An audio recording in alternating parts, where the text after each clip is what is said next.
I'm in Hollywood chapter 745 to chapter 790. Seeing Virginia curled up on the sofa and throwing a tantrum, Eric had to call the servant to take the 3 kids away. He then squeezed onto the sofa, hugged the woman, and said, "Okay, there's a limit to how strong you can be. Xiaoxia's situation is a bit special. Don't always compare Kevin to her." Virginia leaned into Eric's arms and whispered, I know. I'm just worried that you won't like Kevin in the future." Listening to Virginia's stuttering words, Eric knew that she was far more worried than that. Although the woman had never mentioned anything about the Hawaii fund in front of him, the overseas investment fund he set up in his daughter's name still had some impact on Virginia. With the skyrocketing market value of Nokia in the past few years, the 51% share of Nokia held by the Hawaii fund had a market value of more than $3 billion. Eric could feel Virginia's worry about the future from the little details that she had always been worried about. Everyone had a preference, and Eric also admitted that he could not always be impartial. Although the birth of these 2 little fellows was beyond Eric's expectations, he didn't have any resistance. Instead, he was rather gratified. At least in this unfamiliar world, he already had 2 blood-related relatives. Holding Virginia, Eric thought for a moment and said, "Vicky, Buffett invited me to a party on Thursday. Come with me." Virginia realized that since Eric said so seriously, this party would definitely not be an ordinary party. Taking her to the party was equivalent to publicly acknowledging her identity to the outside world. She looked up with some surprise, but then her face showed hesitation. "Then, what about Joan?" "I'll tell her. You know, Joan won't be too interested in these things." Virginia bit her lip and hesitated for a moment. She made up her mind and shook her head. "Forget it, I don't want this to affect my relationship with Joan. Joan will definitely understand." "It's settled then. Find some time in the next 2 days to choose a better gown." Eric patted Virginia's shoulder and did not allow her to refute. He changed the topic and said, "Let's talk about the movie. How do you feel about it?" Virginia saw that Eric changed the topic and no longer resisted. She said, "Since Island Horror, I can only play a mother now. This time, I'm a single mother." Eric smiled and said, "At least you're a beautiful single mother." While they were talking, there was a sound of fast footsteps. Before Eric could turn his head, a fragrant little body between him and Virginia, squeezing Virginia away, and called out, "Eric." The person who came was naturally Drew. Virginia, who was pushed away, angrily slapped Drew's thigh, but the girl did not take it seriously. She giggled and kicked twice, still clinging to Eric. Virginia had to get up and give up the armchair completely. She tidied up her messy clothes and said, "It's almost time to prepare dinner. Don't mess around for too long." Virginia then left the room. Eric hugged the girl's waist and asked, "When did you arrive in New York?" Drew kicked off the camel leather boots on his feet and curled up next to Eric. He said, "Not long ago. I got on the plane with Amy this morning. She went to Manhattan to meet Frank." Eric only paid attention to the general situation of MGM and did not deliberately interfere with the specific operations. This time, he did not expect Amy Pascal to come to New York. He asked, "The film release at the end of the year is a critical time.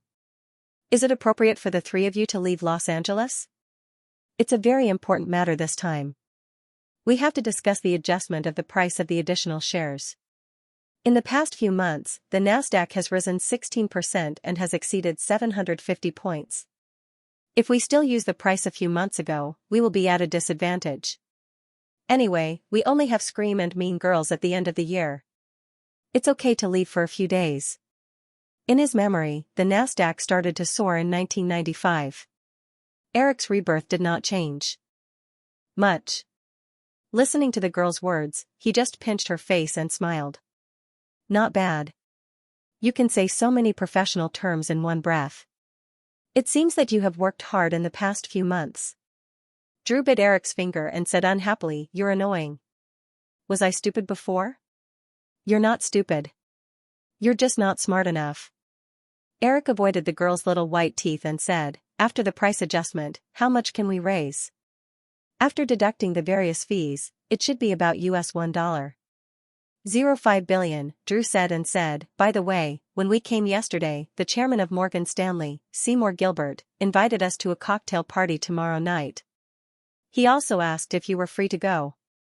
Because of Chris, Firefly System had always maintained a close relationship with Morgan Stanley. In addition to the MGM stock offering this time, Morgan Stanley was also responsible for the online listing in the US and the listing of Nokia shares in the US stock market in the past 6 months. The listing of AOL and Nokia was scheduled for January next year. If there was not too much disagreement between the two sides, Yahoo's future IPO would definitely be handled by Morgan Stanley. However, Eric had never met the chairman of Morgan Stanley, Seymour Gilbert. Since there was this opportunity, he nodded and agreed. Okay, where are we going tomorrow? Manhattan. The girl tilted her head and thought for a while. She said, I can't remember the specific address. Anyway, someone will pick us up. Eric nodded and said, since the release date is set for December 9th, the release of Scream on Thanksgiving Day will be increased. Although the market is already full of confidence in MGM, the box office success of this low-cost film will still play a good role. I know, Amy also thought about it. The production budget of this film is US $14 million. We plan to invest US $10 million in publicity. If the box office is good in the first week, we can continue to increase. Eric continued, in addition, since there is no problem with the release, MGM won't be short of funds in the next few years. So, you should take back the film rights that MGM has licensed to the public as soon as possible. Drew nodded and looked at Eric, waiting for him to continue. Eric had been thinking about the issue of a paid streaming platform. At present, the 3 major film companies, Firefly, Fox, and MGM, had more than 10,000 films in their libraries, but the 3 companies did not have a dedicated streaming platform. They could only sell the rights to other companies. Originally, the best choice was of course to acquire HBO from Time Warner. Time Warner's situation was not very good in the past 2 years. Eric also thought that there was an opportunity, but last time, when Terry Semel came to visit because of the Lifetime TV station, Eric tried to sound him out, but he was rejected without hesitation. Although HBO had not risen to fame with original series such as City to Prosper and The Sopranos, with the cable operating platform in Time Warner's hands, HBO's operating condition had always been very good. It could be said that it was a quality asset similar to Turner Broadcasting under Time Warner. In this case, even if Terry Semel agreed to divest and sell, the board of directors of Time Warner would not approve. Therefore, unless Time Warner was swallowed whole, Eric's wish to buy HBO would be very difficult to achieve. With this in mind, Eric continued, you guys can do these things first. At the same time, you have to immediately stop the new TV broadcast authorization. I plan to create a pay cable channel next year that specializes in movies. When the time comes, Firefly, MGM, and Fox will cooperate with us. The girl twisted in Eric's arms and said, can't it be just the 2 of us? You know my plan. Eric smiled and said, so, if you don't want to deal with Liz, let Amy and the others take care of it. Okay. The 2 of them did not know how long they talked for, but there was a soft knock on the door behind them. Eric turned his head and saw Joanna standing by the door looking at the 2 of them. Eric, Drew, it's time for dinner. Okay. Eric stood up with the girl and went to the corridor outside the door. Joanna, who was beside him, gently pulled his sleeve. Eric saw that Joanna seemed to have something to say, so he pushed Drew and said, you go down first, we'll come over. Drew made a flirtatious look and did not say anything. He walked towards the stairs. What's wrong? Seeing Drew's figure disappear, Eric asked Joanna. Come with me. Joanna brought Eric to her bedroom and took out a pink gift box from the bedside drawer. She handed it to Eric and said, Terry Semel suddenly asked someone to send this over this morning. Eric took out the exquisite card that was clipped to the gift box and saw a line of words written on it, to the beautiful and smart Miss Hawaii Williams, from Terry Semel. Eric smiled and opened the paper. Inside was a videotape. The beautiful plastic packaging had a picture of an Antarctic penguin printed on it. The title was Penguin World. It looked like a documentary. Eric knew that in his previous life, Warner released a famous documentary called The Emperor Penguin Diary. However, this one was obviously not. When Joanna saw the cover of the videotape, a look of realization appeared on her face. She told Eric about the incident between Terry Semmel and Hawaii. Eric listened to Joanna's description of what had happened that day and looked at the videotape in his hand. Although the name was Penguin World, the back of the box was labeled with a series of video sources. There were actually more than 20 different kinds of movies and documentaries. As the CEO of a large media group, if Terry Semmel wanted to do this, he only needed to give a few instructions and someone would do it. But even so, this videotape had taken a lot of effort. Eric flipped through it for a while, and roughly understood some things in his heart. He looked up at Joanna, who was standing quietly beside him, and noticed that the woman was carefully looking at his expression. Seeing that Eric was looking at her, Joanna's eyes flickered and she was a little uneasy. Should I return this videotape to him?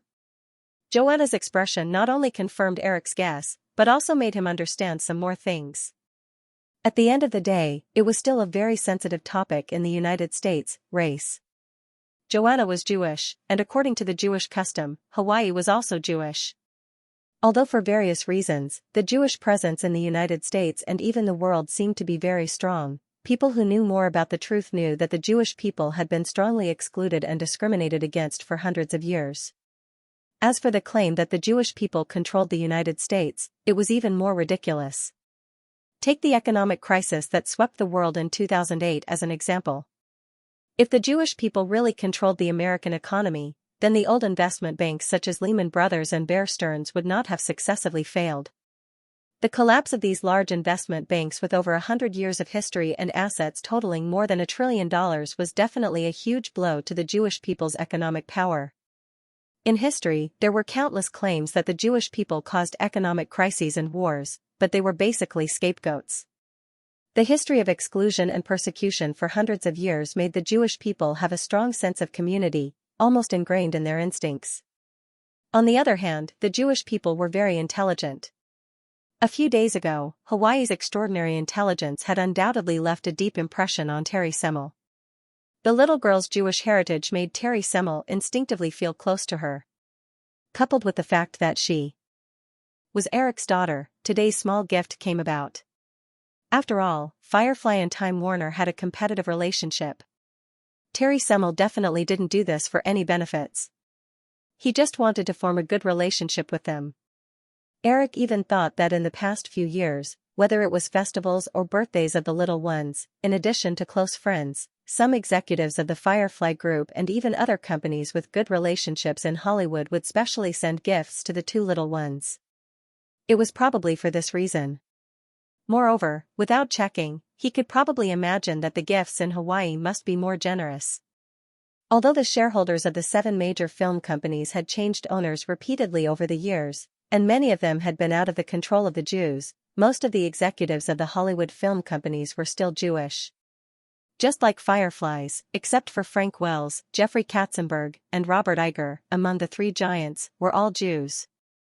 As Eric was thinking about these things, he inadvertently saw Joanna, who was still waiting for his answer. As he kept silent, the anxiety and inferiority on the woman's face became more and more obvious. Wait, inferiority. Thinking of the time when he accidentally talked about Jews with Elizabeth, she said that her family was not Jewish. With a look of superiority on her face, Eric sighed in his heart. Sigh, what kind of mess is this? Throwing the videotape aside, Eric reached out and hugged Joanna.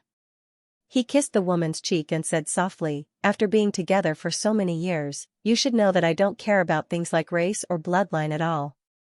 Xianxia and Kevin are my children, and nothing can change that. So, don't think about these messy things in the future. Joanna leaned on Eric's shoulder and said softly, then, what about the videotape? Take some time to show it to Xianxia. Don't forget to call Terry Semmel and thank him. It's always good intentions.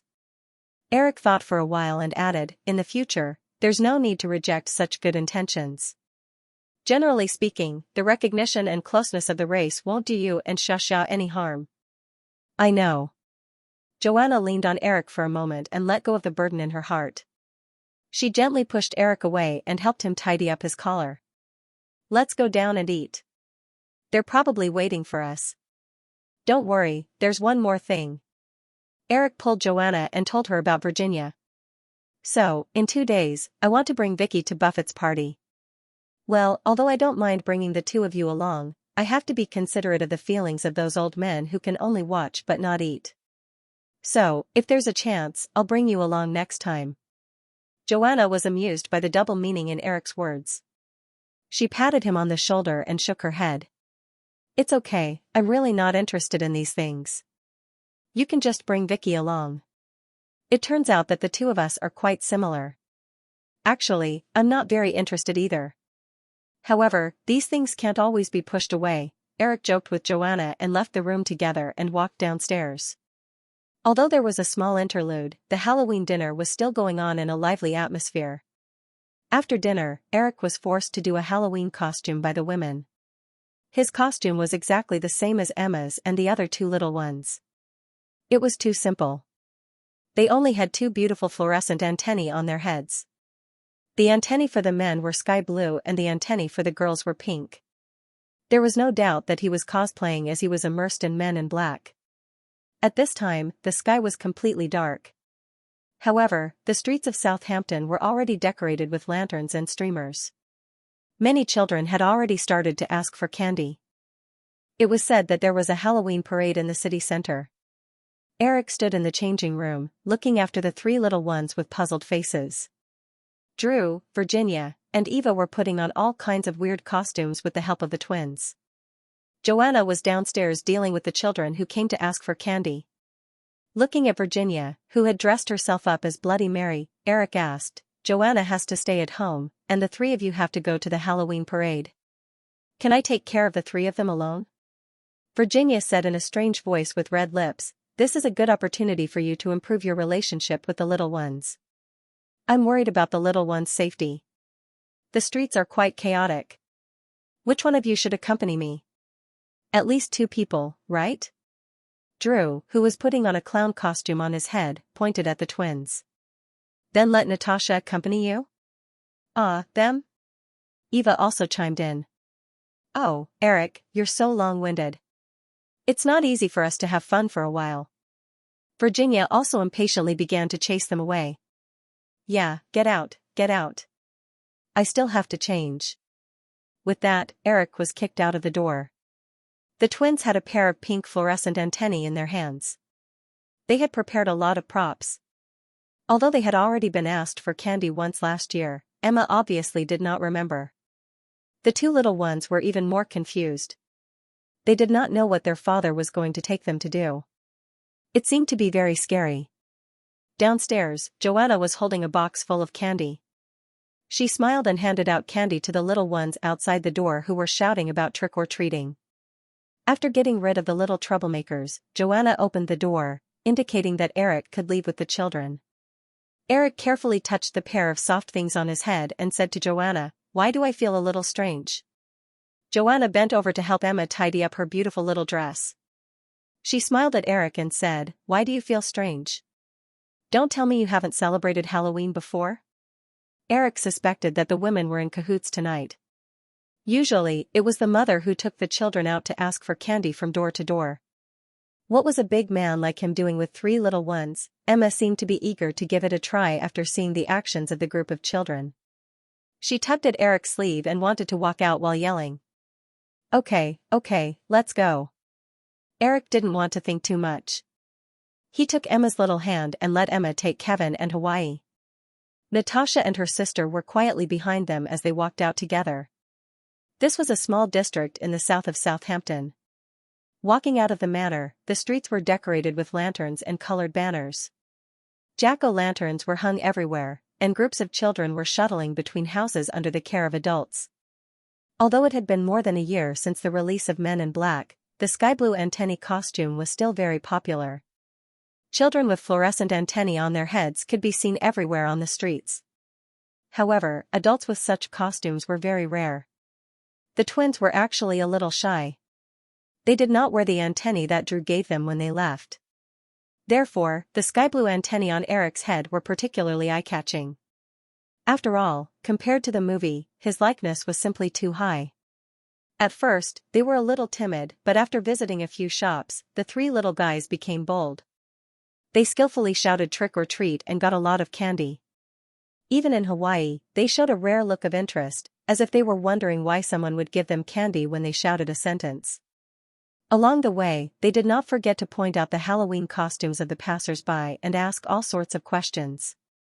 Eric did not know the rules of Halloween. Since he was getting more and more familiar with asking for candy, he took the three little guys one by one. When they reached the end of the street, they changed to another street. Before they knew it, they had been walking around for a long time. When the six of them suddenly realized that they had walked to an unfamiliar lake, Eric realized a very profound problem. They had lost their way. Stopping Kevin from stuffing the wrapping paper into his mouth, Eric hugged his son who was unwilling to walk on his own. He looked at the twins beside him and asked, "Do you know where this is?" The Natasha sisters each held a little guy. When they heard the question, they just shook their heads and said, "Master, we don't know either." "Okay, then where's the phone?" One of the twins dug in his pocket and handed the phone that he always carried with him to Eric. Eric dialed the number of his home. When Joanna heard that Eric had lost the three little guys, even with her quiet and introverted personality, she was overjoyed. However, she still asked about the situation and said that she would come to pick them up as soon as possible. After hanging up the phone, Eric returned the phone to Natasha and looked around. Then he took the three little guys to the bench under the street lamp by the lake.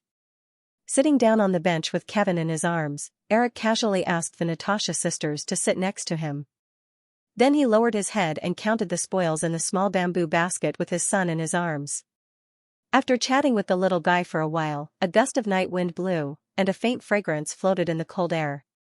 Eric raised his head and looked at the Natasha sisters sitting next to him. Because he had always been with Drew, Eric suddenly realized that he was actually quite unfamiliar with the sisters. He was curious and asked casually, "I still don't know. How old are you this year?" The sisters looked at Eric at the same time with a puzzled expression. However, they soon realized that Eric was talking to them. The girl sitting on the left of Eric replied, "Master, we're 21 years old." "Oh, what a coincidence. You're the same age as Drew." Eric nodded and smiled. "I thought you should be the same age as me." The Natasha sisters didn't know what Eric meant. They just carefully held the children in their arms and slightly lowered their heads. Eric thought of another question and asked, "By the way, where are your parents?" The girl on the left still replied, "They're in Iowa. Boss bought a farm there." Eric nodded and thought that this was a good arrangement. He asked again, "Do you miss home?" This time, the twins showed the same puzzled expression. Eric was even more puzzled, but he still explained, I want to go back." After thinking for a while, Eric didn't know where the twins were from.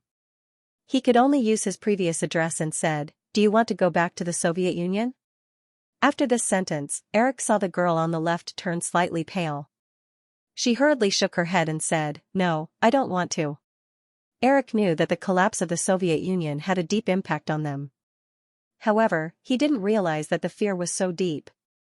He sighed in his heart and asked again, "What about the future? What are your plans in the future?" The girl on the left blushed. She looked at Eric carefully and said softly, "Whatever the boss says, we'll do it." "Eric, Chris, let me introduce you. This is John Neff. To be honest, I don't agree with many of his economic views, but we can't deny that in the past 20 years that John has been in charge of the Windsor Fund, this company has achieved a growth rate that exceeds the Dow Jones Index by more than 3% every year." Queens, New York. It was already the second day after Halloween. Eric arrived at the gathering that Buffett mentioned on time. The location was in a mansion belonging to the rich in Queens. When he heard the name Windsor Fund mentioned by Buffett, Eric raised his eyebrows slightly. However, on the surface, he still extended his hand very enthusiastically to shake hands with the old man in front of him who looked somewhat similar to Buffett and was even wearing black-framed tortoiseshell glasses. "Hello, Eric, Chris." John Neff shook hands with Eric and Chris with a smile on his face. He then looked at Buffett with a seemingly dissatisfied look. "Hey, Warren, you're criticizing me in front of the young people again. Maybe we need to find a time to discuss your views on the efficient market theory." "Of course, I'm always free." Buffett laughed and said, "But now, I have to introduce these two young people to the other old guys. Buffett raised his glass to John Neff and led Eric and Chris to another old man in his 60s. Another John. Buffett raised his glass to the old man in front of him and said to Eric and Chris, "John Bogle, John, this is Eric, and this is Chris. Get to know each other." Chris, who was on the other side of Buffett, extended his hand to John Bogle with some enthusiasm. "Mr. Bogle, I'm Chris Hansen. Nice to meet you. Oh, I've read many of your economic papers when I was in college." "Hello, Chris, I know you. Firefly Investments has been doing very well in the past few years. Maybe we can take some time to talk." "Of course, if I can have the honor." Chris nodded quickly, giving Eric the impression that he was a movie fan meeting a superstar. However, this wasn't strange. Aside from Warren Buffett, many other people in the hall were famous figures in the investment industry. Just like John Bogle, Eric had done some homework in advance, but even if he didn't do anything, the Vanguard group that John Bogle founded was already well known enough. In his memory, this famous investment fund company once controlled nearly $900 billion in wealth at its peak. Even now, the assets under the Vanguard fund had reached $200 billion. Although Eric's personal wealth had reached a level that many people could only dream of, the wealth controlled by these old men far exceeded his. From yesterday's meeting with Seymour Gilbert, the chairman of Morgan Stanley, to today's meeting with a series of investment tycoons introduced by Buffett, Eric gradually understood a principle. The most important thing that represented a person's power was not the amount of resources he had, but the amount of resources he could control. Although Eric had already vaguely had a similar idea before this, the series of capital tycoons he met in the past 2 days made this idea become clearer in his mind. For example, John Bogle in front of him. Although his personal wealth was far from Eric's, the Vanguard group that he controlled firmly controlled more than $200 billion in assets. These assets represented a large number of seats on the board of directors of the Fortune 500 companies in the United States and even the Fortune 500 companies in the world. This was the real power that allowed these large fund companies to influence the direction of an industry or even the economy of a country. After walking around the hall with Buffett, they came to a bar. Buffett changed his glass of wine and chatted with Eric and Chris for a while. Then he said, "Okay, Eric, you can find some people you're interested in talking to. Of course, you can also get to know these young people of the same age as you." Chris was already eager to give it a try. When he heard Buffett's words, he raised his glass to Eric and Buffett, then walked to other places. As a top student in finance, it was obvious that there were many master investors in the hall that he admired. Moreover, these people were definitely more capable than many so-called economists who only knew how to talk. In the hall, in addition to the old men that Buffett had introduced to Eric and Chris, there were also many young people of the same age as them. It seemed that they were also the juniors of these people. While they were talking, an old man with silver hair and a young man of about 30 years old came to Buffett's side. "Hey, Warren, good evening." "Oh, Eric, let me introduce you. This is my brother's son, Nate. He's now the investment manager of Kahn Brothers." Eric knew that the old man's target was Buffett. He smiled at them and took the initiative to walk away. After walking around the crowd for a while, Virginia, who was chatting happily with a group of women, noticed Eric's figure and walked towards him. "What are you guys talking about?" Eric raised his glass to the female guest who was chatting with Virginia and looked over. He smiled and asked the woman holding his arm. "Movies, fashion, and the like. In short, it's not something that you guys are interested in." Eric smiled and said, "Oh, actually, I'm very interested in these things." As they were chatting, a man's voice came from behind. "Hey, Eric." Eric turned around and saw Bill Gates and his wife. He smiled and extended his hand. "Hey, good evening, Bill, Melinda. This is Virginia." "Hello, Ms. Madsen. When Melinda and I were dating, we happened to watch your movie together. It's Island Horror, right?" "Yes, I didn't expect it. That was a few years ago." Virginia shook hands with Bill Gates and Melinda Gates in a natural and unrestrained manner. Since the success of Win 95, Microsoft had accelerated its development in the Internet industry. Not only did it launch a portal business, but it also started to play the role of an internet service provider.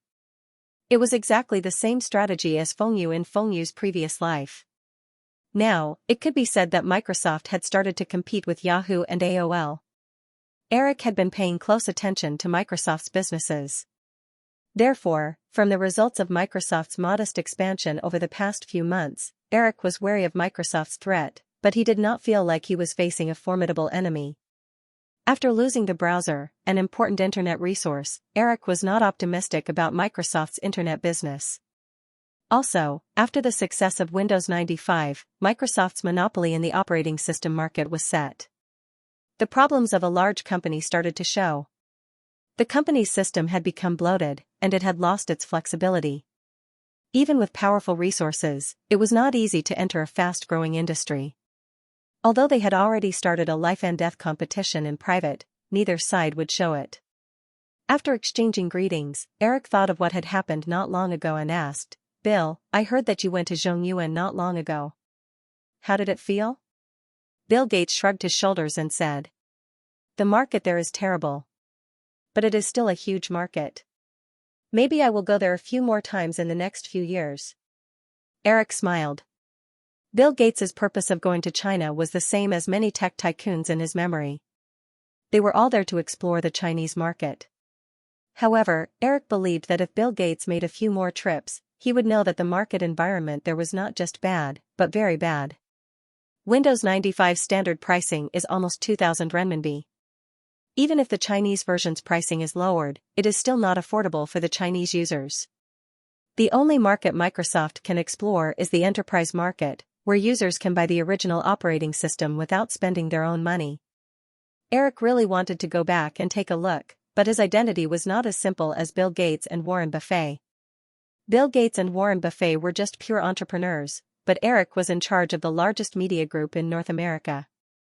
With such a huge amount of media resources, if he got too close to them, it was almost inevitable that he would be attacked by his competitors.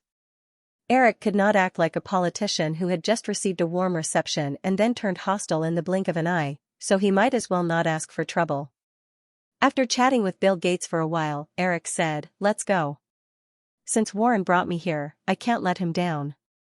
It'll be beneficial for me to interact with these old fogies," Eric said as he raised his arm to let Virginia hold on to him. "Let's go. Since Warren brought me here, I can't let him down. It'll be beneficial to interact with these old fogies." Glancing at Chris, who was chatting with a bespectacled middle-aged man with Emily, Virginia smiled, "Sure, but I'm sure you won't be as skillful as Chris in this kind of situation." "It's okay," Eric smiled and said, "I can talk to them about the movie." Haha. Eric and Virginia chatted in a low voice as they walked toward the crowd. In fact, no one would talk about serious matters in this kind of occasion. The most important thing was to build a network. In the past few years, Eric was always in a state of nonstop busyness. He himself did not like this kind of social occasion, so he did not feel anything. However, in recent days, from the videotape that Terry Semel gave to his daughter, the invitation of the chairman of Morgan Stanley to attend the party yesterday, and Buffett bringing him to this party today, Eric gradually felt that the big net around him was beginning to draw him in. Different ethnic groups, different forces, different industries. The commonality of these big nets was that they all had a very strong influence. They all wanted to draw him into their network to expand their own strength. After this party, the year-end schedule gradually approached. Eric's 2-month half-holiday life was also coming to an end. In the following week, most of the media in the US began to pay close attention to the upcoming second annual Victoria's Secret show. This year's Victoria's Secret show was scheduled on Thursday, November 9th. The official TV broadcast time was the same as last year, scheduled a month later. Although this year's Victoria's Secret show was scheduled to start at 10 o'clock due to the age restriction of the audience, for the audience who had been looking forward to it for a whole year, waiting for 2 hours was not a big problem. After all, most of the audience of the Victoria's Secret show were young people who were used to the nightlife. Although the broadcast time was delayed by an hour compared to last year, the ratings statistics agency still gave a conservative estimate of 25 million viewers. For the ordinary audience, they could only quietly find some pictures or video reports of the Victoria's Secret show in the newspaper or on TV after November 9 to satisfy their curiosity in advance. They would have to wait until a month to see the Victoria's Secret show live. However, for the hundreds of guests invited by the Victoria's Secret show, they could feast their eyes in advance. After half a year of Eric's devilish adjustment last year, the Victoria's Secret angels were already familiar with the show. For this year's Victoria's Secret show, the one who was under the most pressure was Michael Bay, who was the director. Since the news that Michael Bay was going to be the director of the second Victoria's Secret show was announced, the media had been paying close attention to him for more than half a year. While Michael Bay's popularity soared, it was no surprise that he was under a lot of pressure. However, Firefly Group was very happy to see this happen. This was because a week after the Victoria's Secret show, Michael Bay's directorial debut, Jedi Cop, was about to be released. Based on his memory of the movie's reputation, it had a popular Thanksgiving Day slot, and it had gained a lot of attention in advance. Eric believed that the box office of this movie would definitely far exceed the data of the original Spacetime. Although the male lead was no longer Will Smith, in the original Spacetime, it was this movie that made Will Smith popular, not Will Smith who made this movie popular. Therefore, the change of the male lead would not affect the movie too much. Moreover, there was another big advantage. Once Jedi Cop was successful as expected, Firefly could immediately start the production of the sequel. After all, with Will Smith replaced, the sequel of this movie would not be as ill-fated as in the previous life. Manhattan, inside the Lexington Avenue Arsenal. On November 9, as the evening gradually approached, more and more people began to gather in the surrounding streets.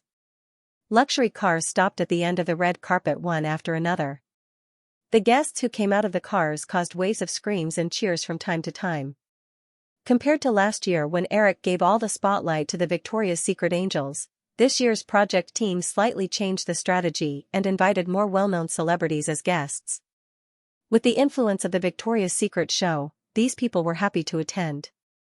Eric did not object to the change of strategy, but he did not join in the fun either. Instead, he went directly backstage of the Victoria's Secret show in a low-key manner. There were only 20 minutes left before the show began. The backstage of the show was busy at this time. The staff in charge of their duties were making the final confirmation through the headphones. The first theme, the Victoria's Secret Angels, had already begun to wait. As soon as Eric walked into the backstage, Emily, Edward Razak, and Michael Bay greeted him. The surrounding Victoria's Secret angels also greeted Eric enthusiastically. Seeing that everyone was about to surround him, Eric quickly waved his hand and stopped them. "Continue with your work. If there's anything, we can talk about it at the party." Everyone had a lot of things on their hands. The reason why they gathered was that Eric's identity was too special. They had to go forward and greet him. Hearing Eric's words, Edward Razak, Michael Bay, and the others nodded and greeted him. Then they returned to their work. Only Emily stayed. Eric glanced around the venue and saw 5 young men in their early 20s who were about to go on stage. He asked Emily next to him, "Are they the Backstreet Boys?" After confirming that Firefly Records was going to take the teen pop route, the company poached the Jive Records team that had created the Backstreet Boys, Superboy, Britney Spears, and other teen pop idols in the original Spacetime. And coincidentally, the Jive Records CEO Barry Weiss, who had jumped ship from Sony Records, also brought a group of newcomers that had just been selected. Among them, the Backstreet Boys, who had introduced teen pop to the world in his previous life, happened to be among them. Emily followed Eric's gaze and nodded. Yes, since the release of the single in September, these young people's rise has been very good. They will be performing a new song tonight. Well, I don't know the details. Barry Weiss should be in the front hall. If you have any questions, you can call him over. Eric shook his head and smiled. No, I'm just asking. I don't want to talk about work today. Emily smiled and pointed at the makeup area filled with Victoria's Secret angels. Since that's the case, you can do as you please. I have a lot of things to do. Hey, your babies are over there. But don't mess around before the performance ends. Eric pretended to be dissatisfied. Are you doubting my professionalism? Of course not. Emily shook her head with a smile on her face. I'm doubting your character. Eric shrugged speechlessly. Alright, I surrender. Looks like I'll just go straight to the front hall. Emily was about to leave when she heard this and said, but I didn't leave a seat for you. Ah, isn't this too much? You were the one who said on the phone last time that you might be too busy. Emily blinked and thought for a moment before saying, but, you can sit on the steps in the aisle. Then it's decided. Emily nodded to herself and was very satisfied with her quick-wittedness. Speaking of which, other people won't be allowed to sit on the aisle steps. You have a special identity and can enjoy this special treatment. After Emily finished speaking, she heard a sound coming from the walkie-talkie in her hand. She quickly said a few words to the walkie-talkie, then waved at Eric and left in a hurry. Eric was not a person who liked to be in the limelight. When he thought about sitting on the aisle steps alone, he felt a little weird. He thought in his heart that it would be nice if he had a companion. The two of them would not be too conspicuous sitting on the aisle steps. Unfortunately, he came alone today. Drew and Amy Pascal returned to Los Angeles after completing the negotiations with Morgan Stanley to adjust the stock pricing a few days ago. As Emily's boyfriend, Chris should also be present. Unfortunately, he flew to San Francisco the day before yesterday. There were some funding problems in the R&D center in charge of the MP3 player and ebook reader, and he needed to come forward to solve them. Virginia and Joanna would definitely not accompany him to such an occasion. Eric thought in boredom and walked to the makeup area. As special spokespeople, Linda and the other four always had some special treatment. The five of them occupied a row of makeup tables. At this time only Linda, Tyra Banks, and Diane Kruger were sitting there. This time, the opening was changed to Cindy Crawford, and Christy Dington was closing the scene. The two of them had already started to wait. Hey, babies, you are so beautiful tonight. Eric greeted them and carefully hugged the three of them. He then nodded at the Victoria's Secret angels who looked around. The women's makeup took 4 hours to do. From the nervous eyes of the makeup artists next to them, it could be seen how worried they were that Eric would accidentally ruin the makeup of the three women. Seeing Eric sit down in the empty seat next to Diane Kruger, Linda played with the eyebrow pencil in her hand and asked curiously, Eric, I asked Emily. She said you won't be coming tonight. I felt that it would be a pity if I couldn't watch the show as soon as possible, so I rushed over, Eric replied with a smile. He admired Diane Kruger's delicate face against her blonde hair, and asked, how does it feel to be filming? Diane Kruger nodded and whispered, I didn't act very well, but Director Vinci is a very patient person. Everyone took good care of me. Back then, Gwyneth Paltrow did not like the small role in 7 Deadly Sins, so Eric gave the female lead role to Diane Kruger. At this time, 7 Deadly Sins had already been completed and was in post-production. Firefly had already set the schedule for next year's Easter. Eric said, then find more roles to practice in the future. Your temperament is more suitable for a professional woman, so don't be too anxious to enter the film industry. It's not too late to wait until you're 25 years old. Okay, I'll listen to you. Diane Kruger nodded obediently. On the other side, Linda heard the conversation between the two and giggled. Eric, then what kind of female role do you think my temperament is more suitable for? Your temperament is more suitable for staying in the modeling industry. At most, you can guest star as a TV host or something. You're jealous. People used to say that I have the temperament of an actress from the golden age of Hollywood. Yes, yes. Unfortunately, the golden age is over, and it's gone forever. Humph. As they chatted, the music at the front desk suddenly sounded. Eric could tell that it was the waiting music. He looked at his watch. There were still 10 minutes before the official start. As the music sounded, a staff member rushed over and said, Miss Kruger, Miss Banks, it's almost time. It's time to change. The two women nodded and stood up. Linda was the only one left in the row of dressing tables. The woman was obviously a little excited. She sat closer to Eric and whispered, Eric, I bought an apartment in Greenwich Village. The real estate agent said that it was left behind by an artist. It's very beautiful. Do you want to come over tonight to take a look? Eric joked. I actually prefer simple modern houses. I might not be able to appreciate an artist's residence. Linda patted Eric's arm unhappily and said, then are you coming or not? If you're not coming, Eric narrowed his eyes. Oh, what are you going to do? I'll invite Cindy home tonight. Sure, just send me a video cassette tomorrow. I really like those lesbian movies. Linda pulled Eric's sleeve unhappily. Are you coming or not? If not, then forget it. Heh, alright.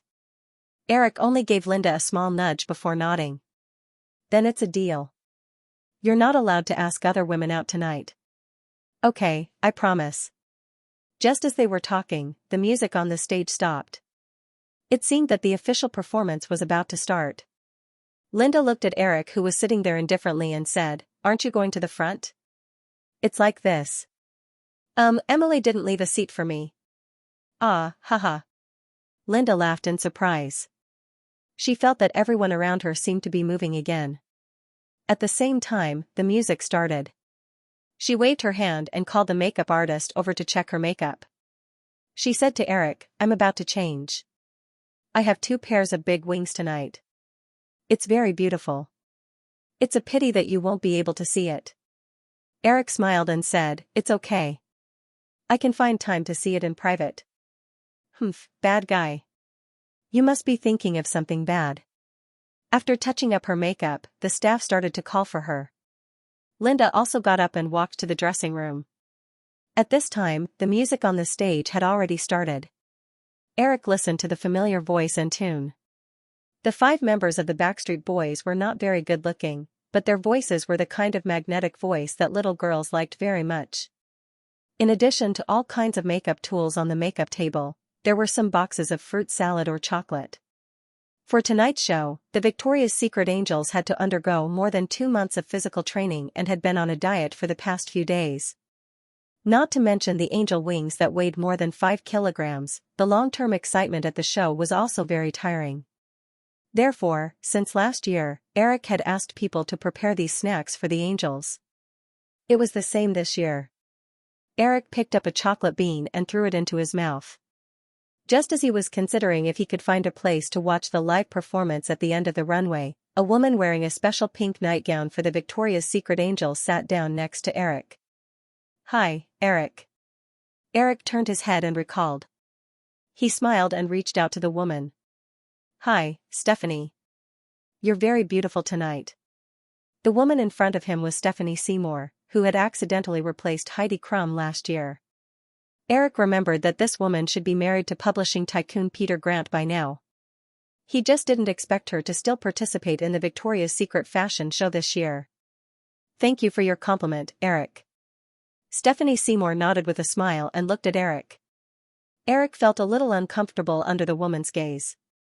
This kind of gaze was usually used by men to women. How's Peter recently? I'm really sorry that I couldn't attend your wedding. Stephanie Seymour said, he's at the front desk. We're fine. Oh, then. Eric looked around and said, everyone seems to have started preparing? Yes. Stephanie Seymour's expression suddenly became a little unwilling. She said, however, I will only appear in the last theme, so don't worry. From the woman's expression, Eric could roughly guess what was going on. As a publishing tycoon, Peter Grant had a net worth of more than $1 billion. Moreover, at his age, his conservative personality was almost certain. It was difficult for such a man not to have any opinions about his wife participating in such a fashion show. Come to think of it, Stephanie Seymour could only participate in one theme tonight. It was probably the result of her compromise with Peter Grant. As he thought about it, Eric realized that he had nothing to talk about with Stephanie Seymour. Not only was she a married woman, but she was also a very fierce woman. Eric still remembered Stephanie Seymour's valiant deeds of bringing a group of ex-girlfriends of Guns N' Roses lead singer to sue them for damages for their youth. Eric didn't want to provoke this kind of woman. He didn't have the energy to do so. Seeing that Stephanie Seymour didn't seem to have any intention of leaving, Eric pushed the box of chocolate beans in front of her and asked, "Do you want to eat?" "Thank you." Stephanie Seymour elegantly picked up a chocolate bean and put it in her mouth. She slowly sucked on it with a teasing look in her eyes. As a person who had both the heart and the courage to do so, Eric couldn't help but look around with a guilty conscience when he saw the woman's attitude. Most people were busy and no one seemed to have noticed what was happening here. However, from the makeup artist who immediately lowered her head and pretended to look for something when she saw Eric looking at her, Eric knew that many people were looking in their direction. Eric didn't want any rumors to spread, so he said, "Well, Stephanie, I think you should go and prepare in advance." "Well, even if there's only one theme, it should still be taken seriously." "Don't worry, Eric, I won't mess it up."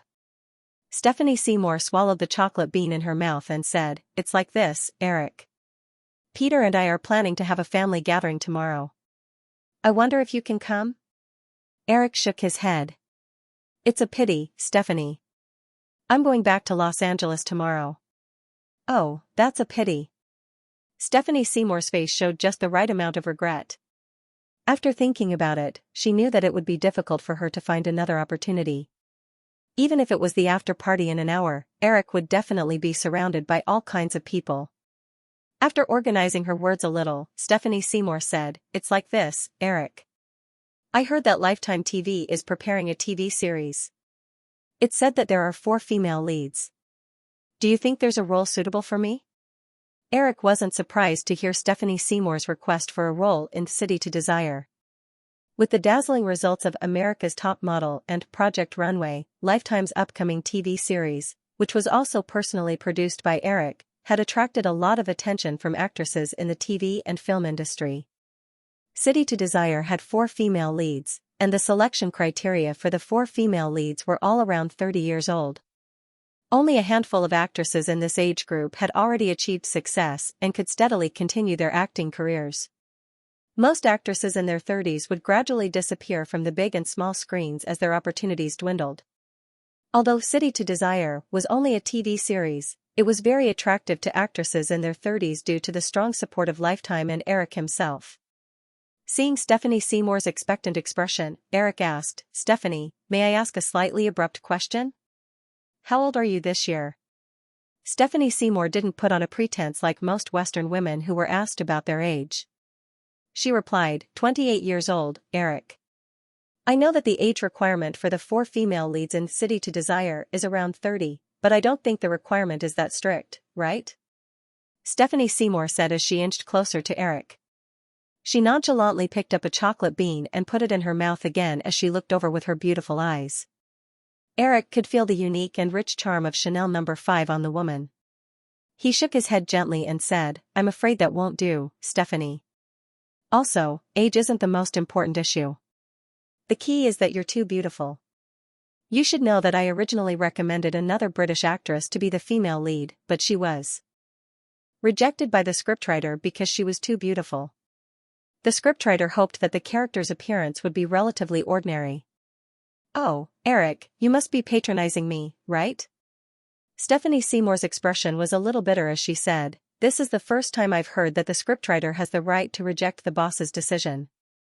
Eric shrugged. "But that's the truth. Generally speaking, I'm still a relatively open-minded boss. As long as my subordinates can prove that their views are correct, I won't be stubborn."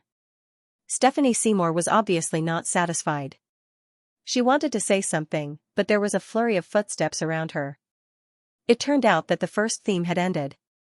The two of them subconsciously turned their heads when they heard the voice. Cindy Crawford had already arrived behind Eric.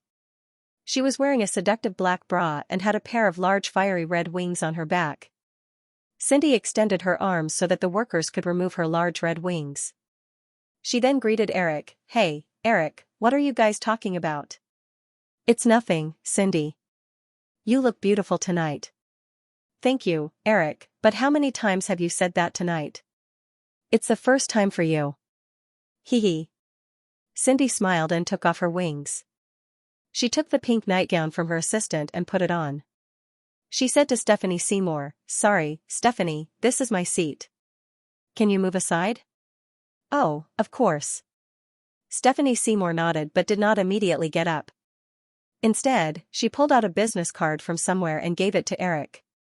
She said, "Eric, maybe we can find some time to talk.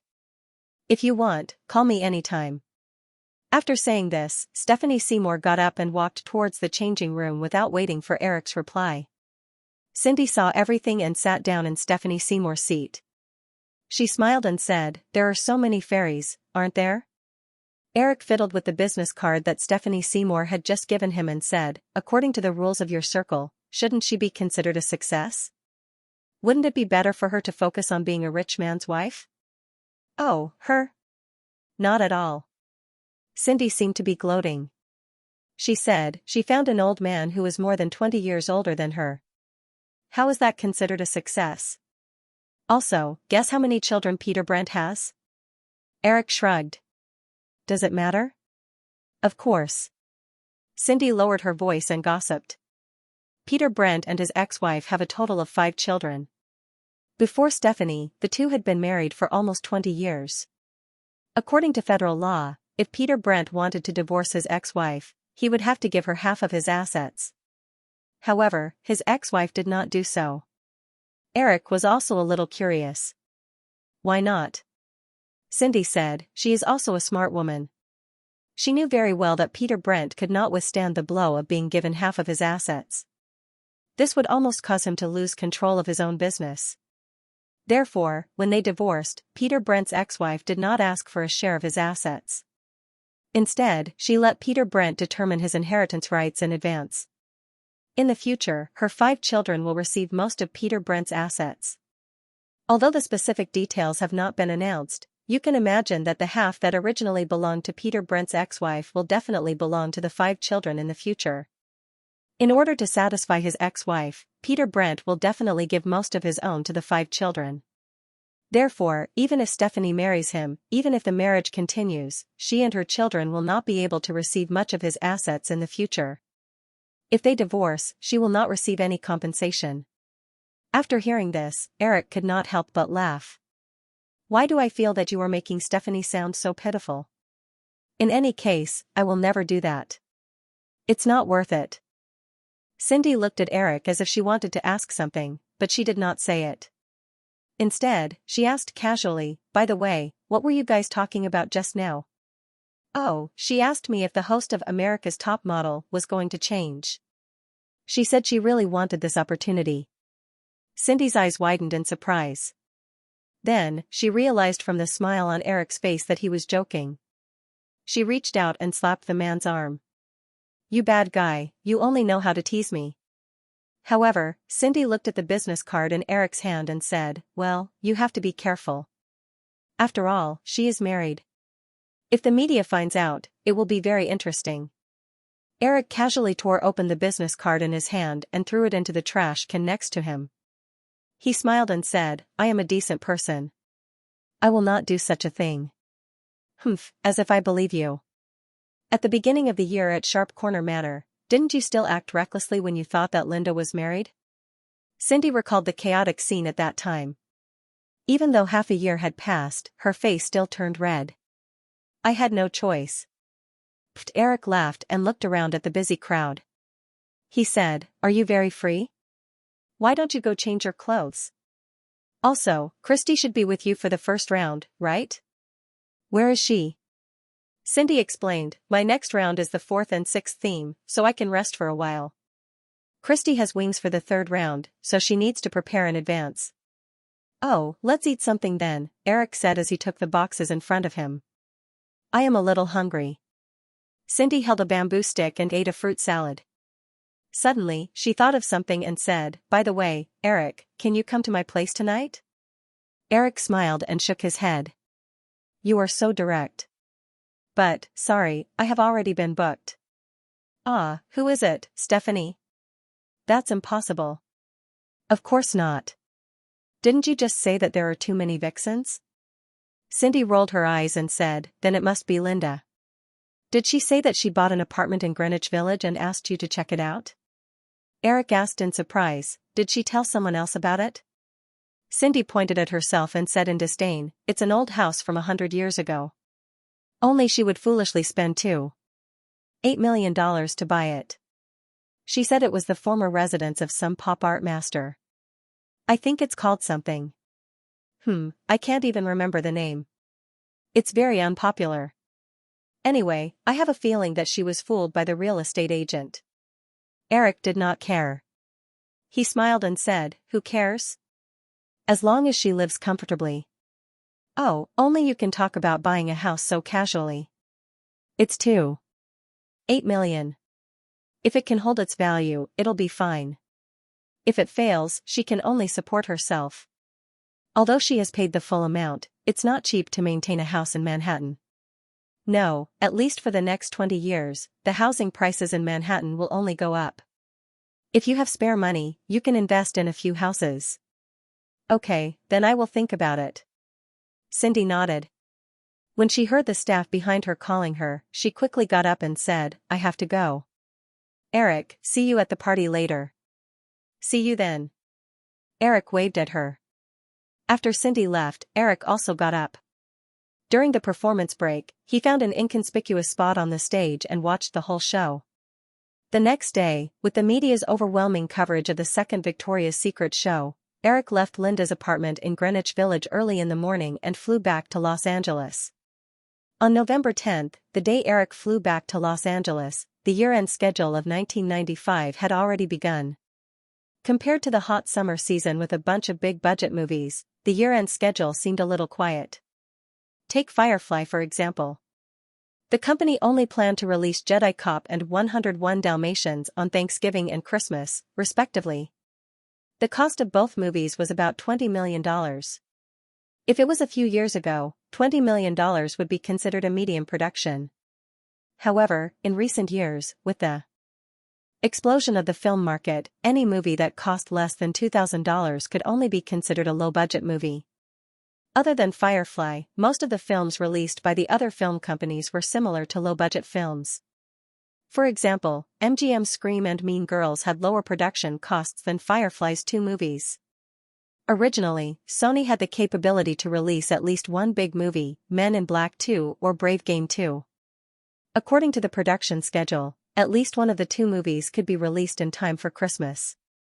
However, perhaps because the first Brave Game did not perform well at the year-end box office last year, Sony was worried that it would repeat the same mistake. Therefore, both movies were scheduled for next year's summer. From 1988 to now, 7 years had passed.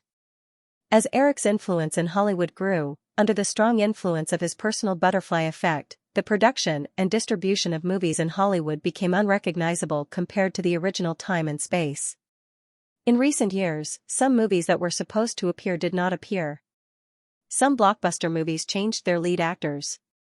Similarly, many movies that were not in the original time and space began to appear. Although he still maintained a strong influence and control over several movie companies in his personal sphere of influence, Eric found that he could no longer accurately predict the development of other movie companies in Hollywood. For example, this year, at the end of the year, Fox released a comedy starring Jim Carrey and Paramount released a drama starring Tom Cruise. Eric had never heard of the names and content of the two movies. The two superstars, Jim Carrey and Tom Cruise, still had strong box office appeal. These two movies should be the most important movies at the end of the year. However, because they were not blockbuster movies, although Jim Carrey and Tom Cruise's salary was close to $20 million, the overall production cost was not more than $50 million. Perhaps to avoid the Thanksgiving schedule, Fox brought forward Jim Carrey's new movie to a week before Thanksgiving. It premiered in more than 2,600 theaters and grossed $33.2 million in 3 days in the first week. The box office was expected to easily exceed $45 million in the first week, close to the production cost. Based on this trend, the total box office could reach at least $120 million. So far, Jim Carrey's consecutive films had maintained a total box office of more than $100 million since his debut. It was a miracle. However, according to the original contract, this was the last movie that Jim Carrey and Fox worked on. Before this movie was released, it was said that Sony had reached an agreement with Jim Carrey in private.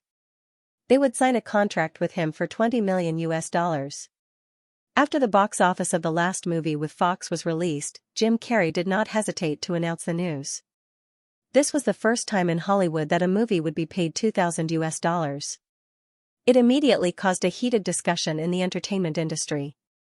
With the explosion of the global movie market and the economic recovery in North America and Europe, more and more hot money began to flow into the movie industry. It was unstoppable for Hollywood stars to increase their salaries to sky-high levels.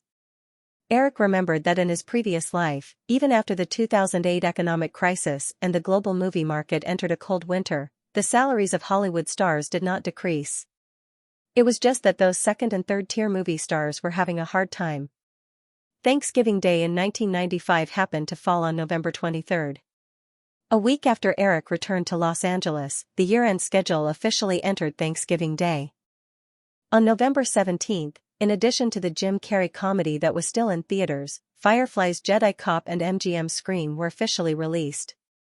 In addition, the new films released this week were Warner's Good Things Come in Pairs and Sony's Love at the White House. Just from the names, one could tell that these were two romantic comedies released during the holiday season. As the end of the year approached, Firefly Group held a variety of summing up, planning, and outlook meetings. As a media group whose business covered film, television, theme parks, music, consumer products, and other fields, although the film department had the highest exposure, its share of the group's operating income had dropped to about 20%. After Eric returned to Los Angeles, he began to busy himself with dealing with the complicated company affairs that had accumulated over the past few months. Therefore, he did not pay much attention to the release of these two low-budget films. After the first day of release, he casually looked at the box office data of the two films and put the matter aside. However, unlike Eric's calm reaction, the media's attention to these two films was beyond everyone's expectations. With the popularity brought by directing the second Victoria's Secret show and the full support of Firefly Group, Michael Bay's debut film, Jedi Cop, exceeded everyone's expectations. This crime-action film with a production budget of only $19 million earned $26.6 million in box office in its first 3 days, pushing the Jim Carrey comedy out of the top spot in its second week of release.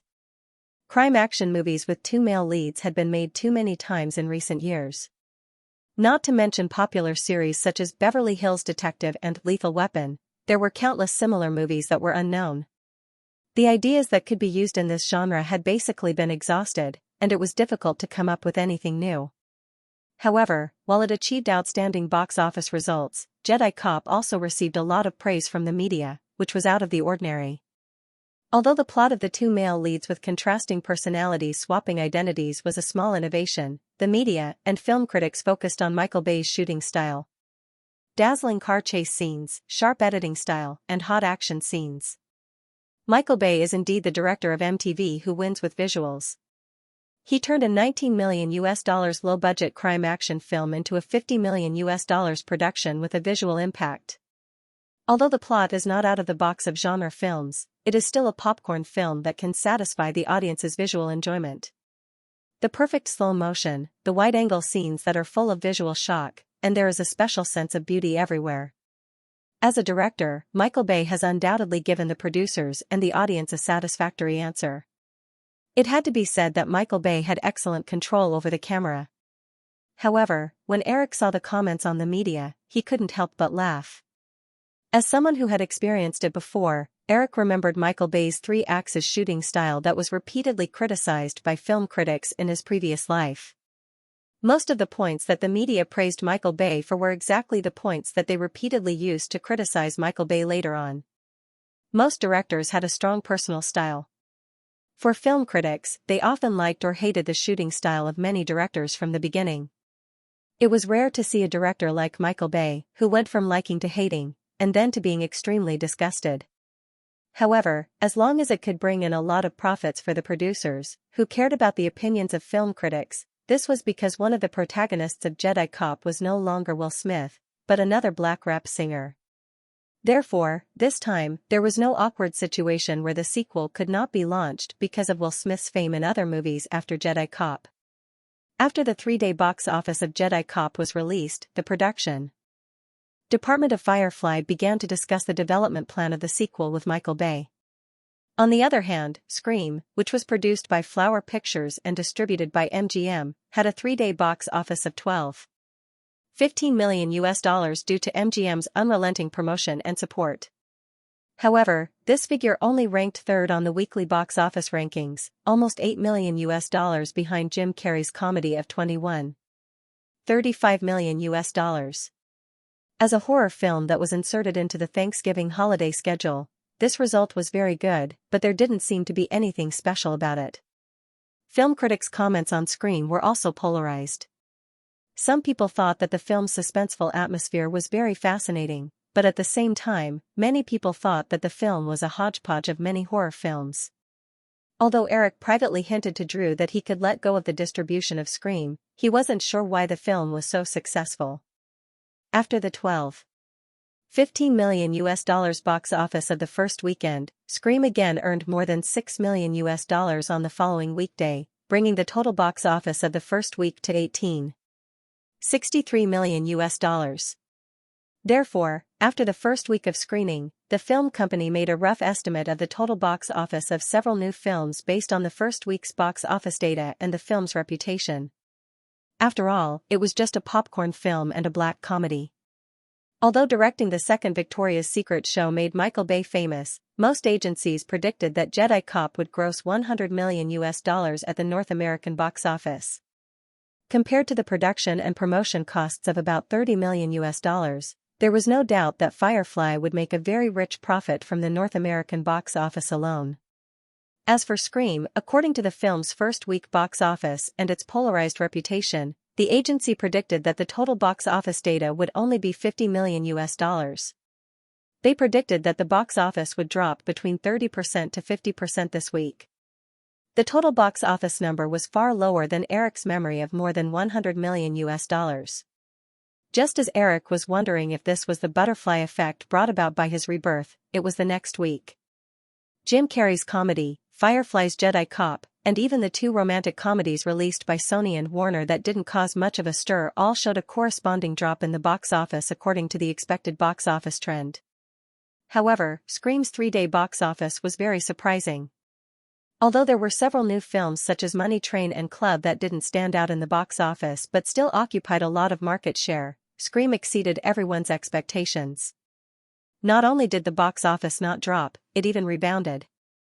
Although the drop was only a weak 7%, the three-day box office still reached $13.1 million. This unexpected drop in the box office trend indicated that the total box office of the film would far exceed the $50 million originally predicted by the media. It might even be comparable to Jedi Cop. Whether it was the media or Hollywood studios, the reaction to box office dark horses was always surprisingly fast. After all, the media wanted news and the studios wanted the market. Therefore, in the next few days, the reason for Scream's magical box office trend was quickly dug out. The reason seemed to be surprisingly simple. Young audiences who were interviewed said that their classmates and friends were discussing this movie. They felt that this scary and bloody horror movie was very exciting. At the same time, the movie story was set among high school students, which made them feel very immersive. One boy who was interviewed said that they were tired of the screen action tough guys like Bruce Willis and Mel Gibson. They wanted to see a movie that was more relevant to their lives, even if it was a horror movie. Hollywood often categorizes audiences between the ages of 18 and 34 as a unified young audience. Through the movie craze caused by Scream, we should find that this age division rule may be changed from now on. A professor at the University of Southern California said that the reason why Scream was so popular was because it was influenced by the baby boom period. After World War II, the United States began its first baby boom. On average, more than 10 million children were born every year. This batch of babies grew up in the 60s and 70s. After the 70s, it brought about another baby boom in the United States. This baby boom was influenced by the first baby boom, so it was called the baby boom echo period. According to estimates, the total number of babies born in the 70s reached 60 million. These teenagers between the ages of 16 and 25 will undoubtedly become a group of independent movie consumers. The success of Scream is no doubt largely because it unintentionally catered to the movie needs of this group of rebellious teenagers. At the top of Beverly Hills, Elizabeth, wrapped in a white bathrobe, sat on the morning terrace. After reading the Los Angeles Times, which analyzed the box office success of Scream, she looked up at Eric sitting opposite her. Hey, I'm suddenly regretting it. Eric did not raise his head. He drank the coffee in his hand and asked while reading the newspaper, "What's wrong?" Final Destination should also be considered a teen movie. I suddenly regret exchanging trump card Spy with you. To be honest, the more I look at this script, the worse it gets. Eric smiled and said, "Yeah, I also think it's very bad.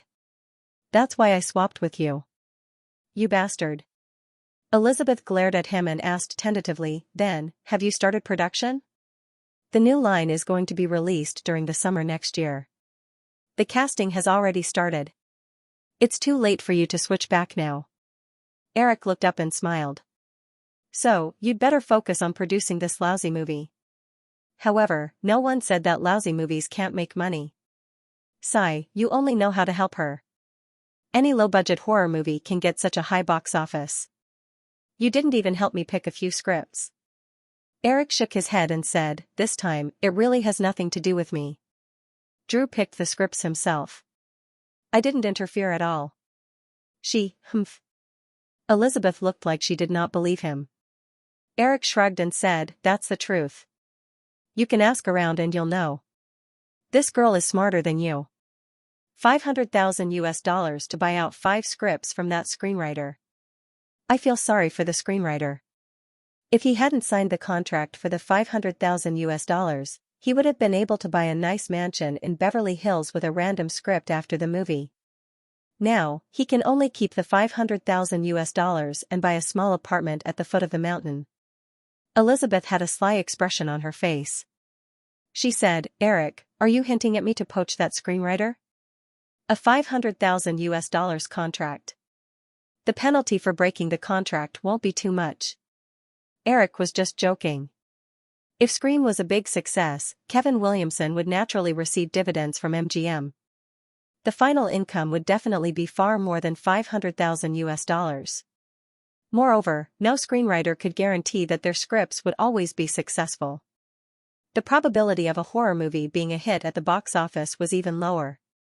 Even if a film company was willing to pay a penalty to help Kevin Williamson terminate the contract, as long as the other party was a little smarter, they would not agree. Glancing at Elizabeth, Eric said, "You can try. As long as you don't do it in a fit of pique, it'll be up to you if you can poach him." After all, she had been in the film industry for a few years. Elizabeth also understood the rules. She sighed and said, "It seems that I have to pick some scripts for young people." "Well, Eric, what have you been busy with recently?" "Meeting to discuss the company's department budget and development plan for next year." Elizabeth blinked. She knew that it was not convenient for her to ask about this. She just asked curiously, "How much will Firefly's revenue be this year?" "About $24 billion. It's a little better than the original estimate." "Wow, that's a little better. It's twice as much as my family." "Your tone is really infuriating." Elizabeth couldn't help but ask, according to the previous net interest rate of 11%, Firefly's net profit this year is about $2.6 billion. Well, but there's still the balance from the sale of the animation department and print media assets last year. It's about $1.25 billion. TSK. Elizabeth smacked her lips enviously. She grabbed the silver knife on the breakfast plate next to her and waved it. "Hey, don't move, it's robbery." Eric flipped a page of the newspaper in front of him. He smiled and waved his right hand on the table. "I surrender, my queen, but it's too easy to be caught in broad daylight. How about we go to the bedroom and I'll give you a few billion?" Pfft, Elizabeth was stunned. Then, she blushed and spat. She got up and cleaned up the tableware on the round table. She carried it in her hand and walked to the mansion. She said, "I'll go wake Julia up." "Sigh, it's all because you spoiled her. She's as lazy as a cat now." Eric looked at Elizabeth's back and said, "She's living with you." "How did I spoil her?" Elizabeth didn't even turn her head. She said in an unruly tone, "It's all your fault anyway." Okay." In December, it was the third week of Scream's release. Although Thanksgiving had passed, the film still earned $13.56 million at the box office due to its popularity among young people. The 3-week total box office had reached $52.11 million. Relatively speaking, although Firefly's Jedi Cop earned $42.57 million at the box office in the first week, which was a pleasant surprise, due to the box office decline of more than 40% for 2 consecutive weeks, the film's box office slipped to $15.6 million in the third week. Compared to Scream, it was not much of an advantage. With Scream's weekly decline of about 20%, this low-budget thriller film might even surpass Jedi Cop in the box office in the fourth week. However, although the box office curves were very different, there was no doubt that the North American box office of these two films would exceed $100 million in the next few weeks. As two films with a production cost of less than $20 million, and a total production and distribution cost of around $30 million, the North American box office exceeded $100 million. These two films were undoubtedly the dark horses of the 1995 box office at the end of the year. Several other films released at the same time only earned $30 million in the 3-week box office. Even if the corresponding film companies did not lose money, the profits they earned were far less than Scream and Jedi Cop. The unexpected success of Scream played a very obvious role in promoting MGM's stock issuance plan in December. In recent years, several major film companies in North America had basically completed the transformation and integration of media companies. Even Columbia and Universal had large multinational companies as backing, and their business scope involved all aspects of the industry outside of film. MGM, which had been struggling with operating difficulties and debt for more than a decade, was still limited to film production and distribution.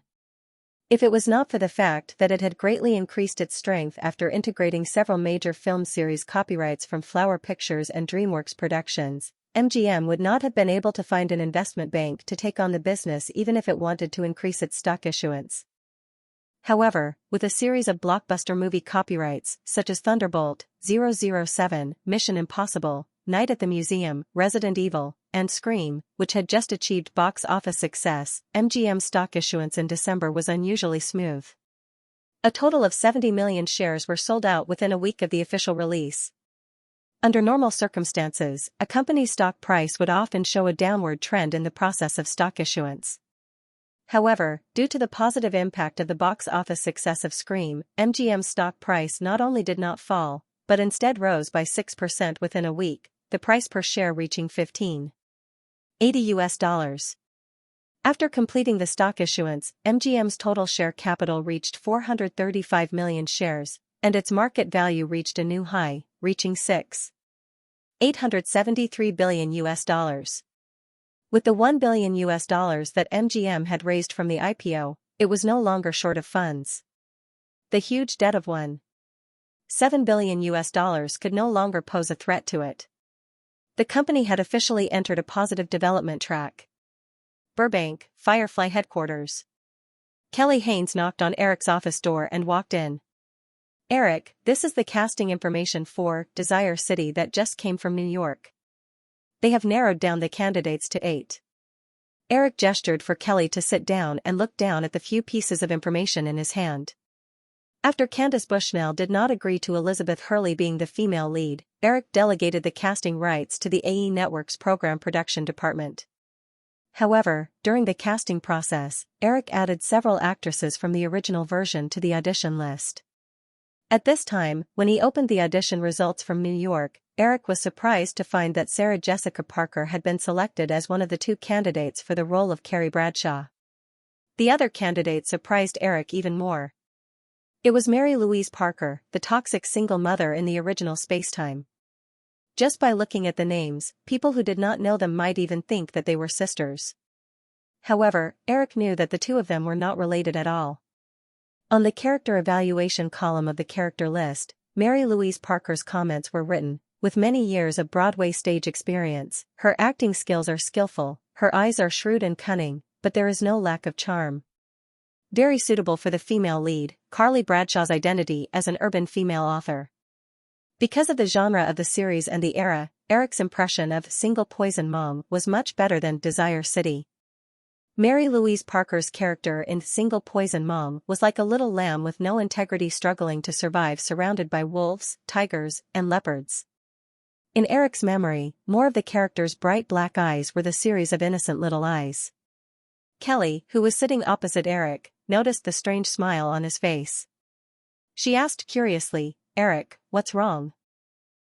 Nothing." Eric shook his head and drew a cross on Mary Louise Parker's information. Although between the two women, Sarah Jessica Parker and Mary Louise Parker, the latter made Eric feel more. However, because his memory of Single Poison Mom was too deep, Eric really could not imagine Mary Louise Parker as the female lead of Desire City. Furthermore, the original female lead had already appeared in the final list of candidates. Eric did not want to do anything superfluous. After confirming this matter, Eric flipped through the other candidates. This time, he did not find any familiar faces. After passing the information to Kelly, Eric said, "The female lead will be Sarah Jessica Parker. I don't care about the other 3 female leads. Let and the rest decide." Kelly was puzzled. "Eric, don't you need to watch the audition tape? It will probably be sent over tomorrow." Eric shook his head. "No need. Since they have already narrowed down the candidates to 8, these people will definitely be very suitable." "Alright, I'll head out first then." Kelly packed up the information and was about to leave when Eric called out to her. "Oh right, Drew is holding a party at the Sharp Corner Manor tonight to celebrate the successful stock issuance and the box office success of Scream. Do you want to come?" Kelly stopped in her tracks and turned around to shake her head. "I'm afraid I can't tonight. I promised Nina that I would take her to the movies." "Oh, forget it then. I won't hold you back from being a good mother." "Hee, if there's nothing else, I'm going back to the office." Kelly smiled and left Eric's office. However, less than 5 minutes later, she turned back. "Eric, new line called. They said that the English version of Red District that they're working on with Xianxia has been completed. You specifically mentioned it before. Do you want to watch it now?" Eric nodded. He looked at his watch and said to Kelly, "Get them ready. I'll be there at 3. "Okay." Kelly nodded and left the office. Eric finished some of his work. It was close to 3 o'clock. He got up and walked over to the filing cabinet in his office. He took out a script and left the office to head to the screening room in the office building. After a few years of development, the original New Line Cinema had been completely integrated into the Firefly system. However, under Eric's arrangement, New Line Cinema's team still stuck to their original production strategy. At the same time, they didn't cut off some of their collaborations with Xianxia Film on the other side of the ocean. Red District was Xianxia's latest attempt to break into the North American market. Xianxia was mainly involved in the production and investment. New Line Cinema only participated in a small portion of the investment and provided relevant assistance during the filming process. They also obtained the North American distribution rights for the film. The film was completed last year and had already been widely released in Asia. However, the North American release date was set for next year's Easter. Although the North American box office of Red District in his previous life was more than 30 million USD, which was more than 200 million HKD, Eric didn't care too much about it.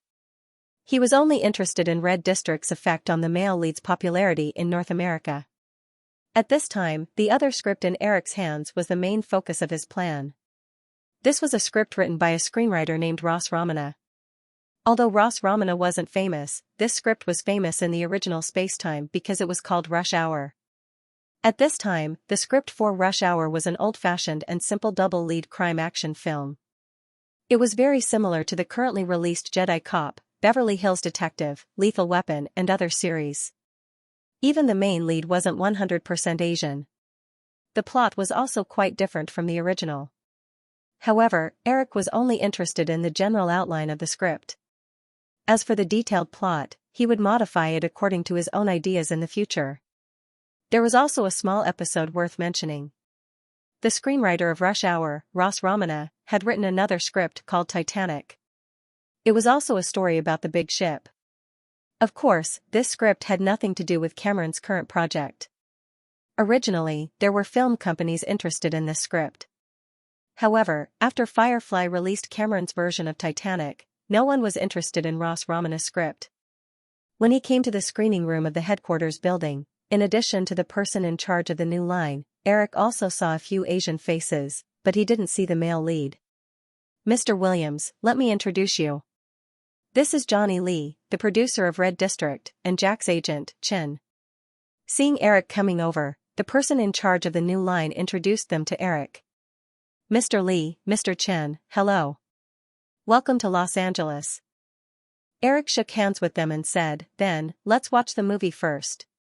Producer Lee said enthusiastically, "Of course, Mr. Williams. I believe it won't disappoint you." They didn't chat for too long and walked into the screening room together. Eric had already watched this movie in his previous life. Of course, it was the Mandarin version. Now that he was watching the specially translated English version, there was no problem in understanding the lines. Compared to the original version in his memory, he found it very interesting. After the movie was played, Eric patiently listened to the person in charge of the new line introduce the distribution plan. He just nodded and didn't intend to interfere. Instead, he handed the script of Rush Hour to the person in charge of the new line and the agent of the male lead. "This is a script I came across by chance. I think the story can be modified slightly. It's very suitable for Jack. I've already written the detailed changes in the script. However, I think Jack will have a lot of personal ideas if it's filmed. So, Mr. Chen, you can take it back and discuss it with him. If he's interested, we can sign the contract immediately." Although the producer also received a few pages of the script, he realized that Eric didn't intend to mention them. He looked at Jack's agent and thought for a while. In the end, he still didn't say anything. However, when Jack's agent heard Eric's words, he was overjoyed. He said, "Mr. Williams, you're saying that if Jack is willing, we can sign the contract immediately?" "Of course." Eric smiled and nodded. "If everything goes well, I hope that the movie can be released at the end of next year." Mr. Chen asked again, "Then, Mr. Williams, may I know if this movie will be produced by New Line or by Firefly?" Eric said, "New Line."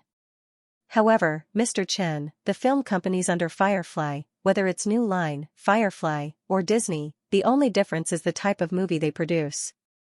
Therefore, you don't have to worry about the movie being produced by New Line and being treated differently."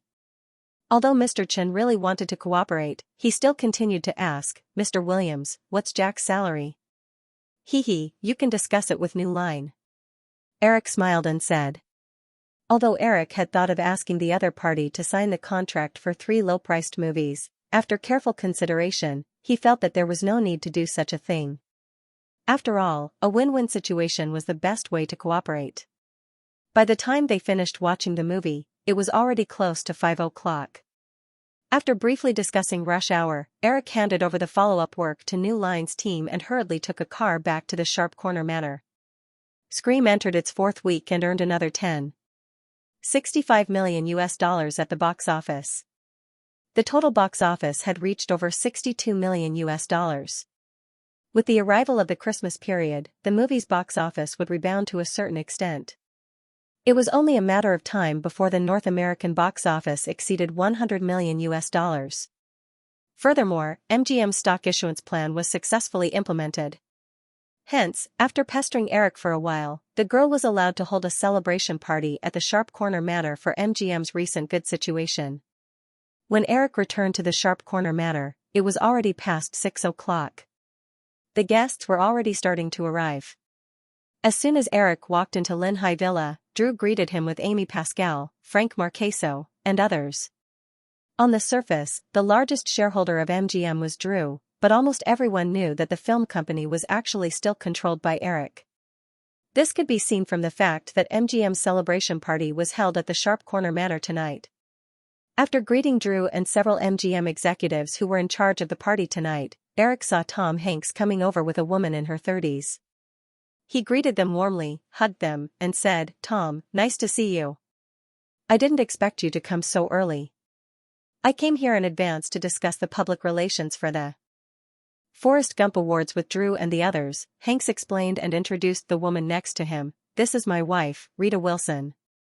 "Hello, Ms. Wilson," Eric greeted her with a smile and said to Hanks, "With the influence of Forrest Gump, I think you will definitely create an Oscar miracle this year." Forrest Gump had been in theaters for nearly half a year, and the total box office had already exceeded $300 million. However, the film was still showing in more than 1,000 theaters in North America, especially in December. With the advent of the awards season, Forrest Gump became a hot topic in the media again. The box office, which had begun to decline, rebounded again, reaching the scale of $2 to $3 million per week. The weekly box office of $2 to $3 million was not worth mentioning for a newly released film, but for a film that had been in theaters for nearly 6 months, it was simply a miracle. With its high popularity and reputation, there was no doubt that the film would be nominated for this year's Golden Globe and Oscar awards. Therefore, the most discussed topic in the media recently was Tom Hanks's Oscar nomination for Best Actor. Last year, Tom Hanks had just won the Best Actor award for Saving Private Ryan. Under normal circumstances, it was almost impossible for an actor who had already won an Academy Award to win another award after only 1 year. However, the influence of Forrest Gump was too great. The image of the male lead, Forrest Gump, had almost been rendered as a symbol of the American spirit. Coupled with the strong support of the film critics and the Academy Award judges themselves, although the nominees for this year's Oscars had not been announced yet, most media outlets had already begun to discuss the possibility of Tom Hanks winning the Best Actor award again. "Oh, I hope so too." Hearing Eric's words, Hank smiled with some longing as he spoke. In the history of the Oscars, there were many actors who won 2 Best Actor Oscars, but if he won the same award 2 years in a row, his name was destined to be recorded in the annals of Hollywood film history. This glory was not something that anyone could enjoy. The two chatted for a while, and Eric greeted the other guests who had already arrived. Just as he was about to go upstairs to take a shower and change his clothes, a timid female voice came from behind him. "Hi, Eric." Eric turned around and saw Christina Aguilera standing behind him. The girl was wearing a knee-length pink dress. Eric vaguely remembered that this was the Chanel style that the girl had worn before. Although Christina did not show any signs of growing taller, she looked slender and elegant in this expensive dress. After looking the girl up and down, Eric nodded with a smile. In fact, Christina, who was still a young girl, looked more like a girl next door than Brittany. It was a pity that in the original Spacetime, Christina, who had also been a sweetie, could not compete with Brittany. After admiring the dress for a moment with satisfaction, Eric saw a shy look on the girl's face and asked, "Christina, why are you here?" Christina pinched the dress and said, "I'm here to help Drew organize the party." "Oh." Eric smiled and did not ask further. He said, "Drew should be in the kitchen. Go ahead. I'll go change before the party starts." "Okay." Christina nodded obediently and watched as Eric walked all the way to the stairs not far away. She looked around and saw that the party company's staff were doing the final decorations in the hall. Some of the guests who arrived early were chatting near the glass wall. No one seemed to be paying attention to her. After hesitating for a moment, Christina mustered up her courage and walked to the stairs. She had been to the Pointed Corner Manor before and was even allowed to stay a night here. The girl tiptoed around the long corridor for a while and finally found Eric's master bedroom. She carefully turned the handle of the bedroom door. Fortunately, it was not locked. She pushed the door open and tiptoed in. It was a spacious circular bedroom. At least at first glance, it was much bigger than her own home. The endless sky outside the glass windows reminded Christina of the Cliff restaurant that she had seen on television. Eric was not in the bedroom. However, she quickly noticed the clothes that Eric had left on the bed. She looked around. Other than the door behind her that led to the corridor outside, there was a small door next to it. That should be the spare room. Yes, he must be taking a shower. The girl could not help but blush when she thought of this. After hesitating for a while about whether to leave or continue, Christina finally made up her mind. She closed the bedroom door and walked to the spare room. Eric was soaking comfortably in the hot water when he heard the door open. He turned his head and saw the small figure that he had just met enter the room. Their eyes met and Christina's face instantly turned as red as an apple. She stood by the door, not knowing what to do. Eric stared at the girl for a while and said helplessly, "You shouldn't have come in." Eric. Christina barged in impulsively, but when she saw Eric, she felt her little head buzzing for some reason. She had completely forgotten what to say. Eric could not help but laugh and said, "Get out. If Drew finds out that you're doing this, you'll never get such a beautiful dress to wear in the future." When she heard Eric mention Drew's name, Christina sobered up a little. After spending so much time together, she knew Drew's personality very well. However, she did not dare and did not want to be jealous of Drew. After all, Drew treated her very well. The Chanel dress that she was wearing was said to be worth $8,000. Drew gave it to her. $8,000 was not something she could afford no matter what. However, she could not help but feel envious. It was said that Drew's current net worth had exceeded $2 billion, and all of this was because of the man in front of her. When she thought of this, she did not leave. Instead, she mustered her courage and kicked off her high heels and walked towards Eric. "Eric, Christina came to the bathtub and knelt down. Her little hand brushed the thin layer of foam in the bathtub as she tried to look at Eric and said, I can do anything." Eric smiled and reached out to grab a large bath towel beside him and passed it to Christina. "Put this under your knees. If the dress gets wet, you won't be able to change later." Christina was already very nervous after saying what she had just said. She obediently put the bath towel under her knees and looked at Eric with a red face, as if waiting for the man's instructions. Eric did not do anything after that. He leaned comfortably in the bathtub and said casually, "Tell me, what have you been doing recently?" Christina's slender fingers gently drew on the marble table at the edge of the bathtub and said, I have been taking dance lessons recently." Eric recalled and nodded. "Oh, according to your age, you should be able to release a single next year. But they said that if I want to release an album, I have to wait until I'm at least 18 years old, Christina said coquettishly with a dissatisfied pout. You have to know, Christina, in this world, there are not many singers who can release an album at the age of 18. Christina looked up at Eric and quickly lowered her head. She muttered, "But I don't want to wait for more than 2 years." Eric asked, "Why?" Christina stopped drawing on the marble table and said, "Eric, I think I should be able to release an album now. No one says that girls under the age of 18 can't release an album, right? But the rules are like that. If you're under the age of 18, according to your development path, it will definitely cause controversy in the future," Eric said. Firefly Records' plan for Christina's future path was to portray the image of a somewhat rebellious girl. If she was under the age of 18, although it would not affect her popularity, it would definitely arouse the concern and disgust of adults who had led children astray. Christina bit her lip and looked up at Eric. "Eric, I heard that many singers can go to Japan to develop before they reach adulthood." "Well, I think so." Eric nodded. It was not only singers. Because of the different laws and regulations, plus Japan's respect for Western culture, many underage girls were used to going to Japan to develop for a few years. Eric remembered that many famous supermodels, actors, and singers had this experience. Christina looked up and said hopefully, "Then can I go there to release an album first?" "If you want to go, I won't stop you," Eric said. "But I don't like Japan."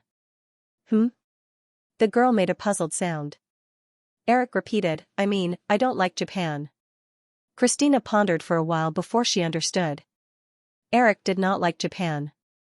If she went to Japan to develop in advance, then, she quickly reacted and said, "Then I won't go."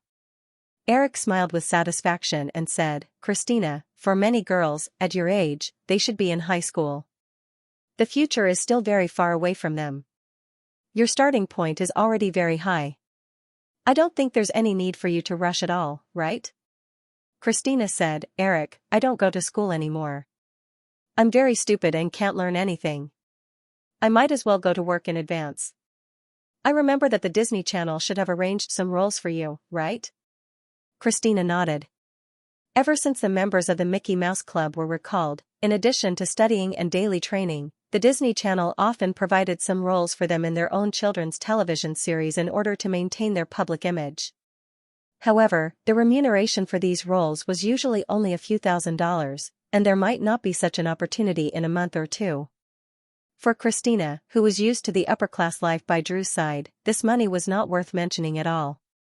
After hesitating for a while, Christina said, "Eric, then, can I act in a movie?" Eric roughly understood something at this time and asked, "Is your family short of money?" Christina did not know how to answer for a moment. Of course, they were not short of money. Her mother had already found a job in Los Angeles. Coupled with the salary she earned from acting in television series occasionally, it was enough to pay for the mother and daughter to live in Los Angeles. However, that was all there was to it.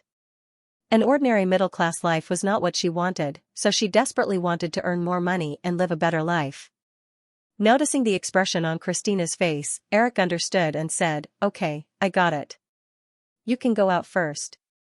I'll find some time to help you arrange it." Christina looked up and asked in surprise, "Really? Do I have to lie to a little girl like you?" Then, Christina's eyes lit up. She felt that she should do something. After hesitating for a moment, she reached out and grabbed Eric's big hand from the bathtub. She wanted to press it in front of her, but she immediately remembered what Eric had said just now. If her dress got wet, she would have nothing to change into. After being stunned for a moment, the little girl came up with a plan. She opened her mouth and was about to stuff Eric's finger into her mouth. Eric was amused by the girl's series of actions and could not help but laugh. He broke free from Christina's little hand and pinched her sharp chin. "Okay, stop fooling around. I'll give you 1 minute. If you don't disappear in front of me, I'll take back what I just said." Christina opened her mouth.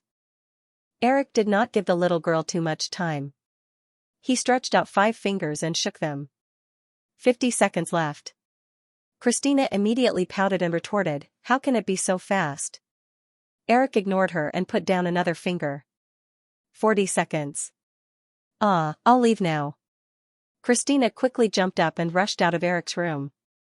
In the blink of an eye, she turned back and smiled at Eric foolishly. She picked up the pair of high heels on the floor and slipped out again. After Christina left, Eric rested in the bathtub with his eyes closed, thinking about what had just happened. Unknowingly, some thoughts came to his mind. He changed his clothes and went downstairs feeling refreshed. The days in Los Angeles in December were shorter. After 7 o'clock, it was already dusk outside.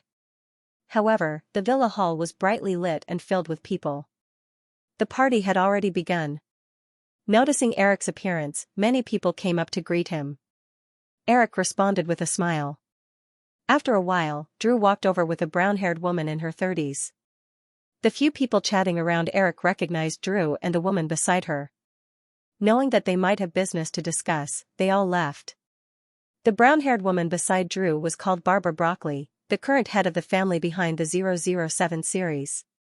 Since the production of the first 007 movie, Dr. No, in 1961, the control of the 007 series had been in the hands of the Broccoli family.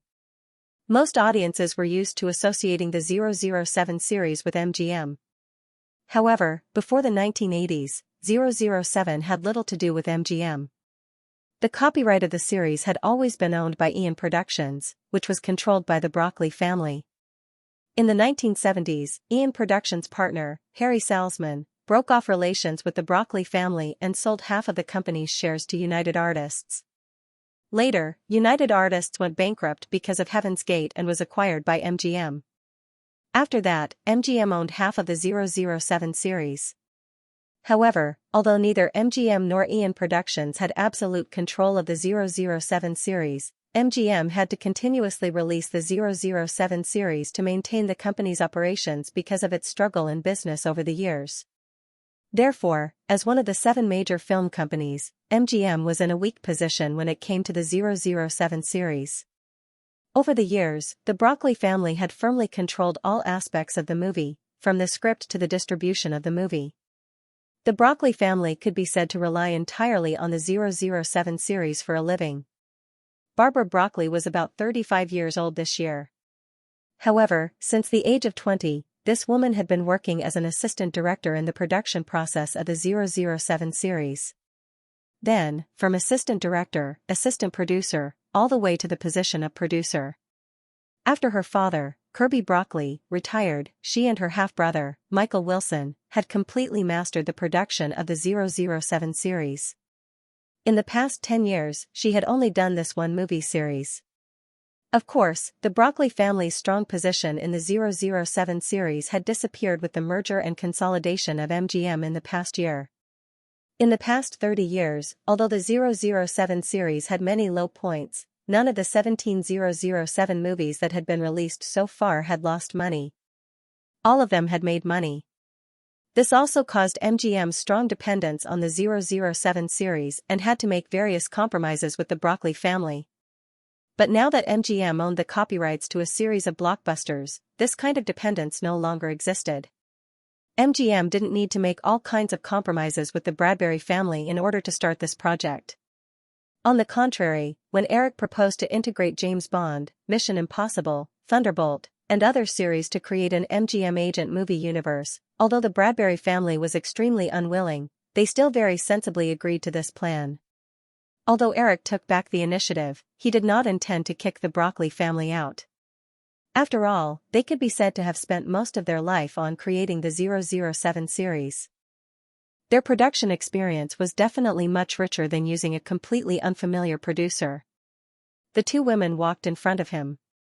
Eric hugged Barbara Broccoli very familiarly and said, "Good evening, Barbara, you are so beautiful tonight." Barbara Broccoli hugged Eric gently, and after letting him go, she smiled and said, "Thank you, Eric. This villa is really as everyone said. I now wish I could have a house like this. Then you can visit often in the future. By the way, why haven't I seen Michael?" Eric was referring to Barbara Broccoli's half-brother, Michael Wilson. Barbara Broccoli explained, "He has been dealing with some company matters in the UK recently." After exchanging a few pleasantries, Drew next to him pointed to the rest area not far away and said, "Eric, let's go over there and talk." Eric nodded, took a glass of champagne from the tray of a passing waiter, and sat down on the sofa in the corner with the two women. "Eric, I'm so happy to hear that you're going to direct the next 007. Even Dad asked about it personally."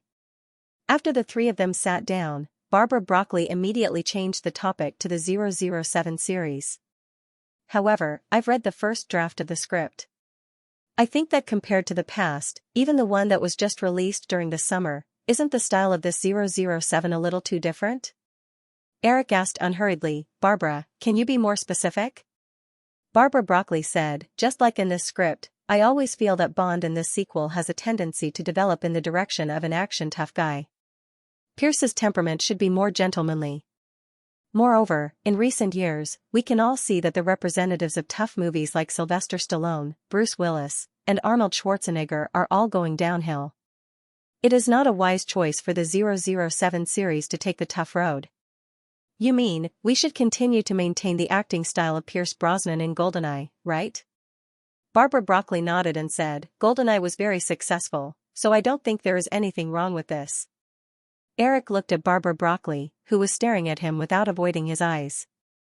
He recalled what she had just said and understood her intention. In the end, Barbara Broccoli still just wanted to gain more control over the 007 series. "If I remember correctly, the global box office of GoldenEye should be about 350 million now. The main countries have probably already released it, so the numbers won't change much in the future. A global box office of 350 million US dollars, compared to the production cost of 70 million US dollars, is of course very profitable. If we continue to produce according to this train of thought, the next few movies will still bring us good profits." "But, Barbara, don't you want 007 to go further?" Barbara Broccoli bit her lower lip and said stubbornly, "Unless the result can be predicted in advance, no one knows whether they are moving forward or backward." Hearing that Barbara Broccoli was about to argue with Eric, Drew, who was leaning against Eric, raised his chin. Just as he was about to say something, he felt Eric pat the back of his hand and he quieted down again. When others are moving forward, if you stop moving forward, it is actually a kind of retreat. Eric comforted the girl and spread out his hands and said to Barbara Broccoli, "So, let's not talk about these inexplicable philosophies of life. Let's talk about more practical issues, about the change in the script style. On a deeper level, I don't intend to turn the Bond series into a tough guy movie. I just want to make Bond more flesh and blood. He should be hurt, fail, and even cry, instead of still looking like a well-dressed gentleman after a series of fights, explosions, and car chases." But Bond is supposed to be a gentleman, and the audience won't mind these details. They just want to see something that makes their blood boil. With the development of special effects technology, there will be more and more movies that can make people's blood boil, and the audience's requirements will become more and more demanding. At this time, if you don't make Bond more soulful, the audience will soon get tired of it and abandon the series. Barbara Broccoli wanted to say something but was stopped by Eric. He said, "Let's put it this way, Barbara. I can clearly promise you that the Broccoli family's power in the 007 series will continue, and the profit sharing you have enjoyed in the past will not change. If you want, you can also continue to be the producer of the 007 series, but the premise is that the 007 series must be in the overall interest of MGM's development. If you still want to firmly control all the power of the 007 series like before, I can tell you now that it's impossible. Moreover, the current MGM will not compromise with Ion Productions. If we leave the 007 series now, we can still survive well, but Ion Productions will be penniless." Hearing Eric's increasingly serious tone, Barbara Broccoli felt a strong anger in her heart, but the anger soon disappeared. Eric patiently gave Barbara Broccoli time to think. He sipped the champagne in his hand and looked around at the surrounding guests. His gaze inadvertently caught a little pink figure wandering around. He smiled and waved at Christina, and the girl immediately floated over. "Hi, Drew." Christina came to their side but greeted Drew obediently first. Eric didn't know whether to laugh or cry. It seemed that this girl's weight in this girl's heart was higher than his. Drew just nodded casually. Eric patted his other side. Christina sat down in a restrained manner and curiously looked at Barbara Broccoli on the sofa diagonally opposite her. "Eric." After a moment, Barbara Broccoli spoke again. There seemed to be a hint of compromise in her tone. "The 007 series is my father's life's work. I only hope that, no matter what, you can treat it very seriously. Of course, if I didn't like this series very much, I wouldn't have directed a sequel film myself." Eric heard Barbara Broccoli say this and knew that she didn't intend to seek any more control. After that, he patted Christina's thin shoulder next to him and said, "By the way, Barbara, I recently had an idea." "Well, let me introduce you first. This is Christina Aguilera. Christina, this is Ms. Barbara Broccoli. All the 007 movies you've seen are produced by their family. Nice to meet you, Ms. Broccoli. I like the 007 series very much." Although Christina didn't understand what Eric meant, she still took the initiative to stand up and shake hands with Barbara Broccoli very obediently. At the same time, she didn't forget to compliment her. "Hello, Christina." Barbara Broccoli also had some doubts and even felt that something was wrong. Coupled with the fact that she had no choice but to compromise just now, her tone sounded absent-minded. "It's like this. The second part of the Break-In series is already in the post-production stage. There's only one more left. After the trilogy, although the original characters will be interspersed, the Angels will probably enter a period of replacement. This is the strategy that has been established since the beginning. Right now, I think that Christina may be one of the next Angel successors." As soon as Eric's voice fell, Christina's eyes suddenly lit up. Drew, on the other hand, looked at the little girl with a grin. Barbara Broccoli, on the other hand, was even more confused. Eric didn't beat around the bush. He said, "Since 007, Break-In, and Mission Impossible will have various overlaps, what do you think of the gimmick of having the youngest Bond girl in the history of the 007 series?" "Huh? Wow. Really?" Looking at the different reactions of the three women, Eric patted Christina's little head and said to Drew and Barbara Broccoli, "Of course it's true, and this is the result of my careful consideration. Since there was a gimmick of having the oldest Bond girl in the original space-time, why couldn't there be a gimmick of having the youngest Bond girl in this world?" At this time, Christina was not yet 16 years old. In the upcoming 007 movie, she would train as the Bond girl. In the future, she would have another identity as Charlie's Angel. Therefore, it could even be used as a link to better connect the several movie series. Drew maintained absolute trust in Eric. Although there were some ambiguous looks in his eyes and the expression he looked at Christina made the little girl have the urge to shrink her neck, in the end, Drew didn't say anything. On the other hand, Barbara Broccoli maintained a very cautious attitude. She said, "Eric, if this is the case, the original script will have to be completely overturned and rewritten. No, it won't be that troublesome. Haven't we been looking for a more reasonable reason for Vesper to betray Bond?" Eric said and patted Christina's little head again. He said, "See, isn't there a reason? In the original script, to save her boyfriend who was kidnapped, this reason is too far-fetched. Now, she has a biological sister who was kidnapped and betrayed Bond because of it. This reason is more reasonable, isn't it?" During the Christmas period, the last batch of new Hollywood films of the 1995 year began to be released. In the past, at this time, because various literary films that wanted to compete for the Oscars were released one after another, the relevant media would always be very lively under the control of the film companies behind the scenes. But this year, the media atmosphere with full public relations was much colder. In the list of nominees for the 53rd Golden Globe Awards, Forrest Gump had won 7 important nominations, including Best Film, Best Director, and Best Actor in the Drama category. Forrest Gump had won a series of major and minor pre-awards. If the film awards of the Golden Globe Awards were not divided into 2 categories, drama and comedy, some films might even directly give up the public relations for the awards. Even so, in order to avoid a head-on confrontation with Forrest Gump at the Golden Globe Awards, some drama films were even squeezed into the musical and drama category, which caused a lot of ridicule and criticism from the media. While ordinary people were enjoying the holidays, in Hollywood, MGM began to consciously release related news about James Bond, Casino Royale after a few months of preparation. When they heard that Eric Williams would personally direct the sequel to 007, many people's first reaction was to think that others were joking. Eric Williams was not even willing to direct the sequel to the Jurassic Park series that he had created himself. How could he shoot the Veteran Agent series that had been going on for more than 30 years? After all, in the eyes of insiders, the 007 series only had a few tricks over and over again, and there were not many tricks to be played. If they were purely an audience, they might get some fun from the hot scenes and the beautiful Bond girls. But if they were a director, this job could only be described as boring. However, as the news spread more and more, it became more and more clear and logical. Eric Williams talked with Barbara Broccoli, the producer of the 007 series, at a party in the Sharp Corner Manor. The next 007 film would be Ian Fleming's last film, Casino Royale, which had not been released on the screen. MGM began to secretly contact the trio of Thunderbolt and Beauty.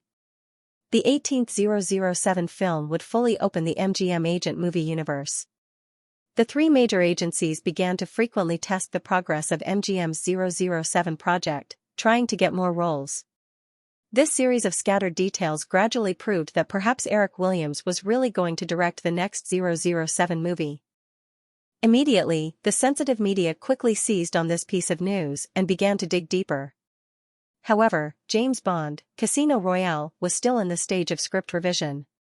After some news was released, in order to maintain the mystery of the project and maintain enough of a topic of discussion, MGM was given a gag order internally. They began to keep their mouths shut and did not confirm or comment on any external news. The Media and Public Relations Department only expressed very formally that the project was still in the process of preparation and that nothing had been finalized. Similarly, the current helm of the 007 series, Barbara Broccoli, is a woman who does not like to appear in public, and the media reporters did not get more information from her.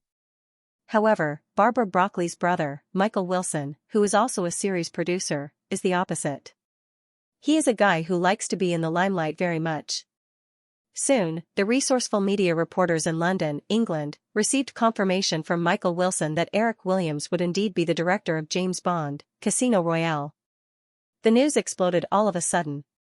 It has been more than 2 years since Jurassic Park was released in 1993 and created a global box office miracle of US $1 billion. Because there was no news about Eric's next movie, there was more than one news in the media that Eric would give up personally directing movies and move behind the scenes. In the past 2 years, LTD Group has risen rapidly with Victoria's Secret annual show, Lifetime TV has emerged with 2 reality shows, the integration of MGM, Flower Pictures, and DreamWorks Productions, as well as Firefly Group's continued strong film business, all of which proved the reliability of the media's opinion. Although ordinary people have paid less and less attention to Eric's news, in Hollywood, and even in the newly emerging internet industry, even in the unrelated clothing industry, Eric's presence is still so strong. His influence does not even have the slightest intention of stopping expanding. Take 1995 as an example. This year was still a bumper year for Hollywood. With the last 2 weeks of the Christmas period, the total box office of Hollywood for the year reached a new high, reaching US $6.5 billion. And Firefly Group only relied on Jurassic Park 2, Day of Independence, Toy Story 2, Jedi Cop, and 101 Dalmatians to crazily harvest as much as US $1 billion in box office. Firefly Group's several major labels released a total of 18 films in the year. Although there was a significant reduction in production compared to the previous 2 years, the cumulative box office of the 18 films still reached US $1.39 billion, and the global box office share reached US $2.7 billion. According to the prediction of statistical agencies, in 1995, the total size of the global box office market was only about US $17.5 billion. Therefore, Firefly Group alone had already accounted for 15.4% of the global box office share of the film market. Although the strength of Hollywood movies worldwide was a well-known thing, it could only be described as terrifying that one company could carve up 15.4% of the global box office share of the film market. And behind all this, there was no doubt that the young man who had been surrounded by miracles since his debut was in control. As the topic brewed, the news that Eric would personally direct 007, Casino Royale unknowingly became a fuse, reigniting the public's interest in him that had gradually cooled down. The media was always able to grasp the trend very well. With the rise of this topic, they also began to provide more information that interested the readers or the audience. Most people were undoubtedly very superficial. Last year, Forbes magazine had already valued Eric Williams' net worth at US $46.5 billion. This valuation not only made the rich people behind him look up but also made many people who saw this data feel numb. After all, ordinary people couldn't imagine what US $46.5 billion in assets meant. Although they didn't know the huge power of huge wealth, they still had a very strong curiosity about Eric's net worth this year. Therefore, the media also began to take stock of the assets owned or held by Eric. Then a network map of the Firefly business empire appeared in Business Weekly, which caused countless media to reprint crazily. In the following months, it was frequently the topic of various types of media. In this issue of Business Weekly, the detailed information of the two business empires under Eric's name, led by the Firefly Group and Firefly Investment, was fully displayed to the world. Needless to say, the Firefly Group was the largest media group in Hollywood.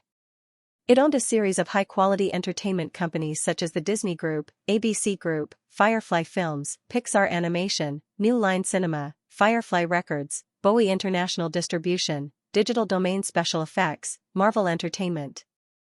Last year, the relevant agencies had valued the Firefly Group at more than US $50 billion. And this year, with the outstanding revenue growth rate of the Firefly Group, according to the 30% annual growth rate standard, its valuation once again broke through a new high, reaching US $65 billion. With this alone, Eric Williams, who owned about 73% of the Firefly Group's shares, would receive more than US $47 billion in assets, which was US $500 million more than his total net worth last year. The scale of Firefly Investment Company that followed made many people even more dumbfounded. After a detailed investigation by a reporter from Business Weekly, the investment company, which had been somewhat unknown since its establishment, now owned more high-quality company shares than most people imagined. Take a look. Yahoo Network, the first portal in the internet industry, was worthy of being the leading company in the internet industry in recent years, with a valuation of more than US $5 billion.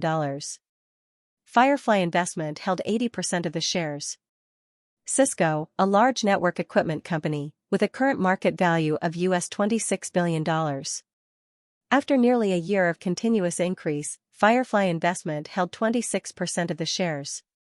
AOL, an emerging internet service provider, would enter the Nasdaq market in January next year, with a current valuation of nearly $5 billion. Firefly Investment held 30% of the shares. Ltd Group owned famous interior fashion brands such as Victoria's Secret. With 2 consecutive years of Victoria's Secret annual fashion shows, its current market value was $5.9 billion. Firefly Investment held 35% of the shares. Nokia, a mobile communication equipment company headquartered in Finland, achieved sales of 7 million mobile phones in 1995.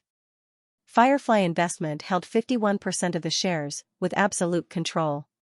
Sprint, a well-known telecommunications operator, owned a nationwide mobile operating network, with Firefly Investment holding 10% of the shares.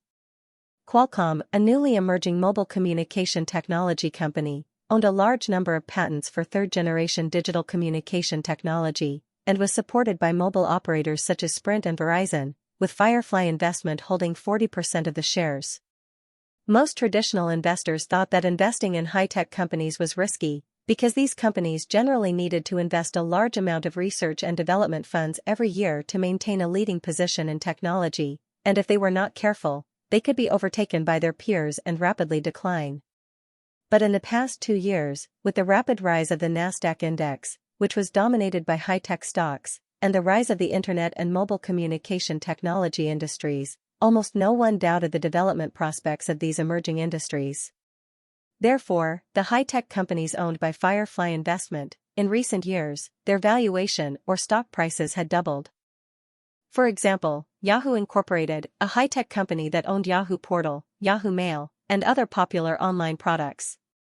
In recent years, Firefly had invested less than $600 million in total, but according to its current market valuation, if Firefly was willing to sell its investment, it could definitely get a premium of more than 10 times the investment.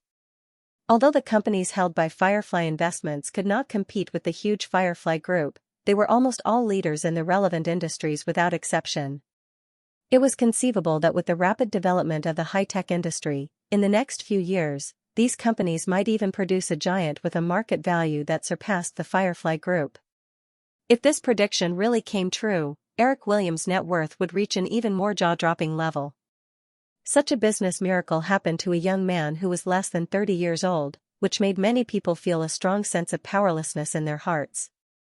In the midst of the storm, Eric declined a lot of media interview invitations and continued his life step by step. During the Christmas period, MGM's Mean Girls and Firefly's 101 Dalmatians were released at the same time. Disney was a master at making family comedies. With the release of 101 Dalmatians, with the interesting plot and the adorable Dalmatians army, it quickly conquered the Christmas audience and earned more than $50 million in box office for 2 consecutive weeks. Although the box office results of Mean Girls were not as impressive as 101 Dalmatians, the schoolgirls' horse-riding comedy still earned $20 million in the first week due to the popularity of Scream. The next week, it earned another $15.6 million. The production cost of this film was lower than Scream. Therefore, MGM recouped all of its costs after only 2 weeks of airing. While paying attention to the box office of the last 2 films in the new year, Eric had to rush to Mexico after Christmas and the New Year. Rosarito, Titanic set. Although Eric didn't like to see all of his personal business territory exposed to the public, it would be a lie to say that he didn't have a sense of vanity in his heart. However, this new year wasn't just made up of good news. At least, in the hearts of all the senior executives of Firefly, the biggest bad news was undoubtedly that the Titanic project was out of control. After a long period of preparation, Titanic began shooting in July. The original shooting plan was 4 months, which was about to be completed before Christmas. However, when the end of the year came, the senior executives of Firefly who checked the shooting progress found that Titanic was only half completed and post-production was impossible to talk about. At this time, Cameron had spent $60 million of the $150 million budget. According to the current progress, it would take at least 4 months to complete the shooting. This budget would also reach $60 million. So, no matter what, the remaining $30 million budget couldn't meet post-production. With a splash, the faint sound of someone falling into the water could be heard. The crowd was immediately roused from their stupor and rushed to the side of the ship. Seeing the director jump into the sea, without waiting for instructions, the few staff members who were originally hanging on the mechanical arm outside the deck slid down the safety rope. There were over 100 people at the scene. Eric wasn't worried about Cameron's safety, but he didn't know whether to laugh or cry. Jumping into the sea just because of a disagreement, what kind of situation was this? Walking to the side of the ship, Eric leaned over the guardrail and looked down. Cameron, who was in the sea, had already grabbed onto the safety rope and was being slowly hoisted up with the help of several others. William Stewart, who had been so frightened that his face was ghastly pale, breathed a sigh of relief when he saw that Cameron was safe and sound. Only then did he notice that Eric was standing not too far away from him. Thinking of the situation just now, he hurriedly went forward to explain. Eric nodded at William Stewart and comforted him. It's okay, William. I saw everything just now. It's not your fault. Hearing Eric's words, William Stewart was relieved. Thinking of what he had been through recently, he felt somewhat sorrowful. Just as he was about to complain to Eric, Cameron had already jumped onto the deck. Cameron, who was still aggressively looking as if he wanted to compete with William Stewart, saw Eric appear. His ferocious aura instantly dissipated. Completely ignoring his drenched appearance, he enthusiastically pounced over and gave Eric a hug. Eric, you came at the right time. Looking left and right, he noticed that everyone was looking at him strangely. Cameron roared, "What are you all doing here? Don't you all need to work?" The corner of Eric's mouth twitched, and he waved his hand at everyone. Everyone immediately scattered and returned to their posts. Cameron ignored these small details and pulled Eric to the front of the ship. He even called Leonardo and Rachel over and gestured for them to pose. Eric, imagine Jack and Ross standing at the front of the Titanic. In the endless sea, under the magnificent sunset, facing the blowing sea breeze, hugging and kissing each other. What a beautiful scene it would be. And to achieve this, we have to install a tower crane. At the end of his speech, Cameron leaned against the side of the ship very seriously. He raised one arm high and slowly moved it, as if he was the tower crane in his imagination. Eric patiently listened to Cameron's narration, which was clearly a little obsessed, and finally asked, "Jim, installing a tower crane is too time-consuming. Can't we use a helicopter?" Cameron immediately shook his head. No, a helicopter is too unstable. It has to be a tower crane." Eric leaned against the side of the ship and looked up at the sky. He recalled the scene in his memory and smiled. "Well, Jim, you should know why I suddenly appeared here. Now everyone is saying that the Titanic has gone out of control. Do you feel that way?" A slight trace of embarrassment flashed across Cameron's face, but he immediately said, "Eric, I know that this movie may not be able to be completed on time, but it's definitely not out of control. I'm completely clear about what I'm doing. Well, it's just that the budget will be slightly exceeded. I think that money won't be a problem for you. The one thing you don't lack the most right now is money." Eric looked at Cameron's appearance and helplessly waved his hand. "You'd better go change your clothes first. Give me some time to think about how to refute you." Cameron seemed to realize something and laughed proudly. He said to John Landau next to him, "John, go make a call now and ask them to prepare the things as soon as possible." After that, Cameron waved at Eric and quickly walked towards the gangway.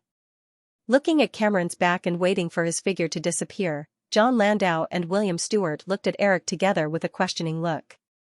Eric nodded and said, "Just prepare according to Jim's plan." William Stewart still had a worried look on his face. "But, Eric, this will delay at least 2 days. A lot of the original filming plans will be disrupted. It's already a mess." "It won't affect anything if it gets messy, Eric said. He looked at William Stewart and said, "William, don't worry. This project is just me being willful. No matter what the outcome is, it won't affect you." Since Eric said so, William Stewart certainly didn't refute. He was most worried that the budget of Titanic would be exceeded and the box office would fail. According to the usual practice, once this happened, he might be fired as the producer. Since Eric had made such a promise at this time, of course, he wouldn't continue to be tactful.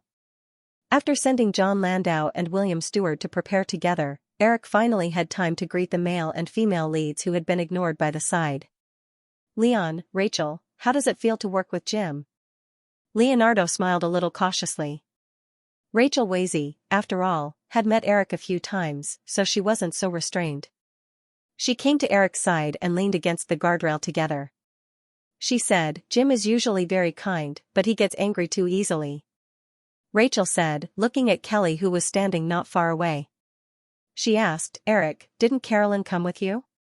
No, I'll bring her to see you next time. Oh. Rachel nodded disappointedly. In order to make this movie, she had been here for a few months. She didn't even go back for Christmas. In addition, there was a director who could fly into a rage at any time. If it weren't for her naturally strong personality, she would have even given up many times. Eric could more or less understand Rachel's feelings and comforted her. Work hard. After this, you might become a big star that even the director has to be careful with. Rachel smiled and said, haha, as long as I don't meet a director like Jim again, I'll be fine. Just as Rachel mentioned Cameron, the familiar figure at the gangway rushed back. Hey, Eric, the shooting in the morning will have to end here. Come with me, I'll show you the recent shooting results. Eric nodded and said goodbye to Rachel and Leonardo.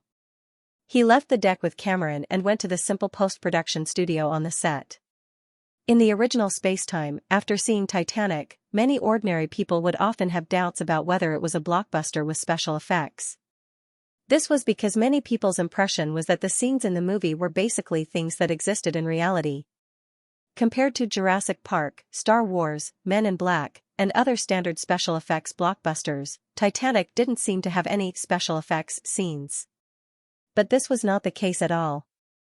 In the entire movie, from the night sky to the small things like the hot air coming out of people's mouths, it was basically composed of special effects technology or special effects. Moreover, compared to scenes like aliens and spaceships that didn't exist in reality, it was more difficult to show real things in the way of CG special effects.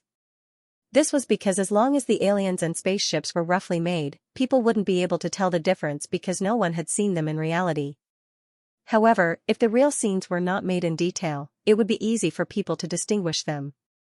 Because they needed to temporarily install the tower crane that Cameron needed, it was impossible to rearrange the shooting schedule in the remaining hour in the morning. Eric was dragged by Cameron to the post-production studio to check on the scenes that he had recently completed. Except for a small part of the scenes that were completely shot in real life, most of the scenes could be seen in the green screen. There was even a scene that was planned to be shot in the luxurious first-class cabin of the Titanic. Except for the table, chairs, stools, and other details, everything was surrounded by a green screen. One could imagine how much work it would take to turn all these scenes into scenes in the movie. Eric, I promise you, as long as there are no more constraints in terms of funding, I can complete all the shooting in 3 months. The post-production work can also be done at the same time. Except for the main scenes, I can subcontract some small special effects work. John has recently begun to contact a special effects studio. Moreover, the rendering farm in the digital domain can also greatly shorten the post-production progress of the special effects. Before August, I can guarantee that all the work will be completed. During lunchtime, a group of people gathered in the restaurant to talk about the progress of the movie. Cameron once again made a solemn promise. Anyway, swearing or something like that was free. After feeling Eric's support for the project, Cameron made this kind of unscrupulous promise almost immediately. John Landau, William Stewart, and even Rachel could not help but roll their eyes when they heard this. Eric cut the steak in front of him with a smile and said to Cameron, in August, there's definitely no chance for the summer break. I just hope that you won't delay the completion of the movie by the end of the year. Jim, this is definitely my bottom line. You have to know that Firefly doesn't belong to me alone. Of course. Cameron immediately nodded and looked at William Stewart sitting not far away. He said, however, Eric, I have a condition. I think that William doesn't need to waste time here. John and a few other production assistants should be enough. Eric shook his head and said, that won't do. Jim, William must stay here. What a joke, if there were no restrictions at all, this guy in front of him would be completely out of control. Although Eric supported the continuation of the movie, he would definitely not allow Cameron to squander without restraint. Otherwise, $300 million would probably not be enough for him to spend. Cameron did not deliberately lower his voice. Hearing the conversation between the two, William Stewart looked at Eric with hope in his eyes. Although Cameron's idea of chasing him away was very unpleasant, if possible, he definitely did not want to continue to stay here. After rejecting Cameron's request and eating lunch, Eric suddenly thought of another matter. He said to Cameron, John Landau, and the others, right, there's one more thing. I hope that the props of this movie can be kept intact. Several people showed a puzzled look.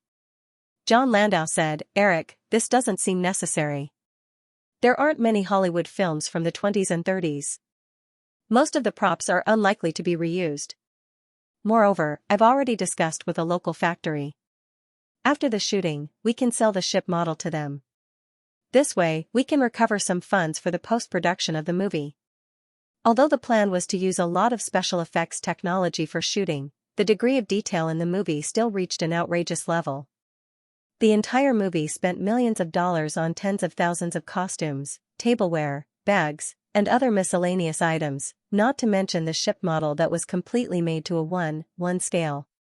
In the original spacetime, after the miraculous success of Titanic, the producers once again earned hundreds of millions of dollars in ticket sales just by relying on the exhibition of Titanic props.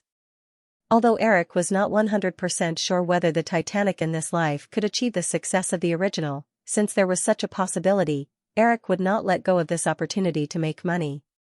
Hearing that John Landau had already planned to sell the ship model, Eric quickly shook his head. There's no need. In my opinion, this ship is still very memorable. Moreover, in the future, Firefly will inevitably have some ocean-related movies. Perhaps these props will be used. Yes, this set can even be completely preserved and used as a filming base for ocean-related movies. Seeing that Eric insisted, of course, no one objected. After a simple discussion, they even decided to build a warehouse in the base specifically to store the props of Titanic. Since he was there, Eric was not in a hurry to leave. Instead, he stayed on set to observe Cameron's shooting process. Although part of the shots on the bow of the ship were temporarily delayed because of the installation of the tower crane, the crew quickly arranged for other scenes to be shot. After the budget pressure was resolved, Cameron seemed to have become less irritable. At least, Eric did not hear Cameron's roars for the next 2 days. However, although the interior of the Rosarito set had returned to peace, the outside world became more lively. Because although a gag order was issued immediately after the incident, there were too many people on set after all. The gag order did not have much effect at all. The incident of Cameron jumping into the sea made the headlines of major entertainment newspapers in North America the next day. Cameron had a strong argument with the producer of Titanic and jumped into the sea. The Titanic project went out of control and Eric Williams went to Rosarito in person.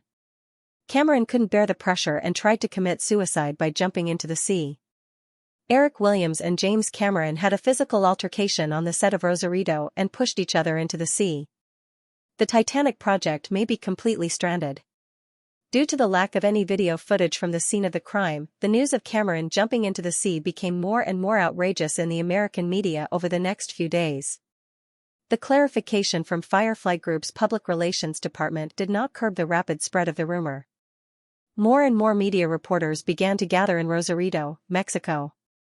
In desperation, Eric simply asked ABC TV to send reporters to the set to record some behind-the-scenes footage of the crew. Although it did not completely suppress the spread of the rumors, those absurd remarks were also dispelled after the relevant videos were played. The day after Eric rushed to Rosarito, the CEO of the Digital Domain, Stan Winston, also rushed over to discuss the post-production of the film. This was because Titanic would use a large number of very novel special effects production methods. According to Eric's development plan when he established the Digital Domain, these brand new special effects technologies would be specially organized, and if possible, they would also apply for patents. Although many of the special effects techniques were created under Cameron's whimsical ideas, after receiving sufficient budget support from Eric, Cameron, who was completely immersed in the film, did not care about these at all. It was another morning of shooting. At this time, Eric had been on the set of Rosarito for 5 days.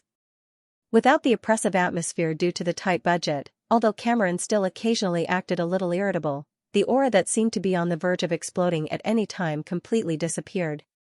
The interpersonal relationships of the crew from top to bottom were also much more harmonious. At lunchtime, Eric was eating with Cameron and the others in the restaurant when John Landau walked in hurriedly. After getting the food, he sat down at Eric's table. John Landau said to Eric, "Eric, are you going back in the afternoon?" "Yes, the matter here is almost over. I can't help much even if I stay here." John Landau nodded. After a moment of hesitation, he reminded, "I think you'd better be careful when you go back." Eric raised his head in confusion. John Landau said, "I heard that there have been several robberies targeting reporters recently. There were even 2 unlucky guys who had their ribs broken. As you know, their professional filming equipment is very expensive. Also, I just chatted with Victor, who is in charge of the security on set, and he said that there have been a lot of unidentified people around the set recently. So, you know." Eric nodded seriously. He was very clear about the security situation in Mexico. The country only had about 100,000 regular soldiers, but the number of illegal armed forces led by drug traffickers was not much less than the regular army. It was still okay for now, but in the next few years, as public security deteriorated further, Mexico would even be classified by the United Nations as a state of war country on the same level as Somalia and Yugoslavia. Coupled with the fact that Rosarito was close to the Mexican-American border, the security situation in the vicinity was even worse.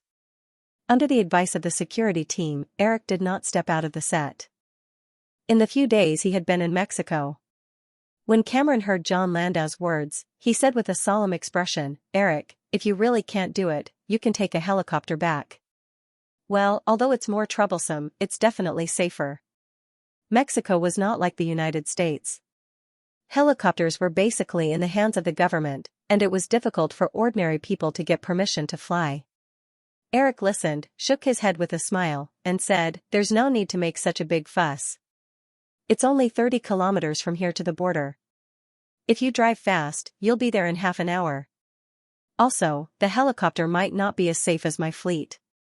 Eric was not being arrogant. The 23 bodyguards who came with him this time were all former Marines with rich combat experience. Although the 5 SUVs he took were not as well equipped as the president's car, they did not lose to the other party in terms of security. As long as they did not encounter a crazy heavy firepower attack, even if they were temporarily trapped, they could rely on the protection of the car to defend themselves and wait for reinforcements. After lunch and chatting for a while, Eric said goodbye to everyone and left the Rosarito set in a car with his female assistant. It was still the coastal highway of Baja California. After the car had stabilized, Eric lowered his head to read the latest version of the script of James Bond, Casino Royale from Los Angeles. Kelly, who was sitting next to him, inadvertently caught a glimpse of a few small tails following behind the fleet in the rearview mirror. She remembered John Landau's reminder at the restaurant at noon, patted Eric uneasily and pointed to the back. Before Eric could answer, Carter Moan, who was sitting in the front passenger seat, said, "Miss Haynes, it's okay. That's the reporter's car. They may want to go back with us." "Oh, so that's how it is." Kelly smiled, feeling a little embarrassed at her own suspicions. The fleet drove through the town of Rosarito and continued to move forward. Eric read a few pages of the script, raised his head to stretch his neck, and chatted with Kelly for a while. Just as he was about to lower his head to continue reading the script, Carter Moan in the front row suddenly pressed his headset and whispered a few words in a hurried tone. He then turned his head and said, "Eric, there may be a situation in front." Eric raised his head in confusion. Kelly, on the other hand, grabbed Eric's sleeve sensitively with a nervous look on her face. "A container truck is parked about a kilometer in front, blocking the road," Carter Moan explained and added, "It's a very old-fashioned method." Eric looked out of the window. Although it was a 4-lane highway, there was a barrier made of cement blocks in the middle of the road. A container truck could almost block half of the road. Eric knew that he did not have time to panic, so he did not hesitate and said in a calm and decisive tone, "I don't know about this. You deal with it." Carter Moan nodded and instructed the two to fasten their seat belts. He quickly issued orders through the headset while he took out a pistol from the glove compartment and handed it to the driver next to him. Then, he took out a semi-automatic rifle and fiddled with it. Eric took a deep breath and noticed Kelly's nervous look next to him. He patted her shoulder and comforted her. "Don't worry, it's okay. Even if we encounter any trouble, there will be people rushing over from the border within 10 minutes. Okay." Kelly's face calmed down. She held Eric's hand while her other hand reached into her bag and felt for her phone. She thought about it and realized that this phone could not be used to make calls in Mexico, so she had to give it up. During the simple conversation, the entire convoy suddenly sped up. A few seconds later, Carter Moan turned his head and instructed Eric. "Everyone, sit tight." Then, at the front of the convoy, there was a loud bang. Eric sat on the left side of the rear compartment and felt that it was not a gunshot. He leaned close to the window and looked out in confusion. The SUV at the front had brutally smashed a hole in the cement block in the middle of the road. It forcibly changed lanes and entered the other side of the road. Then, the second and third SUVs followed suit. During the bumpy ride, the fourth SUV that Eric was in also changed lanes and scraped against the cement block that was still standing. There was an ear-piercing sound of friction. In the front row, Carter Moan, who was holding a semi-automatic rifle, looked out the right window vigilantly. Eric withdrew his attention from the bumpy ride and looked to the right. A blue container truck was parked in the middle of the right lane. The moment it passed by, Eric also noticed the two Mexican men standing next to the truck with surprised expressions. The convoy overtook the container truck and did not choose to change lanes again. Fortunately, there were few vehicles on the road near the sea. Even if they encountered a few oncoming cars, they could easily avoid them. Although Carter Moan didn't notice anyone chasing after them, he remained vigilant and kept communicating with the bodyguards in the cars. It wasn't until about 10 minutes later that the town on the border appeared in everyone's field of vision that everyone relaxed. Kelly took a deep breath and looked at Eric next to her. Then, she looked at Carter Moan, who was unpacking his weapon and stuffing it into a backpack. She thought for a moment and said, "I just saw. Maybe, it was a misunderstanding?" Eric recalled the expressions of the two Mexican men and felt a little puzzled. However, he did not have the intention to question Carter Moan's judgment. A rich man's son would not sit under the eaves. There was no problem with being cautious. Carter Moan put away his weapon and said through the rearview mirror, "It's not a misunderstanding, Ms. Haynes. If you look carefully, you should be able to notice that the guy in the blue jacket had a submachine gun in his arms. Also, the container door was obviously open. If they really stopped to fix the car because of a car malfunction, it would definitely not be like this." Kelly was still puzzled. "Why?"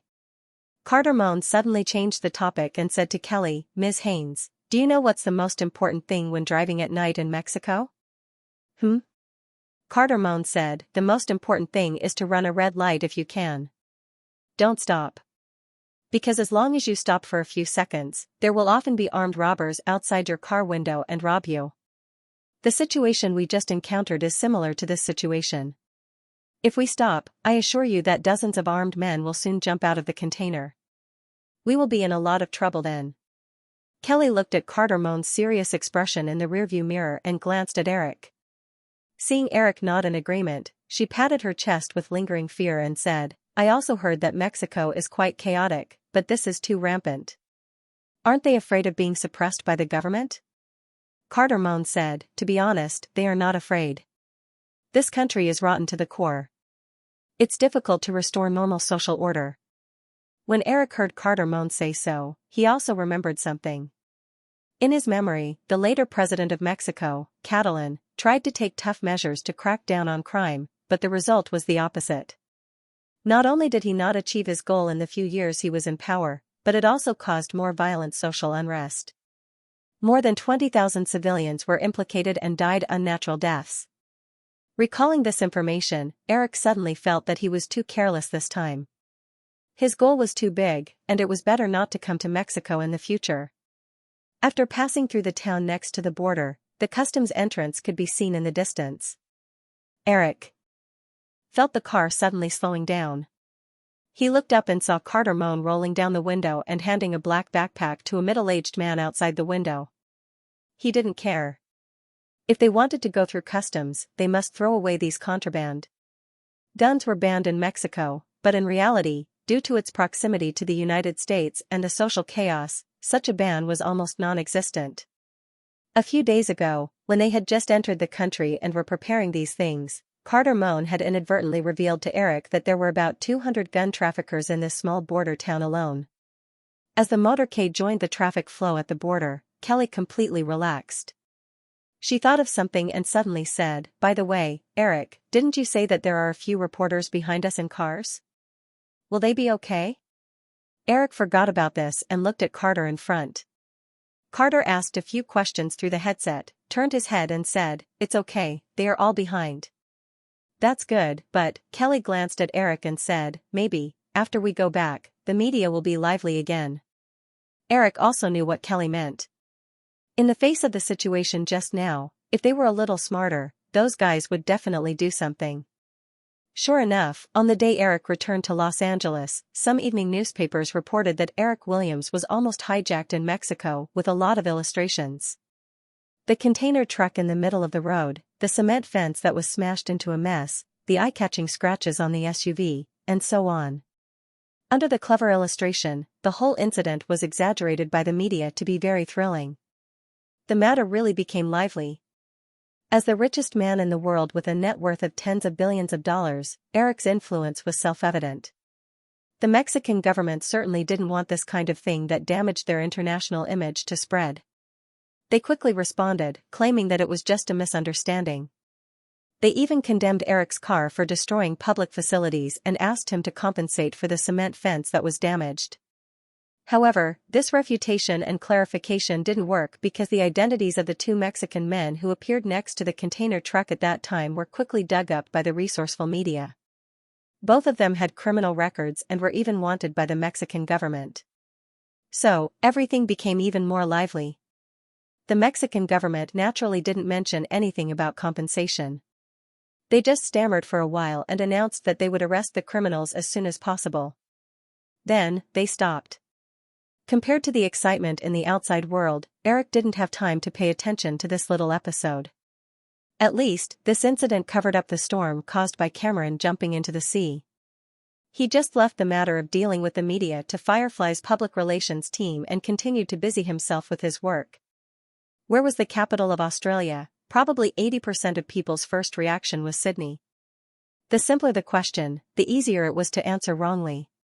Therefore, another 10% of the remaining people hesitated for a moment and thought of another city in Australia, Melbourne. However, both of these answers were wrong. The capital of Australia was Canberra, a city that did not have a strong presence in most people's hearts. After returning from Mexico, Eric stayed in Los Angeles for a week before flying to Australia in the Southern Hemisphere. The absence of Titanic during the summer could not be changed. The remaining two films, The Matrix and Fatal Island, could not be missed.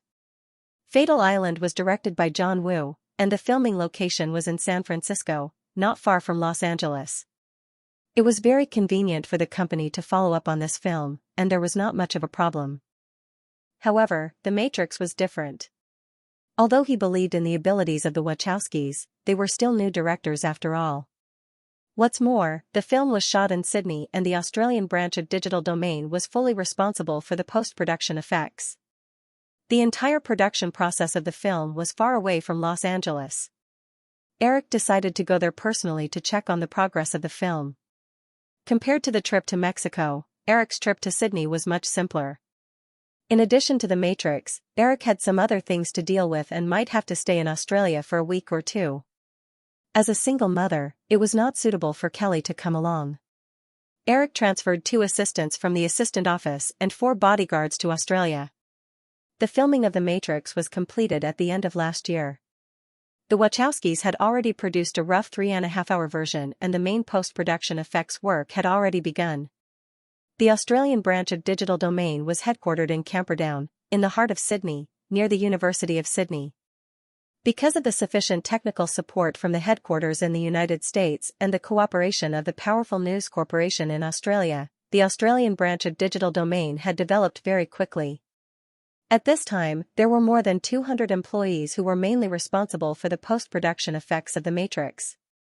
Eric stayed in a hotel near the University of Sydney, less than a kilometre away from the Digital Domain branch. It was convenient for him to work nearby. Although it was a private trip due to work reasons, Eric was still greeted by a member of the Sydney City Council as soon as he got off the plane. He invited Eric to attend a charity reception the next night. As the headquarters of News Corporation, Lachlan Murdoch, the eldest son of Rupert Murdoch, who was in charge of part of News Corporation's newspaper publishing business in Australia, also called shortly after Eric got off the plane and invited him to a private party. Due to the jet lag and the continuous social engagements, Eric couldn't get into the mood for work for the next 3 days. Early in the morning of the 4th day, Eric was still feeling a little dizzy from the hangover when someone knocked on his hotel room door. When he opened the door, the producer of The Matrix, Robert Cotter, was standing outside. As they were unable to poach Joe Silver to Firefly to be in charge of the Matrix project, the company finally chose Robert Cotter, a middle-aged man in his 40s. He was originally a producer in the former Disney system and had been working as a producer since the mid-1980s. He could be considered to have a lot of experience. Looking at Eric with messy hair and a tired face, Robert Cotter was a little surprised. He hesitated and said, "I'm sorry, Eric, I didn't know you were still resting." At this time, Eric was only wearing a pair of trousers and was shirtless. He even looked a little sloppy. When he heard that, he subconsciously raised his empty wrist but found that there was no trace of the watch on his wrist. He didn't know where he threw it last night. He had no choice but to ask Robert Cotter, "What time is it now?" 9:30, Robert Cotter replied. "You said you would go to the special effects company at 9 o'clock today. I came over to take a look after the time." "Oh, sorry." Eric shook his head again and said, "I got drunk last night." "You go over there first." We'll go over at 10:30. "Okay." Robert Cotter nodded and said, "Eric, do you need me to call room service for you?"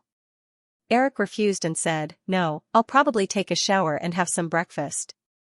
Robert Cotter nodded and didn't say anything else. He said goodbye and left. Eric closed the door, took off his clothes, and went into the room. He turned on the hot water and soaked himself in the bathtub. He stretched his body comfortably and recalled some of the things that happened last night.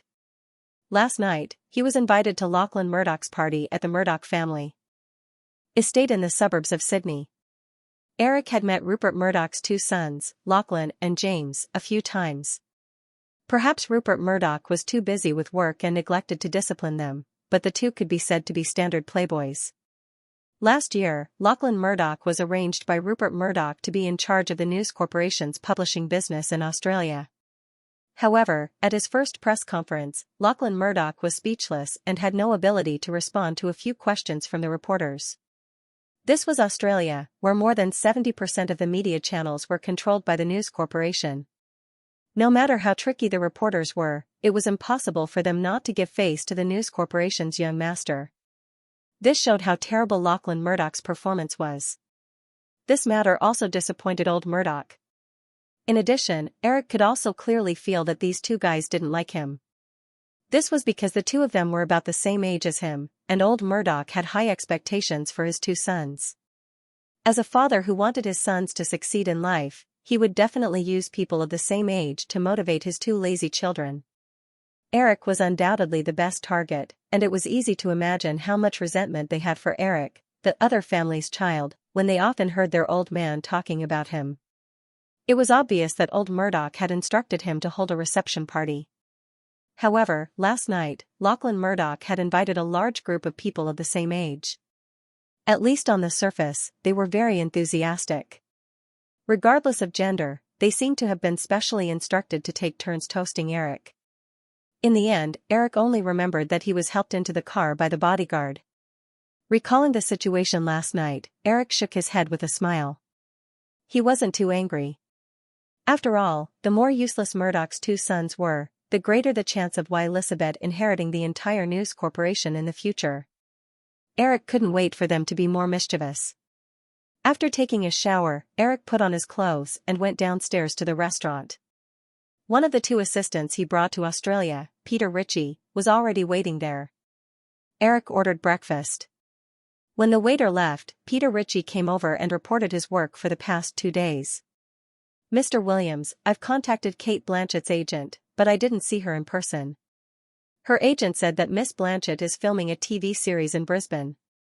Eric interrupted his assistant and wondered, "Brisbane?" Peter Ritchie understood and explained, "Brisbane is the capital of Queensland in Northern Australia. It's the third largest city in Australia after Sydney and Melbourne. It's about 700 kilometers away from Sydney." Eric nodded and motioned for Peter Ritchie to continue. Peter Ritchie said, "Miss Blanchett's agent is very enthusiastic about our invitation. He said that he would get Miss Blanchett to come back as soon as possible to meet you in person." Eric asked again, "Have you given the script to them?" "I've given it to Miss Blanchett's agent." Eric nodded and said, "Keep in touch with them. I don't have much time.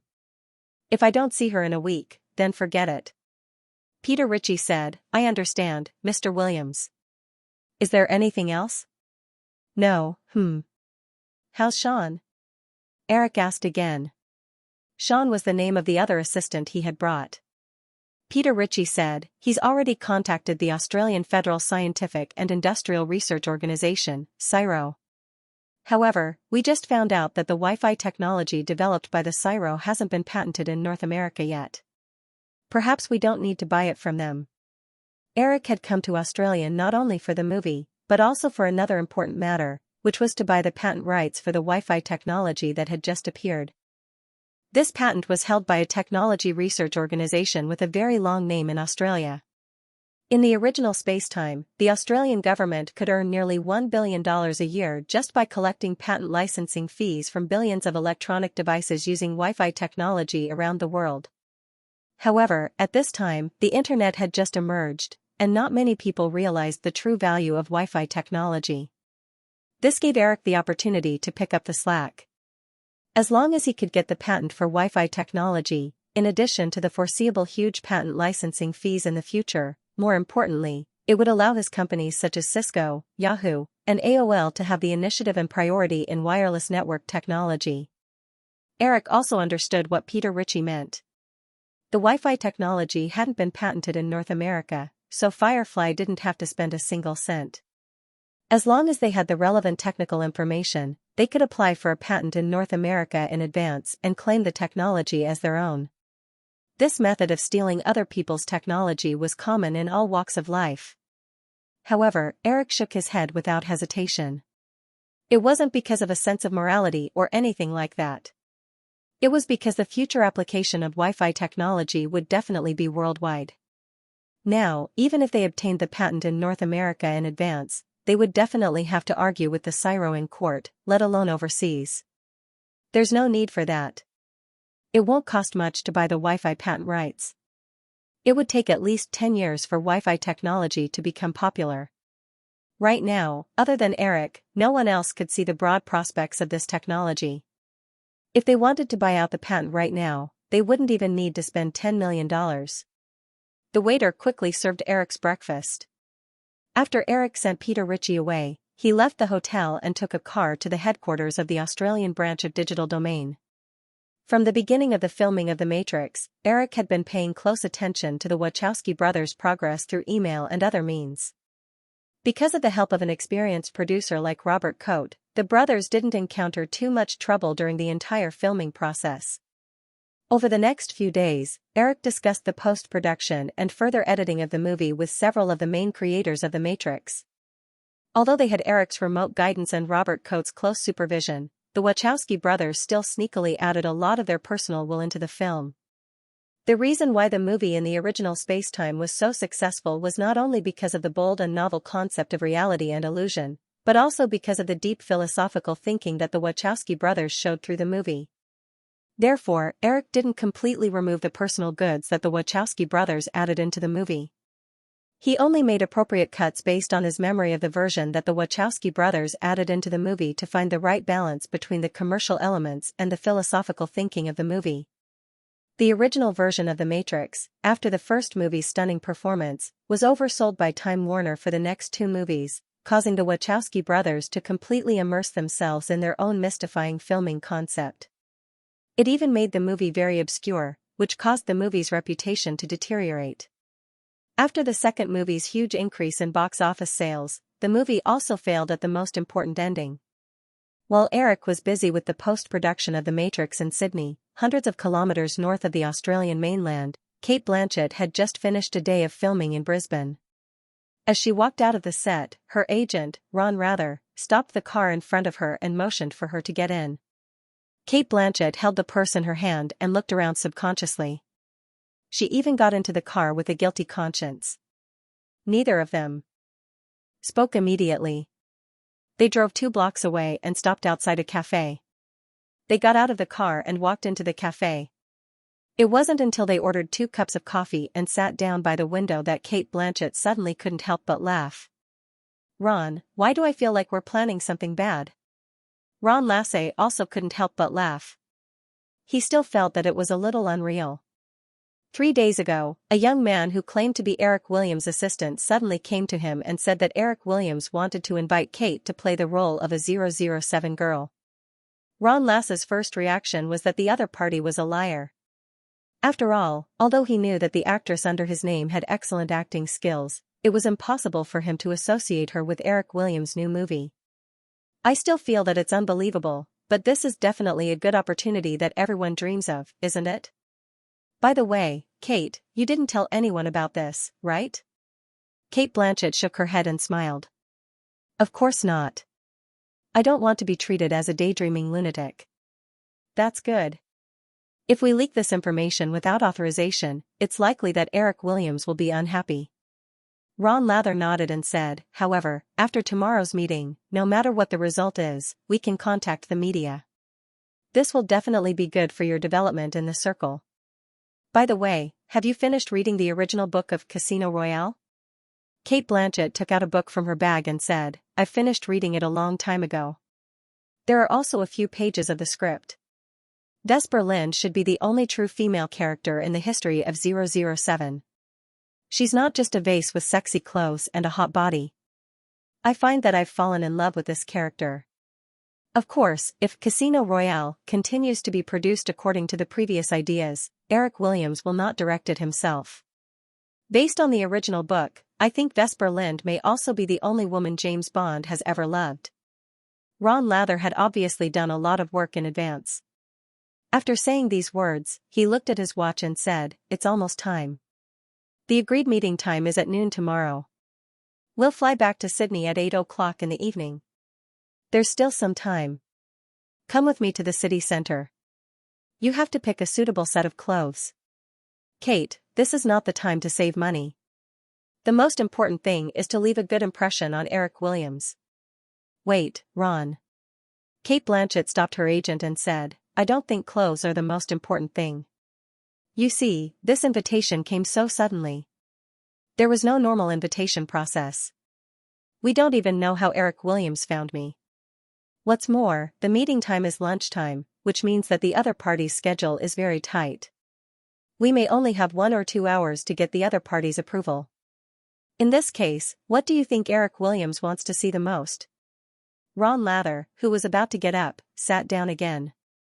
He looked at the original book of Casino Royale on the table and the thin pages of the script sent by the other party. He suddenly understood. "You mean, this is actually an audition?" "Of course." Cate Blanchett picked up the script in her hand and said, "So, what we should do most is not to buy clothes, but to think about the role together. I also hope that you can help me with the lines." It was already January 22nd, and Eric had been in Sydney for 10 days. Last night, the 53rd Golden Globe Awards ceremony was held at the Hollywood Hilton Hotel. As expected, Forrest Gump won 3 awards in the Best Film, Best Director, and Best Actor categories. There weren't any major problems with the post-production of The Matrix. Within a week, Eric had almost finished discussing the final post-production and editing strategy with the main creative team. The negotiations for the buyout of the Wi-Fi patent had also begun. Eric handed the matter over to the R&D team in charge of the MP3 player. Eric's schedule was very tight.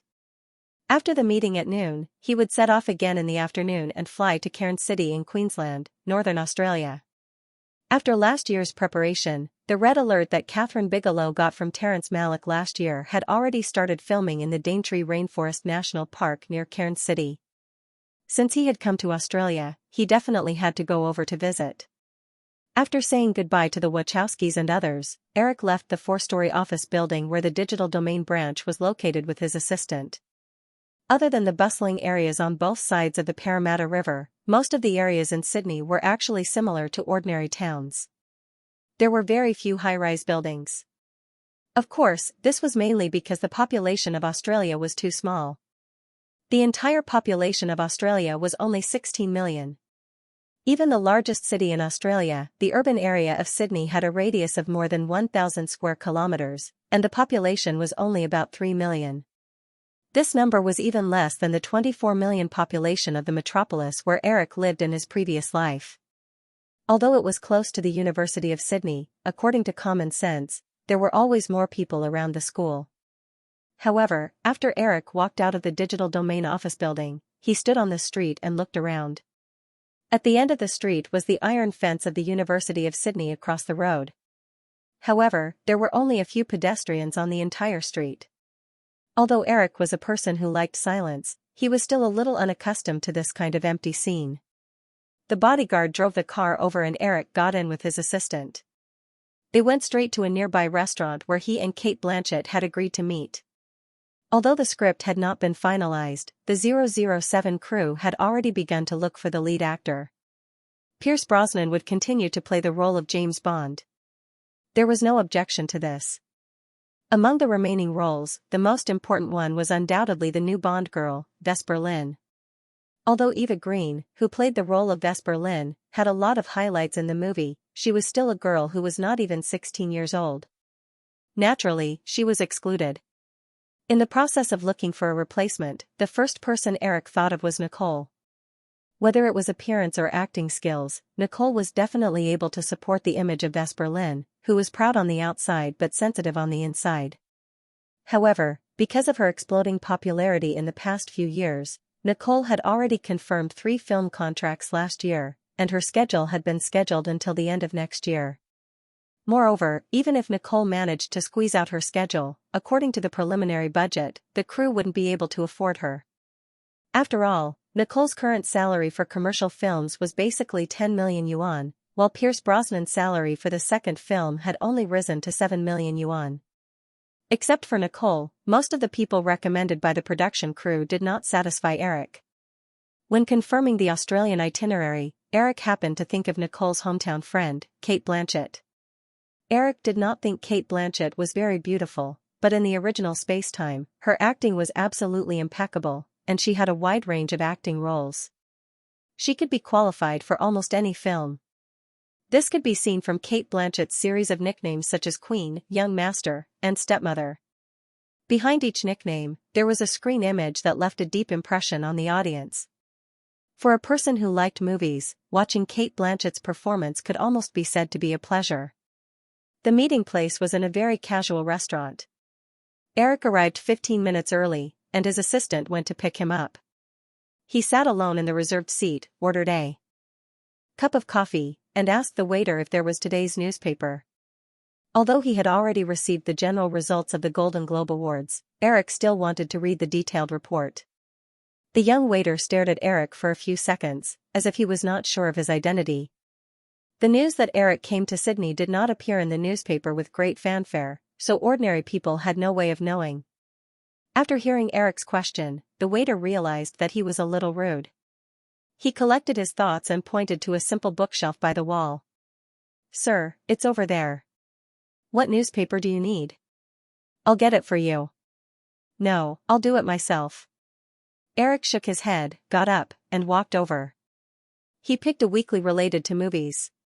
When he was about to return to his seat, his eyes inadvertently glanced at the magazine column. He was immediately attracted by the cover of a magazine called Dolly. It should be a girl's magazine. On the cover was a baby-faced girl wearing a pink skirt. Eric took the magazine and sat down at the dining table. He flipped it open and found that the magazine was holding a young girl model selection contest. A 13-year-old girl named Miranda Kerr was the winner of the most recent selection. I really couldn't tell that she's already such a troublemaker at the age of 13. Eric smiled as he flipped through more of the girl's photos with great interest. In his heart, he thought of the absurd news of two business elites fighting on the street over Miranda Kerr in his previous life. Casually flipping through the magazine, Eric's heart unconsciously had some kind of bad taste. In the original spacetime, the supermodels in the fashion industry after the new era should be girls who just debuted. Maybe I can take this opportunity to bury a very deep Easter egg in 007. In the original version of 007, Casino Royale, there happened to be another supermodel, Alexandria Ambrosio, who was dressed as a tennis girl. In this case, why not gather a group of later seductresses together and make a cameo appearance at the same time? 3 or 4 years later, when these supermodels shine in the fashion industry, people will suddenly find that they have all made cameo appearances in 007, Casino Royale. How interesting would that be? Thinking back, in addition to Miranda Kerr and Alexandria Ambrosio, among the recent supermodels who will debut, Gisele Bündchen must be one. Well, there is also Adriana Lima. The others. Eric shook his head and decided not to waste any more time. At night, he would send a few emails to the major agencies to directly ask for information and then choose from them. According to industry regulations, most of the outstanding supermodels had already been signed by modeling agencies when they were 13 or 14 years old.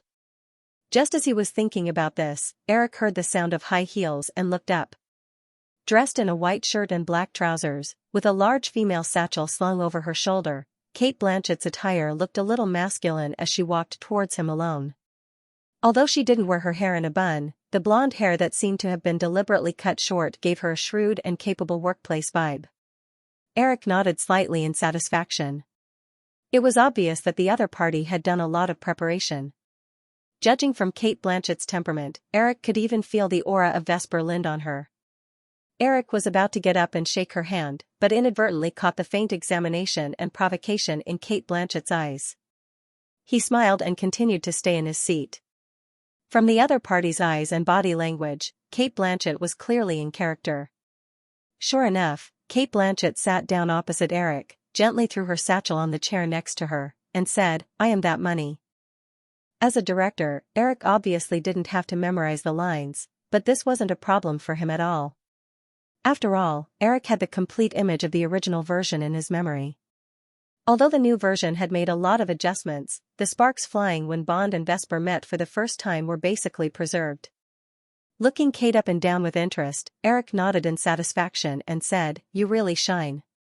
Although she was in character, Cate still maintained a part of her self-awareness. She was originally worried that Eric would have difficulty cooperating, but when she heard Eric follow the lines, she was completely relieved and immersed herself in the character that had been brewing for a long time. She took out a prepared card from her bag and handed it to Eric. Cate continued, "The Ministry of Finance has agreed to support your bet." Eric casually glanced at the card and said, "Vesper, your parents really don't know how to give names." Cate completely ignored Eric's teasing. She picked up the menu on the table and casually flipped through it. She said with a mocking tone, "Your boss must have a strong relationship. I've never seen the Ministry of Finance approve such a huge sum of money so quickly." Eric picked up the coffee in front of him and took a sip. He didn't mind at all and said, "And the huge sum of money appeared in such an elegant manner." Cate glanced at Eric with some contempt and didn't answer. Eric waved his hand and asked the waiter to leave. He continued, "Can we ask where the money is now?" 10 million USD has been transferred to your account in Montenegro. After I confirm that this investment is safe, I will transfer the remaining 5 million. Cate looked up from casually flipping through the menu and said, "So, you have to know, Mr. Bond, if you lose, the government is equivalent to funding terrorists. So, can you guarantee that you will win?" Cate made some changes to the script sent by Eric. However, this was not a problem for Eric.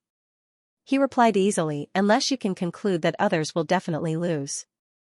Eric also made some changes to the lines. Cate also didn't have the slightest hesitation and said, "So, everything depends on probability." God knows, I'm most worried about probability. Eric shrugged and said, actually, you have to know that playing cards is playing with the opponent, not with yourself. Kate didn't believe him and glanced at Eric. So, you are very good at observing people? That's right. Eric looked at Kate, who was emitting an aura, and said, and, I can see that your words are full of sarcasm. Kate leaned back in his chair and crossed his arms. Although there was a smile on his face, the tit-for-tat mockery was even more obvious. It seems that I really gave the money to the right person. Eric originally intended to stop there. He was already very satisfied with Kate's performance in just over a minute. However, perhaps he was unconsciously dragged into the plot by Kate's aura, so he subconsciously continued, what, you don't agree with my plan? Oh, so this is a plan. Why do I only feel that we are gambling with a sum of money and hundreds of lives? Kate's tone was sharp and fast, with a hint of anger. He leaned forward again and continued to ask, then, tell me, Mr. Bond, what else can you observe? Oh, so this is a plan. Why do I only feel that we are gambling with a sum of money and hundreds of lives? Kate Blanchett's tone was sharp and fast, with a hint of anger. She leaned forward and asked, so, tell me, Mr. Bond, what else can you observe? About you, Miss Linda. Eric stared at Kate and said, well, your appearance is a problem. You are worried that others will not take you seriously because of it. People always think that beautiful women have no brains. Yes, so this woman disguises herself by wearing masculine clothes. She works more actively than other female colleagues, and is even a little annoying. What's more ironic is that her boss will interpret her inner uneasiness as arrogance, so she won't get any promotion. In addition, I usually only speculate about children, but from the way you just ignored my sarcasm to your parents, I dare say that you are an orphan. Kate Blanchett leaned back in her chair. Although she still looked proud, her eyes flickered a few times when she looked at Eric, perfectly showing Vesper Linda's embarrassment after being exposed. After a moment of silence, she opened her mouth again and retorted, well, Mr. Bond, from your meticulous dressing, you should have gone to Oxford, so you think that people should dress like this. But your attitude is so disdainful, which means that you are not from a rich family. Your classmates in school must have left some unforgettable memories for you. This means that you were funded to complete your education, so your temper is not very good. Since your first impression of me is that I am an orphan, I guess you should be the same, right? Okay, very good. Eric waved to the waiter not far away, then looked at Kate and said, I dare say, Miss Blanchett, if you act in a pure green screen special effect movie in the future, your performance will be very good. Eric was only wearing a casual t-shirt and khaki trousers today. Just now, he was very casually reciting the lines according to his memory. But Kate was able to act with him as James Bond in a suit without any hindrance, and her performance was perfect. Her acting skills were absolutely impeccable. Kate Blanchett put away her emotions, and the Vesper Lind vibe disappeared from her body. She smiled shyly and said, thank you, Mr. Williams. So, I got the role. Of course. Eric nodded, picked up the menu and casually ordered lunch, motioning for Kate to do as she pleased. Kate suppressed the excitement in her heart, lowered her head and randomly flipped through a few pages of the menu. After calming down, she felt like she understood the menu. She randomly ordered lunch and handed the menu to the waiter. She looked up and happened to see the man opposite her looking at her with a smile. She pursed her lips and couldn't help but ask the question that had been bothering her for the past few days, Mr. Williams, I've always been curious, why me? I mean, I don't think I'm special in any way, and I'm not as beautiful as those Bond girls in the past. I don't even understand, how did you find me? The casting for this 007 series has been started since the project started last year. I want a woman with a classical and elegant aura to play Vesper Linda. In terms of personality, she should be proud on the surface but fragile on the inside. At the same time, her acting skills need to be good enough. Eric looked at Kate and explained half-truthfully, most of the candidates before you didn't satisfy me. By chance, I saw a miniseries you acted in on TV called Heartland. Then, I thought, maybe you can give it a try. Heartland was a miniseries that Kate had just acted in last year. Of course, she clearly remembered the role she played as the female lead. In some ways, it matched Eric's description. However, she still found it hard to believe and said, that's it. Eric smiled and said, if you want to get to the bottom of it, well, of course I know more. For example, you were a tomboy when you were young. You liked to wear boys' clothes and even shaved your head. After graduating from high school, you studied drama at Mrs. Way's College for a period of time. Then, you were admitted to the University of Melbourne to study economics. After a year, you dropped out and began to travel around the world. After returning to Australia, you studied at the Australian National Academy of Drama again.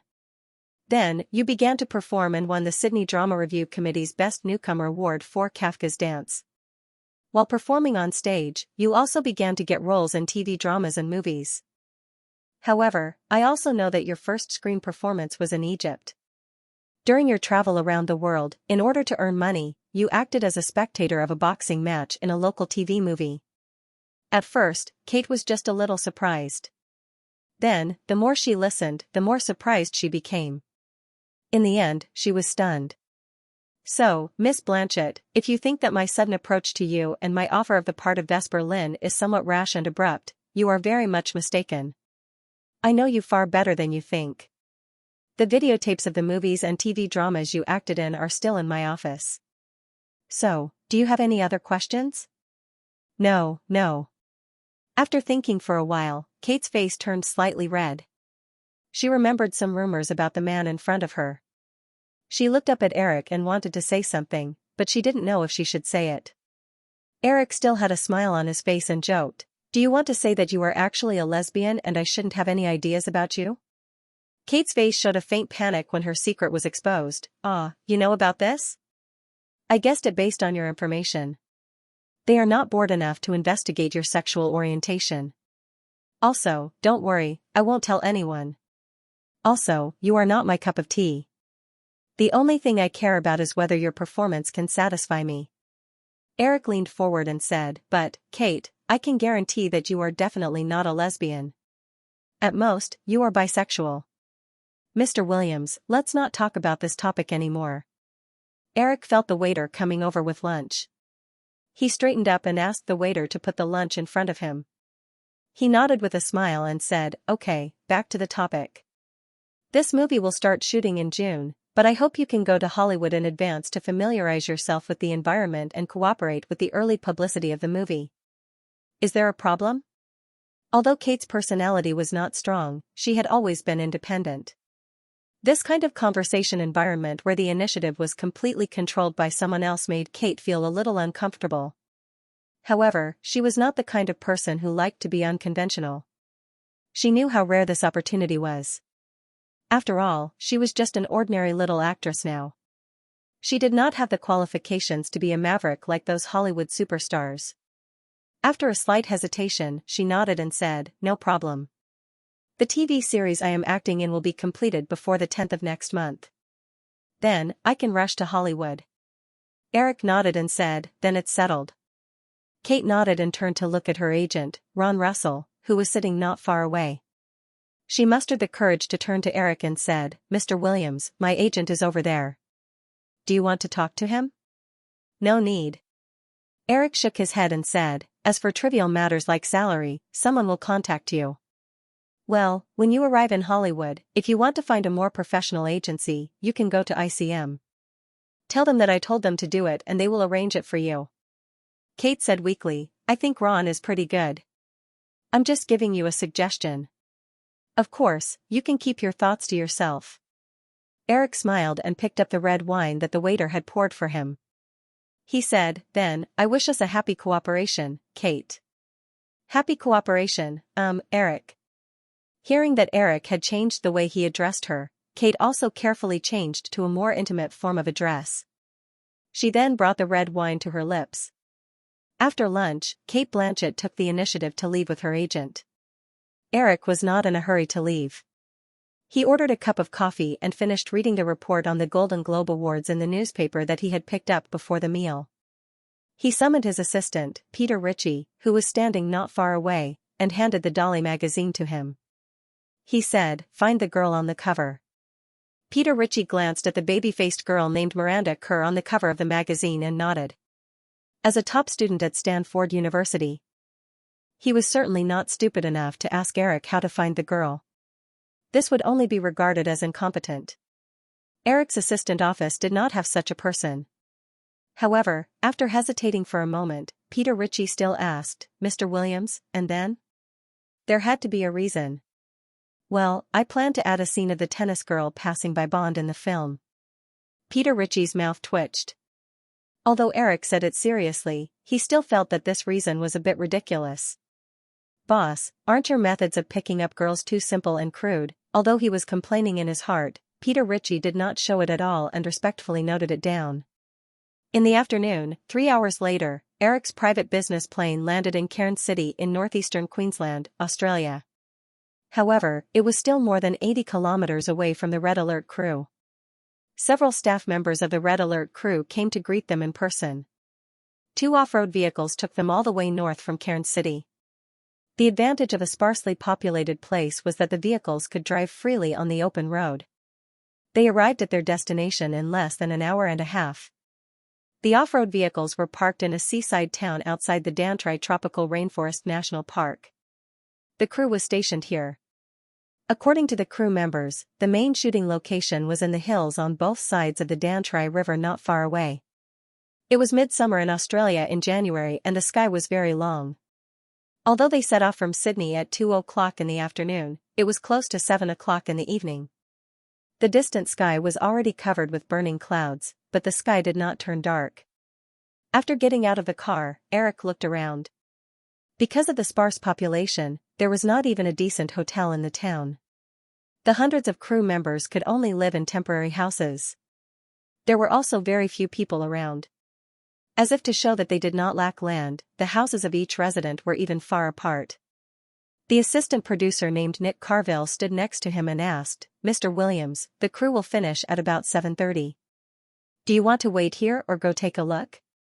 Hearing the staff's question, Eric looked at the hills in the distance and said, "Let's go take a look." "Okay, come with me." Nick Carville nodded and led Eric to a low hill covered with green meadows not far away. He did not forget to explain, "The main set of the crew is on the other side of this grassy hill." It took a few minutes for everyone to climb up the grassy hill. Looking ahead, a big river exuding a golden light under the afterglow of the setting sun appeared in their field of vision. Large areas of gentle grassy slopes and bushes were distributed on both sides of the river. Looking further away, there was a dense virgin forest. Below the grassy hill was the filming location of the Red Alert crew. Today, there should be a group scene. Hundreds of people were scattered everywhere, looking a little messy. A few gunshots could be heard faintly. Although there were hundreds of people in his field of vision, Eric still caught sight of Catherine's figure at a glance. The woman habitually wore a white long-sleeved t-shirt, dark jeans, 2 bulging tool bags hanging from her waist, and a black baseball cap. Because of her erect posture of more than 1.8 meters, she stood out like a crane among a flock of chickens even if she stood in a crowd that was basically made up of men. Before they walked down the grassy hill, Eric and the others were discovered. When they approached, Catherine had already come over to greet them. Eric greeted Catherine, Terrence Malick, and the other main crew members one by one, and then said, "I'm just here to take a look. You can continue. That's about it for today. We are rehearsing an explosion scene, but the official shooting can only wait until tomorrow," Catherine explained softly to Eric while holding a thin script in her hand. Although she had a strong personality, Catherine had a soft voice that made people feel comfortable listening to her.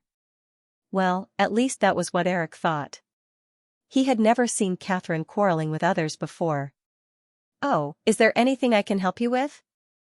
Eric stood next to Catherine and looked at the script in her hand. "Just in time. Come over and take a look. This scene is not suitable for us to shoot," Catherine said as she pointed to several shooting spots around them. The producer and screenwriter, Terrence Malick, Sean Penn, Adrian Brody, John Cusack, and the other main actors came over. After more than 10 minutes of discussion, they roughly decided on the shooting plan. Catherine announced that they were done for the day. Most of the extras began to climb over the grassy hill and return to the town in groups. Some of the crew members who stayed behind simply covered most of the items on the set with rain cloths to prevent the sudden rain at night from wetting the various shooting props. Then, they carried the more expensive camera equipment back to the base camp. Eric looked at the scene of people casually throwing a large number of equipment in the wilderness in puzzlement. Then, he realized that there were only a few hundred people in the town stationed by the crew. It was not even more than the number of people in the crew. The surrounding hundreds of square kilometers of land was also deserted. Other than the wild animals in the tropical rainforest, there was probably no one who would be interested in the props of the crew. After simply cleaning up the set, the last group of people began to rush back to the station. Eric and Catherine walked at the back of the crowd. Everyone took the initiative to leave some space for them to talk privately. Even Catherine's female assistant sensibly walked far away. Catherine, who noticed the situation, blushed a little, but she still took the initiative to talk to Eric about the progress of the movie. Terrence and I plan to finish all the group scenes in the next month. The remaining scenes can be slowly polished. Based on my calculations, the shooting here will probably last until May. We have already received an invitation to the Venice Film Festival. The movie will debut in Venice in September. Eric said, the Venice Film Festival is more focused on indie films. With the theme of this movie, it should be more suitable for the Berlin Film Festival, right? Yes. Catherine nodded and said, but the Berlin Film Festival is held in February every year. We definitely won't be able to make it this year. If you are willing to delay the release of the movie for a year, we can apply for next year's Berlin Film Festival. That's not necessary. Eric shook his head with a smile and said, our main goal is still the Oscars. Although it is exploring a completely different war theme, compared to last year's Saving Private Ryan, Red Alert is unlikely to show the breakthrough that Hanks made in Forrest Gump. The chances of winning the Oscars are not high. You have to be mentally prepared. Catherine teased Eric a little, then quickly laughed again and said, I almost forgot that you don't care about the Oscars. You are wrong about that. I still care about the Oscars. Catherine glanced at Eric and said, you only care about the economic benefits that the Oscars bring. Okay, I admit it. Eric spread his hands and said pitifully, so, do you think that I am very vulgar now and want to draw a line with me? Catherine chuckled and asked, I heard that you were almost kidnapped in Mexico? It's not that serious. There wasn't even a gunshot. It was just the media exaggerating to hype up the news. Catherine nodded and seemed to want to ask something, but she didn't say it. Eric could roughly guess what she was thinking. Catherine probably wanted to ask about Titanic just now. Sensing Catherine's subtle emotions of not wanting to mention Cameron in front of him, Eric smiled and took the initiative to say, Titanic may also be delayed to the end of the year, so the situation will probably be exactly the same as the year before. 2 years ago, Catherine's Saving Private Ryan and Cameron's True Lies clashed head-on during the summer.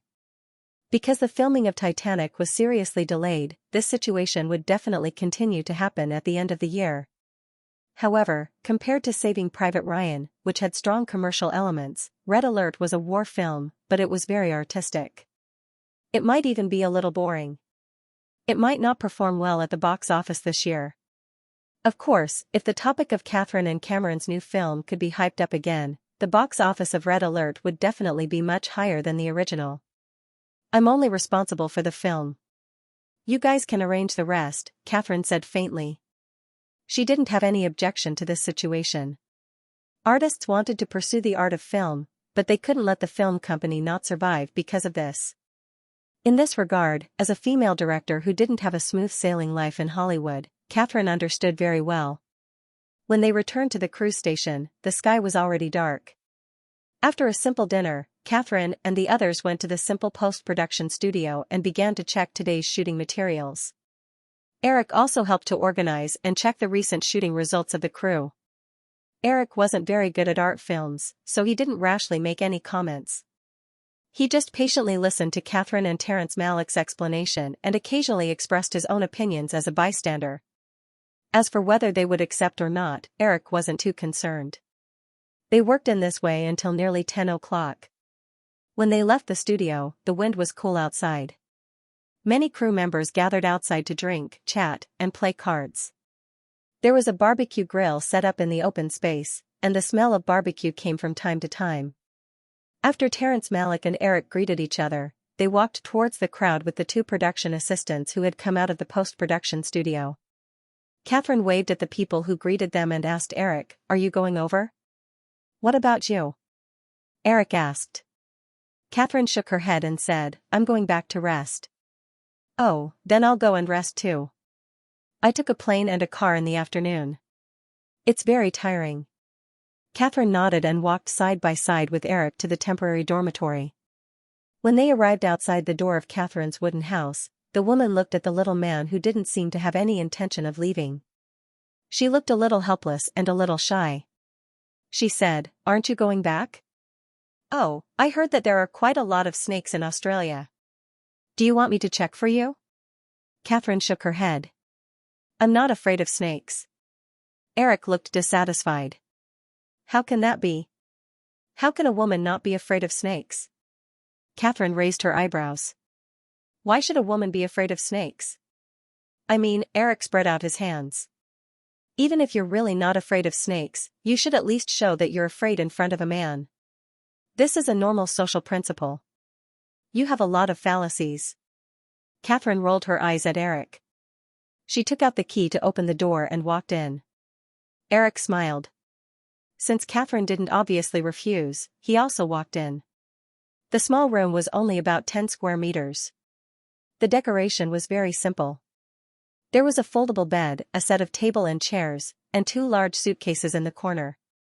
Other than that, there were no other large items. Seeing Eric shamelessly follow in, Catherine just rolled her eyes at him. She took out a bottle of water from a small cardboard box by the wall and handed it to him. She said, "There's only this here. Do you want it?" "Thank you." Eric took it and sat down on the chair. He casually flipped through the director's script on the table. Catherine no longer paid attention to Eric. She untied her ponytail in front of the dressing mirror on the wall, tidied up her loose brown hair, and subconsciously looked at the woman in the glasses. Although she had been paying attention to the sun, her skin had darkened recently. She felt that the sudden thought was somewhat inexplicable. She looked away, took a few steps back and sat on the bed. She began to untie the shoelaces of her hiking boots. Because the environmental protection was too good, there were really a lot of snakes in Australia. In order to avoid accidentally stepping on snakes and being bitten, although the weather was hot, she still wore a pair of high leather hiking boots to ensure safety. It was difficult to take them off. Usually, she would slowly torture herself. At this time, when she untied the shoelaces, she thought of the little man who was unwilling to leave her room. She lifted her foot and kicked the chair next to her. She said, "Hey, can you help me take off my shoes?" Eric turned his head and glanced at her. Then he smiled, got up and said, "It's my pleasure, ma'am." Seeing Eric squatting in front of her, Catherine suddenly regretted. However, Eric had already grabbed her calf and began to pull off the boots. When the 2 boots were taken off and put aside, Catherine looked at the slippers by the door. She didn't know what to say. Then she heard Eric wrinkle his nose and say, "What's the smell?" "It's so bad." No matter how indifferent a woman was, she wouldn't like a man to comment on the smell of her body. Catherine almost subconsciously kicked Eric. Then she remembered and explained, "I sprayed snake repellent on the boots." "Why, you're starting to dislike it." The last sentence sounded a little bitter. Eric smiled and grabbed the calf that Catherine kicked over. "Do you want me to give you a massage? Your legs must be very sore after a tiring day, right?" "No, don't." Catherine quickly shook her head. She felt Eric's strong hand pinching her calf. She felt an inexplicable throbbing in her body, and she instantly lost all her resistance. Or perhaps, she wasn't too resistant to it in the first place. If the age gap was ignored, the man in front of her was indeed a perfect lover. He was gentle, considerate, talented, and had wealth that ordinary people couldn't reach. However, he didn't have the arrogance of other rich people. Occasionally, he would show some little rascals, but it was hard to dislike him. Catherine woke up again as her thoughts ran wild. However, she found herself lying on the bed. "Eric, you," Catherine weakly pushed Eric, who was on top of her. She felt the man's kiss suddenly land on her sensitive neck, and she shivered. She suddenly thought, "Forget it, I'll just let him do as he pleases." With this thought, her hands, which were originally pushing him away, turned into hugging his waist. With this silent encouragement, Eric's movements became more presumptuous. He reached under the woman's thin t-shirt, and Catherine gradually began to respond. The simple folding bed made a squeaking sound as the two moved. However, perhaps it was because extreme joy begets sorrow, or perhaps the two's movements were really too big. It only took a moment. There was a soft click, and the sound of metal breaking came from somewhere. Eric and Catherine felt the small bed suddenly fall back almost at the same time. Bang! Catherine, who had been squinting, suddenly widened her eyes and happened to look into Eric's innocent eyes. Knowing that there was definitely no chance tonight, Eric tried to find something to say. Well, you should be fired for providing inferior bedding to the director, right? Pfft, there was a chuckle next door that couldn't be held back, but it immediately stopped abruptly. Catherine heard her female assistant's laughter next door. She raised her hand and covered her face tightly, refusing to make a sound. After such an awkward stalemate for a moment, Eric carefully got up, tidied up Catherine's clothes, and said softly, "I'll get someone to change the bed." No, Catherine, who was still covering her face, heard Eric's words and quickly said. However, she refused to put her hands down no matter what. Then get up, I'll help you clean it up. Maybe it can still be used? No. Then. Eric thought for a moment, gently knocked on the wall twice, and said to the next door, "Hey, you didn't hear anything just now, right?" No answer. Eric knocked twice more and repeated the same thing. Still no answer. Spreading out his hands, Eric said to Catherine, who was pretending to be an ostrich, "Look, there's no one next door at all. It was just your imagination. Get up, I'll help you clean it up." Catherine finally let go of one hand, fumbled for a pillow and threw it at Eric. She said in a low voice, "Shut up, I'll clean it up myself." Eric caught the pillow and put it aside. He leaned over and kissed the woman's half-exposed face, and whispered, "Well, I'll go first. Good night. Get out." Eric smiled and whispered, "Then, I'll treat you to dinner when we get back to Los Angeles?" Catherine didn't want to answer this question at this time, but after waiting for a long time, she felt that the little man didn't intend to leave if he didn't get an answer. She had to say yes in a low voice. Eric had originally planned to stay on set for a few more days, but after the embarrassing incident last night, although only Catherine's female assistant had heard it, for the rest of the day, Catherine acted very unnaturally in front of Eric, which even led to a few small mistakes during filming. Considering that if he continued to stay, it would definitely affect Catherine's work and even give some clues to other people, Eric didn't stay in Dante any longer. On the third day, he returned to Cairn City and directly boarded the plane back to Los Angeles. When Eric left Australia, a family of 4 in Brisbane in southern Queensland happened to welcome a strange visitor. Peter Ritchie, one of the 2 assistants who came with Eric to Australia, didn't return to Los Angeles with him. After receiving the task assigned by Eric, Peter Ritchie stayed in Sydney that day and contacted the editorial department of Dolly magazine through the channels of the Australian branch of Firefly. After getting the details of Miranda Kerr's contact information, he rushed to Brisbane, where she lived. Today happened to be Saturday. In the middle-class white area in the north of Brisbane, the family inexplicably welcomed the gentleman into the living room. Miranda Kerr's father, John, sat on the sofa and looked at the beautifully printed business card in his hand, as well as the somewhat unreal title on the business card. Assistant to the chairman of the Firefly Group. Although his daughter's appearance on the cover of the magazine made their family somewhat famous in the nearby community, John never imagined that his daughter would attract the attention of a large multinational media group. After receiving the coffee from John's wife, Thales, Peter Ritchie politely took a sip. His gaze once again sized up the young girl sitting quietly on the single-seater sofa on his left. Although she was only 13 years old, she already had a slender and elegant appearance.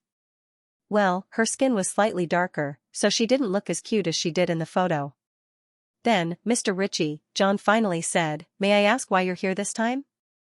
"It's like this," Peter Ritchie said. "Mr. Williams happened to see Miss Kerr's photo in Dolly magazine. He thinks that Miss Kerr is very suitable for a role in the upcoming 007 Casino Royale, so he sent me here to test if Miss Kerr is interested in participating." John and his wife were ordinary salarymen. They were busy with work all day long and rarely paid attention to entertainment news. However, they also knew what Eric Williams' new film meant. John glanced at his daughter, who was eager to try, and asked, "Mr. Ritchie, can we ask what the role is?" "A tennis girl role. She doesn't have much screen time." Peter Ritchie did not hide anything and simply explained. He looked at Miranda Kerr and asked, "Miss Kerr, do you know how to play tennis?" Miranda Kerr paused and finally shook her head and said, "No, but Mr. Ritchie, I can learn. I'm a fast learner." Peter Ritchie smiled and looked at Miranda Kerr's parents. John and his wife looked at each other and then asked, "Mr. Ritchie, you mean, it's just a small role with little screen time, right?" "Yes," Peter Ritchie nodded and said, "although the role is small and has no lines. But appearing in a world-class movie like 007 will be very beneficial for Miss Kerr's future development. Of course, the premise is that Miss Kerr has the intention to enter the modeling or acting industry in the future. Eric's task for him was to transfer this opportunity to Miranda Kerr and her family. It did not matter if it succeeded or not. He did not ask Peter Ritchie to do anything extra. Therefore, Peter Ritchie did not hide the insignificance of this small role at all. Of course, as an elite in the workplace with an outstanding IQ, he had also observed that in this small family before him, the husband and wife were obviously not very opinionated people. Instead, it was the daughter named Miranda Kerr who had a shrewd appearance. In order to appear more presentable in front of him, when he was talking to her parents, the girl clearly wanted to interrupt, but the girl restrained herself. After listening to his words, John and his wife showed hesitation on their faces. The summer vacation in Australia was between December and February. Their daughter was about to start school, and the couple had to be busy with work. They did not want to delay their daughter's studies, nor were they willing to take their daughter to Hollywood for an insignificant role. After hesitating for a moment, John looked at his daughter and asked, "Miranda, what do you think?" Seeing that her father had finally thought of asking her, Miranda Kerr eagerly looked at Peter Ritchie and asked, "Mr. Ritchie, will I be able to see Mr. Williams in person if I participate in this movie?" Of course, Peter Ritchie nodded. Miranda Kerr unconsciously twisted her waist and sat up straight. She seemed a little shy as she asked, "Mr. Williams saw me in Dolly magazine. What, does he think of me?" Peter Ritchie raised his eyebrows slightly and said, "I don't know how to answer this question. You can only ask the boss himself." "Then, after participating in this film, will I be able to get another role in the future?" Peter Ritchie said, "As long as you perform well enough, you'll definitely get a lot of opportunities." Miranda Kerr blinked her beautiful eyes and asked again, if I want to move to New York or Los Angeles, can Mr. Williams help me?" "That's also not something I can answer." Peter Ritchie shook his head and said, "If you want to, I can help you pass on the message to the boss." Miranda Kerr saw that the answers to her questions were somewhat ambiguous. She realized that this guy in front of her had no right to speak.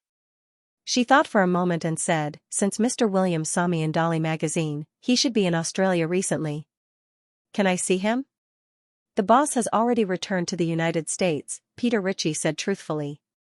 Miranda Kerr finally said, "Oh," with some disappointment. Although she had already made up her mind that she would not give up this opportunity, she was smart enough not to immediately agree. She only said that the family needed to discuss it. After sending Peter Ritchie off, the mother, who had not spoken during the conversation, looked at her daughter, who could not wait to snatch Peter Ritchie's contact number. She said, "Miranda, I think you're still too young. It's best if you don't." Miranda Kerr raised her head and interrupted her mother.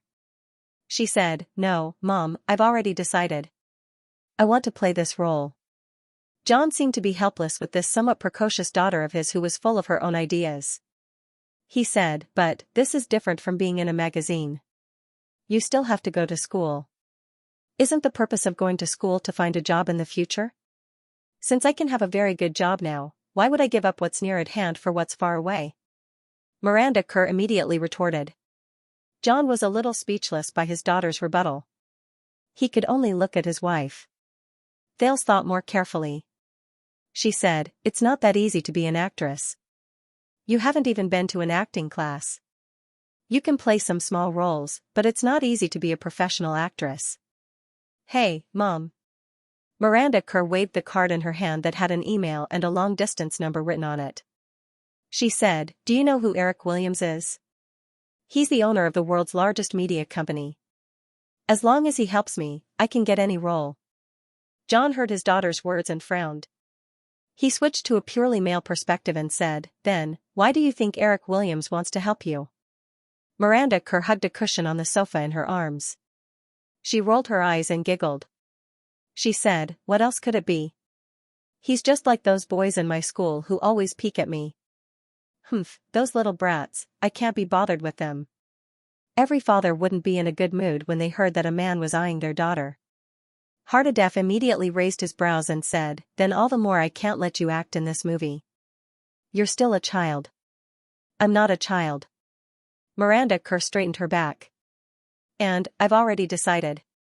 Even if you object, I'm going. Seeing his daughter talk back to him, John was even more upset. His tone became more irritable. He raised his voice and said, without the consent of your guardian, you can't go anywhere. Miranda Kerr shrunk her neck and realized the problem. She immediately looked at her mother. Thales just leaned toward her husband. Then, I'll go to the countryside to find Grandma. She can also be my guardian. Your grandma won't agree. John threw these words. He couldn't be bothered to say anything more to his disobedient daughter. He got up and walked out. Looking at her father's back, the girl felt wronged. She said loudly, then I'll go by myself. Anyway, you can't tie me up at home. John just snorted and slammed the door. He didn't even look back. Thales, who was still in the living room, saw his daughter's teary face. His heart suddenly softened. He walked over and hugged her. He comforted her and said, it's okay, baby. Your father is doing this for your own good. Miranda Kerr, who did not intend to cry, realized that her mother was the breakthrough point in this matter. She immediately burst into tears and leaned into Thales' arms while sobbing, but, Mother, I don't want to give up this opportunity. Thales patted his daughter's back and said, don't cry, baby. You're still young. There will be many opportunities in the future. No, definitely not. You, sob. You must have heard that Peter Ritchie's tone was very indifferent. They don't care whether I'll accept this opportunity or not. They can find many candidates, but for me, this may be the only opportunity. If I miss it, how can a big shot like Eric Williams notice me? Thales said, didn't you just say that Eric Williams's feelings for you are definitely not that simple? I'm just saying. The girl immediately changed her words. She said, Mom, think about it. Eric Williams' Jurassic Park got $1 billion in the global box office. How can such a super director be so unprofessional? He must think that I'm suitable for the role. That's why he invited me. But, Thales still wanted to say something, but he was interrupted by his daughter. She said, Mom, if you're worried, you can come with me. Since I'm not an adult yet, they will definitely invite a parent to accompany them. Thales' tone softened. He said, I think we should discuss it with your father. Also, if you really want to go, it's more appropriate for your father to accompany you. Miranda Kerr stopped crying at some point. She still leaned in her mother's arms and said coquettishly, No, I want Mom to go with me. I don't want Dad. Thales almost fell backwards when his daughter nudged him with her little head. He completely changed his stance and said, All right, but your father is still angry right now. I'll discuss it with him tonight. Don't talk back to your father anymore. Okay, I'll remember. Miranda Kerr hurriedly nodded, the corners of her mouth lifted into a smile, and two cute little dimples appeared on her cheeks. I can finally go to Australia. God knows how boring this place is. Even in the city, there are fewer people than snakes. As long as she can become famous, she can definitely leave here easily. Although she knew that she was more suitable to be a model, as long as there was a chance, whether it was an actress or a model, the result was the same. Thinking of New York and Los Angeles, these international metropolises, the girl became more excited. After acting coquettishly in front of her mother for a while, Miranda Kerr got up and went into her small room. She began to think about how to contact Eric Williams. It would be best if she could get something for herself in advance. The contact number left by Peter Ritchie was an overseas number. It was very expensive and it was impossible for her home phone to make an overseas call. However, email was different. Although it was just popular in recent years and there was no computer at home, she saw how to send email in a classmate's house. It was very simple and fast. A lot of things could be conveyed at once. She quickly made a decision. She planned to carefully prepare an email to send to Peter Ritchie and let him pass it to Eric Williams. Well, how should I write it? What should I say to attract the attention of that big shot? This needs to be carefully thought about. Eric left Australia on a Gulfstream private business jet. After refueling in Hawaii, he flew directly to New York on the east coast of the United States.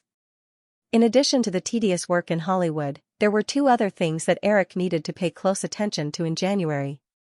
They were the listing of Nokia shares on the U.S. stock market on January 22 and the official listing of AOL on the Nasdaq market on January 29.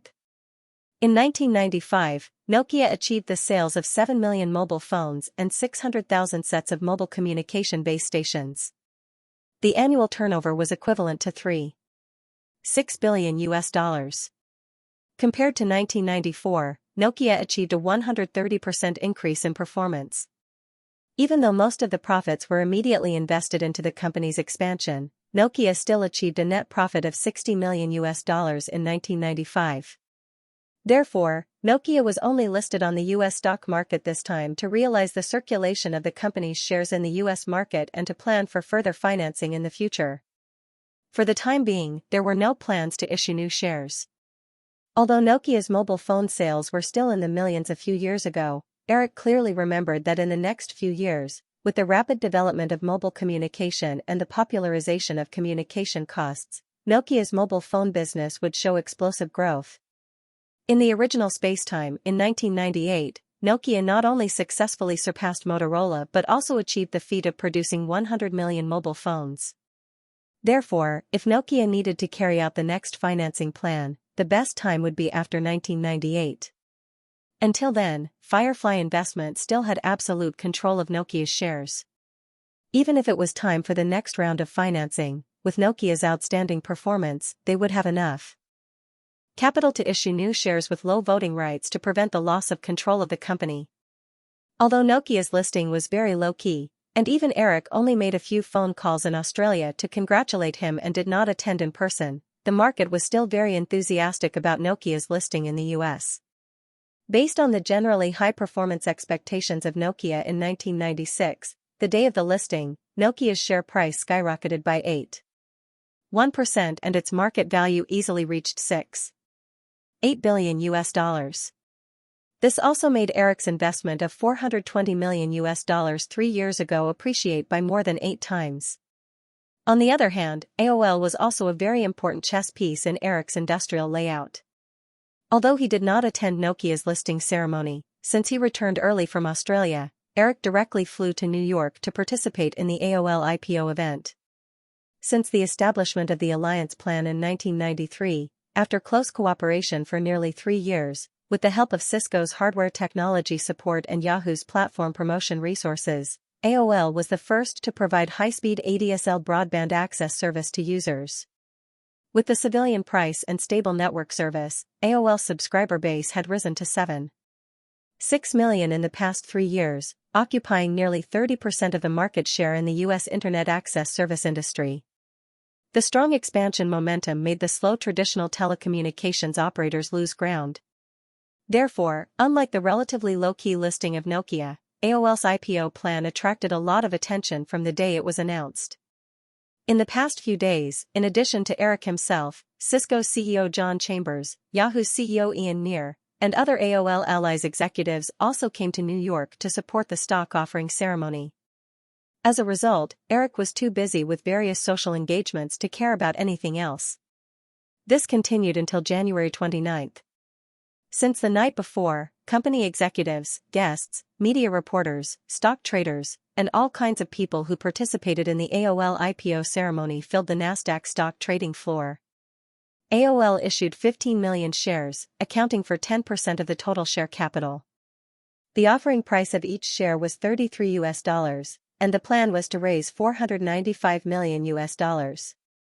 However, due to the strong reaction of the market, after 6 rounds of public inquiries, the opening price of AOL shot up to $42, which was a 27% increase compared to the issue price. When the final price was confirmed, the trading floor was filled with joy. The opening price is $42, but the offering price is only $33. Doesn't this mean that AOL lost at least $100 million in the process of issuing 15 million shares? Why not set the price higher? At the party after the IPO ceremony, Cindy Crawford, who came to join in the fun, asked Eric. Eric let the woman hold his arm and raised his glass to a Morgan Stanley executive who nodded to him. He explained, according to the current stock price, the market value of AOL is close to $7 billion. Relatively speaking, the difference of $100 million is negligible. Providing the shares to the investment banks and institutional investors at a lower price of $33 will give them more incentive to get AOL listed. At the same time, the stock price will rise on the first day, which will stimulate investors' confidence in AOL and lay a good foundation for further financing in the future. These potential benefits can't be bought with $100 million. Cindy nodded and asked. Do you think AOL shares will appreciate in the future if I buy them now? Of course. Eric nodded and smiled at Sinclair. You should have a lot of money in the past 2 years. Try to invest in some technology stocks. It's not limited to AOL. Microsoft, Cisco, Intel, etc. If you invest $10 million now, you might become a billionaire in a few years. That's amazing. Cindy blinked and asked, then, what if you lose money? Eric said nonchalantly. If you lose money, so be it. You are so capable. You won't starve. You despicable man, you were the one who suggested that I buy stocks. You have no sense of responsibility at all. Cindy pinched Eric's waist gently and said with some resentment, I'll go back and invest all my money in those stocks you mentioned. If I lose all my money, I'll go to Los Angeles and blame it on your matter. Eric said, if that's the case, shouldn't you give me some of the profits? Cindy did not hesitate. Sure. How much do you want? Eric said with a serious expression, half. My financial advice is still worth that price. Humph, Cindy glared at Eric. Then, she thought of something and looked around at the crowd. She lowered her voice and asked, I heard you've been looking for a little girl recently? Eric shook his head and sighed. It seems that I can't work with your agency anymore. They're not reliable at all. They can spread whatever they want. Although Cindy knew Eric was joking, she still explained. No, I went to the company the day before yesterday and saw someone organizing the information. I asked John and he said you were the one who asked him to prepare it. What are you planning to do? I need a few girls for this movie. Eric did not hide it and said, coincidentally, I have already chosen 3. I haven't decided on one yet. As for the other 2, one is in New York and the other is in Milan. They will be back tomorrow. Do you want to meet them? Cindy said nonchalantly, why would I want to meet them? Eric said, you are my senior. Maybe you can guide them. And let them steal my job? Do you plan to work for another 20 years? Cindy did not hide her thoughts. She said, as long as the conditions allow, I will. People who don't work will age faster. It was February in New York. The temperature in the morning was at least -5 degrees Celsius. Looking out from the high-rise mansion on 6th Avenue, Central Park was a bleak scene. Although they were sitting indoors with the heater on, they could still feel the cold outside. A few days ago, Eric had been in Australia in the middle of summer, so this feeling was very strange. Cindy, who was wearing a tight black sweater and jeans, came out of the kitchen with breakfast for the 2 of them. She placed the breakfast on the round table next to the floor-to-ceiling window and looked at Eric, who was staring at the laptop screen. She asked curiously, what are you looking at? Very interesting little girl. Eric smiled and turned the laptop around. He pushed it in front of Cindy and said, look, another little girl. Cindy looked at the laptop screen. It was an email. She subconsciously read it. Dear Mr. Williams, hello, I am Miranda Kerr. I am honored to receive your invitation. After reading a few lines, Cindy lost interest. She looked at Eric, who was already eating his breakfast, and said, there's nothing special about it. Eric took a sip of warm milk and put down the cup. He said, read it first. Cindy shrugged and turned her attention to the email on the screen. This was an email written by a girl named Miranda Kerr to Eric. In the email, the girl expressed her excitement and gratitude to Eric for inviting her to participate in the movie.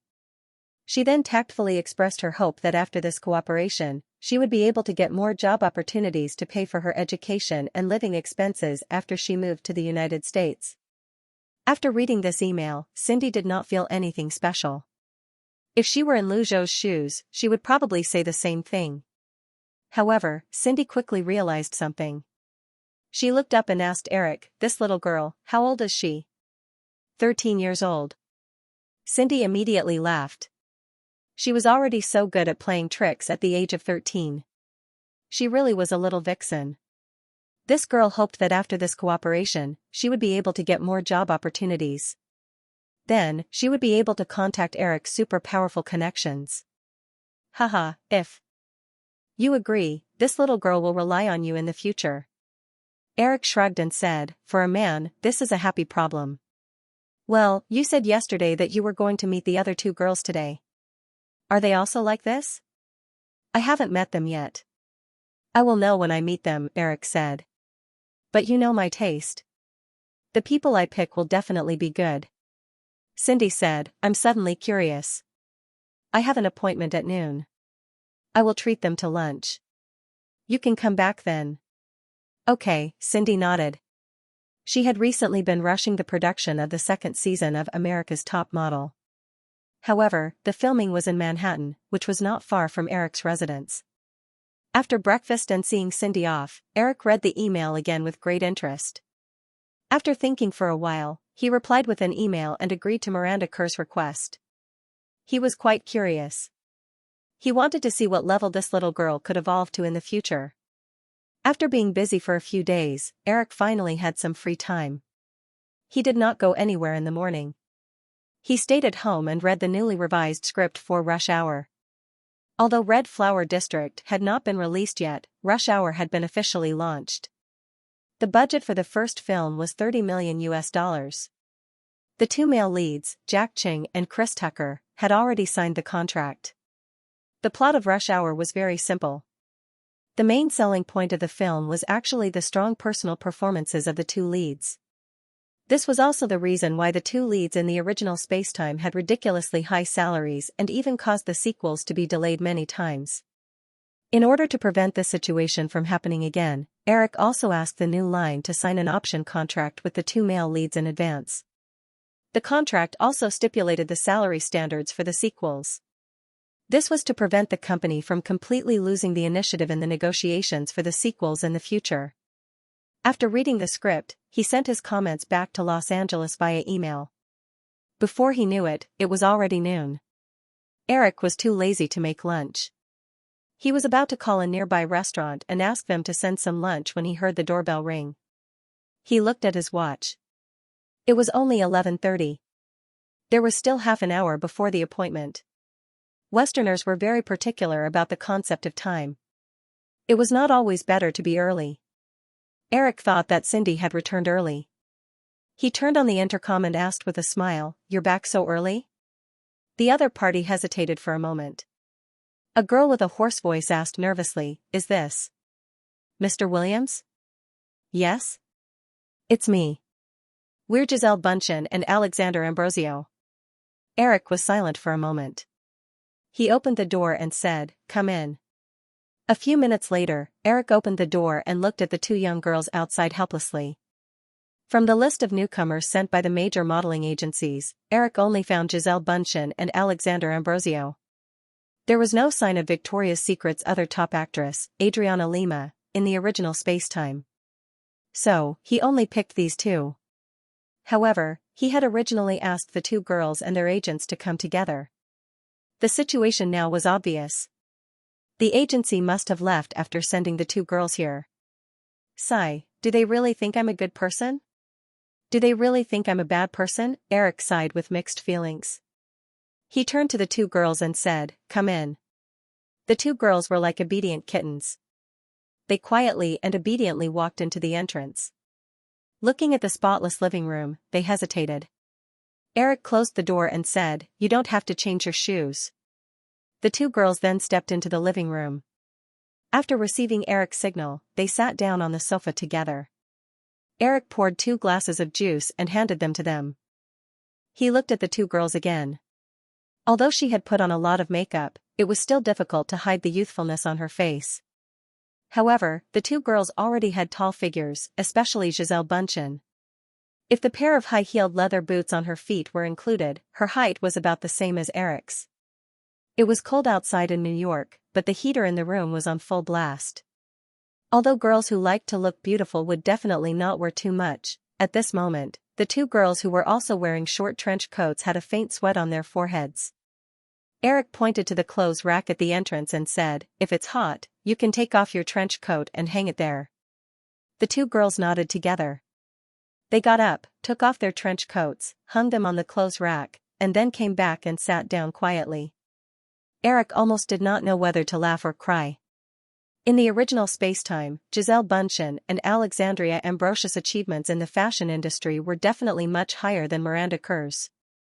However, at this moment, compared to Miranda Kerr's shrewdness in the email in the morning, Eric only felt like he was facing 2 frightened little quails. "Where's your agent?" Eric casually sat on the single sofa next to them. He was a little disappointed and did not know what to say. Noticing the disappointment on Eric's face, the two girls' expressions flashed for a moment.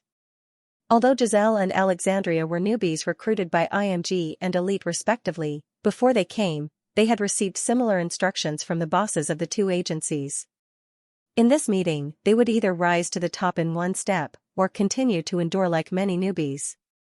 The major international modeling agencies recruited hundreds and thousands of newbies from all over the world every year, and only a very small number of them could stand out.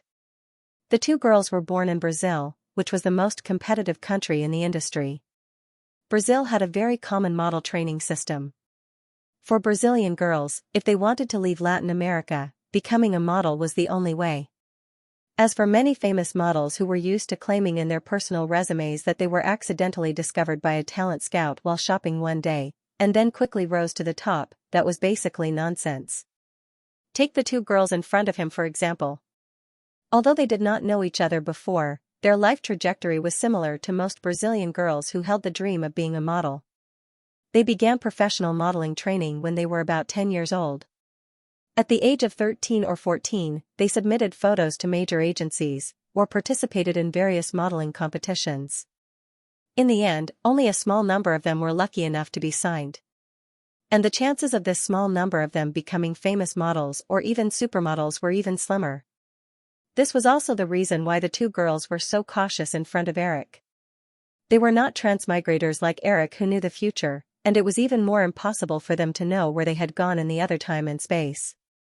At this time, they were just 2 young girls who had just walked out of Brazil with dreams in their hearts. Suddenly, a great opportunity had descended upon them, so it was not surprising that they behaved cautiously and nervously. "Our agent said we can come here ourselves," Giselle Bündchen explained in a low voice. The girl knew that her voice was very hoarse, so she deliberately lowered her voice to avoid amplification. Next to him, Alexander Ambrosio also nodded. Eric could hear the heavy accent in Giselle Bündchen's voice when she spoke a little longer. She remembered that the official language of Brazil should be Portuguese. According to the information from their agency, the two girls had left Brazil for less than half a year. During this period, Giselle was sent to Milan, Italy most of the time. The two girls' English level could be imagined. Eric was just about to criticize IMG and Elite for sending 2 girls who couldn't even speak English to him. But then he realized that they probably thought that it didn't matter if they spoke English or not because they wanted to do something. These modeling agencies were really cold. Maybe as long as their models could become famous and they could get generous commissions, they didn't care about anything else. Feeling Eric's playful gaze sizing them up again, Giselle and Alexander's expressions became a little nervous, but they moved their bodies without leaving a trace and posed in a slightly flirtatious manner. Eric smiled and felt like he should do something. Therefore, he pointed at the kitchen and asked, "Can you cook?" "Yeah?" "What?" The two girls looked confused at the same time. Eric said, "I was going to order takeout, but since there are only 4 people at noon, you two can take care of lunch. Go ahead, make something. Because of the time constraints, the 2 girls' English was very rough. However, they still heard Eric say that there were 4 people at noon. It sounded like there were only 3 people at the restaurant. Even though they were confused, the 2 girls did not show it. Instead, they obediently got up and walked to the kitchen. They thought to themselves, this is probably a test, right? Thinking of this, Giselle and Alexander looked at each other and unconsciously thought, if this is really a test, what will happen if they win, and what will happen if they lose? They definitely didn't want to be the loser. From the moment they received the notice, they had been carefully preparing for this under the arrangement of their management company. Although they had just entered the industry, after this period of time, they knew very well what Eric Williams represented. Not to mention Hollywood, just in the fashion industry, the Victoria's Secret annual fashion show had become a training ground for supermodels. With the Victoria's Secret annual fashion show as the core of a whole set of marketing operations, this fashion show directly pushed fashion models, who were originally very far away from ordinary people, to the public. The models, whose fame was originally limited to the fashion industry, had their value doubled due to their increased popularity. In the past 2 years, the annual income of the top Victoria's Secret supermodels had even exceeded that of most of the A-list Hollywood actresses.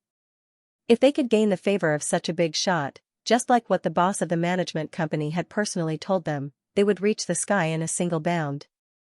Although the 2 companies had communicated with each other after being selected, they had only just met. Even though they were both from Brazil and were considered fellow countrymen, there was no friendship between them. Walking into the kitchen, the 2 women went to the refrigerator together and quietly took out the ingredients they were good at.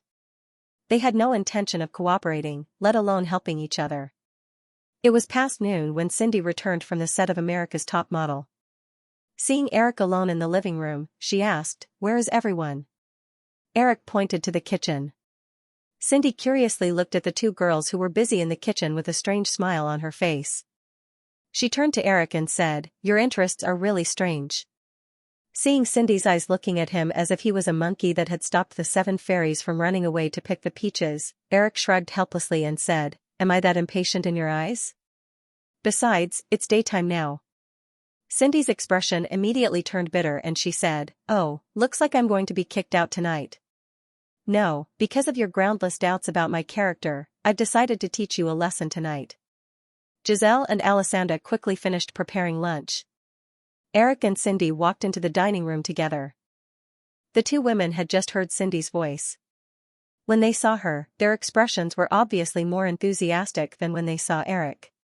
After all, Cindy was their ultimate goal in the future. Based on the information in his memory, Eric felt that between the 2 girls, Giselle's style was more like Linda Evangelista's. Both of them were professional supermodels with strong personal styles, but their appearances were actually not outstanding. Alessandra was more like Cindy. Because of their sweet faces, they were more like celebrities than supermodels. Eric was never picky about food.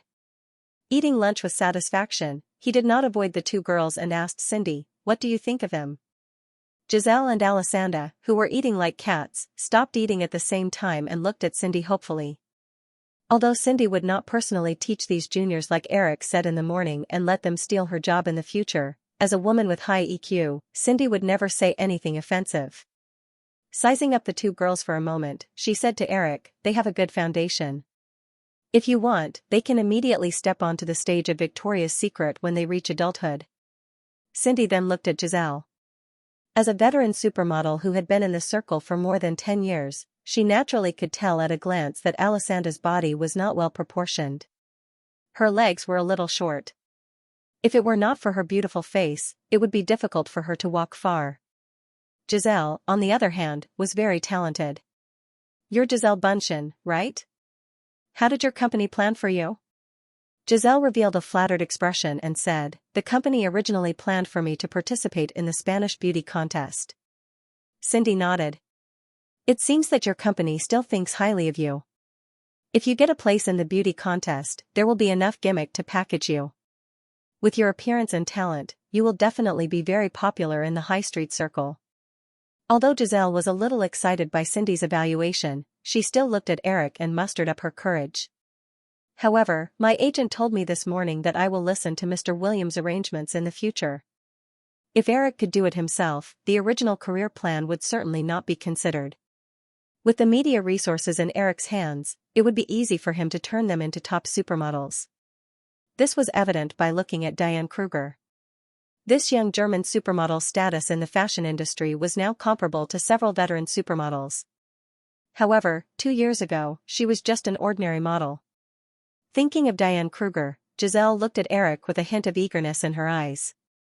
Even Alessandra, who was probably thinking the same thing, was the same. When Cindy heard Giselle's words, she remembered the email in the morning.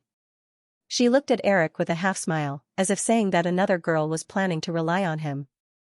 Eric ignored Cindy's teasing expression and shook his head. I won't arrange it for you. Where you can go in the future, you still have to rely on yourself. Although Eric said this, Giselle and Alessandra didn't look disappointed at all.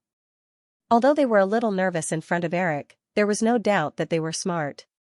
Without a bit of a smart brain, they wouldn't have been able to achieve so much in the fashion industry in the original space-time. The two girls were very clear that if these big shots casually leaked some resources, it would be very helpful for small models like them who had just started their career. They chatted casually and ate lunch. After familiarizing themselves with Eric's personality, the two girls were no longer as reserved as they were at the beginning. After all, although Eric had a lot of halos that people looked up to, he was still just a young man in his 20s.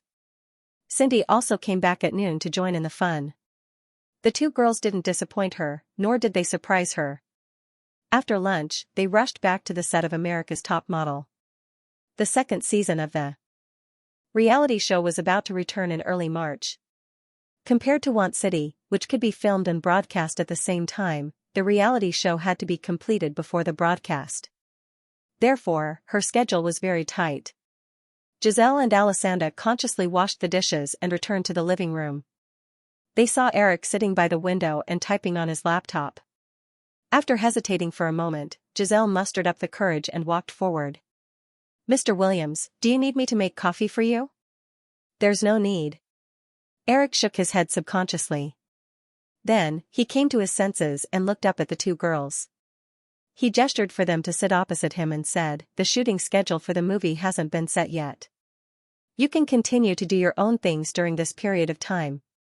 When the time comes, I'll get someone to inform your agency. Ah, so, we got the role? Giselle's face showed a joyful expression. Eric smiled and nodded. Of course, but it's just a few small roles. Don't expect too much. Alessandra spoke first this time and said respectfully, it's okay. As long as we can act in Mr. Williams' movie, we will feel very honored. Eric smiled and said, you have a sweet mouth.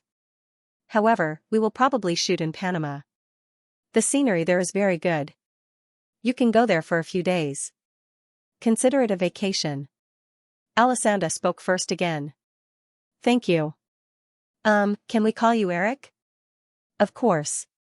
Eric nodded and suddenly noticed that Alessandra had unknowingly moved her chair closer to him.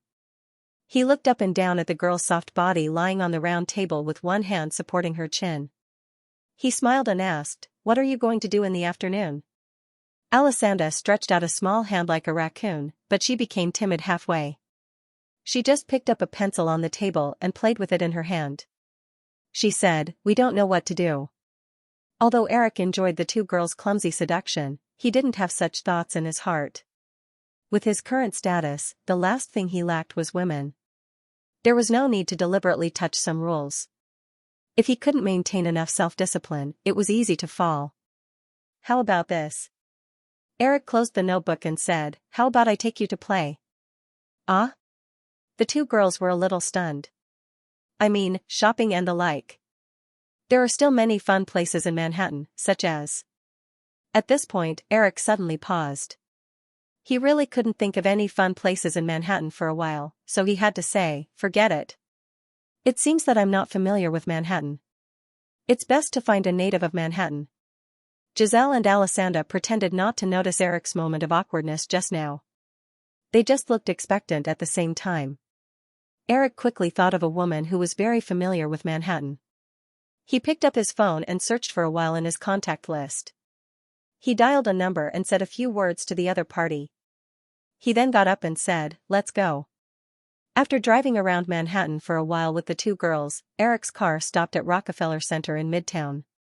On the street not far away, the crew of City to Desire was shooting an outdoor scene. If there was someone who was most familiar with the places to eat and drink in Manhattan, among the people Eric knew, the first person he thought of was the beautiful writer of City to Desire, Candace Bushnell.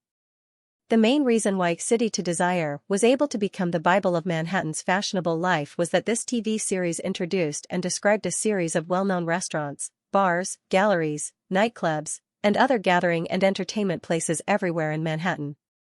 If one wasn't very familiar with these places, it was definitely impossible for ordinary people to make such exquisite comments. Of course, because of this, City to Desire in the original spacetime was criticized by many critics for its excessive promotion of hedonism.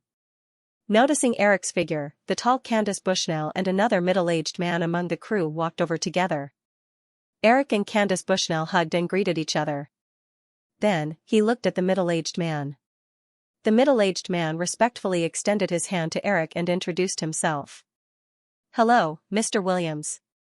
I'm Terry Patrick, one of the producers of City to Desire. Do you want to come over and take a look?" "No, I'm just here to pick up Candace." "By the way, does she have any more work to do?" "Of course not." Terry Patrick shook his head and said, "Ms. Bushnell is just here to visit." "That's good."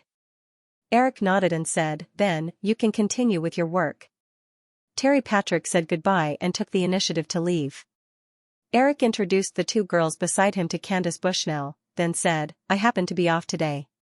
I'm planning to walk around Manhattan. Can you be my tour guide?" "Of course, no problem." Candace Bushnell shifted her gaze away from the two young girls and did not ask further. She smiled and said, "But I can't guarantee that you'll want me to take you to the place you want me to." Eric took the initiative to open the car door for Candace Bushnell and said with a smile, "Get in the car. If you don't like it, we can just go somewhere else. Manhattan is so big anyway." No wonder Candace Bushnell was the woman in charge of Manhattan. They didn't go to the famous attractions that tourists often visited. For the whole afternoon, she took Eric and the other two to almost all the main areas of Manhattan, including the exquisite small galleries in Soho, the handicrafts shops in Greenwich Village, the small bars in downtown where underground rock bands performed, the authentic Chinese restaurants in the West Village, and so on. Of course, there were countless luxury brand stores all over Manhattan. Although these luxury goods were expensive in the eyes of ordinary people, to Eric, they were only equivalent to the price of a few lollipops. However, the three women were smart enough to only look and not buy. Eric took the initiative to buy a few bottles of perfume from the Dior store for the three women. After all, it was the men who enjoyed women's perfume. In the end, Candace Bushnell even mysteriously took them to an old apartment on the Upper West Side. It was said that she was visiting a famous psychic in Manhattan. Eric wasn't an atheist. He believed that there were too many unknown things in the world. However, Eric didn't have any intention of coming into contact with these things. Therefore, he didn't enter the apartment with the three women. After waiting in the car for more than 20 minutes, the three women came out of the apartment. Candace Bushnell's expression was normal, but the two girls looked at Eric with a strange expression. After they got in the car, Eric asked, "What did the psychic say to you?" Candace Bushnell shook her head and smiled. "I didn't ask anything. I just brought Giselle and Alessandra to have a look. I don't know what they asked." Eric looked at Giselle and Alessandra. The two girls shook their heads almost at the same time. "Okay, then I won't ask." Eric didn't force her. He asked Candace, "Where are we going next?" It was not yet 5 in the afternoon, but the sky was shorter in winter. It was almost evening. Candace Bushnell pointed to the street on the left. "That's Central Park. We don't have time to go too far today. Let's go there for a walk." Eric nodded and gestured for the driver to drive. They drove east along 82nd Street and soon arrived at Park Avenue outside Central Park. When they got out of the car and were discussing whether they should go boating in the park, Alessandra pulled Eric's sleeve and excitedly pointed at a statue outside a building not far away. "I know that place. It's the night at the museum." The thing inside. Eric looked over and saw that it was the American Museum of Natural History. He smiled and said, if you're curious, go take a look. It's not closed yet, right? Candace Bushnell said, no, there's still an hour left. The four of them arrived outside the museum. Just as they were about to walk up the steps, Eric's attention was attracted by a billboard hanging outside the museum.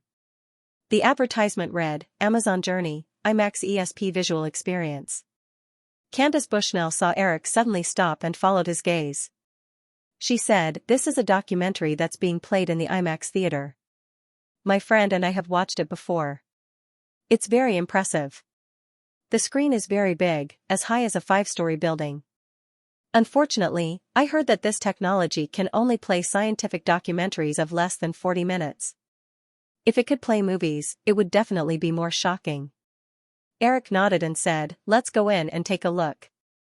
Okay, but hurry up. As they spoke, the four of them bought tickets and walked into the museum. They quickly found the location of the IMAX theater. It just so happened that the last screening of the day was about to begin. As it was almost closing time, there weren't many tourists. The four of them easily found the best viewing spot near the center of the theater. After the lights dimmed, the screen lit up. A large panoramic view suddenly appeared in front of him. The endless Amazon jungle seemed to be blowing in their faces, giving them a sense of immersive shock. Eric had experienced this feeling more than once, and Candace was not too surprised. However, Giselle and Alexander, who were seeing such a shocking visual scene for the first time, exclaimed at the same time. Giselle had just snatched the seat next to Eric. At this time, intentionally or unintentionally, she moved closer to Eric's ear and said with some regret, I didn't expect the Amazon jungle to be so beautiful. It's a pity that my family lives in the south of Brazil. I've never been there. Eric felt the pleasant perfume on the girl's body. It was the residue of the perfume that he tried in the Dior store not long ago. He said, the more beautiful something is, the more dangerous it is. I just went to the tropical rainforest in northern Australia not long ago. It is said that there are hundreds of deadly poisonous snakes there. If you're not careful, you can lose your life. The Amazon jungle is much more dangerous than the Australian rainforest. Although her attention was attracted by the immersive IMAX scene in front of her from time to time, Giselle was more willing to talk to Eric. She tried to find something to talk about. Australia, it's the same as my hometown. It should be summer now. Eric, what are you doing in such a dangerous place like the Australian rainforest? Eric felt the IMAX scene in front of him and thought about it in his heart. It did not prevent him from talking to Giselle. He said, the company has a movie shooting there. I'm going to visit the set. Speaking of which, I'm also very curious about Brazil. Unfortunately, I don't dare to go. Giselle said in disbelief, Eric, is there a place that you don't dare to go? Of course, I went to Mexico some time ago, and then I didn't dare to go again. Of course, Giselle paid attention to what happened some time ago and said, I think my hometown should be better. However, when the girl said these words, her voice lowered unknowingly, and she seemed to be very unconfident. She remembered that more than half a year ago, she left her hometown in a small town in southern Brazil and rushed to Rio de Janeiro for the first time. Then, on the same day, the only $50 she had were stolen. Eric noticed Giselle's expression and asked, what are you thinking about that makes you unhappy? Well, Giselle nodded and talked about her experience. That was all the money I had. At that time, I felt like the sky was falling down. I cried on the street for a long time. Later, I asked for some money from passers-by and called back, but I was scolded by my father for being too careless. Eric listened quietly, feeling a little emotional. Not many people had easy success. Only those who had experienced bumpy experiences would yearn for success more. If it weren't for these bumpy experiences, there wouldn't have been Lady G who held the supermodel throne for a long time. Speaking of which, these things may not be a bad thing for you. When you succeed in the future, these episodes will definitely become good material in your personal biography. When Giselle heard Eric say this, she remembered what the psychic said to her half an hour ago. At that time, the woman who looked like a witch asked her what she wanted to know. Of course, she was most concerned about her career. It was not easy to leave Brazil. She did not want to go back with her tail between her legs. The psychic whispered to a crystal ball for a while and then said that she recently met a person who shattered her original life trajectory. Even the other party could not see what her future was like. Giselle heard this and asked the other party what she should do. The psychic just shook her head and said that she could not see it. It was too troublesome. Giselle had always been a very smart and decisive girl. She immediately took out the few $100s left in her wallet and gave it to the other party. It was the only money left from the installation fee that the company gave her in advance to let her come to see Eric. She had just debuted for half a year and did not receive many jobs. Even her living expenses were paid by the company. The psychic was a sentimental person. She was obviously happy to see the money. She whispered to the crystal ball for a long time and then told Giselle that she saw 2 people. The rest was still a blur. 2 people? At this time, in the IMAX screening room of the American Museum of Natural History, Giselle leaned forward and looked past Eric and Candace Bushnell to Alexander. Eric happened to find the 2 of them recently, so it should be her. Alexander Ambrosio had been secretly watching Eric and noticed that Eric and Giselle seemed to be chatting happily. He felt a little jealous and disappointed. When he saw Giselle looking over, he was about to sit down quietly when he thought of something and nodded slightly at Giselle. After watching the documentary, it was almost time for the museum to close. The 4 of them left in a hurry. Following Candace's suggestion, they found a restaurant to have dinner. Eric first sent Candace, who lived nearby, home and asked the driver where the 2 girls lived. He then asked the driver to drive them to downtown. The apartments arranged by the 2 agencies for Giselle and Alexander were in the East Village of the lower city. The car drove into the destination. There were old red brick apartments everywhere. The car stopped outside an apartment building. This was Alexander's residence. Giselle's rented apartment was not far from here. When the car stopped, Giselle and Alexander both got out. Eric also got out of the car and curiously looked around at the dark streets. Although the sky was dark, Eric could still see the difference between this street and other places in New York. One of the major characteristics of the United States was that there were many cars. In Manhattan, most of the streets would be filled with all kinds of cars, but this rundown street looked empty at first glance. Obviously, the people who lived here were low-income people who couldn't even afford a car. This kind of neighborhood was usually very chaotic.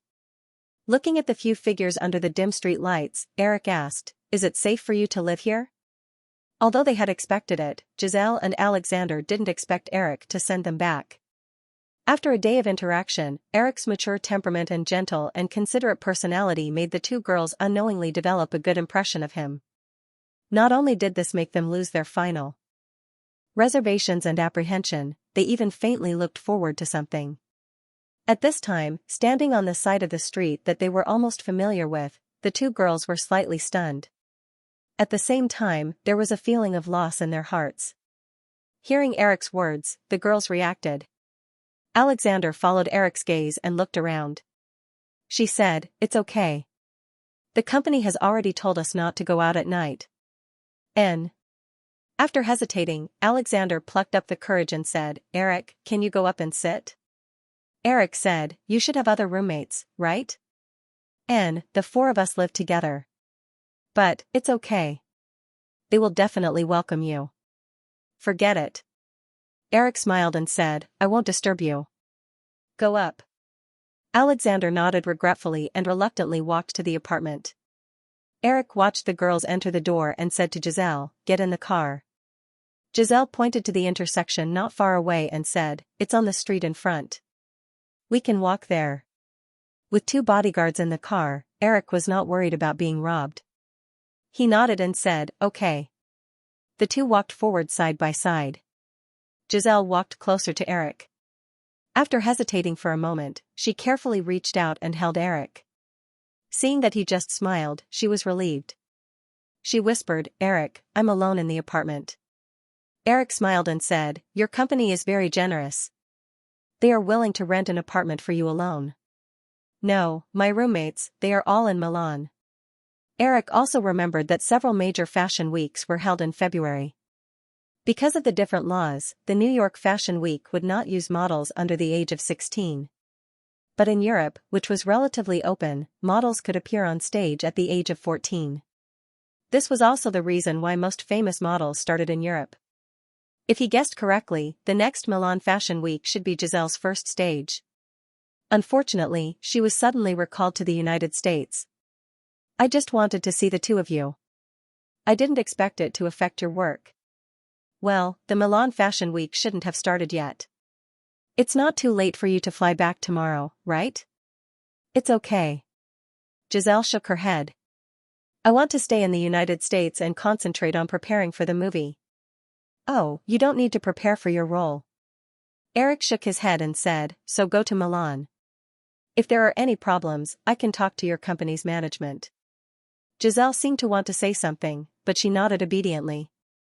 The two walked to the intersection, turned a corner, and soon arrived outside Giselle's apartment. Eric. Giselle was about to speak, but she remembered that Eric had just rejected Alexander. She hesitated and leaned on Eric. She said in a low voice, you can stay tonight. And, speaking up to this point, the girl suddenly paused. She awkwardly found that she did not know how to say a certain English word. If she said it in Portuguese, he should not be able to understand. Eric certainly knew what the girl wanted to say. Seeing her suddenly stop, he quickly understood. He smiled and reached out to lift Giselle's chin. He kissed her gently and said, forget it tonight. But since it's like this, you can stay for me.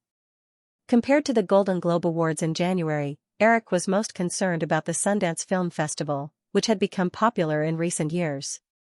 David Fincher's first film, 7 Deadly Sins, made its first public appearance at the Sundance Film Festival, which started the promotional work for the film before the Easter release.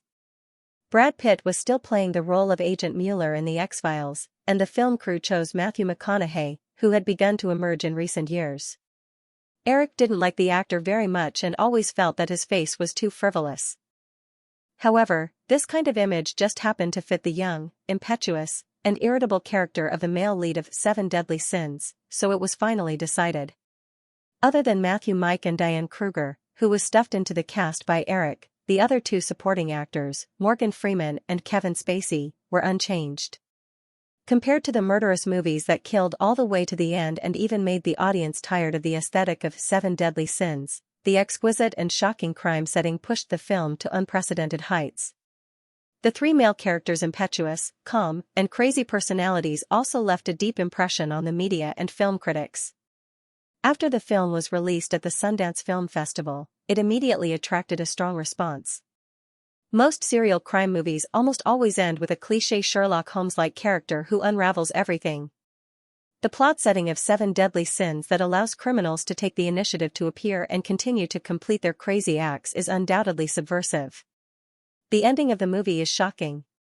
The gloomy city that is always raining also gives people a gothic dark religious atmosphere, which secretly echoes the religious theme of 7 Deadly Sins.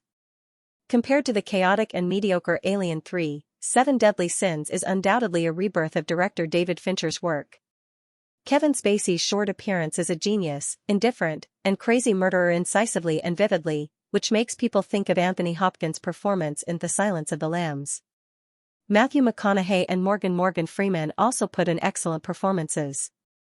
In addition, although many people are criticizing Victoria's Secret supermodels for frequently entering Hollywood, Diane Kruger's performance this time has also reached the passing line. We can't ask for more from this group of beautiful babes with delicate faces and devilish figures, right? Although there was no lack of criticism for any movie, the positive reviews received by 7 Deadly Sins far exceeded the few negative reviews in the media. The topic of the movie quickly spread from Christmas to all of North America.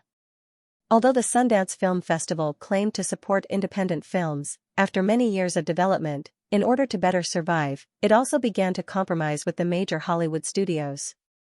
Out of the 17 nominees for the Best Drama Film Award, more than a third of them came from the Big Seven or their subsidiaries. 7 Deadly Sins was nominated without any suspense, and with the help of New Line, it successfully won the jury prize, opening a good publicity campaign for the film. As January passed, the holiday atmosphere gradually disappeared, people's lives gradually returned to normal, and the film market also fell into the cold period of spring. Hollywood's weekly box office dropped from a high of $170 million to around $60 million. Correspondingly, in February, the spring season of TV dramas began. Seven Deadly Sins started off with a good start at the Sundance Film Festival. At the same time, Firefly Group's ABC Network, AE Network, Disney Channel, ESPN, and other major TV stations began to launch new spring shows one after another. Among them, in addition to ESPN, which had just signed a $9 billion broadcasting rights contract with the National Football League, was the AE Network's Lifetime TV station, which specialized in urban elites and fashionable women. Before the winter break last year, Lifetime TV's two reality shows, America's Top Model and Project Runway, which had a huge impact, both achieved more than 6 million viewers in the last episode. The final viewership of the first season of America's Top Model reached 6.8 million, and the ratings were close to 4.0. Compared to most cable channels, this result was simply amazing. With the phenomenal viewership trend brought about by the two reality shows, Lifetime TV subscriptions skyrocketed, from a little more than 3,000 at the beginning of 1995 to 76 million. The major cable operators also began to prepare for the inevitable price increase in the New Year's broadcasting rights contract from April to May. According to industry estimates, as long as Lifetime TV spring shows could reach the average level of last year's fall shows, Lifetime TV would be able to raise the average subscription fee to more than 25 cents in the new contract negotiations. Based on this alone, Lifetime TV would earn more than $200 million a year in subscription revenue from cable operators. This figure had already exceeded the overall valuation of Lifetime TV, which was less than $150 million a year ago. With the popularity of Lifetime's shows, the television station's advertising revenue, syndication distribution, and DVD sales of popular shows would bring in far more revenue than just subscriptions. Wall Street media analysts had even raised Lifetime TV's valuation to $1 billion. Although Lifetime TV's viewers didn't pay too much attention to these industry figures, their interest in Lifetime TV's two ace reality shows didn't decrease at all. The second season of America's Top Model wouldn't be broadcast until early March, and the new series Want City wouldn't be broadcast until the end of February. However, with the arrival of New York Fashion Week, the first season of Project Runway didn't end completely. Instead, the finals were held during New York Fashion Week. After the winter break, the final three contestants who emerged from the elimination rounds would show their works in the highly anticipated Bryant Park in Manhattan. In order to attract more attention, Project Runway specially made two special episodes before the final aired. They were aired 2 weeks before and after New York Fashion Week. Because all the popular reality show contestants in the series returned at the same time, although there were no previous competition segments and more of a recap of last year's show and interviews with the contestants, the two special episodes still received more than 500 viewers. This once again showed the powerful popularity of Project Runway to the media and the industry. Although Linda invited Eric to appear as a special guest on the final episode of Project Runway, Eric had to rush back to Los Angeles after the AOL IPO. The preliminary budget for James Bond, Casino Royale was released. Auditions for some important supporting roles in the film began at the same time. All of these couldn't be done without Eric's participation. At the same time, Firefly, MGM, and Fox also began negotiations to form a pay-TV channel. In the original spacetime, HBO almost monopolized more than 90% of the pay-TV channel market. Its highest annual profit was close to $2 billion. 10 years later, it would be able to squeeze into the top 500 companies in the world. As for the other major media companies, although they had tried many times to catch up with HBO's market position, their market position had always been stable because of HBO's excellent operating methods. In his memory, in order to get HBO, 20th Century Fox even offered to buy the entire Time Warner Group. Of course, they didn't succeed in the end. However, at this time, the entire American cable television market had been brewing for a long time since the 1980s. Although HBO was already on a small scale, it was far from being as dazzling as it was later. This also gave other premium cable channels a chance to catch up. Early in the morning of the new week, Eric specially rushed to Praia Vista to have breakfast with Katzenberg in the studio's coffee shop and discuss the recent work progress. We have roughly picked a few targets. The most suitable one is a pay TV channel under Telkom. The subscriber scale of this TV station is currently about 1.5 million. It mainly broadcasts old movies. Although the number of subscriptions is relatively small, with Telkom's 40 million subscriber base, as long as we can provide enough high-quality film and television resources, the subscriber base will grow very quickly. Katzenberg reported about the pay TV channel, took a sip of coffee, and continued, however, Telkom is not willing to let go of this TV station completely. They want to keep 20% of their shares. I think that if we finally decide to buy this TV station, we should be able to reduce Telkom's shareholding to 10%. After all, without our content support, Telkom's pay TV channel can't be big. Telkom, Comcast, and Time Warner were the three traditional cable television operators of this era. In addition, there were more small and medium-sized cable television operators and emerging satellite television operators in North America. Even News Corporation actually had a cable television operation, but its scope of business was mainly in Europe and Australia. In the early 1980s, these cable television operators were not allowed to own TV stations due to anti-monopoly concerns. However, as media regulation became more and more open, this restriction was gradually broken. When Barry Diller left Fox, the QVC television shopping channel that he ran was a joint venture between Telkom and Comcast.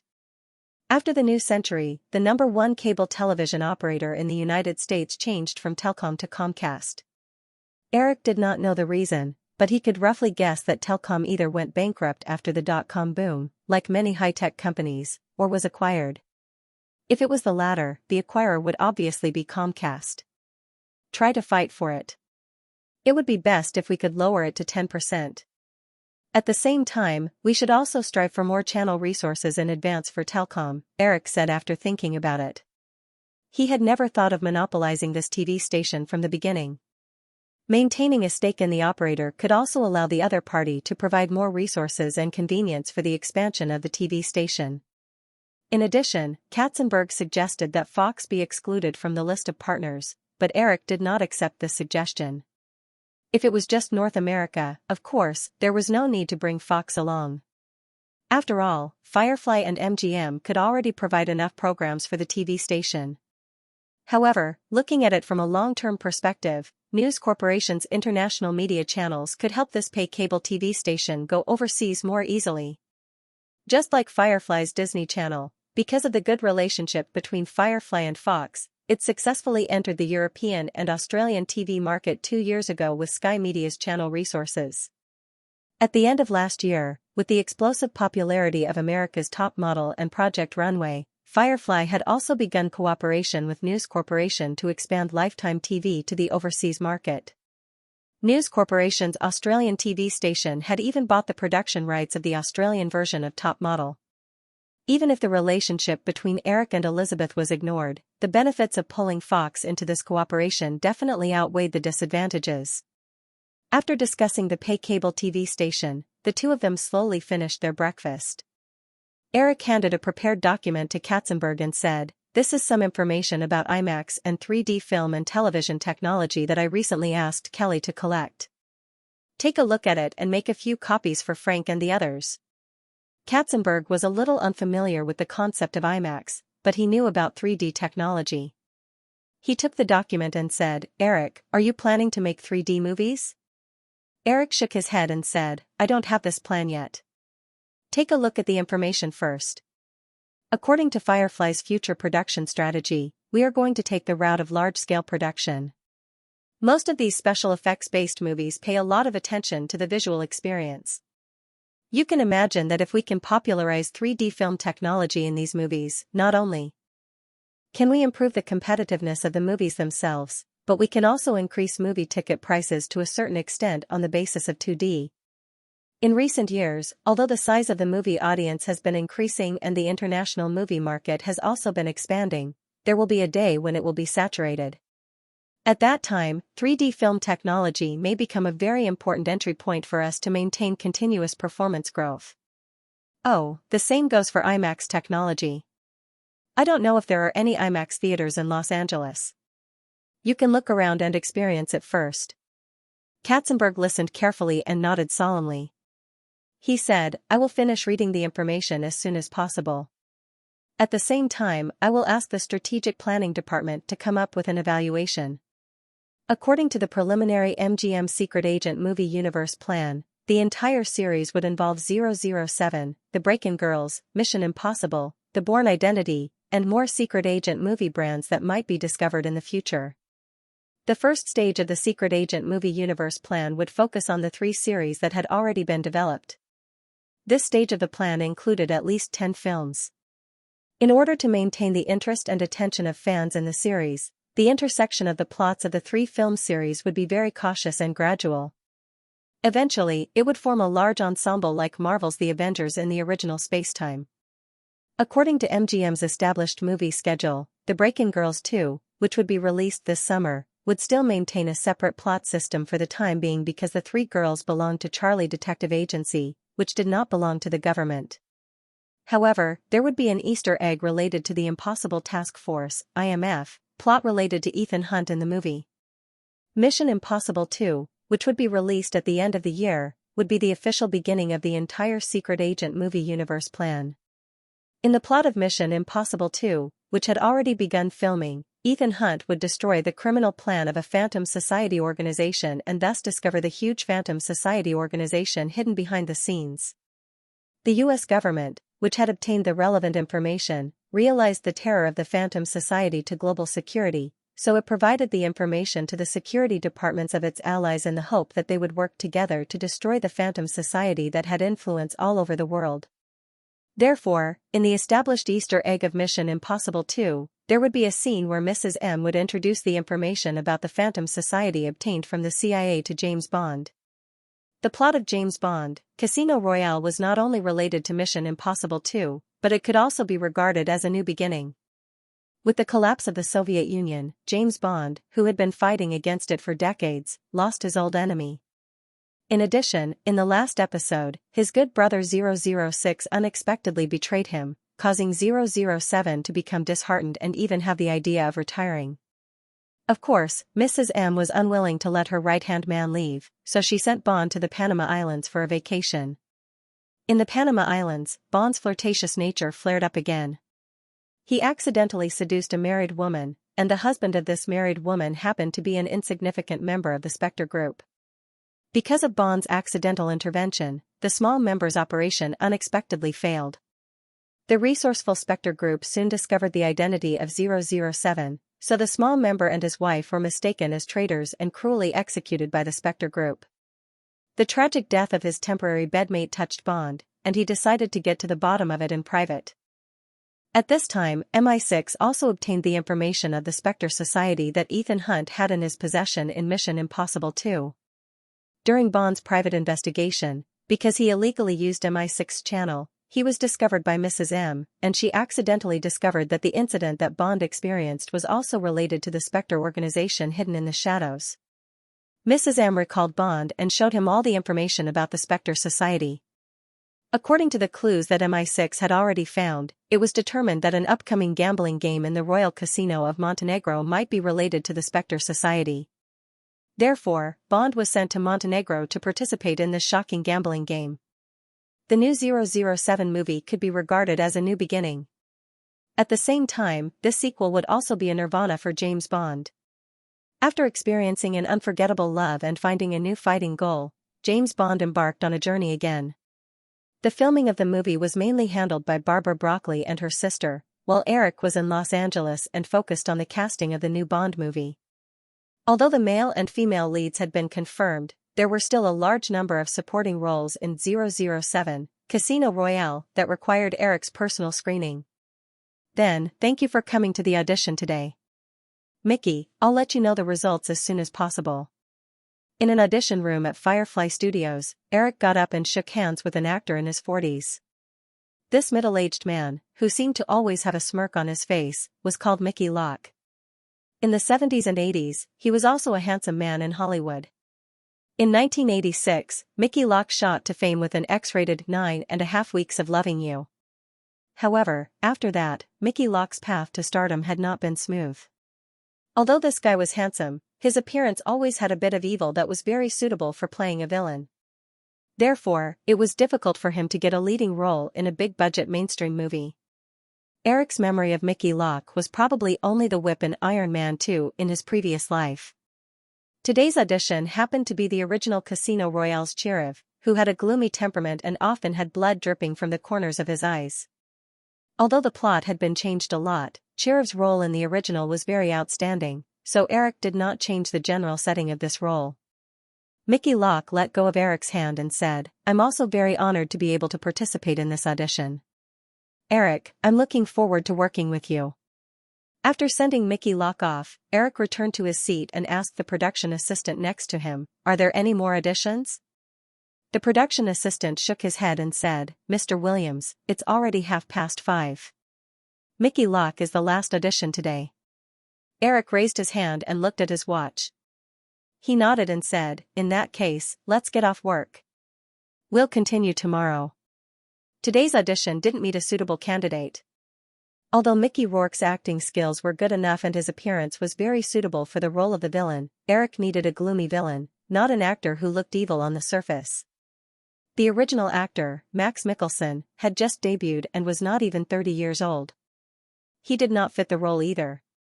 Walking out of the audition room, Eric got into his car and left the studio to return to Malibu.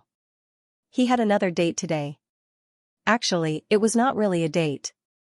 When his assistant had transferred Miranda Kerr's email to his mailbox, Eric didn't pay much attention to it.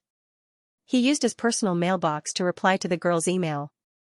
Then he was pestered by the shrewd little minx. These days, Miranda Kerr would send Eric a few emails every 2 to 3 days. Eric did not block the girl. It could be said that he treated the occasional chat with Miranda Kerr as a distraction from work. Recently, Miranda Kerr had gone to America with her mother, Thales. Eric had agreed to the girl's visit in advance, which was today. When he returned to the Sharp Corner Manor, the sky was already dark. As soon as Eric's car arrived at the gate of the manor, he saw 2 women, one big and one small, standing by the roadside nearby. Eric asked the driver to stop the car and got out of the car to greet them. When Miranda Kerr saw Eric, she ran over excitedly. "Didn't you say 7 o'clock? Why are you here so early?" Eric gently hugged the girl and asked with a smile. After Miranda Kerr hugged Eric, she took the opportunity to hug his arm and said affectionately, "Mom and I were worried that we would be late, so we came early." "Oh, Eric, this is my mom." "Hello, Ms. Kerr." Eric shook hands with her. Thales looked at her daughter leaning on Eric and frowned. She wanted to pull her daughter over, but when she remembered Eric's identity, she did not move in the end. On the surface, she maintained a smile and shook Eric's hand. She said, "Hello, Mr. Williams. Just call me Eric." Eric said, "Let's go in." Get in the car first." With that, Eric politely opened the car door for Thales. This small detail made Thales very satisfied, and even a faint sense of vanity arose in his heart. After all, the other party was the richest man in the world. Miranda Kerr did not need Eric to say anything. After her mother got in the car, she excitedly got into the car. The car was very spacious. Eric followed and sat in. It did not seem crowded even with 3 people sitting in the back. The gate of the manor opened and the car drove into the manor. Miranda Kerr curiously looked at the famous manor and asked a lot of questions. "Eric, this place is so big. Do you live here alone?" Eric shook his head and said, "I'm not alone. Drew comes here occasionally." When she heard Eric mention Drew's name, for some reason, the girl's eyes became brighter. She said with a face full of expectation, "I really hope to meet Miss Barrymore. I'm her fan. I've watched E.T. Eric smiled and said, "She will definitely like you very much." The car arrived at the Linhai Villa. After Eric got out of the car, he ordered the chef in the manor to prepare dinner. Then, he brought the mother and daughter into the villa. "Wow, this place is so big. It's like a museum." As soon as they entered the door, Miranda Kerr looked around excitedly. She looked at the art hanging on the wall and exclaimed with envy. Eric just smiled and brought the 2 to the rest area by the glass wall. He said, "Take a seat. I'll make coffee." Thales sat down a little cautiously. Looking at his daughter's overly excited appearance, he wanted to reprimand her, but he was worried that he would be rude in front of Eric. Every part of this luxurious manner gave him a faint sense of oppression. Seeing that Eric was about to leave, Miranda Kerr, who had just sat down, immediately jumped up. "Eric, can I help you?" "Of course." Eric nodded with a smile. He brought the girl to the small bar in the corner and said, "If you don't like coffee, there should be other drinks in the fridge."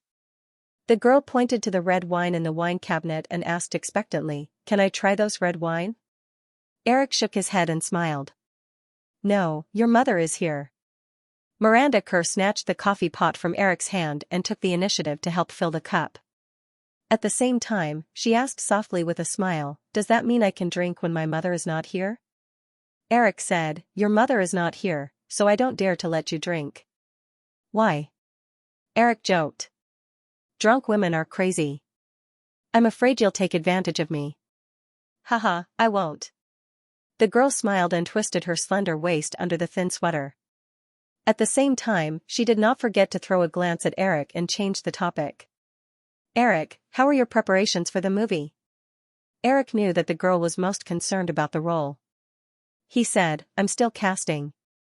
You must wait for a few months." "I'm not in a hurry." Miranda Kerr did not show the slightest disappointment. This was just a small role. Anyway, he had already promised to give her more roles. However, the girl also knew that there was no need to rush to bring it up. There was still plenty of time in the future. The two made coffee together and returned to the sofa. Eric let Miranda pour coffee for the two of them. He sat down on the sofa and said, "Miss Kerr, did the journey go smoothly?" "Of course." Therese took the coffee cup from his daughter and said, "I didn't expect the weather in Los Angeles to be so cold. Miranda and I almost caught a cold." "Haha, Los Angeles is already much better. If you go to New York, it will definitely be worse. It seems to be snowing there recently." Miranda poured herself a cup of coffee, but held the cup and sat down next to Eric. She said, "It's amazing. It's so hot in Australia now, but it's snowing in New York." Eric smiled and said, "If you really experience it, it won't be so amazing." After chatting for a while, Therese knew that it was not suitable to talk about business during dinner, so he took the initiative to start a conversation. He said, "Eric, Miranda has already told us some things." "Well, about Miranda being a contract actress with Disney, I want to confirm it with you personally." Eric was slightly stunned. He only promised to provide a few jobs for the girl in the email, but he never promised Miranda Kerr to be a contract actress with Disney.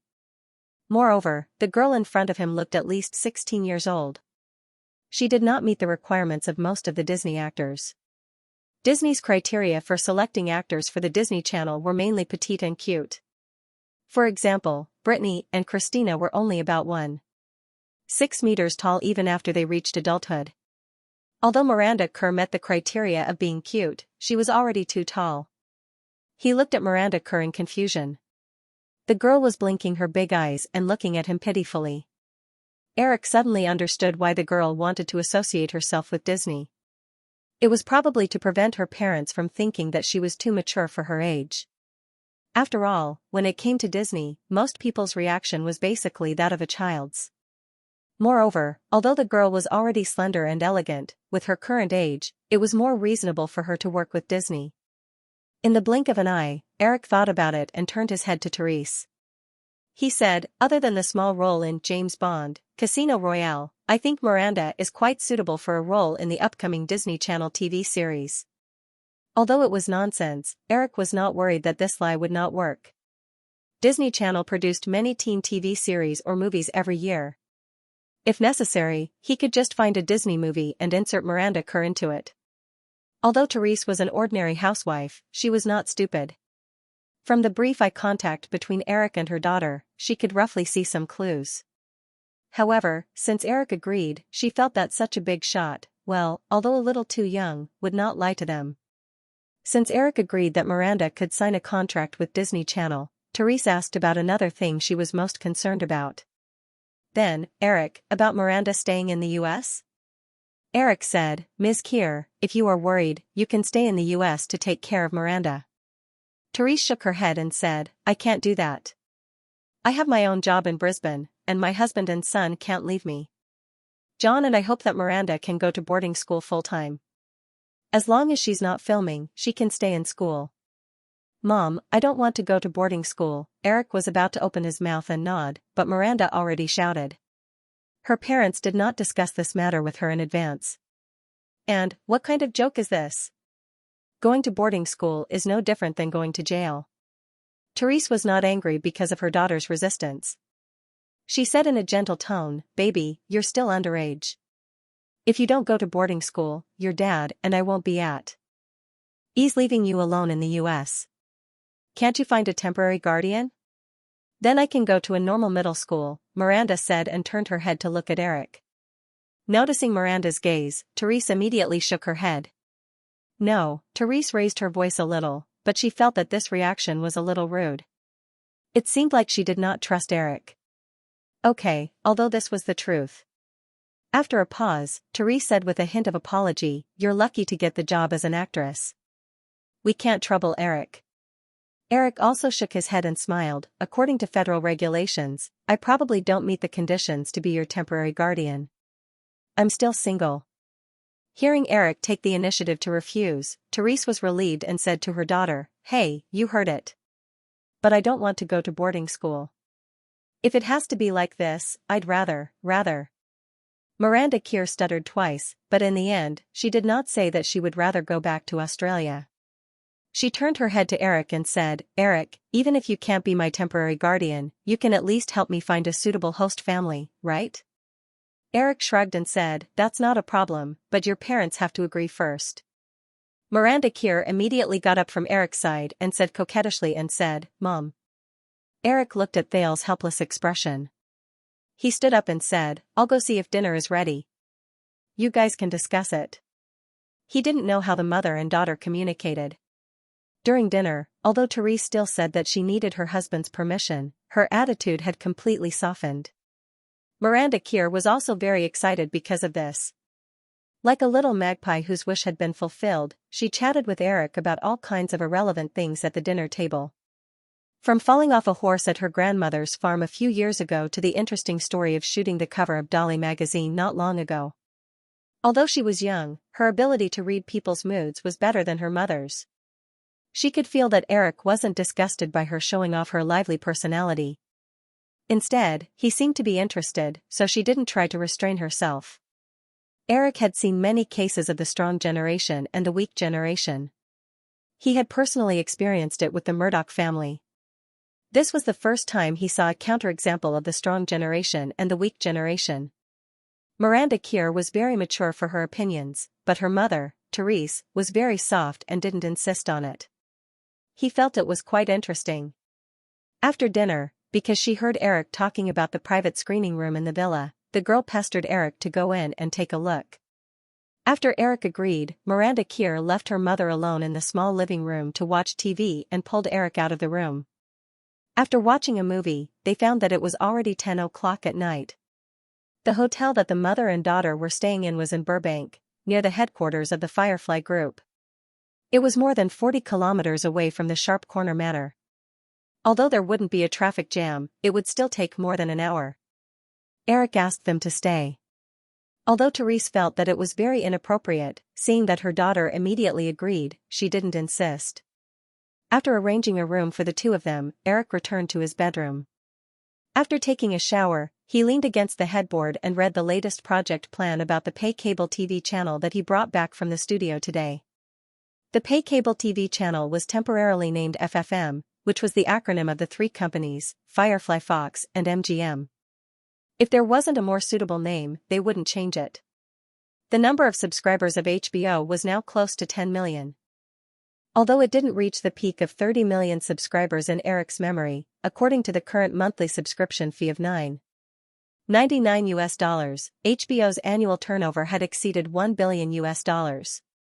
It was also because of this support that in the original Spacetime, HBO dared to invest a huge amount of money to continue to produce a large number of excellent self-produced TV series in the next few years. It formed a virtuous cycle and gradually consolidated its unshakable position in the industry.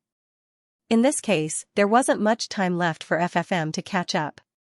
Eric's original plan was to imitate the burning strategy of the emerging internet companies. They would spend a huge amount of money to produce sensational and highly topical self-produced TV series. At the same time, they would spare no effort in marketing and promotion. In the early stage of the development of the TV station, they would completely sacrifice profits as a means to quickly accumulate a user base to achieve the goal of competing with HBO. However, the shortcomings of Eric's plan were quickly revealed during the repeated discussions of the heads of the companies. The pay cable TV channel that the three companies planned to take over only had 1.5 million subscribers, which was about 1/7 of HBO's. With such a poor audience base, no matter how good the TV program was, it wouldn't be able to create a big social impact in a short period of time.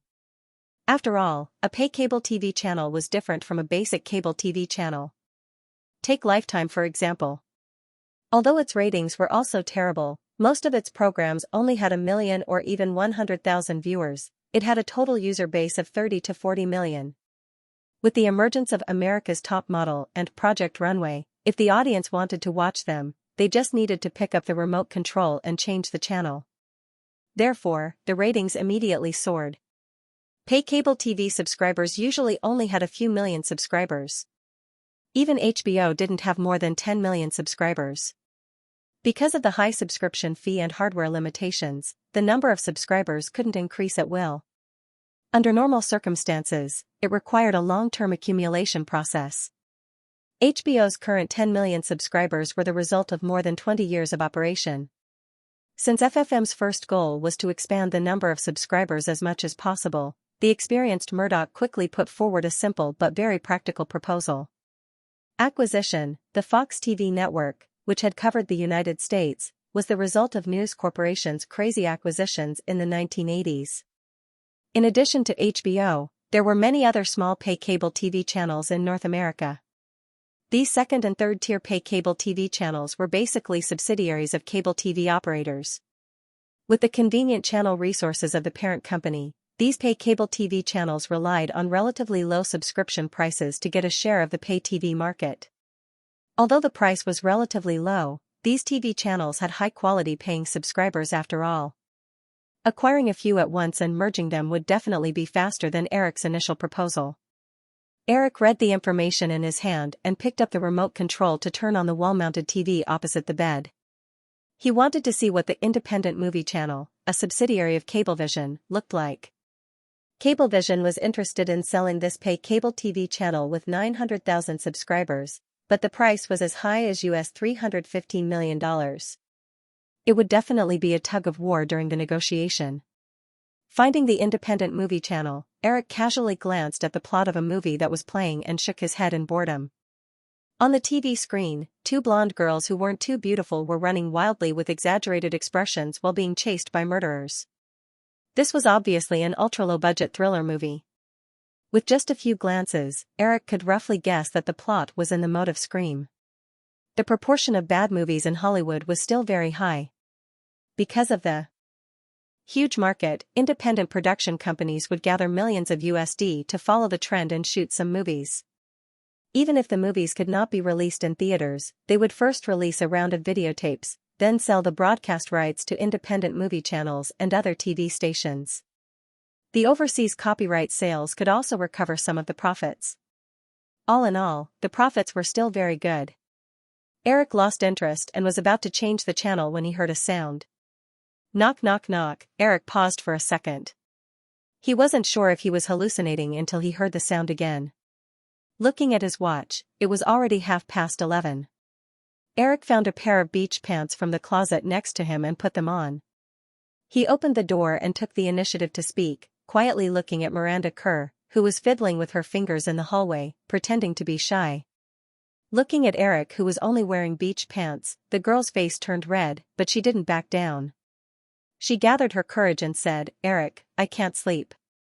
Can I talk to you?" Eric smiled and said, "If your mother knew that you secretly came to chat with me in the middle of the night, she would definitely go crazy. My mother usually sleeps very deeply." "She won't know," Miranda said as she squeezed her body forward. Eric had to move away a little. The girl walked in without hesitation. Before Eric could change the channel, Miranda walked into the bedroom and heard the screams from the TV. The girl looked at the TV screen and turned her head and said with a little slyness, "Eric, so you like to watch this kind of movie?" Eric was too lazy to explain to her. He closed the door, walked to the bed, and put the information he just read into the locked drawer. Although Eric liked to get along with all kinds of women, he wasn't stupid enough to be completely defenseless against women. After locking the drawer, Eric picked up a Stephen King horror novel on the bedside table. He leaned on the bed and looked at the girl who was curiously wandering in the bedroom. From then on, Miranda was barefoot. She didn't even wear socks. Her footsteps were as light as a cat's. She was still wearing her original thin sweater and jeans. The thin material wrapped around her well-developed body exquisitely. Leaning against the window in the north and looking at the lights in the city of Malibu in the middle of the night, Miranda whispered a few words. She turned around and walked to Eric. She sat down on the edge of the bed very naturally. She weighed her small body to test the feeling and said, "Eric, why is this bed so big?" Eric looked up and glanced at her. He threatened her and said, "You can sleep with many women like this." Miranda smiled and climbed onto the bed even more boldly. She lay beside Eric, looked up and said, "Are you trying to drive me away?" Eric was too lazy to look up this time. He casually turned a page of the book and asked, "Why do you say that?" "Hee hee, you know it yourself." Eric said, "If I wanted to, you would have been thrown out by now." Miranda Kerr laughed again. After a moment, she said, "Eric, I want to take a shower." Eric wanted to know what this little vixen could do. He nodded and said, "Well, go ahead. The room is over there. But I don't have pajamas." "You can wear mine." "You're not wearing pajamas either," Miranda said. She reached out and gently tapped Eric's chest. Her fingertips were cold. Eric picked up the white shirt he wore during the day. "Here, wear this later." Miranda Kerr took it and shook it twice in her hand. She looked up at Eric. Seeing his indifferent look, her little nose wrinkled slightly. She got off the bed and walked to the room. Eric heard the door of the room close. He looked up and shrugged. He had been with too many women over the years, and their attitudes towards him were also different. Miranda's behavior did not surprise him too much. A certain little vixen back then had been so tirelessly pestering him. Thinking of Drew, Eric unconsciously recalled his experience in these years of rebirth. Step by step, Eric had forgotten how many women had appeared around him. His mentality had also changed step by step, from the initial high-spirited to the current playful life. In the past, he had always hoped to have every woman he liked by his side, but now this thought was gradually fading. Eric found that he was not suitable for the days of the founder of Playboy, Hugh Hefner, who was surrounded by women all the time. He was even a relatively cold person in his bones. He liked peace and quiet. He did not need many women by his side, just one or two. He also did not like to spend all the time together. When his feelings faded, he would leave. Perhaps Drew was the one who understood him best. Although this girl could not wait to be by his side all the time, she had never done so. She just helped him take care of everything in his life like a little housekeeper. The sound insulation of the villa's master bedroom was of course excellent. There was no sound of water splashing. Eric picked up the remote control and changed the TV channel. He didn't throw away the horror novel in his hand. From time to time, he glanced at the TV screen, doing two things at once. About half an hour later, the door of the room opened. Miranda Kerr, wearing only a shirt, walked out. The shirt just covered her thighs, revealing two beautiful legs that exuded a healthy wheat color. Her slightly moist brown hair was loose, and the few strands of blonde hair in front of her forehead made the girl look a little more sexy. The girl lightly jumped onto the big bed and climbed to Eric's side. She raised her face and asked, "Eric, am I beautiful?" Eric shrugged and said, "I like girls with white skin." "You're too dark." Miranda Kerr retorted, "No, I'm healthy. Many of my classmates are envious of me." As she spoke, the girl rolled up her sleeves and extended her forearm in front of Eric. "Feel it. My skin is better than many girls." Eric was too lazy to argue with the girl about such boring things. He glanced and said perfunctorily, "Not bad." Miranda Kerr saw Eric's uninterested look. She retracted her arm and supported her chin.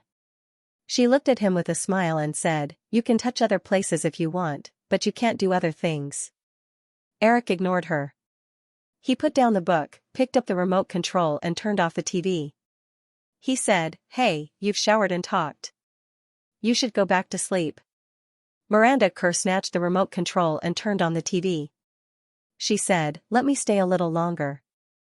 I won't eat you." Eric thought to himself, "I'm afraid I won't be able to resist eating you." He saw the girl randomly changing channels and unknowingly changed to HBO's secondary channel, Cinemax. He couldn't help but roll his eyes and asked, "Do you know what TV station this is?" "Of course, I'm not a child." Miranda Kerr acted like a little adult. However, when a large number of scenes that were not suitable for children appeared on the screen, Miranda Kerr's face turned red. She quickly changed the channel and jumped to the Disney Channel. The television was playing a children's sitcom developed by the Disney Channel last year. Although it was aimed at children between 6 and 12 years old, Miranda Kerr enjoyed it very much. She finished watching a short 20-something minute episode. The next program was a cartoon. The girl felt sleepy, so she turned off the television and moved to Eric's side.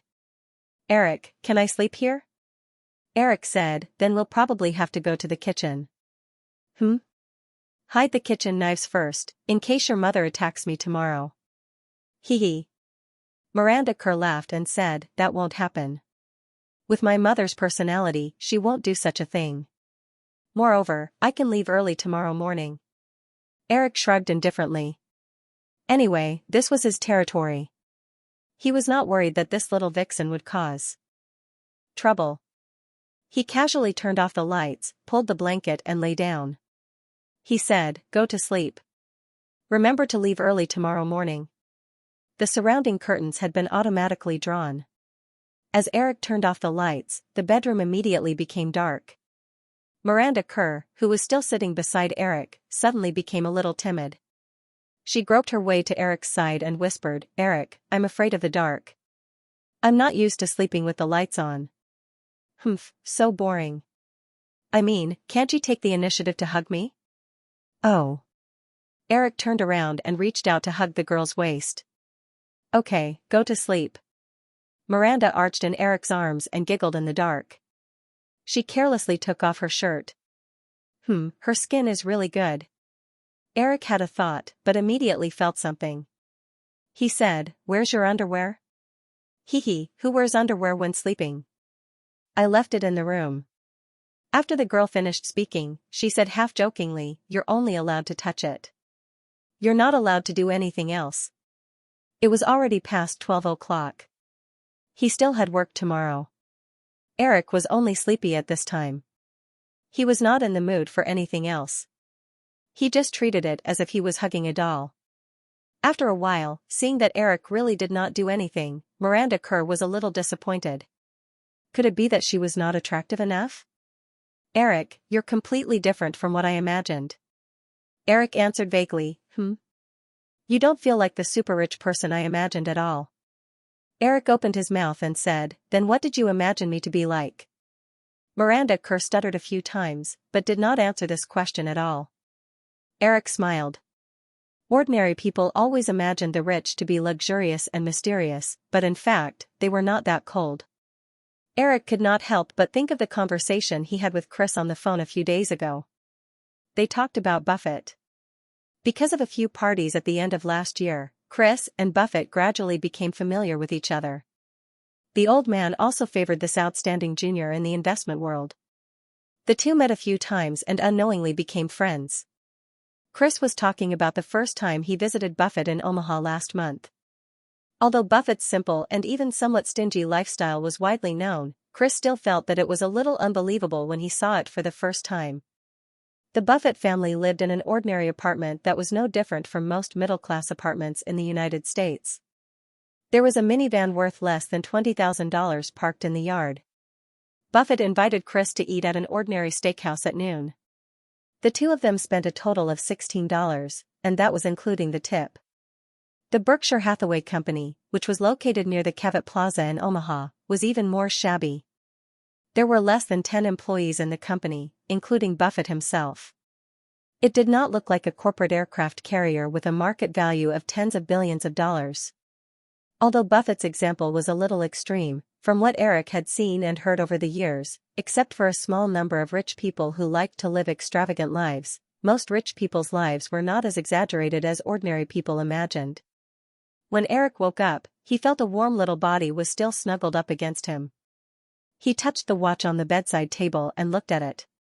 It was almost 6 o'clock. He patted Miranda and said, "Hey, little one, get up first. Go back to your room and sleep." Miranda Kerr opened her eyes in a daze. After a short period of confusion, she said lazily, "Eric, I'm so sleepy. Can you carry me back?" "No, get up. Don't make a fuss." Sigh. The girl sighed softly. Seeing Eric put on his clothes quickly and walk to the room, she lazed in bed for a while before getting up. She looked around in a daze. Eric had already put on his shirt. At this time, she did not have the courage to walk into the room naked. She picked up the beach pants that Eric had just taken off and put them on. After covering half of her body, she jumped out of bed and walked into the room with Eric. The room was very spacious. Seeing Eric brushing his teeth at the sink, the girl scratched her messy hair and walked to the toilet. She pulled down her beach pants and sat down. Seeing Eric glance at her with his mouth full of foam, Miranda laughed foolishly and said, "Eric, I feel like we're a couple living together." Eric, of course, ignored her. He withdrew his gaze and continued to brush his teeth. After a while, Miranda stood up and went to the sink. Eric had already started to wash his face. The girl said, "Eric, can I use your toothbrush?" "No, I'm a germaphobe." "So stingy." Miranda Kerr pouted. She just picked up the toothpaste and squeezed a little on her index finger. She tilted her head and took a sip of water from the tap. After rinsing her mouth, she raised her head and threw Eric a charming look. Then, she put her index finger in her mouth. Poke, poke, poke, poke. Eric could not bear it anymore and raised his hand to hit her. Ah! With a cry of pain, the little minx finally stopped messing around. After the two of them washed up, Miranda Kerr did not go back to her room to sleep. She jogged around the manor with Eric and then prepared breakfast together. Thales woke up close to 7:30 a.m. When he saw that Eric and his daughter were already up, he felt a little apologetic. However, he did not notice anything unusual. After breakfast, of course, Eric would not leave the little minx in the manor. He took the mother and daughter to the headquarters in Burbank. He instructed an assistant to take care of trivial matters like choosing a host family and arranging a school for Miranda Kerr. After that, he returned to his normal work. During the intense casting process for James Bond, Casino Royale, the first season of Lifetime TV's Project Runway finally came to an end at the end of February. Although the ratings for the last episode did not exceed the ratings of America's Next Top Model, it still reached 6.5 million viewers. AETV Network held a special celebration party for this. At the same time, the first episode of City to Desire officially began airing with Project Runway as the lead-in episode. Before the airing, Lifetime had used the good reviews during the pilot process to promote the show for 2 months. Under the strong advertising campaign, the original novel, which was not very popular, even rushed to the top 20 of the New York Times bestseller list. Lifetime TV was a cable channel. Even if they broadcast a large-scale TV show, as long as it was not too shocking, the FCC usually would not interfere. However, cable channels were different from cable channels. Cable channels were still aimed at audiences of all ages. In order to prevent parents from objecting and causing the TV station to cancel their subscriptions, cable channels were also quite restrained. Because the original broadcast platform used to be HBO, the original version of City to Desire had a lot of nude scenes. However, due to the hidden restrictions of cable channels, the new version of the show could not be copied. However, the selling point of the show was never nude scenes. The core element was the analysis and understanding of life, sex, fashion, love, and other aspects of the women in the metropolis. As it turned out, the female audience was still very enthusiastic about the new version of City to Desire. Taking advantage of the popularity brought about by the finale of Project Runway, the first episode of the new show received 3.9 million viewers. This figure was much better than the first episode of Project Runway and America's Next Top Model. After the first episode aired, most media gave good reviews to this avant-garde and bold TV show with a hint of shrewdness and cunningness. As the popularity of the show spread, the second season easily exceeded 4.3 million viewers. Once the tone of City to Desire was set, Lifetime TV quietly started the second phase of viral marketing in Hearst Group's fashion magazines, Yahoo's entertainment and fashion section, and ABC's related TV programs. Unknowingly, many urban women who paid attention to fashion began to notice the name City to Desire more frequently.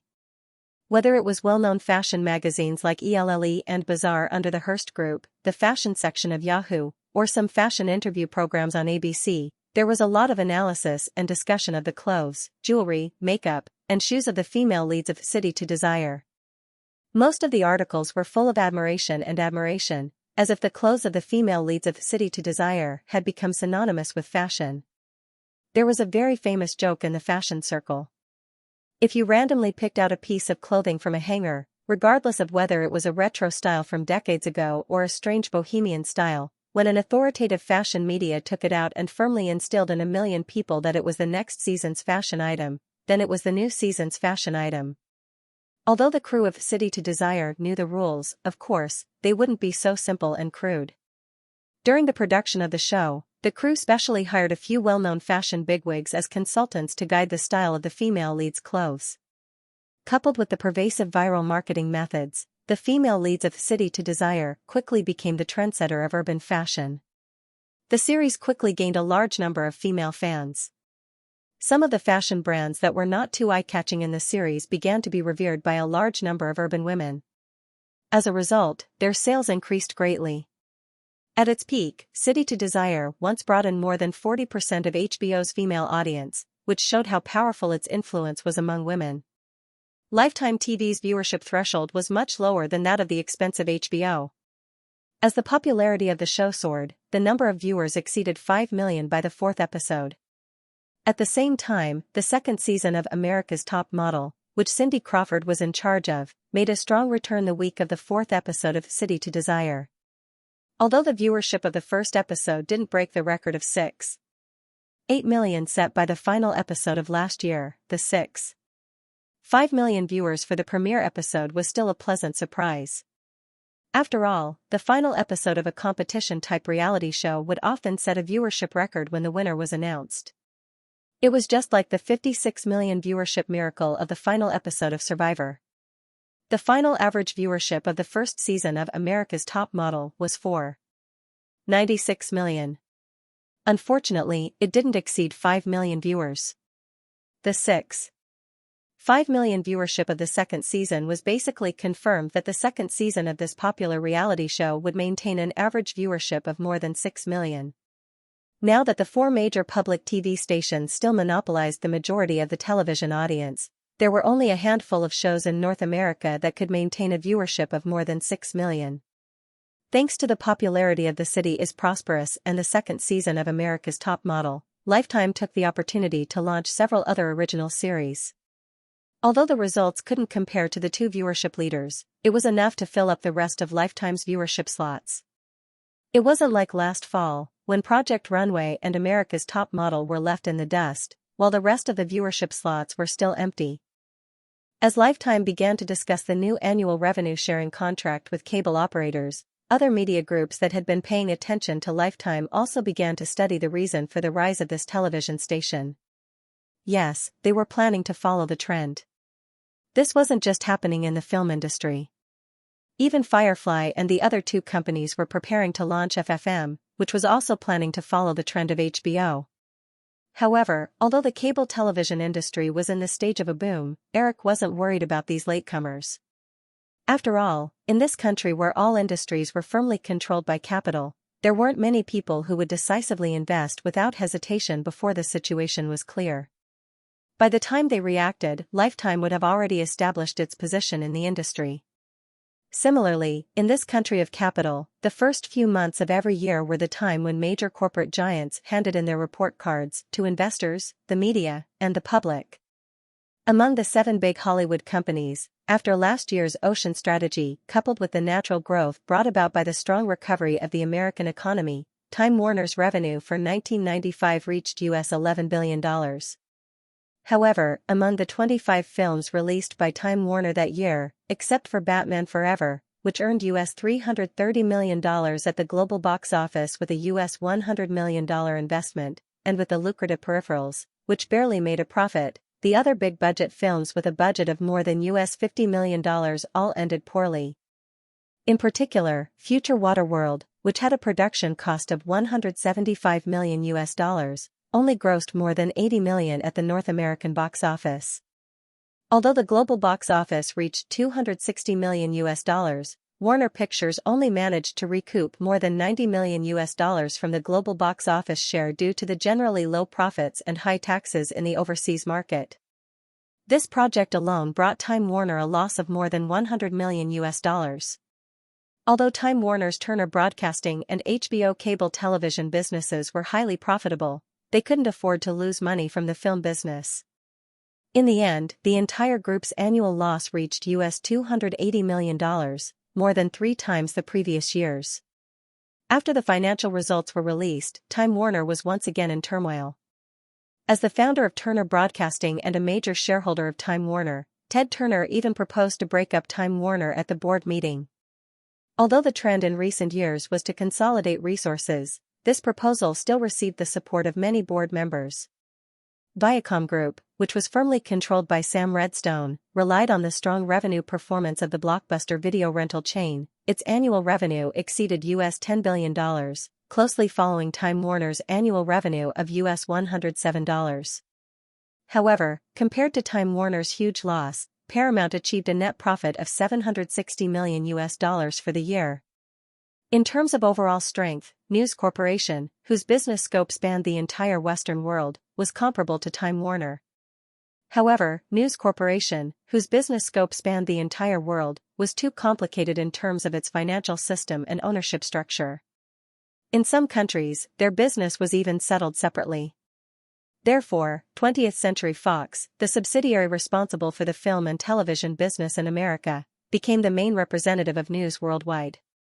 Because of this, 20th Century Fox's position was very similar to that of Seagram Group's control of Universal and Sony's control of Columbia.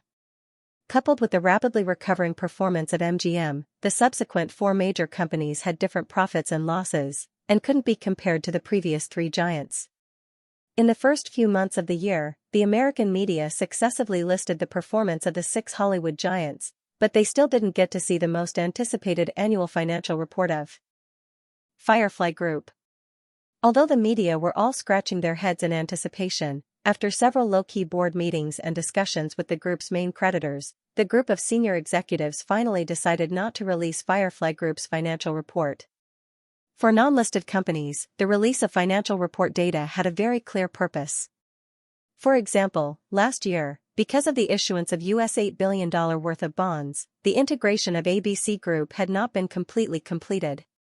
Coupled with Ron Perlman's acquisition of Firefly's bonds, in order to prevent unnecessary speculation and worry in the capital market, Firefly Group released the financial data for the year. This year, everything within the group was on track. There were no internal or external problems, and there was no need to do such superfluous things to satisfy the curiosity of the capital market or the media. Of course, Eric didn't want to be too ostentatious, which was another important reason. After a few months of financial statistics, Firefly Group's annual revenue was finally fixed at US $23.9 billion, and realized operating net profit of US $2.57 billion. If the US $1.25 billion follow-up payment from the sale of ABC's assets and Disney's hand-drawn animation studio were included, Firefly's annual profit had reached US $3.82 billion. Not to mention, this figure was enough to arrogantly say to the remaining 6 giants, "Come at me together." In comparison, in 1995, Ford Motor, which had the highest profit among all the corporate giants in the United States, had an annual revenue of US $128.4 billion and a net profit of only US $5.3 billion. Even if Firefly's non-operating profit of US $1.25 $25 billion was excluded, the net profit of $2.57 billion was enough to squeeze into the top 10 of the United States corporate profit list. The detailed annual financial data was only known to the board of directors and the core executives of Firefly Group. Even some of the important creditors only had a general understanding. With the professionalism of these people, of course, they would not disclose it to the media. Therefore, based on public data such as movie box office, TV program ratings, and other public data, although the relevant media and analysis organizations could predict that Firefly Group's annual profit would be terrifying, in the absence of any detailed data, they could only make their own assessments based on known information. Due to the lack of an official endorsement from the Firefly Group, even if these media figures were almost the same as the real figures, it was impossible to gain widespread recognition. When some of the public saw the terrifying annual profit figures of the Firefly Group in financial magazines, their first reaction was to question the accuracy of these figures. After all, if the annual profit figures of nearly $4 billion were true, then the profits of the Firefly Group alone would be enough to compete with the other Big Six. In the entire history of Hollywood, there had never been a case of a single person dividing 50% of Hollywood's profits. In the midst of the hubbub, the publication of Forbes magazine's 1996 World's Richest list once again caused an uproar in the media. After the release of Windows 95, Bill Gates, who owned 40% of Microsoft's shares, relied on the Microsoft operating system to dominate the industry. His net worth skyrocketed from $12.9 billion last year to $18.5 billion. Behind him, Warren Buffett and the other three super-rich people also had assets that crossed the threshold of $10 billion. However, at the top of this list, the eye-catching figure of $67.7 billion was like the bright moon in the night sky, outshining the surrounding glimmering stars. Compared to $46.5 billion last year, Eric's personal net worth had skyrocketed to $21.2 billion in just 1 year, far surpassing everyone else on the list. At the same time the list was announced, Steve Forbes, the president of Forbes, personally wrote, "If Eric Williams bet all his assets on the Kuwait War 6 years ago, it could still be considered a reckless gamble."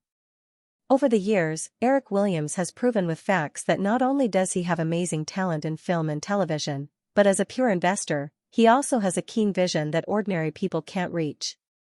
Starting from Yahoo in 1991, in the past 5 years, Eric Williams has invested nearly $5 billion in the emerging internet, mobile communications, and other high-tech industries. Today, 5 years later, these investments have at least quadrupled and are worth more than $20 billion. Of course, although Eric Williams' investments in the high-tech industry seem to be very successful, it is undeniable that the Firefly Group in Hollywood is the real foundation of Eric Williams.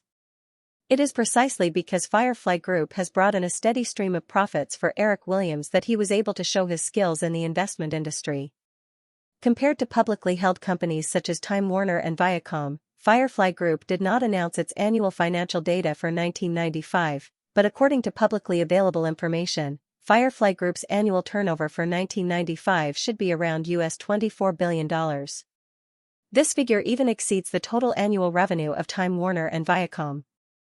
In terms of profits, Firefly Group's profitability is even more terrifying.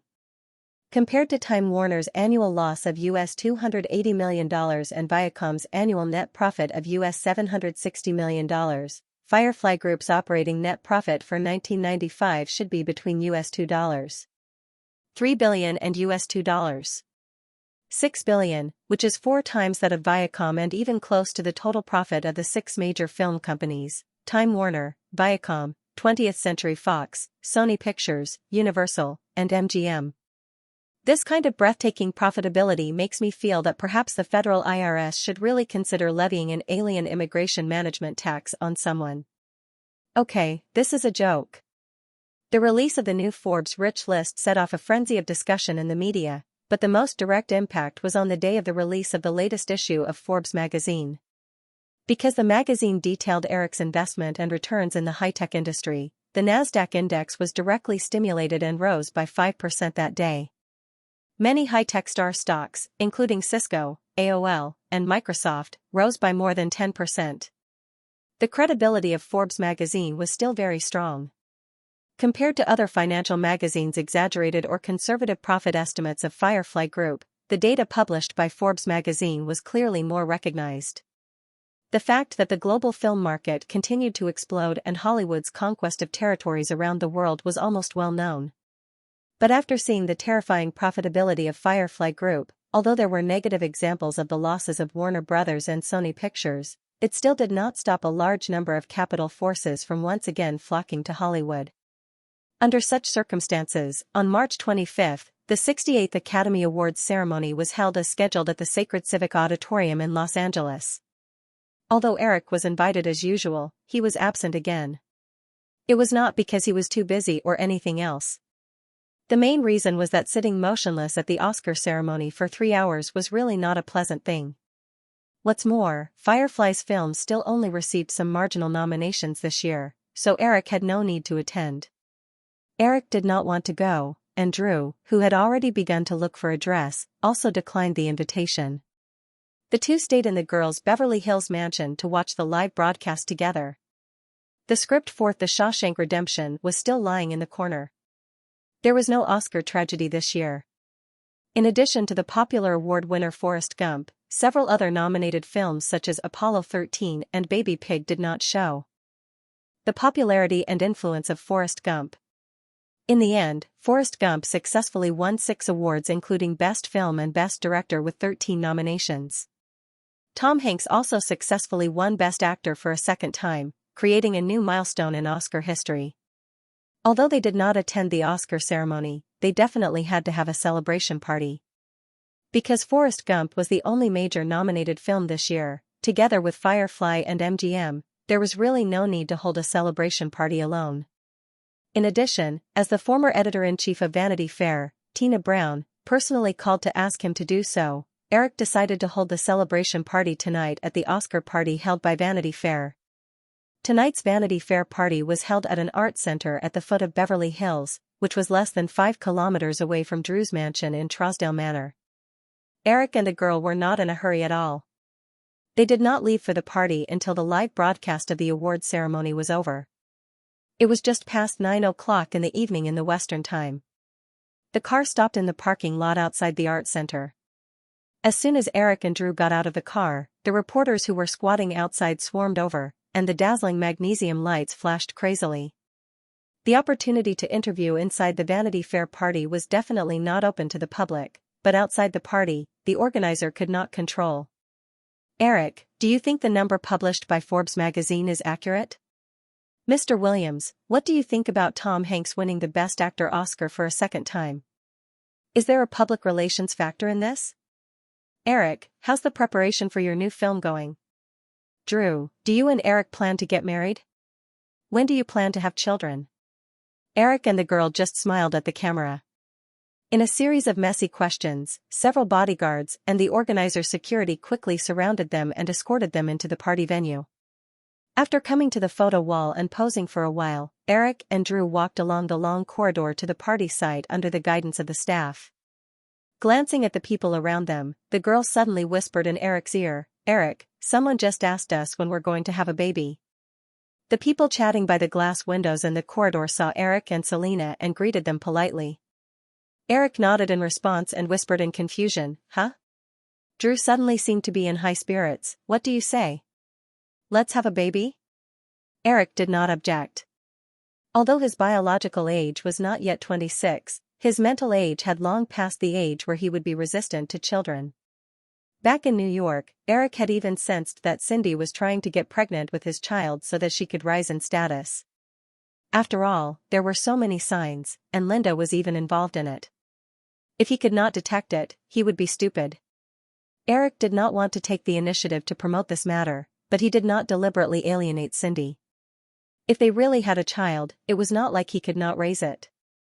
Although he had been reborn for a long time, he was still a somewhat traditional Asian at the end of the day. He had accumulated a large family business, so it was inevitable that he wanted to have more children. If he had more children, he would inherit the family business in the future. If he did not, he would obediently receive the trust. However, after listening to the girl's words, Eric asked, "Then, are you ready to be a mother? Taking care of a child is very troublesome. Drew tilted her head and said, Natasha will help me. And, if it doesn't work, I can send him to New York and ask Joan to take care of him. Eric smiled and said, forget it. You don't even have a child yet, and you're already thinking of quitting. Wait until you're ready to be a mother. Although Drew had passed her 20th birthday last year and had started to manage MGM, one of the big seven, her playful mind had not changed much, perhaps because she wanted to compensate for her unbearable childhood. This was also the reason why Eric still felt that the girl beside him was still the baby-faced little girl after so many years. The lass was only acting on a whim. After hearing Eric's words, she quickly dismissed the idea. Then let's wait a few years. When they walked into the party hall, the crew of Forrest Gump had already come to greet them. Congratulations, everyone. Eric warmly hugged Robert Zemeckis, Tom Hanks, and the others. After that, he said to Hanks, Tom, how does it feel to be the champion for a second consecutive time? Great, Eric, thank you. Hank's face was still brimming with an excited smile as he sincerely thanked Eric. He knew very well that if it weren't for Eric's special arrangements for 2 consecutive years, he wouldn't have been able to create such a miracle in Oscar history. Everyone chatted happily for a while, then walked to a round table in the hall and sat down to continue chatting. The nature of the Vanity Fair party was more of a dinner party. The guests who had just been excited for 3 hours at the awards ceremony would definitely want to get a relatively quiet environment at this time. Soothing music, dim lights, and guests gathered in groups of 3 or 5 to feel this year's victory or loss, and to find opportunities to work harder next year. After talking about Forrest Gump, Drew casually asked Robert Zemeckis, Robert, although it's a little early to ask, do you have any projects that you're interested in now? I'm looking forward to our next cooperation. Since his debut, Robert Zemeckis had been the kind of director who took the commercial route and was very innovative. Since his first comedy Deception in 1980, Robert Zemeckis' films had never failed in the commercial market. The well-known sci-fi series Back Again and the animation and live-action Roger Rabbit he directed had achieved brilliant box office success. Therefore, at this time, it was not surprising that this girl wanted to take advantage of the great success of Forrest Gump to confirm her intention to cooperate with him. If they were not chatting, many people at the party might have come forward to try to win him over. In this case, when faced with similar problems, most people, even if they had no intention of continuing to cooperate, would very tactfully decline with a few perfunctory words. However, there was a brief hesitation in Robert Zemeckis' expression. He remembered that Steven Spielberg had talked to him in private not long ago, so he paused and said, Of course, Drew, if there is a chance, we will definitely continue to cooperate. Drew noticed the change in Robert Zemeckis' expression, so he cleverly did not continue to talk about this matter and naturally changed the topic. While chatting, everyone felt a faint commotion at the entrance of the party, so they all turned their heads curiously. Godfather is here, Drew, who was sitting on Eric's left side and had a convenient view, blurted out. Then he paused and said, and David Geffen and... Well, Bill Gates, why are they together? Eric was not very interested at first, but when he heard the name Bill Gates, he turned his head curiously and happened to meet the eyes of the students at the door. They nodded at each other, then Bill Gates whispered something to Spielberg, who was next to him, and walked over with his wife, Melinda Gates. Eric vaguely realized something, but he did not feel too strange. Since the other party was walking over, Eric took the initiative to stand up and greet him with the girl. Hey, Bill, I didn't expect you to come. Eric politely shook hands with the student at the door, then gently hugged Melinda Gates, who was wearing a black dress, and complimented her, Melinda, you're really beautiful tonight. Thank you, Eric. Melinda Gates smiled politely, then said to Drew, who was next. To Eric, Drew is also very beautiful, but this is my first time here. Drew, can you show me around? The girl had a warm smile on her face. Of course, come with me. I have to say hello to Godfather first, then I'll introduce you to some interesting guys. How about that? No problem. The 2 women said, then winked at their respective men, then walked away hand in hand. Let's go to the bar and have a drink. Although Eric had roughly guessed why the student at the door would appear here, he did not mind. If the student at the door stayed close to Microsoft, Eric could not do anything to him. Since he took the initiative to come to his territory, he had to greet him. There was no doubt that the student at the door must have been stimulated by the recent news about him in the media and wanted to join in the fun in Hollywood. In the original space-time, when Steven Spielberg, David Geffen, and Katzenberg established DreamWorks, Bill Gates and another founder of Microsoft, Paul Allen, had invested in DreamWorks. Later, Microsoft also had the idea of entering Hollywood many times. From time to time, there would be news that Microsoft was about to acquire a media group, but most of the time, it was all talk and no action. But now, history had changed, and the terrifying scale of Firefly Group's profits had obviously made many people determined to enter Hollywood. The student at the door in front of him was probably one of them. However, the 7 major film studios in Hollywood had just been divided up in recent years. At this time, if they wanted to do something in Hollywood, they had to start from scratch. In the past 2 years, Spielberg, David Geffen, and others who had been rumored to want to set up their own film studios had undoubtedly become the best partners for Microsoft. Microsoft had always had the ambition to expand its territory. Other than operating systems, Microsoft had once been ambitious enough to venture into the MSN web portal business, Xbox game console business, Bing search engine business, and so on. However, he relied on the powerful hindsight that was always slower than others by a lot. None of these projects were successful. With MSN as the core online service, it had lost $13 billion and was eventually forgotten.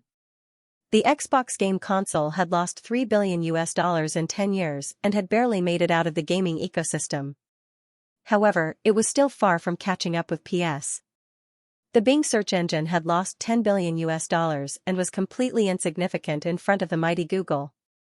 Microsoft had also failed in mobile phone, tablet, and social media applications. Microsoft had even tried to acquire Yahoo for $46 billion when their web portals were dying. Luckily, another person who was even more clueless rejected the deal. At the Vanity Fair party, Eric was listening to Demens talk about Microsoft's intention to enter Hollywood. Fine. I should not underestimate them. What if they succeed? But on the surface, Eric frowned and pretended to persuade Bill Gates. Bill, Microsoft's business center should be in the IT industry. I don't think it is a good choice for you all to make movies. How do you know if you don't try? Bill Gates replied confidently. Furthermore, Firefly is also in the IT and media industries. Eric knew that student Demen was referring to the entire Firefly business empire. He shook his head and said, "This is not the same. Firefly Group and Firefly Investment have always been clearly separated." Bill Gates smiled and took a sip of champagne from the glass in front of him. He didn't believe Eric's words. Entering Hollywood was definitely not the result of Microsoft's whim. This was the result of a detailed analysis of the development of several high-tech companies under Firefly. Take Yahoo for example. Without the support of the entire Firefly Group in terms of content and marketing resources, this internet company would never have been able to develop so quickly. Yahoo's brand placement in the first movie of Thunderbolt Girls had already become a successful marketing example for many companies to study and emulate. According to statistics, Firefly invested in brands such as Yahoo, AOL, Cisco, and overseas Nokia. Excluding the obvious advertisements, these brands were mentioned more than 300 times in Firefly's huge media channel network every month. This kind of marketing effect that made people think these brands were an inseparable part of their lives was the scariest. On the other hand, although Microsoft had poached Jeff Locke, one of Yahoo's top 3 managers, to be in charge of Microsoft's web portal operations, the MSN web portal launched by Microsoft had improved after a year of development. However, MSN's lack of content was soon exposed. In this regard, Firefly Group and a few of its major allies would definitely not provide any content support to Microsoft. Although they could work with Time Warner and other groups, they would ultimately be under the control of others. Taking advantage of Microsoft's domination of the operating system industry, entering Hollywood and entering the media industry was a good choice. Investing in Spielberg's film studio was only Microsoft's first step into the media industry. Since Jeff Locke left Yahoo last year, there was a slight rift between both parties. Now, they were only pretending to be friendly. After chatting for a while, Bill Gates got up and walked away. Eric asked the waiter to refill his glass and sat at the bar, thinking about the possible consequences of Microsoft entering Hollywood. Although Eric was not optimistic about Microsoft's future in the media industry, he would not underestimate Microsoft. With Microsoft's strength, if Bill Gates was determined to enter the media industry, it would affect his future plans. Based on the current situation in the media industry, other than setting up a new film studio with Spielberg, Microsoft still had two other potential targets. They were Sony's Columbia and one of the four major public TV stations, CBS. Eric had been secretly keeping an eye on Sony Pictures' Godzilla project. Although the movie had not officially started shooting, they had confirmed that Godzilla's image was very similar to a weak Tyrannosaurus Rex in his previous life. From this point of view, this version of Godzilla was still on the same path. If failed next year like in Feng Yu's previous life, Sony's confidence in continuing to operate Columbia will be hit again. This will also be a good opportunity for someone else to take over Columbia Pictures. Eric had intended to give this opportunity to MGM, but with Microsoft's interference, he could not rule out the possibility that MGM would interfere. Another unstable target was CBS. After Viacom's bid for Paramount failed, Barry Diller launched another acquisition of CBS last year. However, when Barry Diller was about to negotiate the acquisition terms with CBS management and major shareholders, Comcast, who was in charge of funding the acquisition, suddenly stopped the project. This caused Barry Diller's return to the media industry to be thwarted again, and CBS returned to the status of being for sale again. Obviously, after setting up a film studio with Spielberg, if Microsoft wanted to go further, Columbia Pictures and CBS would undoubtedly be the best targets. At that time, it would be inevitable for both parties to clash. While Eric was thinking about how to deal with this, Elizabeth and Julia walked over hand in hand. The two women were wearing the same spaghetti strap gowns, but one was black and the other was white. It gave off a strange feeling of a couple's outfit. When she walked up to Eric, Julia was like a kitten that had seen its owner. She wanted to rub against Eric with her watery eyes, but Elizabeth pulled her back. "Hey, you are my girlfriend now. It is embarrassing for me to get close to another man like this." Eric smiled helplessly. Elizabeth was now in a state of coming out of the closet. Although everyone knew that she was in a relationship with him, Elizabeth often went out with Julia openly. She even pulled Julia under Fox. At this time, they were filming Shakespeare's Love that Miramax was in charge of. Because of this, Murdoch even called Eric to ask what was going on. Eric didn't know what to say, so he could only give a perfunctory answer. Murdoch was also worried, not only because of his daughter, but because the old man's eldest son, Lachlan, also had a tendency to have an unknown sexual orientation. He was 25 years old, but he didn't even have a girlfriend. Instead, he liked to hang out with a group of beautiful models. Well, male models. This was actually one of the reasons why Lachlan Murdoch was sent back to his hometown in Australia last year. Patting his left hand, Eric said to Julia, "Ignore her. Come and sit here." Julia shook off Elizabeth and sat on the seat on Eric's left. Elizabeth glared at the two of them, but she sat on Eric's right. Eric gestured for the waiter to prepare drinks for the two women, but Julia leaned over without any scruples. She waved her left hand at Eric and said, "Eric, look, isn't it beautiful?" Eric glanced at it. It was the Four Hearts rose gold ring. He didn't expect Julia to wear it in public. After all, the ring had the Williams emblem tattooed on it. Eric had gotten someone to make a set according to the serial numbers of the playing cards. Now, he only had Virginia, Joanna, Julia, Elizabeth, Drew, Nicole, and Famek. These 7 women still stayed by Eric's side. After spending some time with the other women, Eric either let them go because he felt bored, or his relationship with them naturally cooled. The remaining 37 rings lay quietly in the safe in the Sharp Corner manor. After settling down, Eric was no longer as reckless and frivolous as he was in the first few years. Now, he would rather give a woman a bank card than take out the rings so easily. In the past few years, there were still only 7 women who owned this set of rings. Eric grabbed Julia's hand and admired it for a moment. He smiled and nodded. "Very beautiful." Then, he asked Elizabeth, "What about you?" Elizabeth raised her hand and said, "This is Julia's and my couple's ring now. It has nothing to do with you." Haha, Demi Moore just asked me where I bought it. Eric was puzzled. Demi Moore? Elizabeth thought that Eric didn't know who Demi Moore was. She explained, Bruce Willis's wife. She's a very smart woman. Oh, Eric replied indifferently. He changed the topic and asked, "Aren't you in charge of the preparations for Star Wars, Episode 7 recently? How's the situation?" The news about the Star Wars prequel had never stopped. As an American, almost every piece of news about the movie would cause a heated discussion. Although Eric wasn't interested in the Star Wars series, he was still affected by the countless pieces of news. When she heard Eric mention this, Elizabeth's face immediately became gloomy. She said, "Don't mention it. George Lucas suddenly told us last week that the filming of the movie might be delayed for another half a year. They also revealed that they want to renegotiate the distribution contract." Eric almost immediately thought of the student who had just left.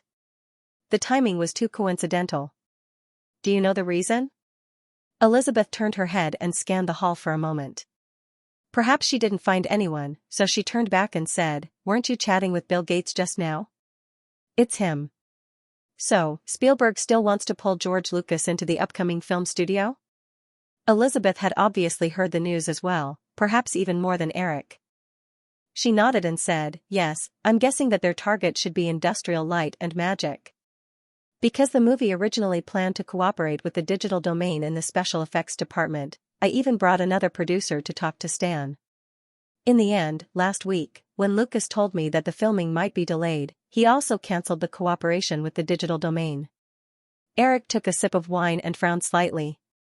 Although Industrial Light and Magic had been left far behind by the digital domain in the past few years, this special effects studio still had a strong foundation in special effects. They had been left behind by the digital domain in the past few years mainly because the mainstream special effects blockbusters had chosen the digital domain for their special effects production. Without enough projects to develop and accumulate technology, it was inevitable that Industrial Light and Magic would be left behind. However, just like how the Lord of the Rings trilogy supported weighted digital, if the special effects of the Star Wars Episode 1 trilogy were all done by Industrial Light and Magic alone, although the production process would be bumpy and the cost would be higher, with the experience of the three blockbusters, Industrial Light and Magic special effects standards would catch up very quickly. This was not a good thing for the digital domain. What was even more frustrating was that this kind of thing was very difficult to stop. Because with the increasing demand for special effects in Hollywood movies, no matter how big the digital domain was, it was impossible to swallow all the special effects business. Although Katzenberg was not involved, with Spielberg, David Geffen, and George Lucas, in addition to Microsoft's strong technical and financial support, the new film studio was definitely not to be underestimated. It seemed like Firefly still had to be on their toes to deal with this.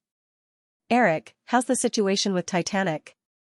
I heard that they just finished filming and the production cost has reached $120 million US. Elizabeth also asked about the Fireflies. Her tone was filled with concern, but she was also used to gloating a little.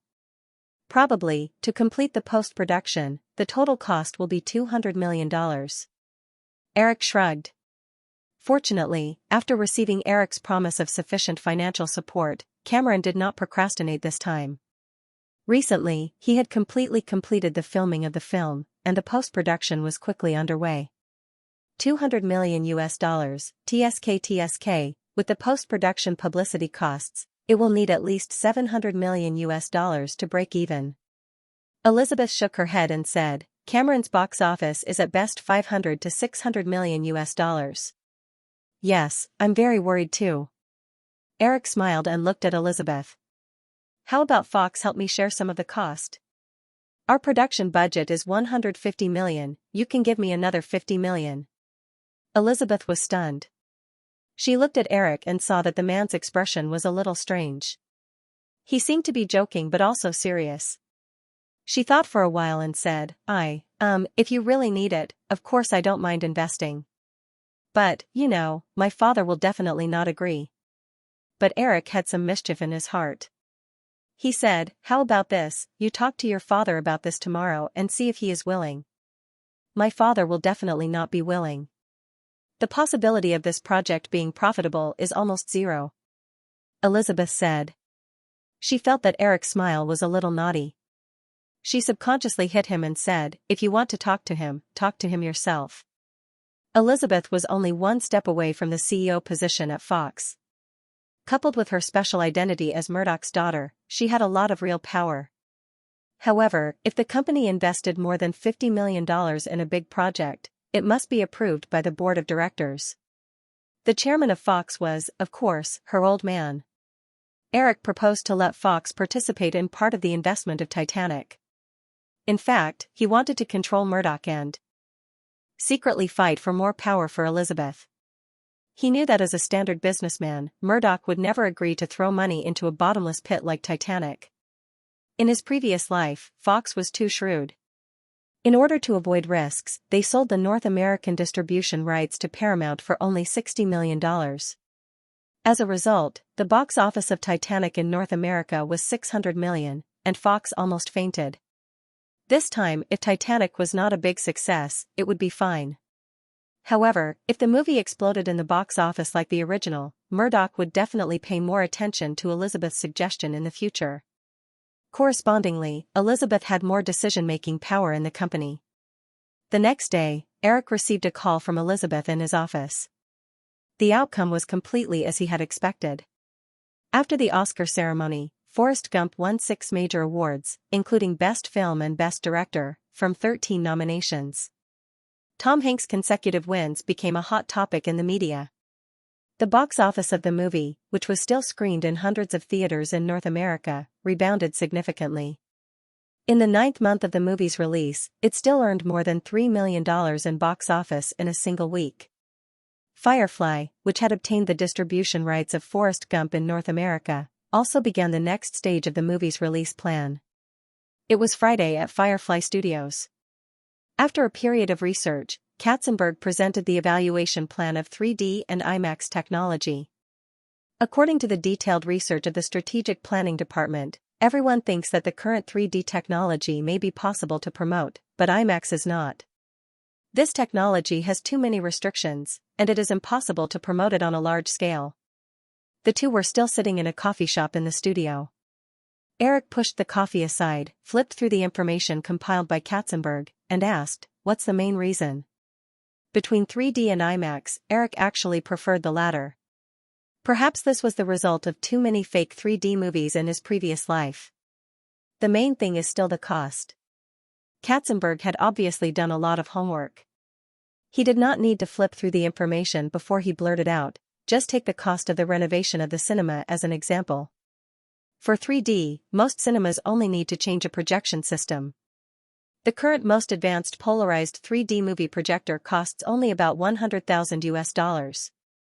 Including the 3D glasses and other hardware, the total renovation cost will not exceed $150,000. However, IMAX was different. Small IMAX screens were as tall as 4 or 5 stories. More than 99% of cinemas in the United States and Europe did not meet the requirements for modification. If you want to build an IMAX theater, you have to start from scratch. The construction of the venue and the projection equipment will cost about $1.5 million, which is 10 times the cost of a 3D theater. After hearing Katzenberg's explanation, Eric suddenly understood why China was the fastest developing region for IMAX technology in his previous life. This was because the popularity of IMAX and the explosion of the film industry happened almost simultaneously. A large number of new cinemas were built with IMAX specifications from the beginning. However, North America and Europe were different. In these areas, the film industry had been developing for hundreds of years. The supporting cinemas had long been finalized. The projection halls of these cinemas were basically not up to IMAX standards. Faced with the high cost of IMAX cinemas, the traditional cinemas were not very enthusiastic about building IMAX cinemas. Lu Zhou flipped through the information in his hand. In addition to the renovation cost of the cinemas, if he wanted to popularize IMAX, from film shooting to film conversion, it was accompanied by a very high cost requirement. Relatively speaking, it was much easier to popularize 3D technology. At present, IMAX technology could not support a full 90-minute movie duration. 3D technology was almost mature.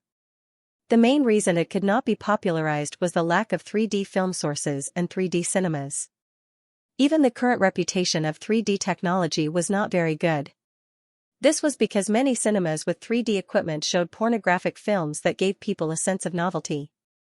Eric was not a blind idealist. He also knew that many things needed to be done step by step. After thinking for a moment, he said, "I saw that IMAX has recently been developing DMR reset technology for converting ordinary film to IMAX film. You can ask someone to pay attention to it. The financial situation of the other party doesn't seem to be very good. We can invest a sum of money in it. Treat it as an angel investment. Also, we can set up a special 3D technology research and development department in the digital field. Well, after I finish shooting Casino Royale, maybe we can try 3D for the next movie." Katzenberg nodded. He had roughly considered Eric's suggestion. However, after Eric finished speaking, Katzenberg continued, "Eric, I also think that 3D technology will definitely be a new development area in the film industry in the next few years. So, don't you think this is a good time for us to enter the cinema industry?" "Cinema industry?" Eric raised his eyebrows in surprise. He had not considered this matter. In the 1980s, during Reagan's administration, the federal government's control of the entertainment industry was loosened step by step. The Paramount Act, which separated film companies from cinema chains, existed only in name at this time. Viacom, Time Warner, and Universal all had their own cinema chains. Among them, Viacom's cinema chain was the largest, with more than 3,000 screens in the United States. However, Firefly's development and rise were relatively late. They had not had time to enter the cinema industry. Bound by the deep-rooted concept of the Paramount Act, Eric subconsciously did not consider this matter. At this time, after Katzenberg's reminder, Eric realized that in the next few years, it was indeed the best time for Firefly to enter the cinema industry. Although many people's perception had always been that Avatar was the beginning of the rise of 3D movies, in fact, 3D movies had already appeared a few years before and after the new era. The more famous movies such as Spider-Man and Harry Potter in his previous life all had 3D versions. However, due to various limiting factors, these movies did not reach the powerful influence of Avatar. Whether it was 3D technology or IMAX, they had both appeared more than 30 years ago. Therefore, the promotion of these technologies was not difficult in terms of technical aspects. The only difficulty was the lack of a strong organization to promote it. At this time, it might be a good choice for Firefly to be such a pioneer. After all, according to the historical trajectory, the North American film market would reach saturation around the year 2000. The market growth in the following decade was completely driven by the increase in ticket prices. If they could promote 3D and IMAX, it would undoubtedly break through the limits of market saturation and promote further growth in the industry. After thinking for a while, Eric put down the empty coffee cup and said, "Jeffrey, this matter can be included in the next step of Firefly's development plan, but I hope you can be very cautious. I've always hoped that Firefly can become stronger, but at the same time, I'm also worried that Firefly will become sluggish and bloated because of blind expansion. Do you understand?" "Of course, I won't do this unless I'm 100% sure." Eric nodded, picked up the coffee pot, and poured himself a cup of coffee. He said, "Do you know what Steven and the others are doing? David also talked to me, hoping that I could go over and help, but I refused." Katzenberg did not hide and said, "They will officially announce the news next month, but I'm not too sure about the details." David Geffen and Katzenberg had always been good friends, and Eric was also aware of this. However, friendship was unlikely to drive a determined business elite to change sides. In the past, Katzenberg had no choice. At this time, he clearly understood that Firefly was the best stage for him to display his talents. Eric and Katzenberg chatted until it was almost time to get off work. The next 2 days were the weekend, and Katzenberg promised to take his family out for dinner tonight, so he left early. Eric continued to sit in the coffee shop, waiting for the assistant office to send him the recent progress report of Firefly Electronics. The 2 hardware projects of the MP3 player and the ebook reader had been launched for a year. Because it involved the development of the operating system, the design of the processor chip, and many other technical difficulties, the development of the ebook reader was very slow. However, the development of the MP3 player was much smoother. At the end of last year, Eric had already gotten the prototype of the MP3 player developed by Firefly Electronics using Toshiba's 1/8-inch small hard disk. It was a little bigger than a cigarette box, with 270 megabytes of memory, and could store about 50 songs. The prototype was somewhat unsatisfactory in terms of appearance and storage capacity. The only thing that satisfied Eric was that Firefly Electronics had already registered a full set of patent technology for the MP3 player. In this life, there would definitely not be a situation where the patent ownership of the MP3 player was unclear. Even if the MP3 player was completely eliminated in the future, as long as the mobile phone and other electronic devices used MP3-related music playback technology, they would still have to pay patent fees to Firefly Electronics. Flipping through a freshly printed evening newspaper, he waited patiently for more than half an hour. The door of the coffee shop was pushed open, and 3 women walked in, chatting and laughing. Eric looked up and saw Carolyn, Melanie Gleason, and Rachel Wasey. The 3 women were all wearing ordinary casual clothes and jeans, each carrying a bag, and were dressed casually as if they were going shopping. Rachel had recently finished filming Titanic, but she needed to stay in Los Angeles to help with some post-production dubbing work. Naturally, she was with Carolyn and Melanie. Eric was not surprised by this scene. Carolyn was the first to see Eric looking at them. She smiled shyly, and the 3 girls greeted him together and walked over to Eric. Eric asked the waiter to bring a pot of coffee and poured it for the girls. He asked Carolyn, who sat down opposite him, "Are you going shopping?" Carolyn took out a folder from her bag. When she heard Eric's question, she nodded her head and said, "That's right. We don't have to wake up early to work tomorrow.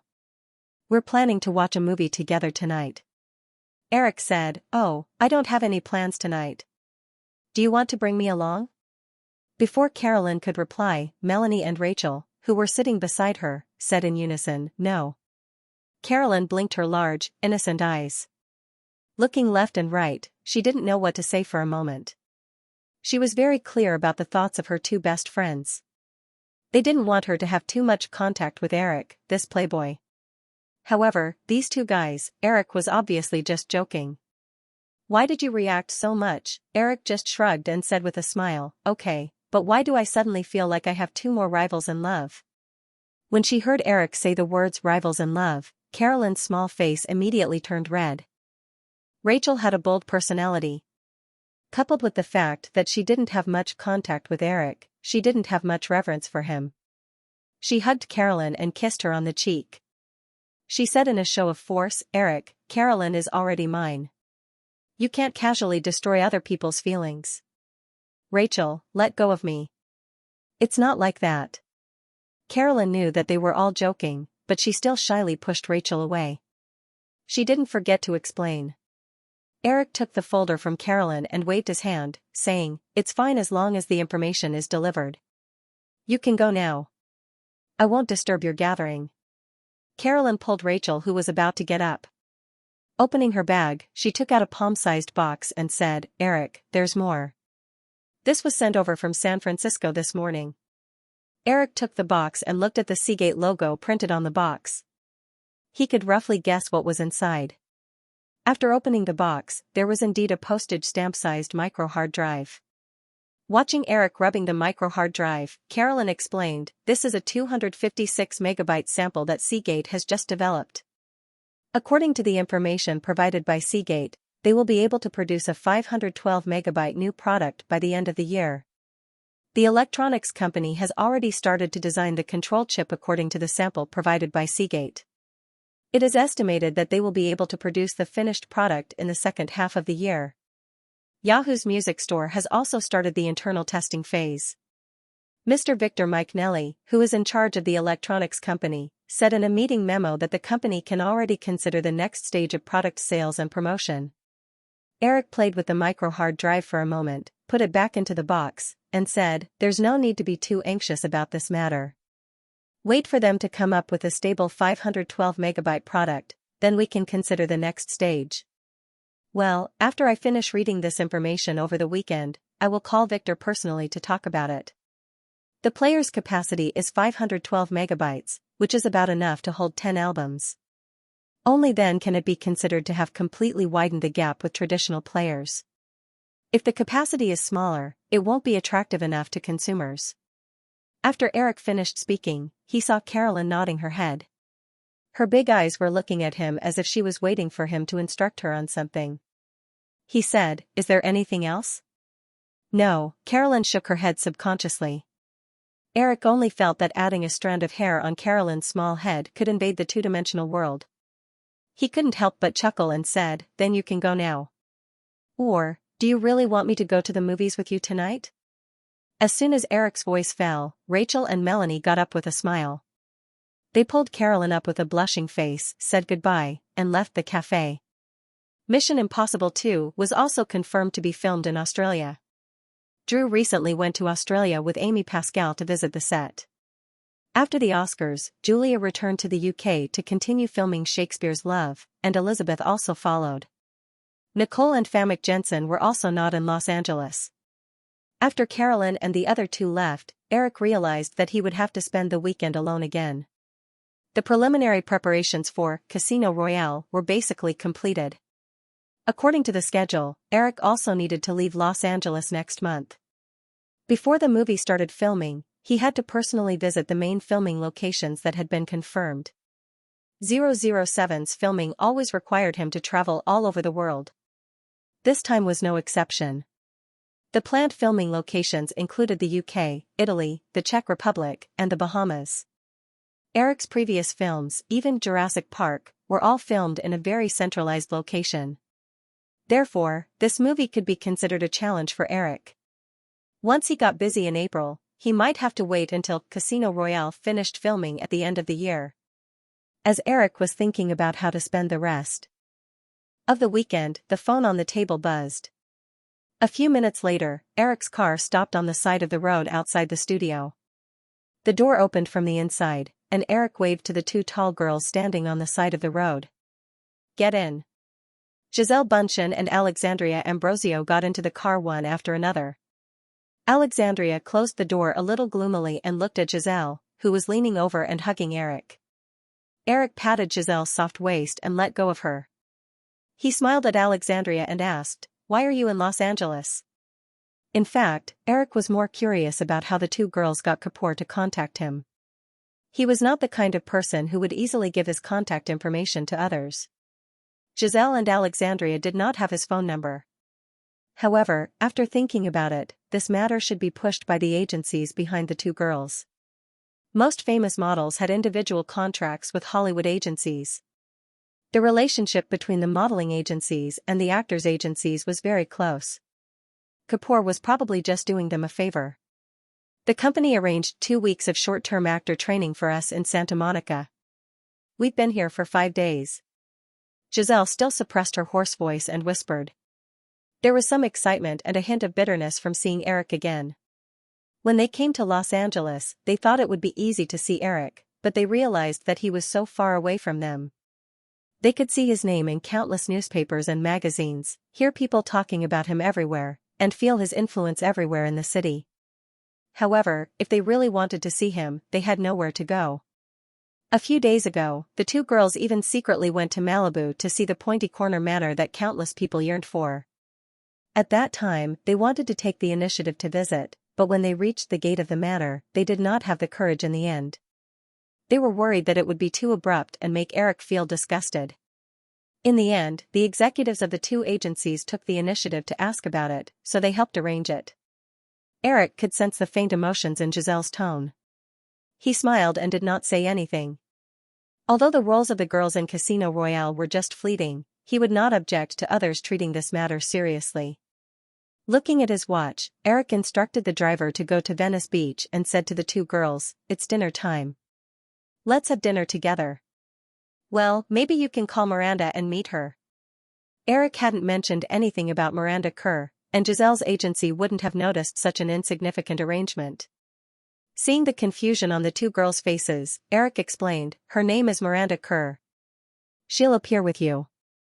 Alexander couldn't help but feel a little disappointed. What about the three of us? They were not worried that a small scene would be distracted by someone else. After all, this scene was more symbolic for them. Adding one more person meant that they would have one more competitor in the future. According to the information obtained by their agency, the 5 spokespersons of Victoria's Secret Angel, Cindy Crawford and Linda Evangelista, the 2 first-generation supermodels, would not renew their contracts with Victoria's Secret after the 5-year contract was completed.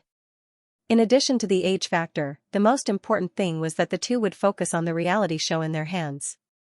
When the time came, Giselle and Linda would be able to fight for one vacancy each. Now that a girl named Miranda Kerr had suddenly appeared, the 2 girls could not help but feel a sense of crisis. However, Eric's next words made the 2 girls even more nervous. Not 3, 4. This time even Giselle was a little uneasy. She exclaimed softly in surprise. Eric felt that teasing these 2 beauties was quite interesting, so he did not explain in detail. The car arrived at Venice Beach. Eric chose a restaurant with good privacy and ordered the driver to pick up Miranda Kerr. Miranda Kerr was arranged to stay with a middle-level manager of Firefly.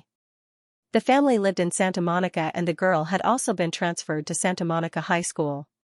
After several rounds of auditions, she got a permanent role in a family sitcom on the Disney Channel and settled down in Los Angeles. Half an hour later, Eric was chatting casually with Giselle and Alexander when Miranda came over under the guidance of the waiter. Seeing Eric and the other 2 unfamiliar girls sitting next to him, Miranda was almost instinctively vigilant, but she quickly pounced on Eric like a spoiled child. "Don't mess around, someone is here." Eric quickly got up, caught the girl's soft body, and put her down next to him. Although he deliberately chose a booth, it was not a private room after all. If they made too much noise, it was inevitable that they would be surrounded. Miranda sat down obediently and glanced at the 2 girls who were also scrutinizing her. She quickly turned to Eric and said with a little resentment, "You ignored me for almost a month, I thought you forgot about me." "You know I'm very busy," Eric explained, took the menu, and motioned for the girls to start ordering. When the waiter with envious eyes completely walked away, the atmosphere in the booth was a little strange. "Hey, this is Giselle Bundchen and Alexander Ambrosio, they are from Brazil. This is Miranda Kerr, from Australia." Eric took the initiative to introduce the 3 girls to each other. He thought that the supermodels of the beginning of the century were almost all gathered. "Hello." Miranda sat next to Eric and just waved at the other 2 girls. Giselle and Alexander, who had wanted to get up and shake hands with Miranda, sat back down and politely waved at her. After a short chat, Miranda keenly felt that Giselle and Alexander were cautious in front of Eric and realized that their relationship with Eric was definitely not as close as her relationship with him. She could not help but have a faint sense of superiority and said, "So, the 3 of us are going to be in that scene together?" "No, it's 4. Alexander, who was sitting opposite Miranda, saw that Miranda did not know about this and took the initiative to add. Miranda looked at Eric in confusion. Eric smiled and said, "Guess who the last one is?" "It's easy to guess." Both Giselle and Alexander were confused. Their understanding of Eric was limited to what they had heard after coming to the United States. It was impossible for them to know certain things. After a moment of confusion, Miranda's eyes lit up. She glanced at the 2 women opposite her proudly and asked Eric, "Is there a reward for guessing correctly?" Eric smiled and said, "You have to guess correctly first." Miranda blurted out, "It's the little girl holding a doll, right? That girl is in your previous movies. She seems to be called Ivanka. She should be the same age as us now." Eric snapped his fingers and said, "Bingo." "Then, what about the reward?" Eric said shamelessly, "I didn't agree to it just now." Miranda immediately hugged Eric's arm and shook it coquettishly. Okay. Eric quickly surrendered and said, "What do you want?" Miranda rolled her eyes and said, "It's my birthday on the 20th of next month. Can you celebrate it with me?" Eric shook his head regretfully and said, "I should be in Europe at that time. I can only get someone to send you a birthday present. Do you have any birthday wishes? Tell me." "As long as it's from you, I'll like it," Miranda said, still a little disappointed. "Actually, I just want you to celebrate my birthday with me. Next time."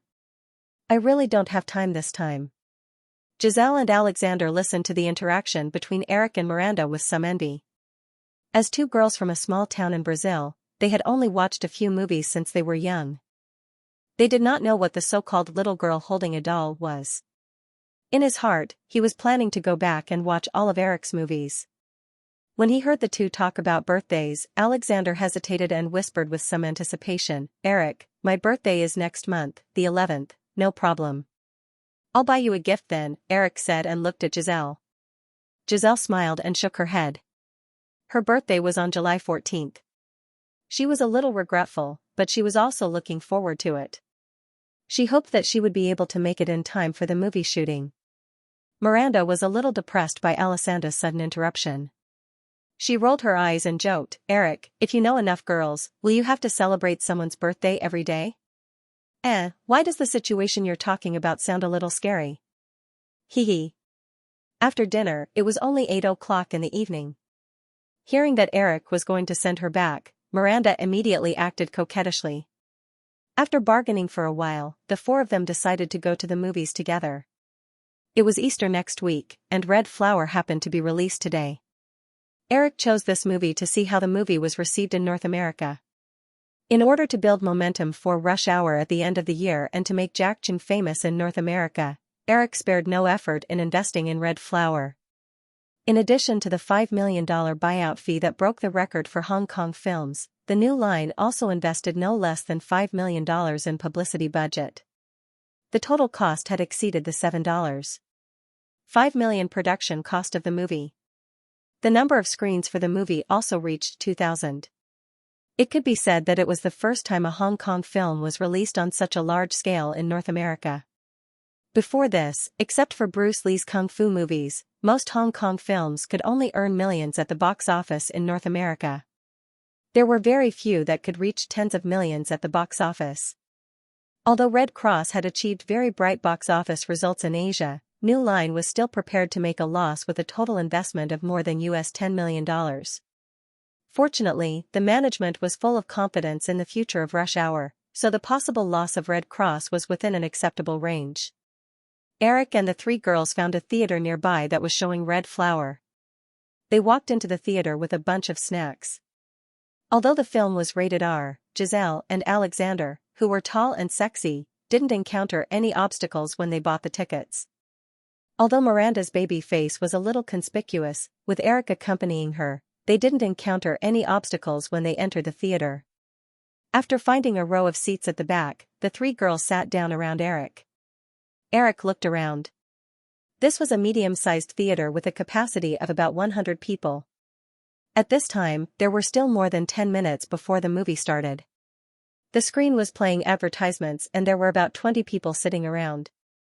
When the movie started, 5 or 6 people came in one after another.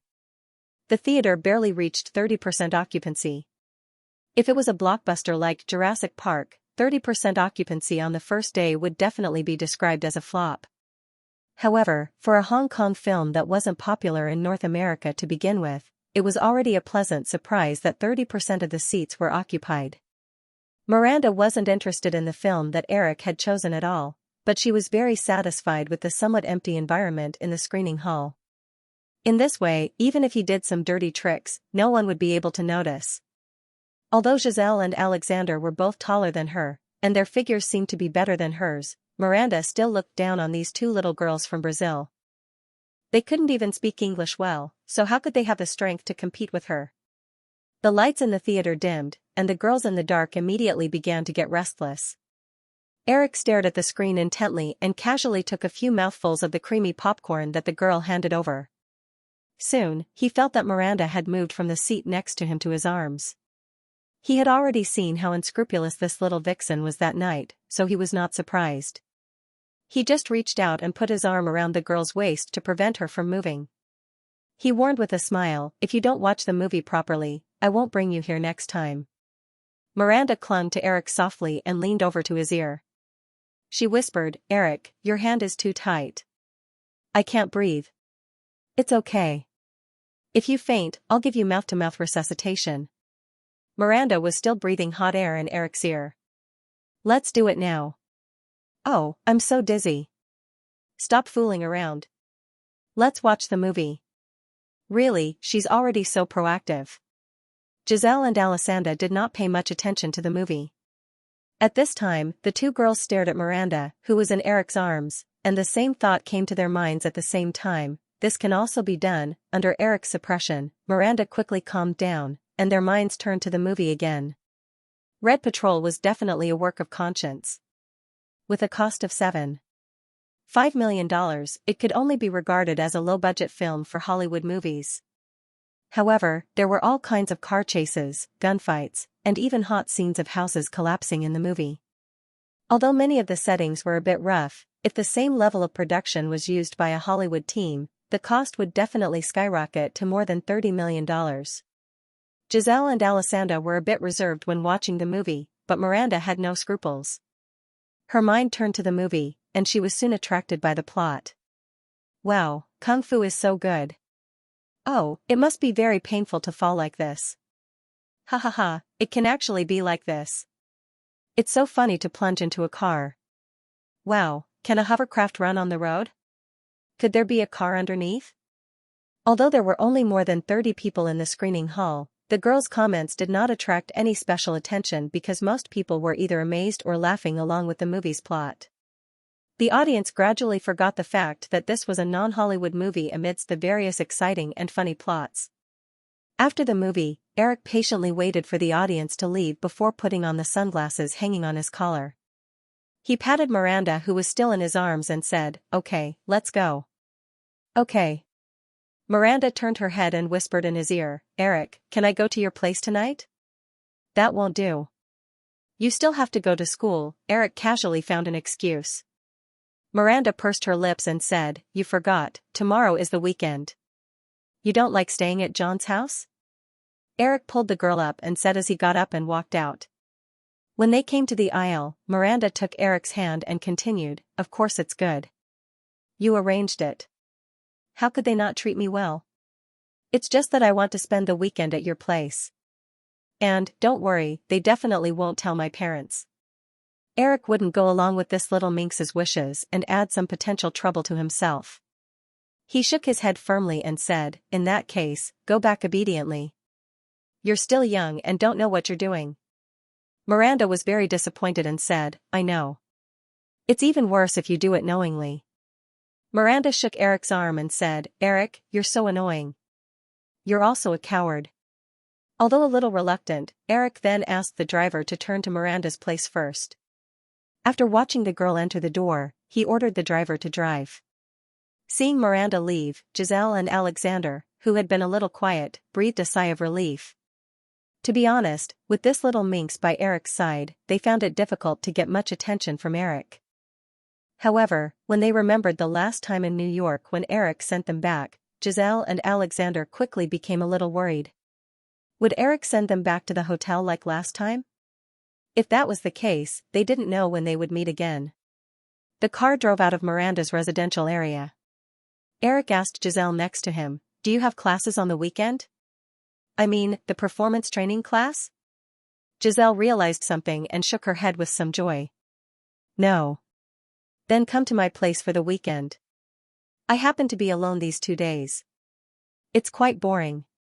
"Okay." Giselle nodded without hesitation and looked at Alexander on the other side.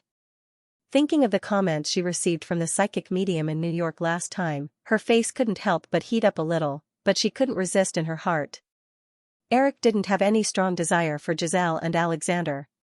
What he didn't lack now was women, so it was impossible for him to be controlled by pure carnal desire. Bringing the two girls back was really just a boring weekend. He hoped to have 2 beautiful vases by his side to accompany him. That was how the saying goes, beautiful women to accompany him. If it wasn't for Miranda Kerr's behavior being a little too unscrupulous, Eric actually didn't mind bringing the girls to the Sharphorn Manor for the weekend. Miranda was very similar to Drew back then, but fundamentally different. Drew was very simple and infatuated, and Eric could be sure that the girl would never do anything that could hurt him. Miranda, on the other hand, was like a shrewd and greedy little beast. She was very clear about what she wanted, and she was willing to give up everything for it without any hesitation. If her desire was not satisfied, this little beast would probably bare her little white teeth. Eric had always been very generous to women, but the premise was that he was willing and not forced to be a sucker. It was already 11 o'clock when they returned to the Sharphorn Manor.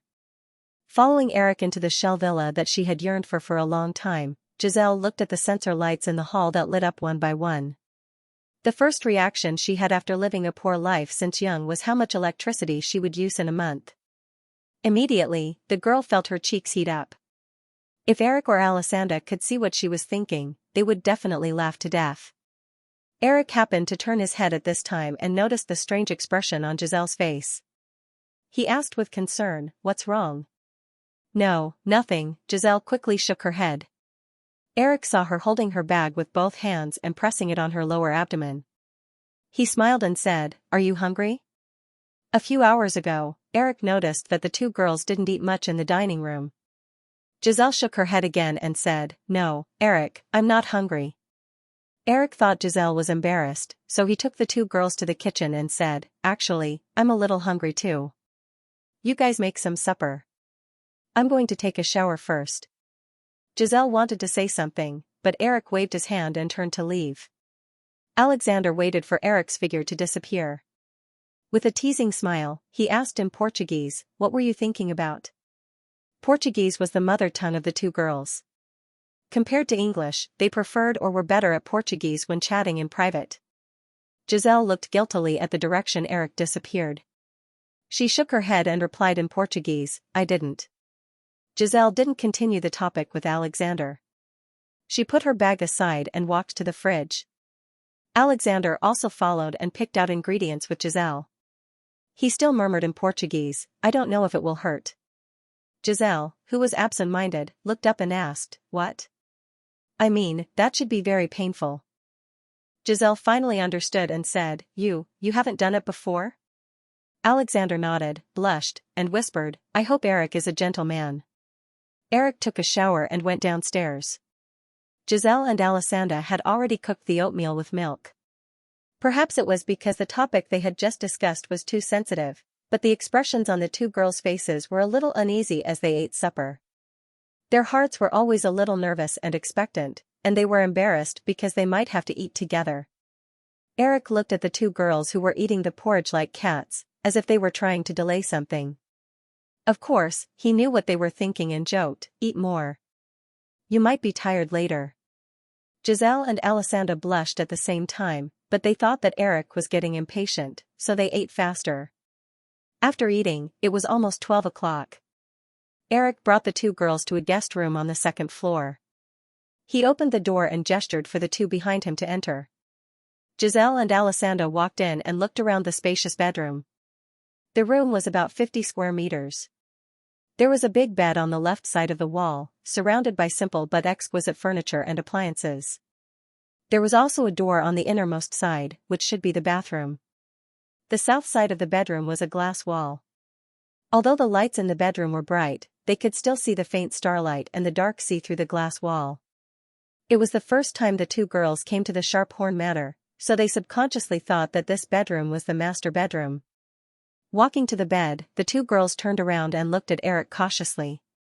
Eric leaned against the door and looked at the two girls for a while before saying, "There are spare toiletries in the bathroom. They are all new. Go to bed early after washing up. It's already very late." Alessandra was stunned when she heard Eric's words. Under normal circumstances, the plot shouldn't be like this. Giselle's reaction was similar to Alessandra's, but she quickly reacted. After a brief moment of relief, she became nervous again.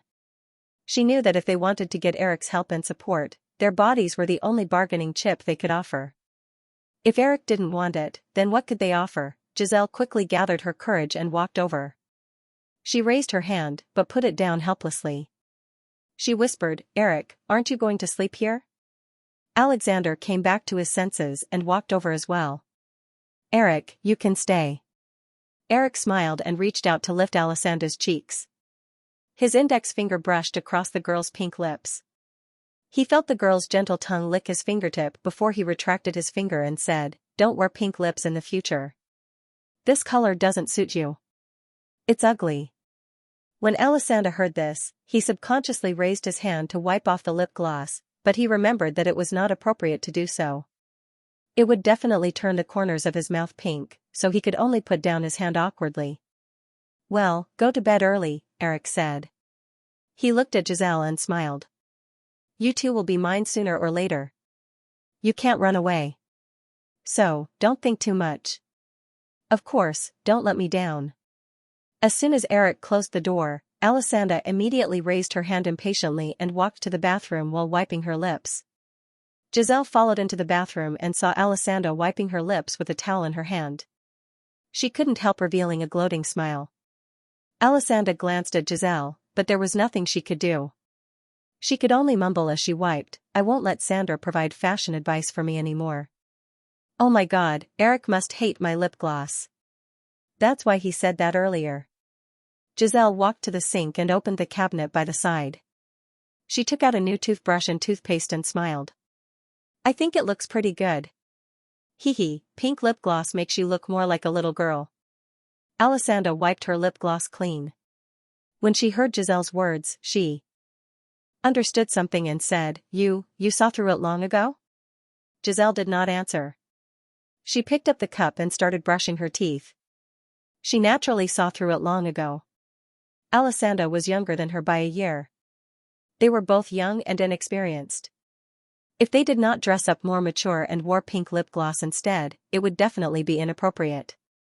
However, she did not feel that she had any obligation to remind Alessandra. After the two girls washed up with their own thoughts, they put on a bathrobe and walked out of the bathroom. When they came to the bed, they realized another thing. The two of them were going to sleep in the same bed tonight. Although the bed was big, for some reason, it felt weird. Looking at each other, the two girls had the same thought, could it be that Eric did it on purpose? After all, such a big villa must have a lot of rooms. It was already past midnight. The two girls were sleepy at the same time. Although they had these thoughts, they didn't think too much about it. Giselle went to turn off the light. When she came back, she slowly climbed into the bed. Alessandra was already lying on the other side. She took off her bathrobe and pulled a thin quilt to cover her body. Lying on the soft bed, her sleepiness inexplicably dissipated a lot. Hey, what do you think that guy would do if he was here? Alessandra suddenly asked. Giselle knew that Alessandra was talking about Miranda Kerr. She turned her body to face Alessandra and replied, she would definitely sneak into Eric's room. After she said this, there was a short silence in the bedroom. After a minute or two, Alessandra opened her mouth again with some eagerness in her tone, then, do you dare to go? In the darkness, Giselle blinked her eyes and quickly said, if you dare to go, I dare to. How about, Alessandra hesitated for a moment and said, how about, we go together? Giselle said, you made the suggestion. You go first. Alessandra moved her body and said, I thought you were braver than me. Giselle didn't have any intention to argue with her and said, I've always been timid. Alessandra snorted and sat up and said, then don't follow me. Giselle simply ignored her and turned her back to Alessandra. Alessandra bit her lips and quickly made up her mind. She got out of bed and put on the bathrobe. Without turning on the light, she groped her way out of the door. Hearing the slight sound of the door opening and closing, Giselle lay back comfortably and stretched her body with a sly smile on her face. Idiot, Eric knew that the girl named Miranda would do this at night, so he didn't bring her back. Giselle narrowed her eyes and patiently waited for the next good show. After an unknown amount of time, the door was gently pushed open. Giselle immediately propped herself up and looked from the bed. In the dim light, she saw Alessandra walking back alone. Alessandra walked to the bedside and sat down before softly saying, this place is too big. I can't find Eric's room. Giselle lay down on the bed in disappointment. Alas, she really is an idiot. They fell asleep very late. In an unfamiliar environment, they forgot to close the curtains. When the sun rose, Giselle and Alessandra woke up together. Realizing that they were very close to each other, and that Giselle's hand was still on Alessandra's waist, the two girls were a little embarrassed and quickly woke up. After putting on their clothes and washing up, they walked out of the room. The villa was unusually quiet in the early morning, and the sound of their high heels on the floor was very clear. This made the two girls at the same time lighten their footsteps. Later, Giselle simply took off her high boots, and Alessandra did the same. They carefully went downstairs like two curious cats, taking advantage of the fact that their owner was sleeping soundly. They walked around the villa barefoot without making a sound. Living room, gym, library, dining room, kitchen. In the end, they were attracted by the scenery outside the glass wall in the hall. They huddled together in two space chairs that looked like handicrafts by the wall, admiring the surging waves of the ocean that looked like a real-life IMAX version. It was still sunny in Los Angeles, and the sky was mesmerizingly blue. The morning sun had just peeked out of the horizon, and the sparkling sea in the breeze seemed to be inlaid with countless golden accessories. A few seabirds gliding between the sky and the sea were perfectly embellished, adding a bit of vitality to the whole scene. The space chair under her was like a water droplet hanging on a stainless steel skeleton, gently swaying like a swing. Giselle's toes touched the ground, gently swaying, and unconsciously taking a deep breath. She suddenly felt that this might be the life she yearned for. Unfortunately, she was just a passerby here. I have decided that I want to have a house like this in the future, where I can sit by the window and eat breakfast every day. Alessandro was also full of yearning, but when he heard Giselle's words, he couldn't help but say, "Wake up, we can never afford such a house in our lifetime. Moreover, it is said that this villa is unique in the world. You can't buy it even if you have the money."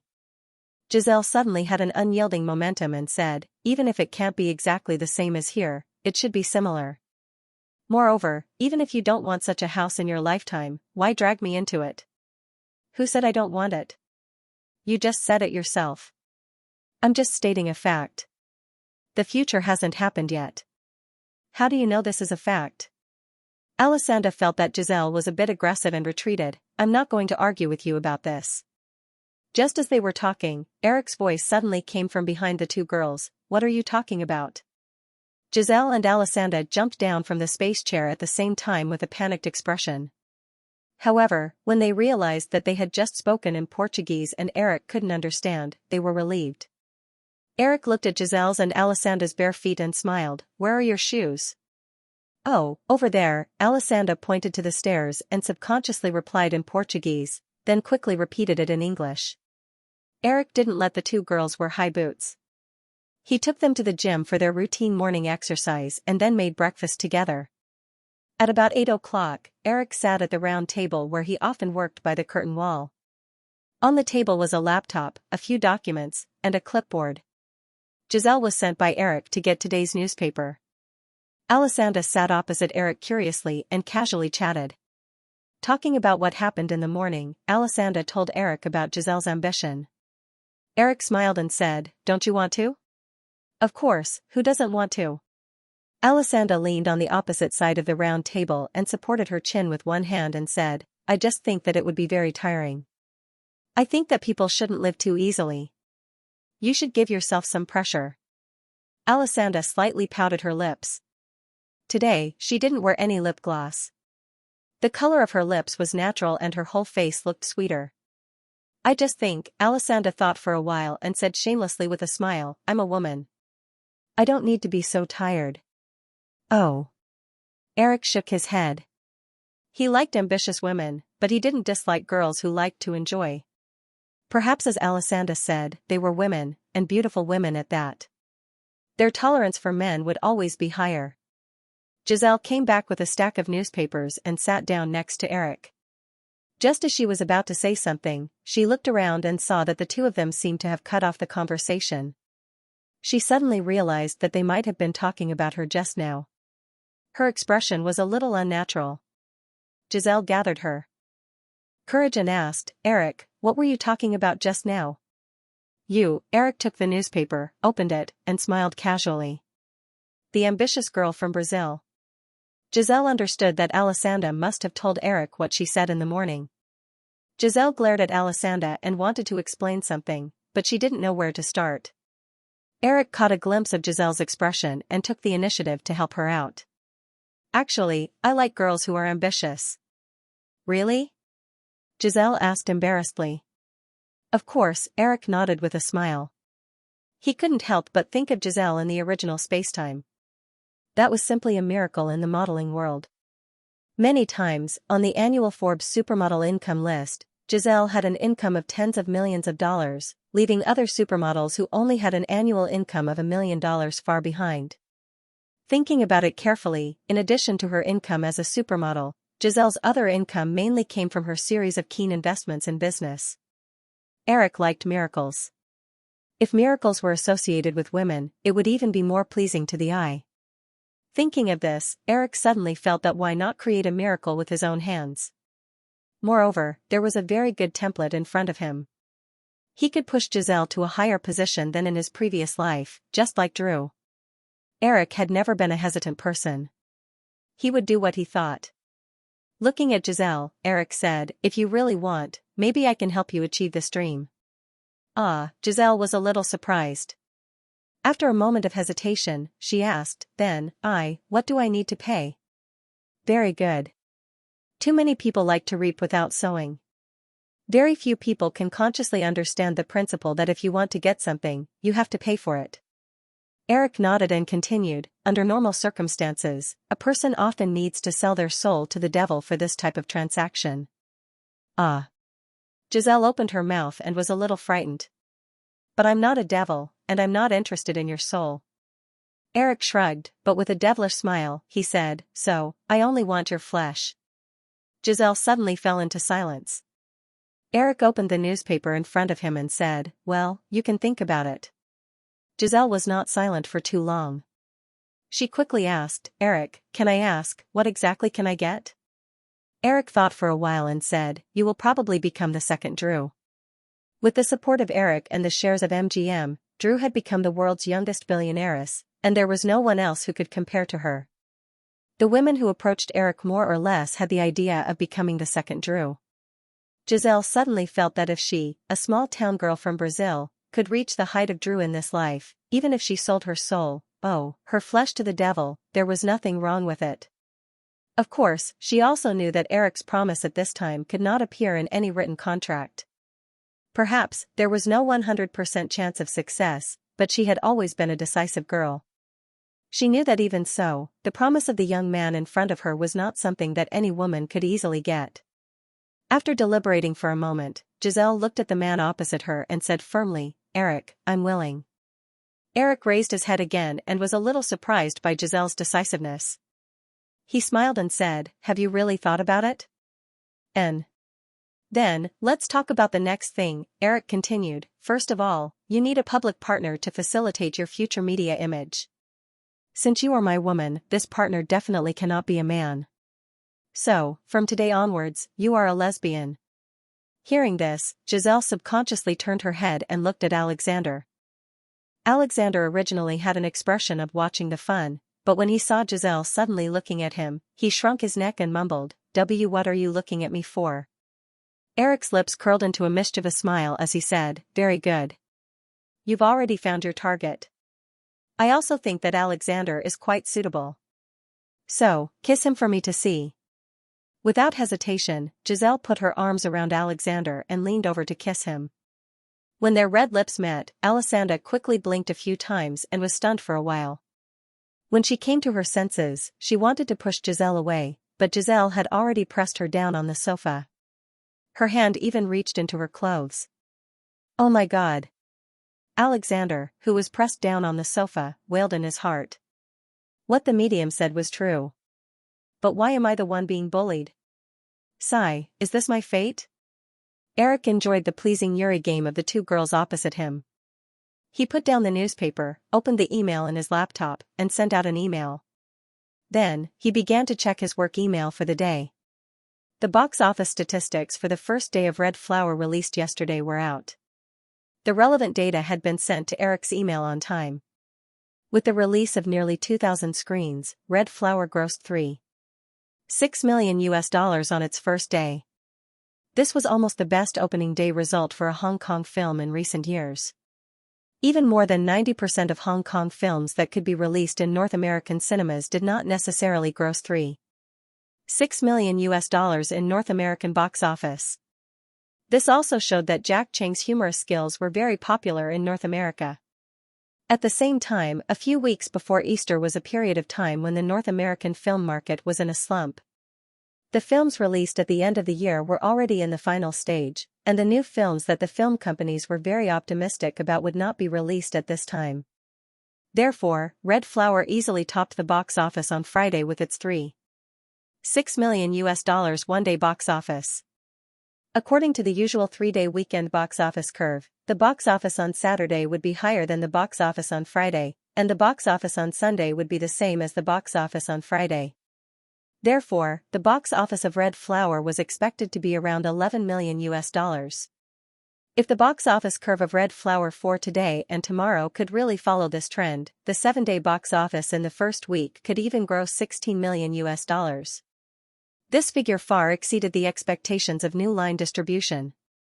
Eric remembered that in the original space-time, the total box office of Red Flower in North America was only about $30 million. But now, with a larger scale of marketing and screening, this figure would definitely surpass the original. If Red Flower could break out of the box office curve of a normal Hollywood commercial film, the total box office could even hit $50 million. Eric did not expect the film to be able to make a long run at the box office. After all, the audience of Hong Kong films in North America was limited. After the box office hit a high in the first week, Red Flower was likely to fall by 50% the next week. Of course, if the total box office could reach $50 million, it would be a box office miracle in recent years. Red Flower was just a warm-up for Jack Chang's fame. It was building the popularity foundation for Rush Hour to be released at the end of the year. The company's most important film was 7 Deadly Sins, which had been intensively promoted for more than 2 months. This film was scheduled to be released next week, April 5. Eric found another movie schedule for next week. 7 Deadly Sins was firmly at the top of the list with 2,500 screens. Eric casually glanced down and was about to close the email interface when he had a flash of inspiration. He was attracted by the name of a movie. This film was called Primal Fear, which translated into Chinese was Level 1 Fear. Level 1 Fear was the famous work of Edward Norton. This film was about a male and female lawyer who had emotional entanglements. The story revolved around a suspected schizophrenic patient who was suspected of murder. Lawyer Martin, played by Richard Gere, finally succeeded in proving that Alan, played by Edward Norton, had schizophrenia and was not responsible for the murder. However, there was a shocking twist at the end of the film. It turned out that everything was just a scam. As a crime thriller, the plot of Level 1 Terror was a bit long and sluggish. Edward Norton's amazing acting skills could be said to be the only 2 points in the film. He himself was nominated for numerous awards because of this film and quickly became popular in Hollywood. Recalling this information, Eric opened the IMDb website and found the page of Level 1 Fear. He found that Edward Norton was not swept away by the butterfly's wings and still successfully got the role of Alan. It was only a week before the release of the film. There were already several reviews from professional film critics on the movie page. Eric opened a review. The author column was labeled as the Seattle Times resident film critic, Stephen Gary. After reading a few paragraphs, Eric frowned slightly. I've been invited to watch 2 excellent crime thrillers in a week. The fear and shock left in me by 7 Deadly Sins hasn't dissipated yet. The newcomer actor named Edward Norton in Level 1 Terror gave me the chills again. In the 2 films, Kevin Spacey, who was already a little famous, and Edward Norton, who was also from Broadway, gave us 2 somewhat similar roles. Kevin Spacey successfully portrayed a cold and crazy murderer. In the short time he appeared, the impression he left on me was no less than Anthony Hopkins in The Silence of the Lambs. However, as a newcomer to Hollywood, Edward Norton's performance is obviously better than Kevin Spacey's. The ability to control the role like a chameleon, the violent and fierce soul under the innocent and pure appearance is exposed to the audience through the film screen. It can't help but have a creepy feeling that can't be calmed down for a long time. Although the author of the review maintained a positive attitude towards the 2 movies, Eric saw a clear hint of flattery in it. The review didn't do a detailed comparison of the plot, characters, performance, and other factors of the 2 movies. It only focused on Edward Norton's wonderful performance in Level 1 Fear and compared his performance with Kevin Spacey's. It clearly expressed the view that Kevin Spacey was not as good as Edward Norton. If an ordinary audience saw this review, they would definitely be more curious about Level 1 fear and would be more inclined towards the latter when choosing to watch the movie. Putting the review aside, Eric knew very well that Edward Norton was definitely not as good as Kevin Spacey when it came to acting. In the original Spacetime, Edward Norton's acting path was actually very narrow. He was only good at playing the role of a schizophrenic with a huge contrast between the outside and the inside. That was why movies like Level 1 Fear, American X-Files, and Fight Club were so popular. But other than that, Edward Norton's acting in other movies could not be said to be bad, but it was difficult to see where he stood out. Some of his roles even made people feel inexplicably like they were acting. Kevin Spacey was different. He could be the cold and crazy murderer in 7 Deadly Sins. He could be the sensitive and dull single father in True Love Express. He could be the mature and experienced politician in House of Cards. He could be the stingy and harsh boss in Evil Boss. He could be the husband in American Beauty. He could be the calm and wise negotiator in Ace Against Ace. It should be said that Kevin Spacey could be 1,000 different versions of Kevin Spacey in 1,000 movies, but Edward Norton's acting style was very distinct. He could only be Edward Norton. After reading the review again, Eric casually closed the page. Maybe he was just overthinking it. Just as he was about to open the newspaper to see if there was any similar news in the recent movie reviews, Giselle and Alessandra, who had been pestering him for a while, sat up together. Alessandra tidied up her messy clothes and looked at Eric with some resentment. She said, "Eric, I didn't promise you anything." Eric opened a newspaper on the table and quickly browsed through the relevant information. He smiled and replied, "It's all fake anyway, just for show." But Giselle doesn't look like it at all. She's just for show. Eric raised his head and looked at Alessandra. He said, "Then let's make the show real." "I quite like it." Alessandra wanted to resist a little, but she couldn't muster up the courage. She suddenly remembered a very famous rumor in the circle. During the first Victoria's Secret fashion show, a Victoria's Secret angel named Heidi Klum was actually exiled to the southern hemisphere of New Zealand by Eric because she violated the rules by accepting an interview. Exiled, this kind of thing usually only happened a few hundred years ago. Later, Heidi Klum's career didn't improve at all. She could only mix between the second and third tier. Although the punishment was over, no big names were willing to work with her. Alessandra secretly cursed a certain person's arrogance and domineering. She looked at Giselle, who had just bullied her, and her eyes turned. She said to Eric, who was quickly browsing the newspaper, "Eric, aren't you afraid that Giselle will go back on her words in the future?" Eric raised his head and looked at Giselle. "Will you?" Giselle quickly shook her head, reached out, and pinched Alessandra's waist. Alessandra didn't dare to yell out. She only reached out to fight back, but Giselle grabbed her hand and pinched it again. Eric glanced at the movements of the two girls and smiled. The longer the entanglement between people, the deeper the entanglement, especially between men and women. When the time came, it wasn't something that could be broken with a word of regret. After roughly skimming through today's newspaper, Eric found a few more reviews that linked Level 1 Terror and 7 Deadly Sins together. There were many articles that, like the previous one, hinted that Edward Norton's acting was better than Kevin Spacey's. Publicity during the release of a movie was a common thing. Two movies stirred up the topic of each other, and together, they could create a very good synergy and create a win-win situation. However, although the production cost of both movies was around $30 million before this, whether it was in terms of popularity or publicity, Level 1 Terror was much weaker than 7 Deadly Sins. Obviously, the producer of Level 1 Terror didn't have much hope for this movie. Otherwise, they wouldn't have only arranged more than 1,900 canvases for the movie's premiere, which was even less than Red Zone. Other than Edward Norton's performance, there wasn't anything special about the movie. Linking Level 1 Terror and 7 Deadly Sins to increase the popularity of the movie was probably the last move that Paramount could come up with. Eric thought about it for a while and casually wrote it down in a memo on his laptop. He didn't do anything else. The distribution of the movie was completely handled by the team of New Line. If Paramount was just trying to pull some strings, it would be good for everyone. If it was too much, New Line would naturally respond. Eric wasn't the kind of boss who would do everything himself. If he had to do everything himself, why would he spend money on a distribution team? The two girls played around like cats for a while. Giselle looked at Eric's desk full of documents and cleverly took the initiative to make coffee. Eric finished reading today's work email and happened to hear a notification for a new email. It was the response to the email he had just sent out. Eric opened it and looked up at Giselle, who was walking back with a coffee pot, and said, "Now, let's talk about you."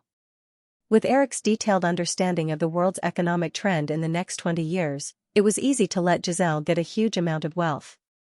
But if she simply had a huge amount of money, she would only be called a nouveau riche. Therefore, while having wealth, the most important thing was to get the power and influence that matched her personal net worth. In the original spacetime, the reason why Giselle got the title of Lady G was not only because her personal annual income was far more than other supermodels, but the key was that Giselle was the top of the new generation of supermodels and was the most sought after by the fashion industry. Giselle's annual income far exceeded that of the supermodels of her generation. In addition to her shrewd business mind, it was also the result of her personal influence. Eric didn't mean to completely change the trajectory of Giselle's life. He just wanted Giselle to go higher and farther on her original path, to get far more influence than in his previous life, and to become the real Queen Giselle in the fashion industry, not just the Lady G of the fans. Of course, looking at the young girl who was less than 16 years old, Eric knew that this game must take many years. However, Eric himself was only 26 years old this year. Time was not a problem for him and Giselle. Eric had reached the peak of his career that ordinary people couldn't reach. Occasionally, he cultivated a few legends that ordinary people talked about. It was also a kind of pastime. After all, what was the saying? Don't do boring things, there is a limit to the difficulty of life. Life is really lonely like snow. Giselle and Alessandra couldn't be aware of Eric's boring thoughts. Hearing that he wanted to talk about her, Giselle sat up straight. Even Alessandra was infected by this atmosphere and couldn't help but sit up straight. Eric also withdrew his thoughts and said to Giselle, "If you want to do more things, first of all, you have to wait until you are 18 years old and have complete independence. Otherwise, many things will be limited. However, these 2 years can give you time to further enrich yourself and get the recognition of the fashion industry. Well, at least get the title of supermodel first." Giselle nodded obediently, but Alessandra was secretly speechless. Supermodels. When they entered this industry, their goal was to become a supermodel, but Giselle could achieve all of this in just 2 years. In the fashion industry, if you wanted to be a supermodel, you must first have a naturally good figure. Appearance was not even the most important thing. Giselle had already met this condition. The next step was to get a contract with a modeling agency. The top management companies in the world had a very perfect model promotion mechanism and rich fashion resources. A girl who entered these companies might not necessarily become a supermodel, but if she couldn't enter these top management companies, the hope of becoming a supermodel would be even slimmer. Giselle's current agency, IMG, was not as popular as Elite, but it was still one of the top agencies in the industry. In this regard, IMG did not have any shortcomings that would hinder Giselle. Having a naturally good figure and a top modeling agency was only the beginning of a girl's journey to becoming a supermodel. The competition after that was really like crossing a single plank bridge with thousands of soldiers and horses. After having an agency, the girls would have to participate in various modeling beauty contests, find ways to get on the pages of fashion magazines, win the favor of fashion moguls, and appear in famous brand shows. In the whole process, for all kinds of opportunities, pure body was the most insignificant price to pay. In the end, those who could really reach the top were absolutely 1 in 10,000. Of course, there were exceptions to everything. If you had a strong background, everything would immediately become much simpler. Therefore, the world was so capricious and so unfair that it was useless to bite anyone. Even the Empress Dowager Karl Lagerfeld, who wanted to kill all the fat people in the world, had to drag a mediocre and fat model to the Chanel press conference. After this weekend, you can go back to New York. You don't have to go to the performance training class anymore. Eric looked at the email, picked up a piece of paper next to him, and wrote down a string of numbers. He handed it to Giselle and said, I just contacted Tina Brown. She happens to be in New York recently. After you go back, Tina will take you to see Anna Wintour, and then arrange for you to be on the cover of Vogue. In the entire Condé Nast system, Tina Brown's position was higher than Anna Wintour's. Anna Wintour's Vogue imitated Tina Brown's idea of running Vanity Fair. After Tina Brown left Vanity Fair and became the editor-in-chief of Yahoo, she still had connections and influence in Condé Nast. After all, as long as the senior management of Condé Nast were not stupid, they would not cut off their relationship with a strong woman who came from their own group and controlled a large new media platform. At the Vanity Fair party dinner just now, the reason why Eric allowed the crew of Forrest Gump to attend was also because Tina Brown had called to pull strings under the request of her old boss. It was not difficult to ask her to help him get on the cover of Vogue.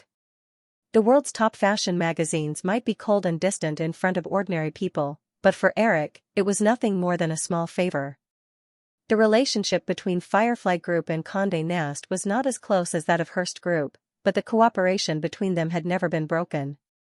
After all, Firefly Group, which was a big advertiser, had always been the target of all newspaper companies. Eric did not have Anna Wintour's contact information. Otherwise, he could have called her directly. Anna Wintour would not have refused Eric's request. Eric said it lightly, but the two girls felt a wave in their hearts. Vogue was the world's Bible of fashion. If an ordinary model could get on the cover of Vogue once in his or her life, he or she would not have lived in vain. Alexander looked at Giselle with jealousy in his eyes. He even wanted to say to Eric, take my meat too. Giselle covered her chest excitedly. She asked unconfidently, Eric, can I really be on the cover of Vogue? I'm not even 16 yet. Eric nodded. Of course you can. I've never heard of a rule that says that you can't be on Vogue before you're 16. Eric had a clear idea. If he wanted to be on the cover of Vogue, he had to choose the best one. As long as Giselle could get on the cover of Vogue, she would immediately become famous in the fashion circle. She would get all kinds of invitations and media attention. It was much more effective than taking one step at a time. Giselle could not calm down so easily. She said nervously, but, no buts. Eric interrupted Giselle and said, ask your agency to help with this matter. In addition, don't neglect your modeling training in the next few months. I can help you build a platform, but if you don't work hard enough, everything will be in vain. Yes, I will. Giselle nodded quickly. Eric added, also, learn some French. At least you can communicate well. I'll arrange for you to attend the Paris Fashion Week in September. Of the 4 major fashion weeks, the Paris Fashion Week was the most stylish one. Prada, Dior, Versace, Givenchy, and other top luxury brands all held their product launches in the Paris Fashion Week. With the halo of these top brands, the Paris Fashion Week was the best stage for ordinary models to become supermodels. After Giselle nodded, Eric was about to say something when the phone on the table rang. Eric picked up his phone and glanced at it. It was an unfamiliar number. He picked it up and said, "This is Williams." The person on the other side of the phone said a few words. Eric smiled and said, "Hi, Anna, good morning. Has Tina told you about it?" Sitting opposite him, Giselle and Alexander looked at each other, and a name appeared in their minds, Anna Wintour. Eric looked at Giselle, who was nervous again. He smiled and continued to talk to Anna Wintour. Her name is Giselle Bündchen. She's 16 years old. Eric said and gestured to Giselle. The girl immediately understood and stood up. Eric looked at her and said, about 5 feet 10 inches 178 centimeters. How about this? I can't explain it over the phone. I'll ask IMG to send you the details later. Eric frowned slightly and said, August. It's a bit late in August. I hope she has 2 or 3 months to gain popularity before the fashion week in September. So it's best before July. What? Girl version? Anna, don't be perfunctory.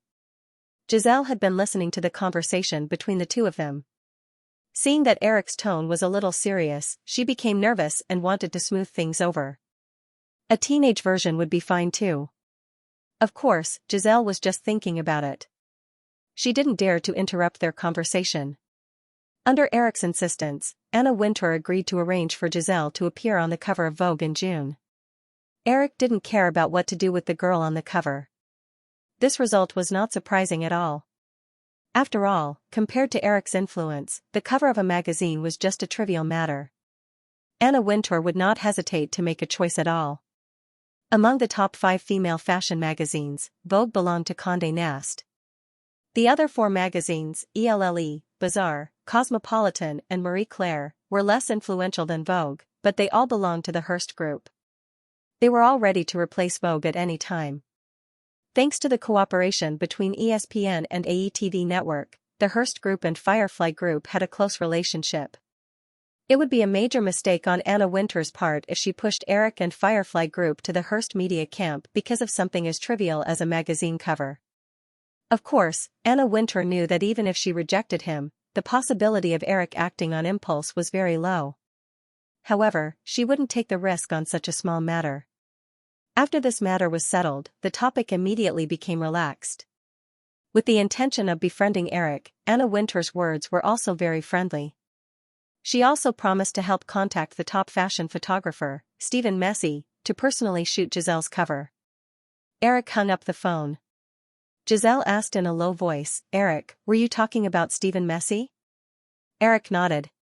He had been in contact with the fashion circle for the past 2 years, so Eric had learned some information about top fashion photographers.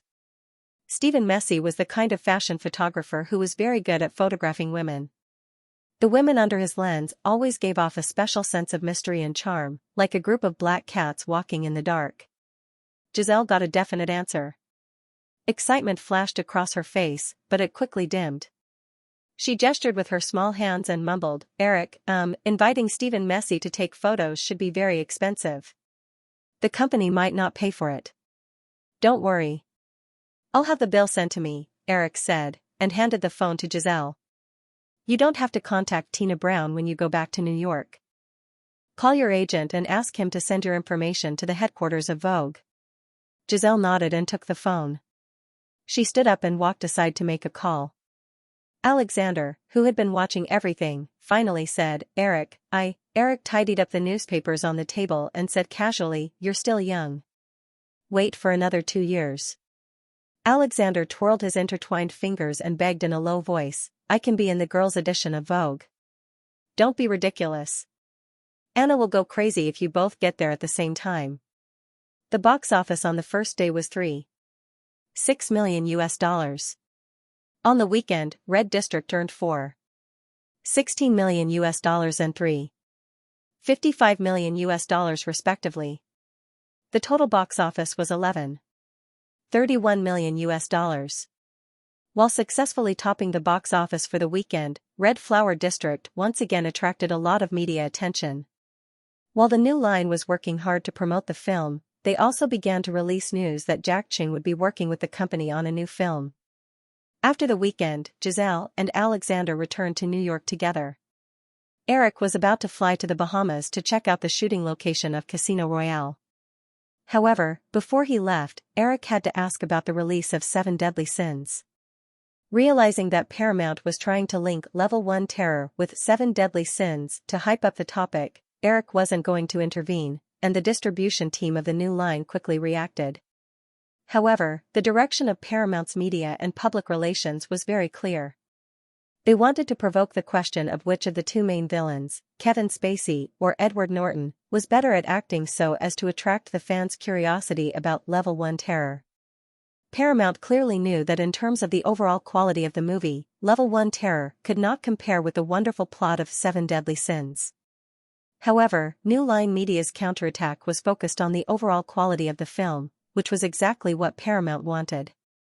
Because of the early test screenings, Level 1 terror was not as good as 7 Deadly Sins.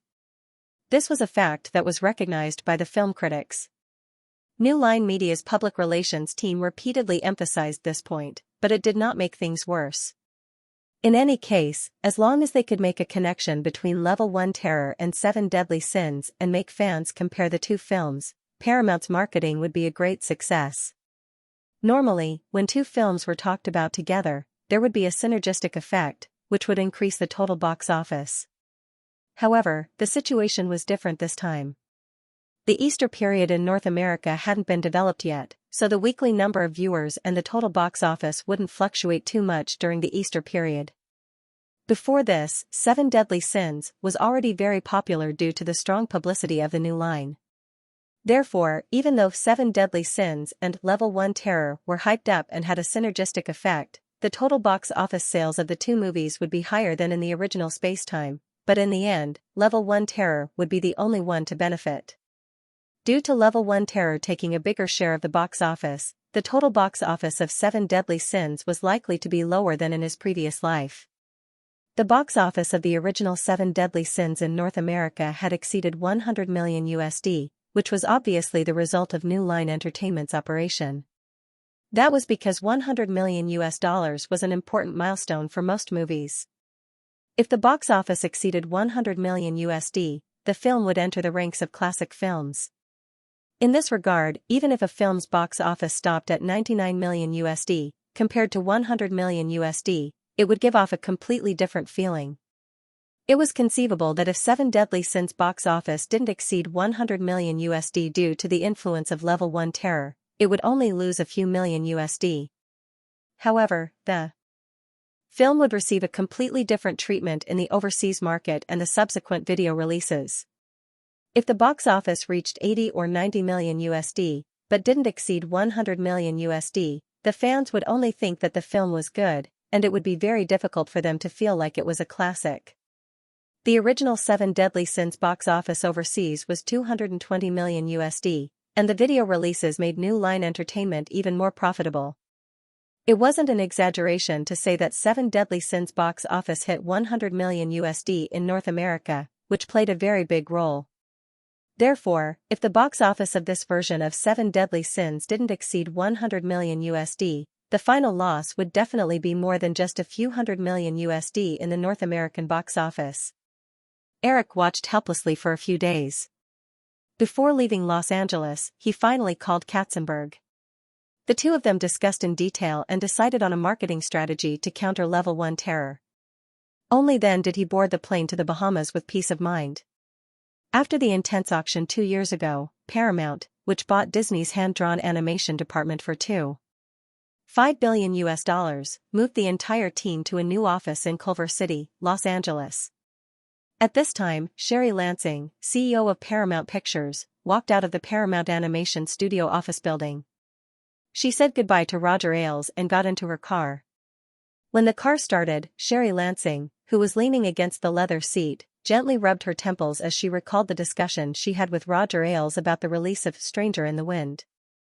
Stranger in the Wind told the story of a Native American princess who rescued a British explorer and resolved a racial war. This was a project that Disney had been preparing for during the animation period.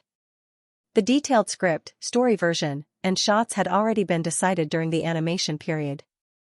After Paramount bought the hand-drawn animation team, the production of Stranger in the Wind began immediately.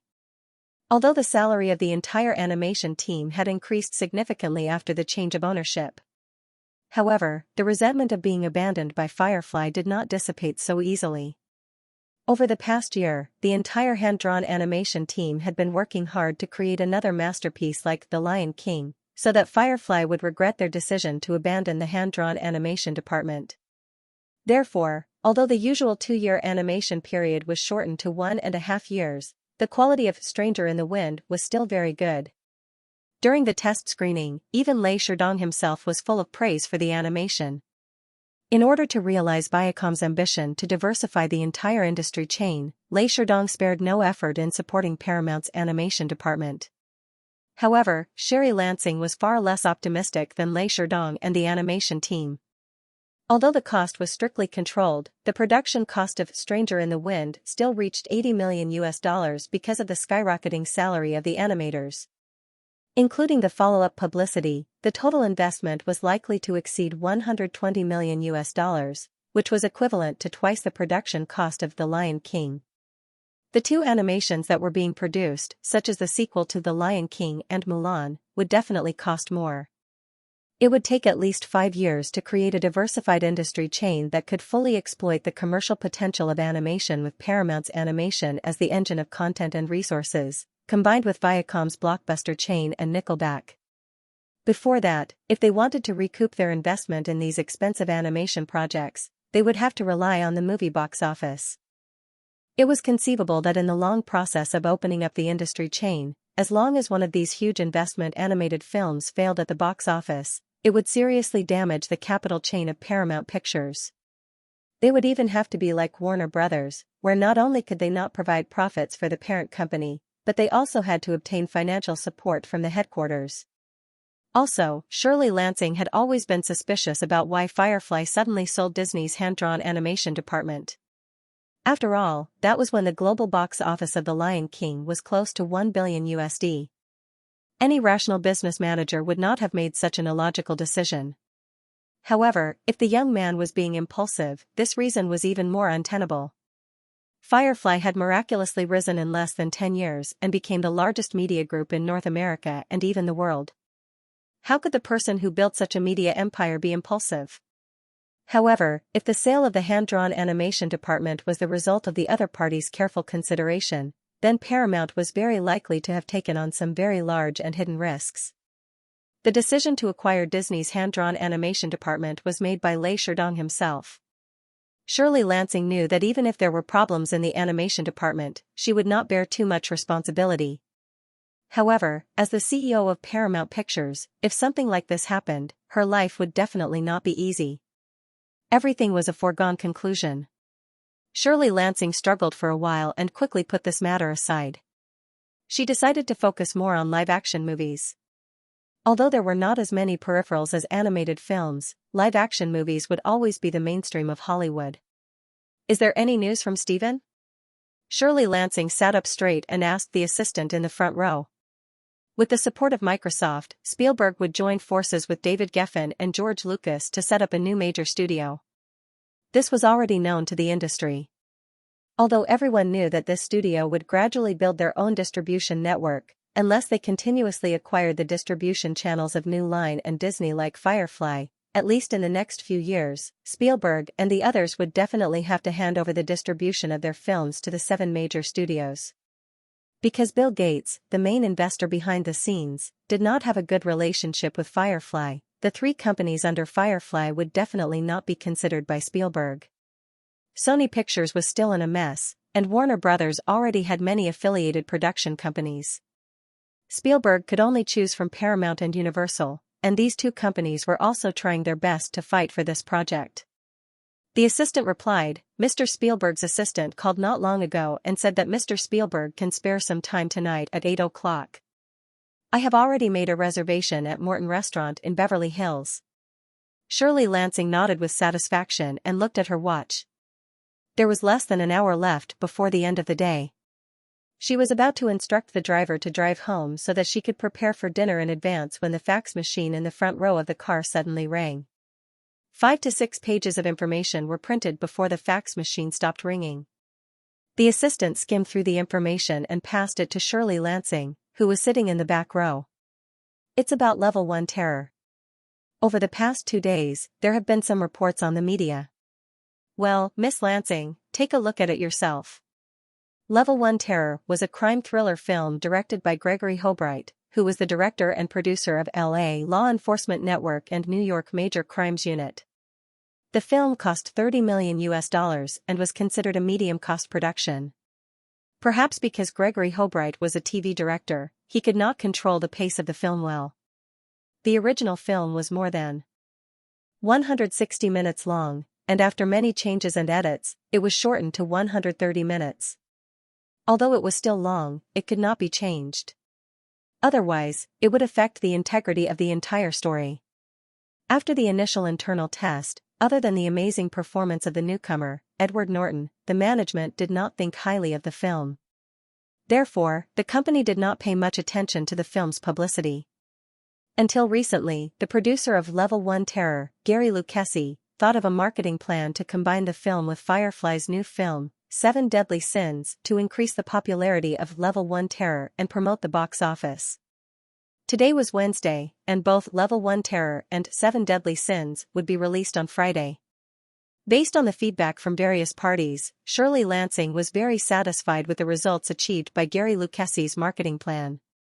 Seeing the assistant's hesitation after reading the facts, Shirley Lansing curiously took the few pages of the facts. The assistant had forgotten to arrange the pages of the facts. The first thing Shirley Lansing saw was some of the media's comments on Level 1 terror. If 7 Deadly Sins only used some religious methods of torture to stimulate the senses, then the shocking reversal of the ending of Level 1 terror brought us a pure shock to the soul. Countless theories and facts have proven that psychological fear is the real fear. In this regard, as a similar type of crime thriller, Level 1 terror has undoubtedly achieved this point to the extreme. 7 Deadly Sins, on the other hand, is more like a cliched blood movie. Level 1 terror is undoubtedly a highly completed crime thriller. There is no deliberately mystifying plot, and there are no stereotypical scenes to deliberately mislead the audience. There is only a shocking and frightening reversal of stimulation in the blink of an eye when people think that everything has been settled. If 7 Deadly Sins, which showcased its sadistic killing techniques, is worth 7 points, then Level 1 terror is worth at least 5 points. Right now, I'm looking forward to going to the cinema to enjoy this truly wonderful film when it's officially released. After hurriedly skimming through a few paragraphs, Shirley Lansing frowned. The established publicity method was to provoke a comparison between the acting skills of the two villains, Edward Norton and Kevin Spacey. What was the situation now? 7 Deadly Sins had long been established in the circle. Otherwise, it wouldn't have been able to win the jury prize at the Sundance Film Festival. Now, they were promoting the quality of Level 1 terror as being better than 7 Deadly Sins. Wasn't this waiting for the film to be slapped in the face after it was released? She looked up and said to her assistant, "Connect me to Gary's call." The assistant picked up the car phone and dialed as she turned back and said, "Ms. Lansing, this is from Mr. Lucchese." Shirley Lansing nodded and flipped through the pages in her hand. She found Gary Lucchese's remarks on the first page.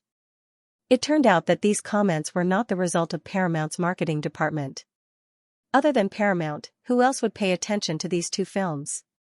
It went without saying. The call went through, and the assistant handed over the microphone.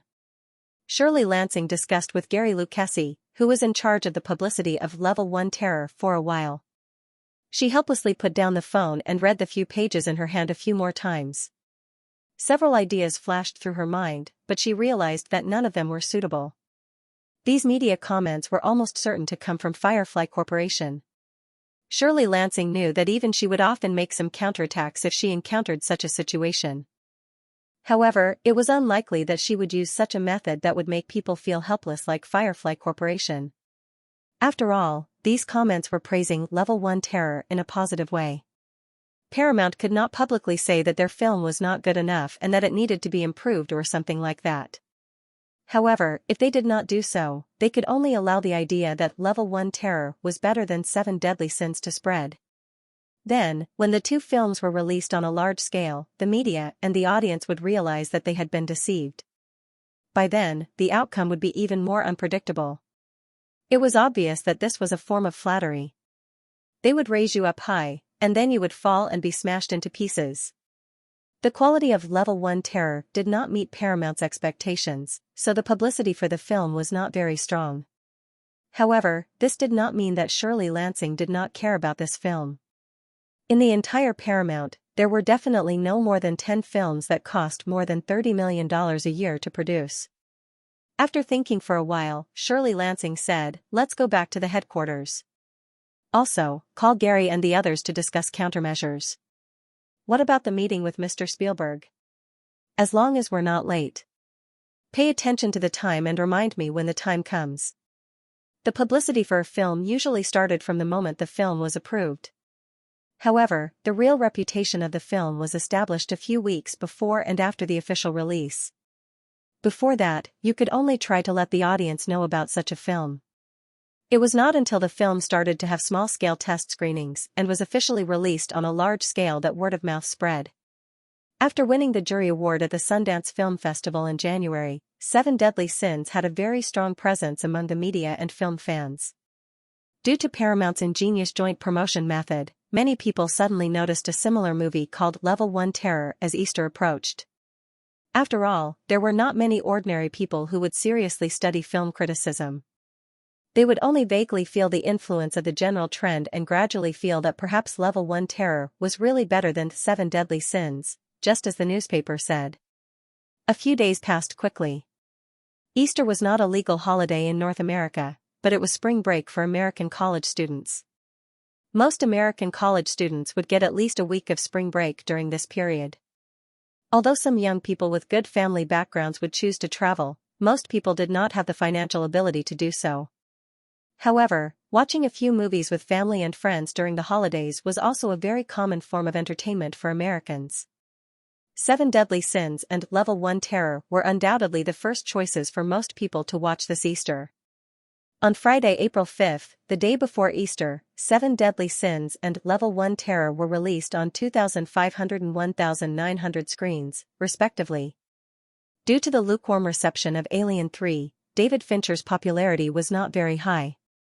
However, the two male leads of Seven Deadly Sins, Matthew McConaughey and Morgan Freeman, were well-known Hollywood stars in recent years. Coupled with the gimmick of Victoria's Secret's Angel and sexy goddess Diane Kruger's screen debut, it attracted a large number of people to buy tickets. At the same time, due to the influence of the media's comments on the two films in recent weeks, a large number of people chose Level 1 Terror. Peter Rogier was an English teacher at Santa Monica High School. However, he also had another identity, which was a freelance film critic. Peter had been obsessed with movies since he was a child.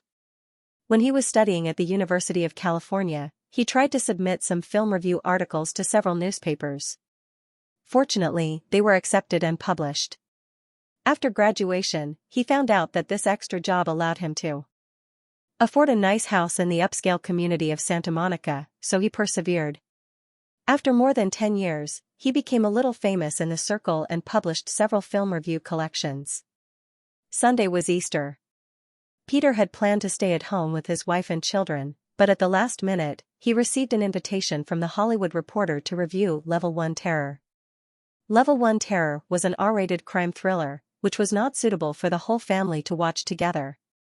After dinner, Peter drove to downtown Santa Monica alone. After parking his car, he walked into the multiplex cinema that he often watched. It was almost 9 o'clock, which happened to be the time when the next screening was about to begin. Peter joined the crowd of people waiting in line to buy tickets. He remembered the recent media discussion about Seven Deadly Sins and Level 1 Terror. Peter received an invitation from New Line Cinema for an internal screening. He had already seen Seven Deadly Sins 2 weeks ago. Although he did not like the film's theme of despair, he had to admit that David Fincher's interlocking storytelling was amazing. In the film review submitted to The Hollywood Reporter, Peter gave Seven Deadly Sins 8 out of 10. As for Level 1 Terror, it seemed that this film had only increased its publicity in recent weeks. It was even aggressively trying to compete with Seven Deadly Sins. After being in the circle for a long time, Peter certainly knew that there was something fishy going on. Although there were many reviews in the newspapers that Level 1 Terror overpowered Seven Deadly Sins, these were basically second-rate and third-rate newspapers with low credibility. Most mainstream newspapers would not be so rash as to pick a side. However, since Paramount dared to use the slogan Level 1 Terror to overpower Seven Deadly Sins, this film would not be bad. Peter still had some expectations in his heart. Just as he was slowly moving forward in the queue, there was a slight commotion in front of the ticket window. Peter looked over. It turned out that two pairs of young men and women had a disagreement on which movie to watch. Under the urging of the ticket seller, the four of them finally divided into two groups and chose Seven Deadly Sins and Level 1 Terror respectively.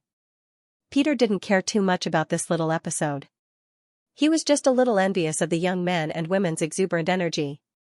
The temperature of the April night in Los Angeles was still a little cold, but these young people were wearing thin clothes, and there were faint sunburn marks on their exposed skin. Peter judged that these people should be surfing at Santa Monica Beach during the day, because he liked this sport very much in college. However, looking down at his beer belly, perhaps he couldn't even climb up the surfboard now. Without dwelling on the lost youth, Peter got the movie ticket, bought a popcorn, and walked to the theater. After finding a seat and sitting down, Peter habitually looked around. About 40% of the seats were occupied. Peter was also surprised to find that the couple who had an argument with their companions were sitting one empty seat away from him. The girl noticed Peter looking over and nodded politely. Peter also nodded slightly and looked away, but heard the girl say to her boyfriend, "Zach, it's just a movie, we don't have to be separated from Vincent and the others." The young man named Zach said, "Michelle, I said during the day, I'm not interested in religious movies, and the newspaper seems to say that this movie is much better than Seven Deadly Sins, which was hyped up by publicity." Michelle seemed to curl her lips and said, "How do you know that this movie didn't get promoted by advertising? But its reputation should be better than Seven Deadly Sins." "It seems that there's a very outstanding actor," Zach said as he hugged his girlfriend again. Lowering his voice slightly, he teased, "It's not bad that we're not with them. At least no one will disturb us." Michelle pushed Zach away and scolded with a smile, "Go away, you're so annoying." Peter listened to these conversations and felt a little uncomfortable. He was considering whether to change seats, but the lights in the theater dimmed, and the couple also quieted down, so Peter dismissed the idea. After a few patches of advertisements, the opening of Paramount Pictures appeared. The movie began with a discussion about whether lawyers should adhere to the law or pursue justice. Martin Weir, a lawyer played by Richard Gere, insisted that lawyers should try their best to win for their clients in court, regardless of whether the other party was really guilty or not. If this was a movie below the PG-13 level, according to Xianxia's correct thinking, this dialogue was likely to imply that the movie was about Martin Weir's transformation from a mercenary and indifferent lawyer to a guardian of justice. Of course, since this was an R-rated crime thriller, the theme was difficult to predict. The story was set in Chicago, a bishop was brutally murdered, and a suspect named Alan Stampoler was quickly arrested. Because of some emotional entanglements with the prosecution's lawyer, Janet Venable, Martin Weir decided to be Alan's lawyer. In his communication with Alan, Martin Weir gradually realized that the other party might be a mental patient with multiple personality disorder, so he applied to the court for a psychiatric evaluation of Alan. At this point, Peter, who was sitting in the theater, looked at his watch and found that 45 minutes had passed. In these 45 minutes, except for the important plot twist that Alan might be a mental patient, the movie did not give much useful information. In fact, in Peter's opinion, many details were redundant. The director seemed to be foreshadowing something, but he could not figure out what it was. However, there was no doubt that these lengthy foreshadowing would only gradually make the audience lose interest in watching the movie. Because he was a little disappointed with the movie, Peter began to unconsciously become distracted. The couple nearby had been very quiet, which surprised him a little, so he looked over and found that the girl named Michelle had fallen asleep on the boy's shoulder. Peter smiled. For most people, the slow pace of the movie would indeed make people sleepy. The movie's plot continued. Although many signs on Alan's body proved the possibility that he was mentally ill, the doctor, Molly, did not find any conclusive evidence. Instead, Martin accidentally found a videotape of the bishop forcing Alan and his girlfriend to have sex in front of him. This videotape immediately became the key evidence of Alan's motive for killing the bishop. Martin angrily asked Alan why he hid this from him, and accidentally triggered the other personality in Alan's body, Troy. Peter, who had already lost interest in the movie, finally perked up when he saw the submissive and even stuttering Alan on the screen suddenly become a violent villain. There was also a commotion in the theater, and some people exclaimed softly. Unfortunately, the process of Alan's multiple personality disorder was not filmed. In order to prove his judgment, Martin used some means to stimulate the other side of Alan face to face at the trial. In the end, the court ruled Alan's illness, cancelled the charges against Alan, and sent him to a mental hospital. When this matter seemed to be coming to an end, the movie's plot turned again. In the last meeting between Martin and Alan, he accidentally noticed the flaw in Alan's words and found that Alan did not have multiple personality disorder. All of this was just the result of Alan's subtle disguise. In the end, Martin walked out of the prison in a daze. The bleak and desolate scene in the square seemed to be a great mockery of Martin's own argument. At the beginning of the movie, the subtitles rose, and the audience in the theater began to get up and leave. Peter could faintly hear some people's comments. "It's so boring. I actually wasted more than 2 hours for such a movie. If I had known, I would have watched Seven Deadly Sins. At least Diane Kruger is pleasing to the eye in that movie." Didn't the newspaper say that this movie is better than Seven Deadly Sins?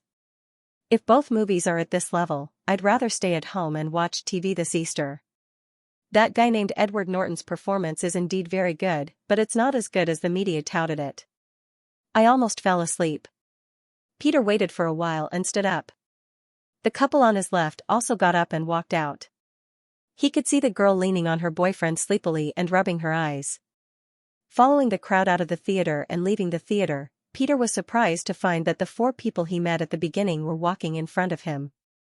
They seemed to be going to a parking space not far away. This movie is so exciting.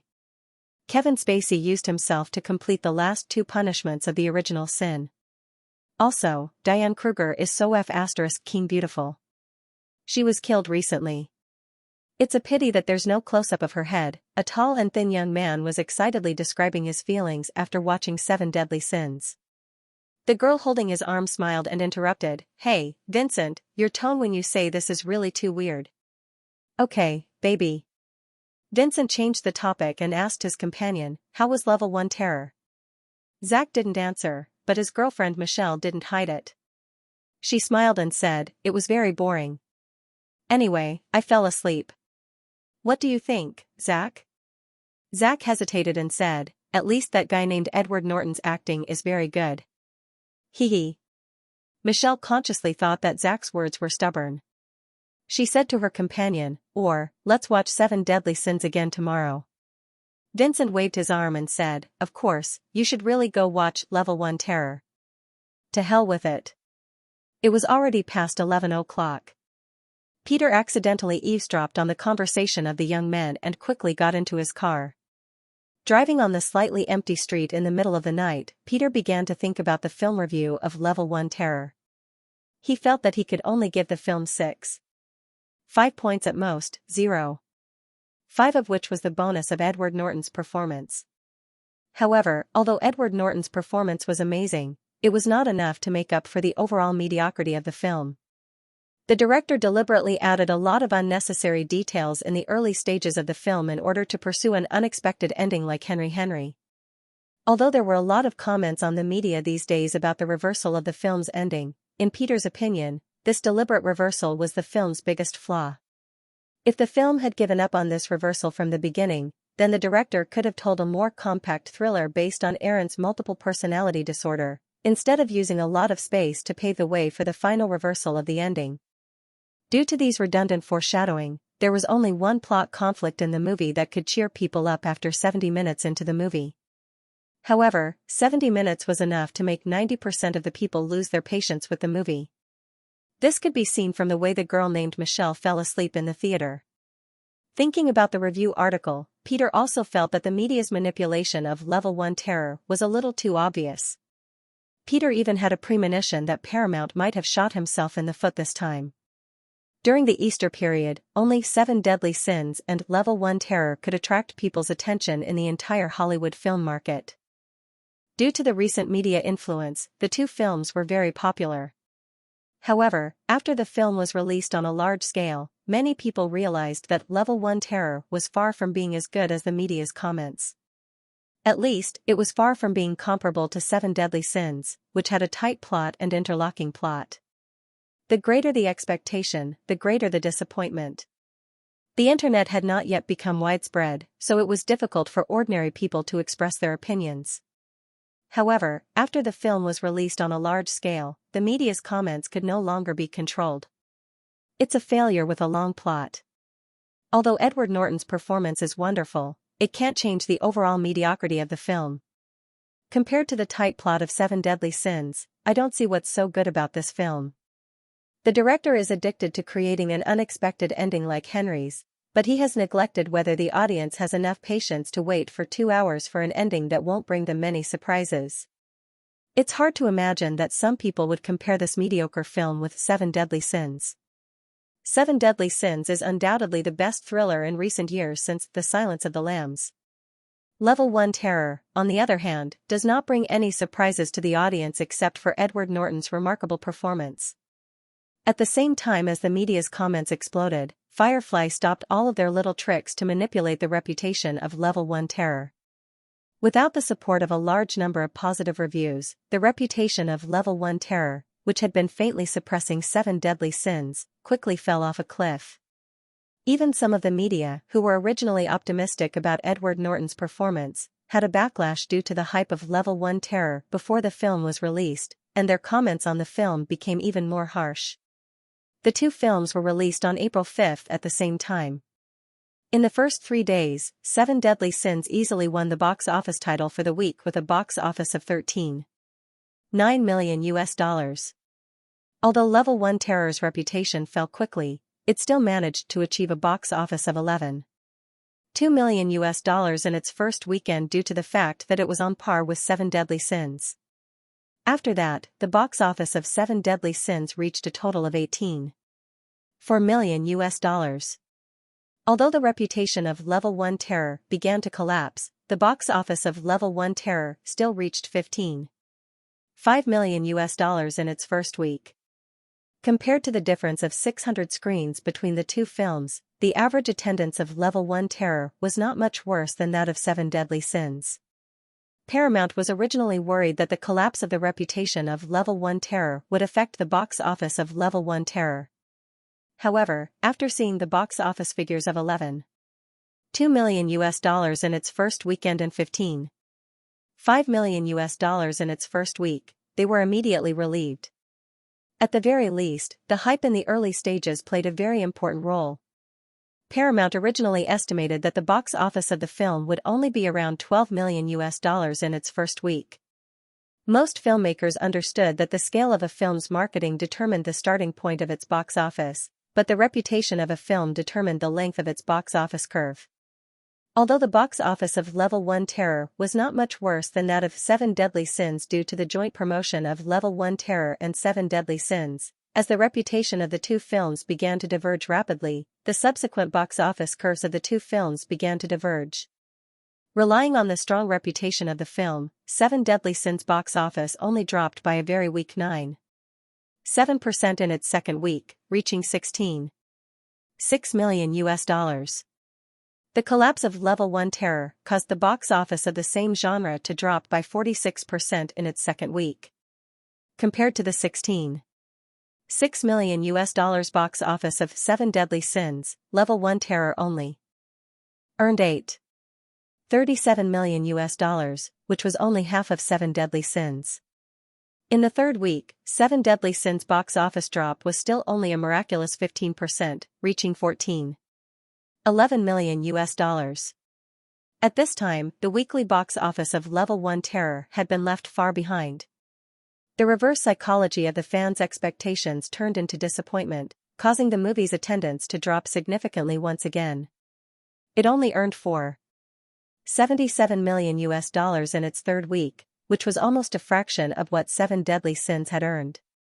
Edward Norton's wonderful performance was also affected by the contrast of the film's reputation.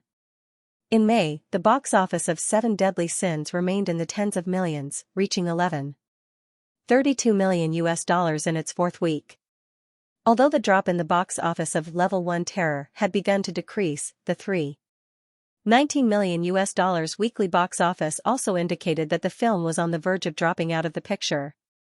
After 4 weeks of screening, Seven Deadly Sins accumulated a total of $43 million, while Level 1 Terror only earned $31.83 million, barely breaking the budget.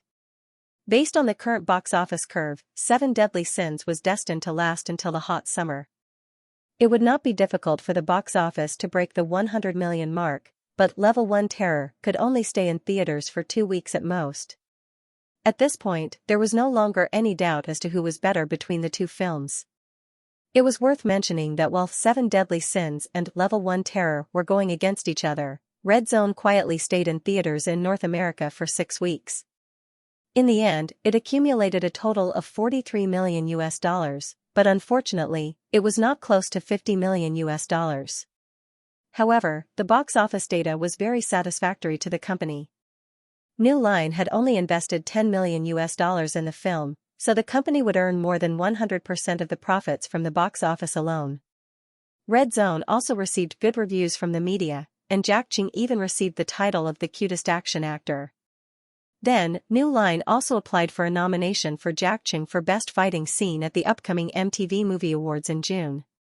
However, due to the conflict between Seven Deadly Sins and Level 1 Terror during the screening process, Xianxia's chances of winning this award were close to zero. After all, MTV was a media company owned by Viacom, and both parties had just fought.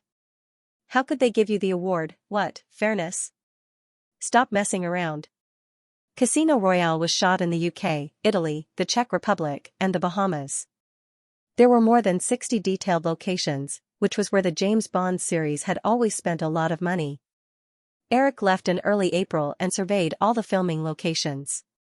It was May 6 when he returned to Los Angeles. It was Monday, which happened to be the 5th week of the release of Seven Deadly Sins.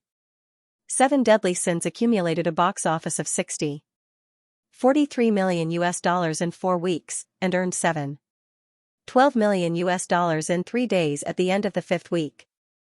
Compared to the previous week, the drop was only 17%. Then came the summer break. Although the production of Seven Deadly Sins would be squeezed, the high popularity of the film would definitely rebound. There was no doubt that the total box office would exceed $100 million.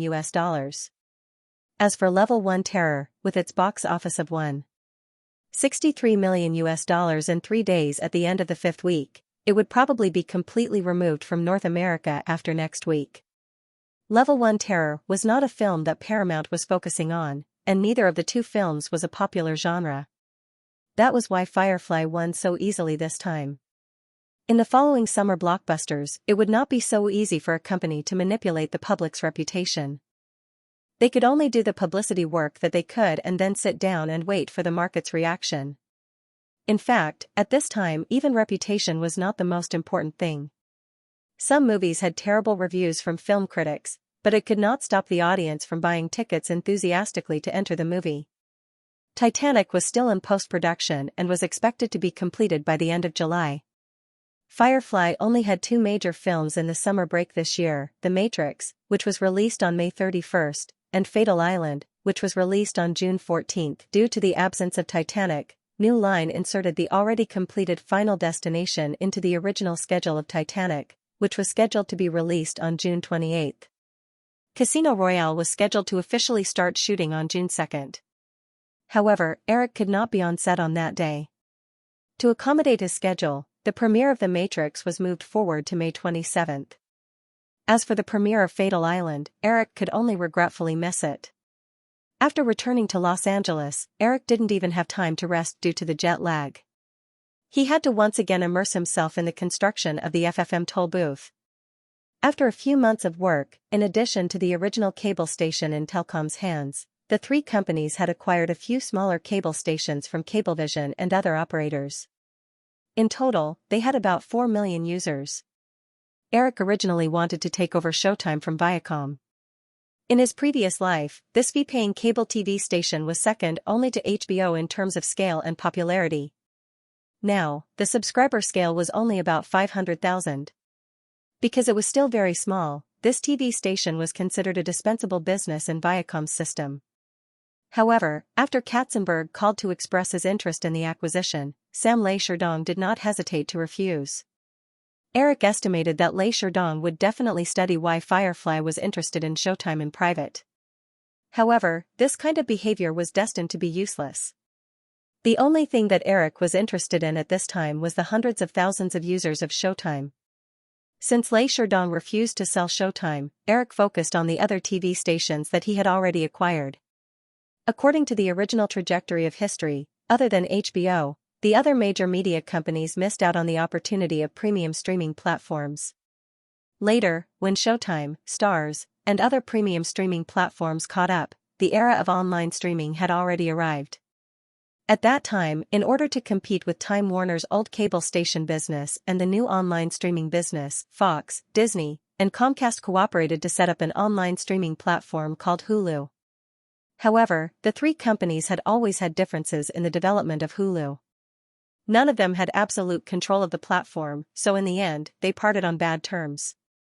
Even the management left to look for other ways to compete with HBO, Netflix, and other platforms. Hulu's cooperation method was very similar to that of FFM. In the preliminary plan, FFM's equity distribution was 30% for Firefly, 30% for News Corporation, 20% for MGM, and 20% for MGM. The remaining 20% was held by Telcom, Cablevision, and other cable operators. Although Firefly and MGM cooperated, 50% of the shares was enough for Eric to completely control the company. However, if they wanted to cooperate for a longer time, they had to agree on the development trajectory, profit model, and other aspects of the TV station. In terms of the development of FFM, the two main decision-makers, Eric and Murdoch, did not have many differences. MGM was naturally on Eric's side, and the other major media companies also promised not to participate in the company's operations. Therefore, as long as Eric and Murdoch reached an agreement, everything would go smoothly. In order to prevent the management of the three companies from affecting the development of FFM, Eric and Murdoch decided to set up a new cable company that would be responsible for FFM's operations. The company's management would report directly to Eric and Murdoch, and would not be restricted by the management of the three major media companies. With the support of Firefly, News Corporation, and MGM's content, FFM's development would not be restricted by the content. The main problem with FFM was that it did not have a strong foundation. It did not have a brand like HBO, which had been operating for more than 20 years. Therefore, in order to develop FFM as quickly as possible, a manager who knew how to build a reputation was necessary. Eric immediately thought of a certain fat man. Beverly Hills. It was the same open-air restaurant that Eric had been to a few times. It was afternoon. Eric and Murdoch sat alone on the terrace and talked about FFM. Murdoch lived in New York most of the time and occasionally went to London. This time, he came to Los Angeles specifically for FFM. HBO has been developing for 23 years since 1973, and it has a very solid reputation among the audience. If FFM wants to develop in this new market, the most important thing is to build a brand. We have to make the audience recognize FFM's brand in the shortest time possible. In this regard, although we have more film resources than Time Warner, the audience doesn't know about this. The power of habit is very strong, so we have to find another way. When Eric said this, Murdoch, who was sitting next to him, said, "Are you talking about reality shows like America's Top Model and Project Runway?" Lifetime TV had become famous because of these two reality shows, and they had become a classic example of the industry. Eric shook his head and said, "No, although everyone knows that reality shows aren't that real, they still have the word real in them. If a reality show on cable TV wants to attract the audience's attention, the scale will definitely be much higher than cable TV and public TV. If we don't pay attention, we will violate social ethics and even the law. This is a minefield, and we definitely shouldn't touch it. Then, it's a self-produced drama like Desire City." Murdoch immediately understood and shook his head slightly. However, a TV drama can never be as well made as a movie. It's fine if it's a basic cable channel, but it's not that easy to get the audience to spend more money to watch a premium TV drama. Then we'll use the standards of a movie to make a TV drama. In fact, Firefly originally had such a project. It was an idea I had after Saving Private Ryan. I originally planned to invest about $100 million to make a large-scale miniseries about World War II. Unfortunately, this project wasn't suitable for ABC, so it was delayed. Murdoch gently rubbed the coffee cup in his hand, leaned back in his chair, and asked, $100 million. Do you think we can recoup the cost? If this project is put on ABC, we definitely won't be able to recoup the cost. It's absolutely impossible for advertisers to pay more than other TV shows. After it's broadcast on public TV, syndication and videotape income will also be greatly reduced. However, this might not be the case after it's broadcast on cable TV. First of all, we can get a subscription income. Second, as long as these miniseries can become famous enough, we can recoup the cost and make a profit from the subsequent distribution of videotapes and syndication. Murdoch had a look of understanding and said, "I understand. That's why you want Wayne Stan to run this TV station, right?" Eric smiled and nodded. For a self-produced drama to become famous, other than the necessary word of mouth, the other methods were similar to how a film produced by an independent film company wanted to get a high box office. They all needed to be similar to how a film produced by an independent film company wanted to get a high box office. They all needed similar marketing operations. In the past, the biggest gimmick to show the excellence of HBO's works was the hundreds of Emmy nominations that were often mentioned by the media. As long as there were enough outstanding works, there was no one who could surpass the Weinstein brothers in terms of operating awards. This year, Forrest Gump swept all the Oscars, and Mira Mike still took the two heavyweight acting awards of Best Actress and Best Supporting Actor. When Eric was still in Europe, he talked to Harvey Stan on the phone several times. Weinstein was also very interested in taking over FFM TV station, so today's meeting was held. Eric looked at his watch. It was almost time, so he waved to the waiter and asked him to bring a new pot of coffee. Murdoch was waiting for the waiter to leave. Suddenly, he changed his tone to that of an elder and said, "Eric, you're going to be 26 soon, right?" Eric's heart skipped a beat. Why did this line sound so familiar? What was going to happen next? Eric was thinking about how to interrupt when a chubby figure appeared in time to avoid the awkward situation. Eric had always been a bachelor. In his previous life, his parents were forced to get married every festive season. Due to the influence of traditional Eastern values, he chose to get married at the age of 30. In this life, Eric didn't want to be tied down again, not to mention that his current situation was a bit complicated. It was not suitable for him to get married at all. "Good afternoon, Rupert, Eric, I hope I'm not late." Weinstein walked in front of the two and warmly hugged them. "Of course not, we're just a little early." Eric happily let go of Weinstein. He thought to himself, "You came just in time." Murdoch looked helpless. Although he could be as cunning as a fox in the business world, in front of his children, Murdoch could not be like Lei Sherdong, who did not recognize his family. Instead, he was like those traditional parents who doted on their children, hoping that their children could grow up and start a family. Unfortunately, each of his children was more troublesome than the other. Not to mention the second daughter and the eldest son, the youngest son, James, was racing with someone some time ago and happened to be caught by the police. Fortunately, there was no accident. Weinstein felt that Murdoch's expression was a little strange. He took the initiative to get up and take the coffee pot from the waiter. He poured for the three of them and gave Eric a puzzled look. Eric could only ignore him. There was no way to explain it at all. Fortunately, Murdoch didn't stay depressed for too long. He took the initiative and said, "Harvey, about that matter, what do you think?" Weinstein quickly said, "Of course I want to take over FFM, but I still have some questions." "What is it?" Weinstein organized his thoughts and said, "If I'm in charge of FFM, will I only need you, Eric, and MGM?" Murdoch looked at Eric. Eric replied, "Of course, FFM is completely independent. The management of the three companies have no jurisdiction over you. However, I still hope that you can cooperate with them." Weinstein was relieved when he heard Eric's promise. Mira Mike had developed well in the past 2 years, but it was still a subsidiary of 20th Century Fox. It was 2 levels below the parent company, News Corporation. Weinstein also hoped to gain a bigger platform and power in the media industry. With the importance that the 3 companies attached to FFM TV, he was sensitive enough to realize that this was a very good opportunity. Also, about the salary, speaking of this, Weinstein rubbed his hands with an honest expression, as if he was a little embarrassed. Eric wasn't fooled by Weinstein's expression. He told Weinstein the plan that he discussed with Murdoch and said, "Rupert, and I hope that you can sign a 5-year contract with an annual salary of $250,000 and 1 million stock options per year." Due to Mira Mike's outstanding performance, Weinstein received more than $10 million in bonuses and dividends every year. However, he didn't think that $250,000 was too little. Even Katzenberg's annual salary was only $750,000. In Hollywood, people only cared about bonuses and dividends. As long as the company's performance was good, a Hollywood executive's annual salary could range from a few million to tens of millions.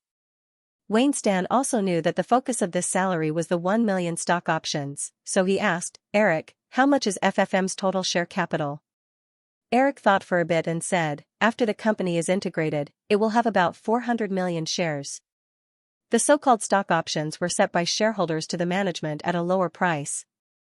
The management could choose whether to buy the company's shares at that price within a certain period of time.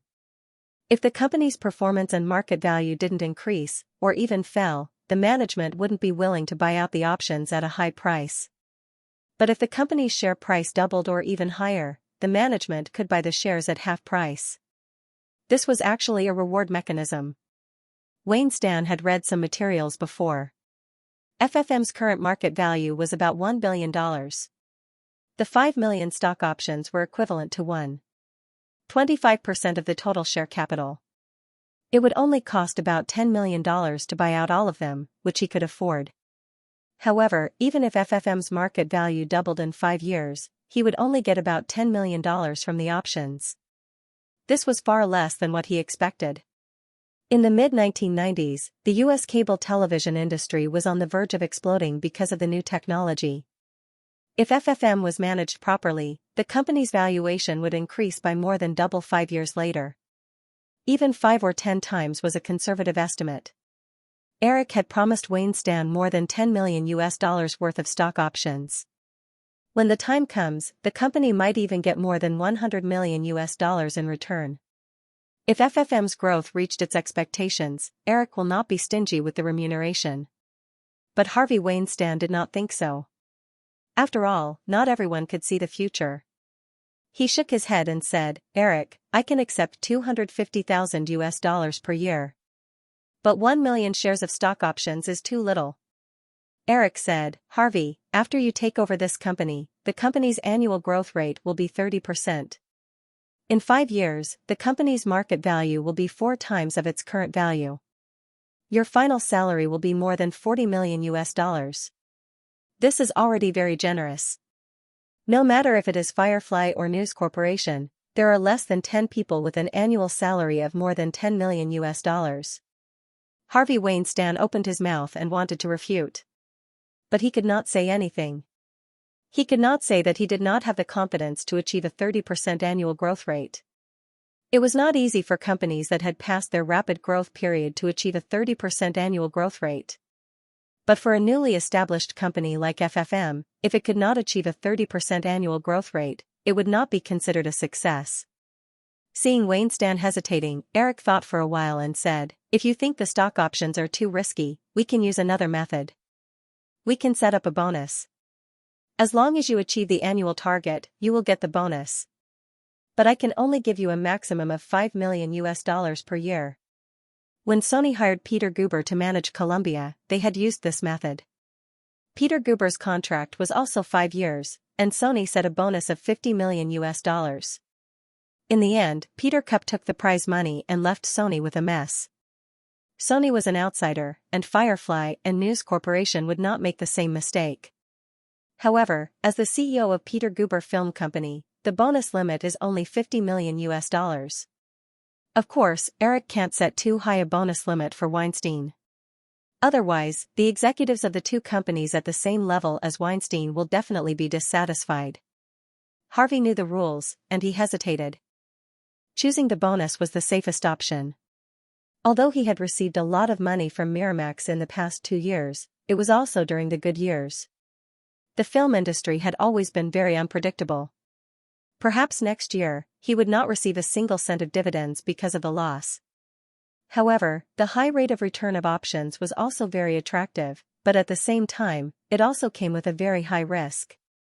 The continuous growth that Eric described was only the optimal situation. If FFM's valuation plummeted due to a huge loss in one of the years, then all the hard work of the past 1 or 2 years would be wasted. In the end, Weinstein said, "Eric, can you give me a few days to think about it?" "No problem," Eric nodded. He did not expect Weinstein to agree on the spot. He said, "If you are not in a hurry to leave, maybe you can listen to my thoughts on FFM. It should help you decide if you want to take the job or not." Harvey smiled and said flatteringly, "Of course, I'd love to. I don't think anyone would miss this opportunity." FFM's target was HBO from the beginning. HBO had changed its slogan 8 times since it was founded in the early 1970s. This was actually HBO's exploration of the paid channel business model. HBO's current slogan was "We're out of town today," which was set in 1993. HBO's most classic and long-used slogan, "This is not a TV show, this is HBO," had not been released yet. "This is not TV, this is HBO" actually represented HBO's core business philosophy, which was to give viewers a completely different viewing experience from ordinary TV shows.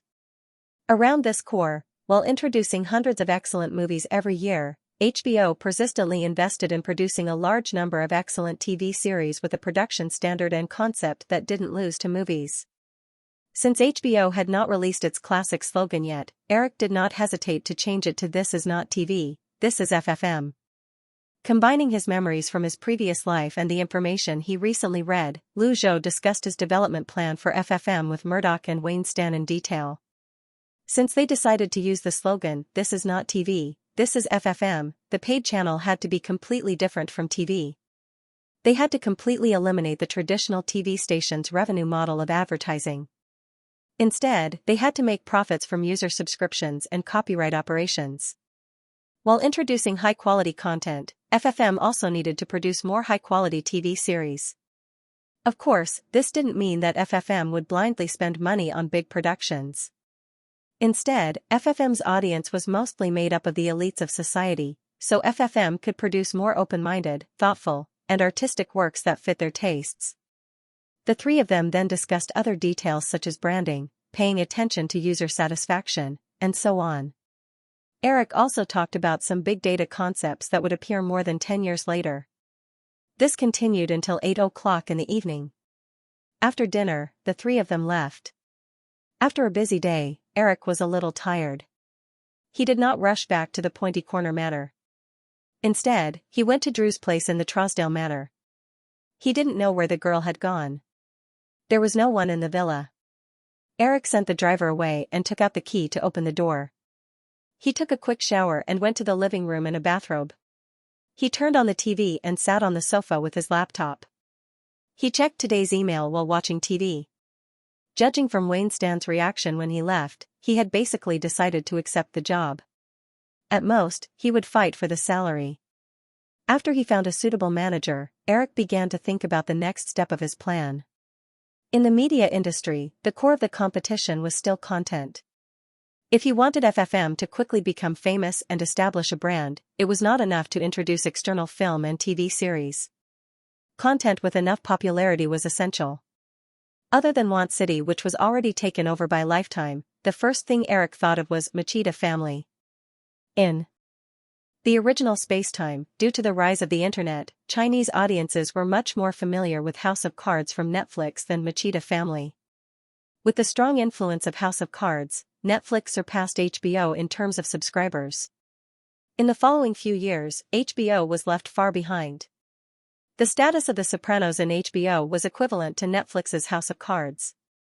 Although there were many excellent TV series such as Want City, 6 Feet Under, Band of Brothers, etc., the one that really pushed HBO to the top was actually Machida Family. Back then, even in China, Eric often heard of the famous Machida Family. This TV series was ranked first in many Western media's greatest TV series of all time.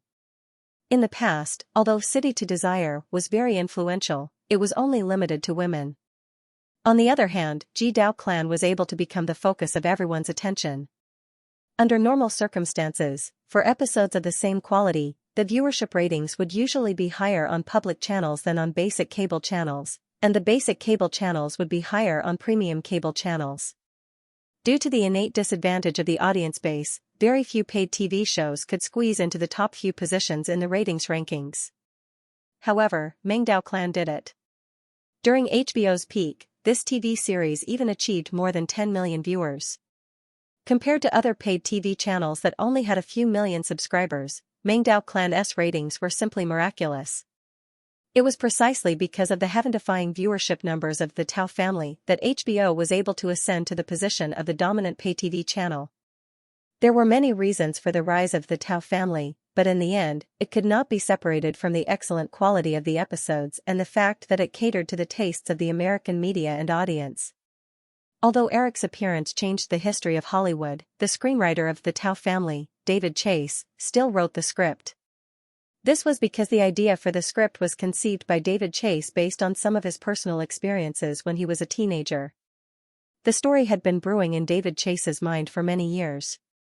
David Chase was currently a somewhat famous producer in the TV industry. He had participated in the production of the popular CBS drama The Winds in the North. However, the promotion of the script for The Tao Family was not that smooth.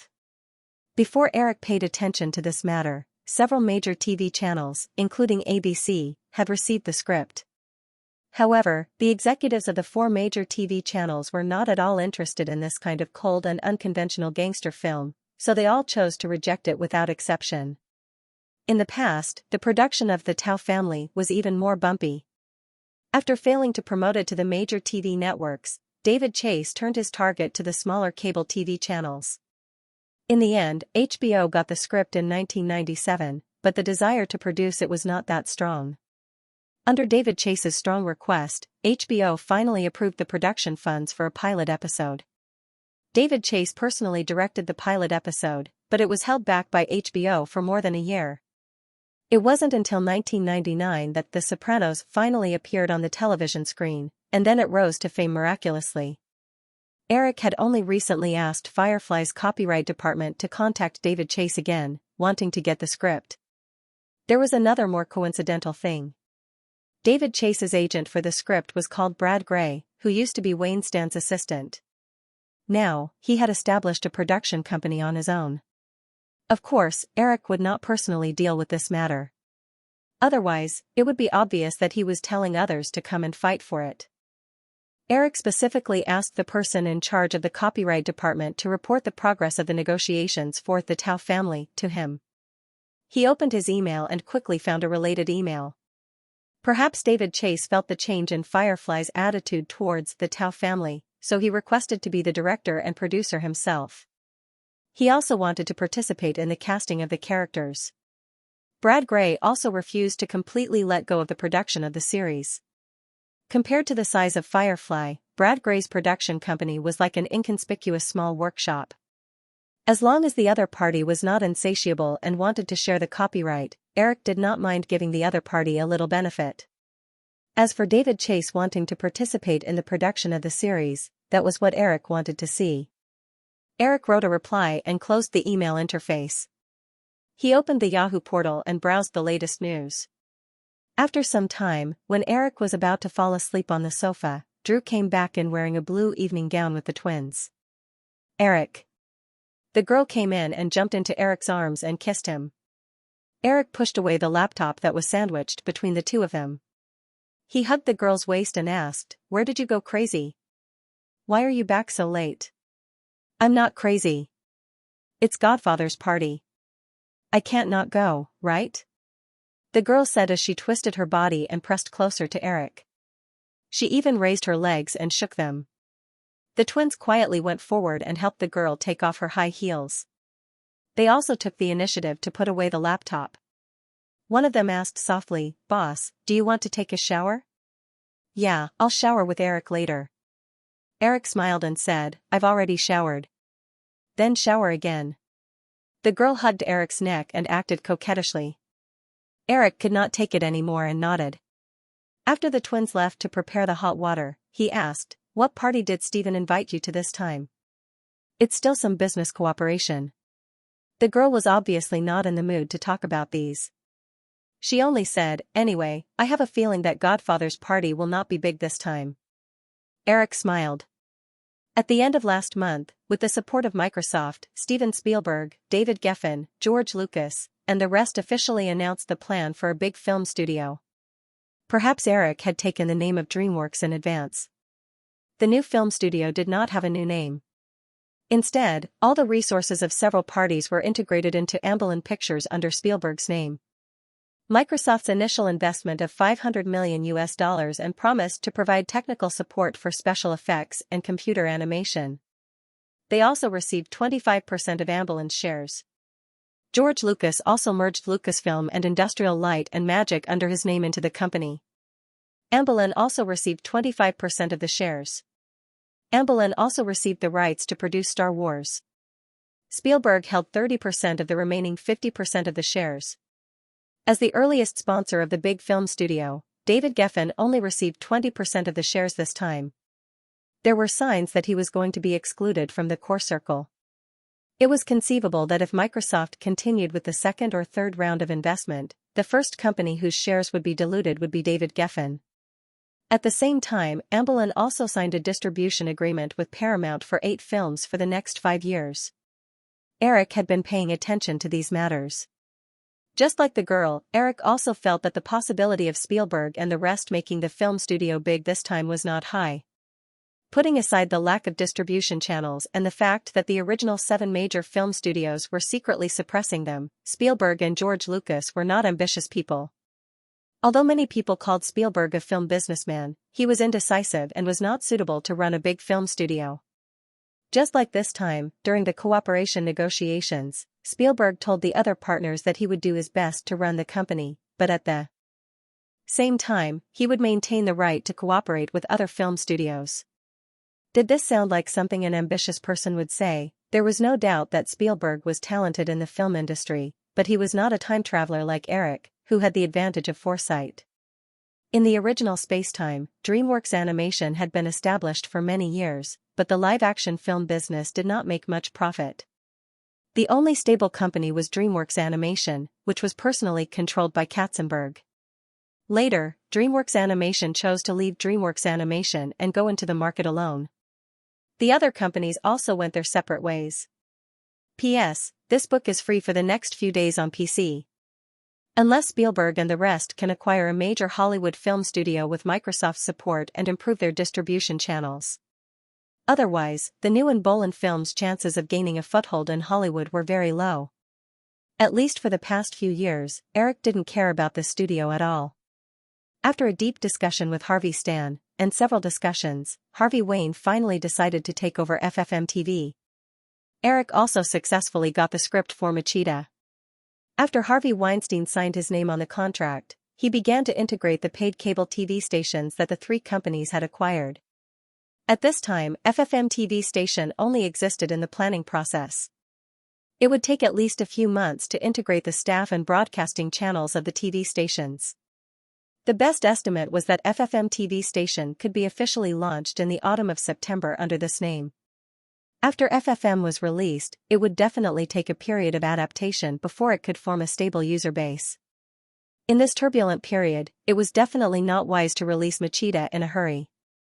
Eric planned to release the series next fall, which would give the creator David Chase more time to polish the series.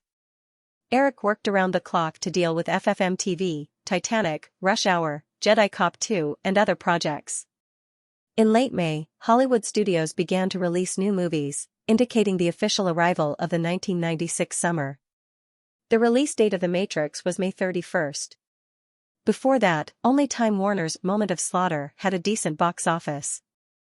A Time to Kill was a crime movie about racial conflicts in the United States starring the black film star Samuel Jackson. To be honest, this kind of movie was not very popular with film critics. Because it involved racial issues, in order to ensure that it did not violate taboos, the film critics became restrained. It was difficult to give this type of movie a fair evaluation. The average score of Moment of Killing in the media was only about 7 points, which was neither too high nor too low. If it wasn't for the genre of the film that made the film critics consciously show mercy, the score would probably have been pulled down to 6 points. With the participation of Samuel Jackson and a few other stars, the movie took in more than $23 million in box office in the first week. Because it was difficult for racial films to achieve good box office results overseas, with a production cost of $40 million, unless Moment of Slaughter could achieve a long-term box office, it was unlikely that Warner would be able to recoup the cost. When Eric saw the relevant information, he only felt that Warner seemed to have chosen the wrong schedule. They habitually filled in a cannon fodder film before the summer break. Following that, blockbusters such as The Matrix would be released one after another. The showtimes and box office space of Moment of Killing would be greatly reduced. It was impossible for it to go on a long-term path. If such a film could be released at the end of the summer, it might be able to achieve unexpected box office results. After all, when it came to such a serious topic as racial conflict, perhaps only the adult audience would be interested. The most popular group of students watching movies during the summer would definitely not be too interested. Of course, Eric didn't have Time Warner, because Firefly's situation this year didn't seem to be very good. Since March, when Firefly officially announced that The Matrix was rated R, the media had never stopped talking about this movie. Eric's The Matrix novel did not involve too much philosophical thinking. It was more like a pure science fiction novel. This type of theme, with a little bit of attention, could not be made into an R-rated movie. R-rated movies required teenagers under the age of 17 to be accompanied by their parents or adults. This rating almost blocked most of the high school students from the cinema during the summer. Due to the natural limitation of the audience, before The Matrix, the highest box office performance of an R-rated film in North America was usually around $200 million. Just like Terminator 2 and Saving Private Ryan, which Cameron and Catherine competed against during the summer 2 years ago. Although both films were very popular, because of their R-rated ratings, the box office in North America remained a little more than $200 million. $200 million was almost the recognized box office ceiling of R-rated movies in the circle. Although even if The Matrix grossed $200 million, coupled with overseas distribution, Firefly would still be able to generate profits, but this was far from the industry's expectations. In the eyes of many, The Matrix was no less creative than Jurassic Park. The first 2 films of Jurassic Park both exceeded $300 million in North America. Correspondingly, The Matrix should have the same box office potential. Therefore, after the R-rated rating of the movie was released, the media generally felt that it was very likely that the Wachowskis, who were new directors chosen by Eric this time, screwed up the project. Even within Firefly, there was no lack of this opinion.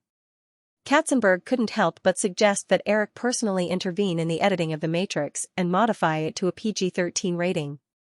However, these requests were all rejected by Eric. In addition to The Matrix, Titanic, which was still in post-production, had also become the focus of media attention. News headlines such as "Titanic's production cost more than $200 million, Firefly is afraid to repeat the mistakes of Warner's future Waterworld" frequently appeared on the pages of major mainstream media during this period. Perhaps it was because Firefly's performance in the past few years had been too strong, suppressing too many people to breathe. Therefore, when they showed a slight decline this year, a group of people began to fantasize about the beautiful vision of the surf singing songs and so on. Eric just laughed at these arguments. Not to mention that everything was not settled yet. Even if Firefly did suffer some failures in the film business this year, it would not cause too much damage to Firefly Group, which had already established a solid foundation. The entire group as a whole still showed a trend of growth. Although Eric did not care too much about the outside world's comments, it did not mean that others were the same. Cameron obviously understood that if a film with a production cost of $200 million failed at the box office, the blow to his personal career would be almost devastating. Therefore, although his demanding nature of extreme perfectionism had not changed, Cameron's temper at work had recently begun to become irritable again. The number and decibel of his cursing had skyrocketed. Eric received a call from Stan Winston and took the initiative to say to Cameron that Firefly could afford the failure of a film. Of course, if you really feel bad, then after Titanic, you can help Firefly make another movie. Cameron was naturally very touched and readily agreed to Eric's suggestion. Once again, he accepted Eric's proposal to make the first big movie in the Marvel Universe series, Spider-Man. Why did he say once again? Because Cameron intended to make Spider-Man as early as 1991. At that time, Carlock Pictures also bought the rights from Marvel. However, the script of Spider-Man conceived by Cameron was too big. There was even a scene of Peter Parker and Mary Jane making love on the Brooklyn Bridge. It was properly rated R when it was produced. In the end, because of various reasons such as cost and risk, Cameron gave up the project, and the copyright of Spider-Man was also taken back by Eric a few years ago. Of course, since Cameron took the initiative to jump into this pit this time, Eric certainly would not let him do as he pleased. As the opening blockbuster of the Marvel Cinematic Universe series, the future version of Spider-Man was almost equivalent to setting the overall tone of the Marvel Cinematic Universe series. Therefore, an R rating was not acceptable in any case. It was almost the end of May when he was almost done with the work that needed to be handled personally. On May 27, the premiere of The Matrix was held at the Los Angeles Music Center. After attending the premiere tonight, Eric would fly to the Bahamas tomorrow. The crew of 007, Casino Royale, had already assembled there. Although the company was very worried about the box office prospects of The Matrix, the scale of the premiere was no less than the premiere of previous blockbuster films. In addition to the main creative team such as the Wachowski brothers and the male lead Keanu Reeves, there were also a large number of Hollywood superstars who came to support. Eric and Drew arrived at the premiere together at 6:30 p.m. Both sides of the red carpet happened to be in an uproar. They could vaguely see the trio of Thunderbolt walking in front. Although there would be a crossover between the plot of James Bond, Casino Royale and Charlie's Angels, the appearance of the three Charlie's Angels was carefully controlled to be less than 10 minutes. This was actually a hunger marketing method. A 10-minute crossover was enough to excite the audience but not enough to satisfy them completely. Therefore, the audience would look forward to more crossovers in the future. Charlie and the other two scenes were mainly in Europe, and the shooting would take a few months, so they didn't go to the Bahamas. Eric and Drew walked across the red carpet together, ignoring the excited questions from the reporters on both sides. With a smile on their faces, they posed for some photos and walked into the premiere. After greeting the guests backstage one by one, it was almost 7 o'clock. Everyone went to the screening room. Eric and Katzenberg sat together, and on the other side was Andy Wachowski. Because she knew that Eric would definitely talk to them about something, the girl took the initiative to choose the celebrity seats in the back row. When the screening room was full, after a simple speech, the movie officially began. Looking at the familiar animation scene of fireflies flying into the sky, Eric noticed Andy Wachowski clenching his fists. He reached out and patted his fists. He smiled and said, "Andy, be confident." "I'm very confident in this movie." Andy Wachowski smiled at Eric. Of course, he didn't lack confidence. However, this involved the success or failure of a $100 million investment, and even more so, his future as a director. No matter how confident he was, he couldn't help but feel uneasy at this moment. Eric had delegated a lot of power to this project. After confirming that the script was similar to the one in his previous life, he rarely paid attention to the specific filming matters. Of course, as for the finishing touch of the bullet time setting, after confirming that the crew had missed it, he immediately brought it up.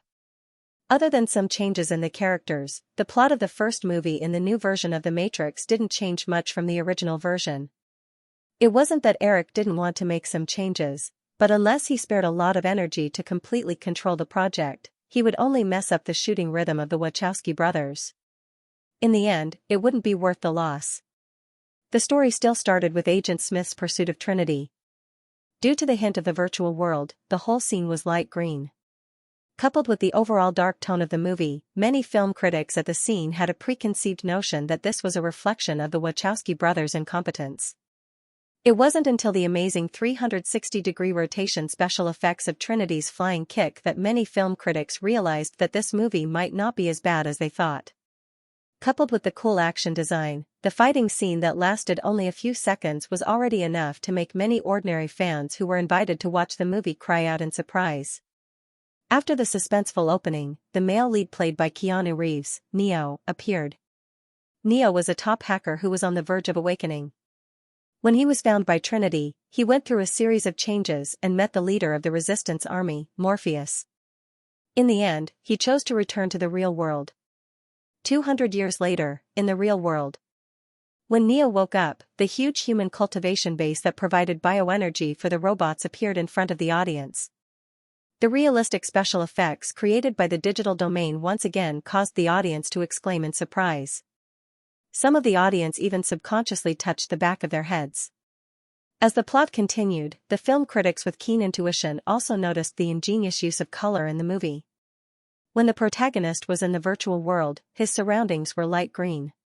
But when the protagonist returned to the real world, the green light disappeared completely. The audience could only see green data streams flowing on the screen of the spaceship. At the same time, the discussion between Neo, the members of the Resistance Army and the Prophet about reality and illusion added a touch of philosophy to the movie's sci-fi appearance. Of course, these were only the opinions of the professional film critics.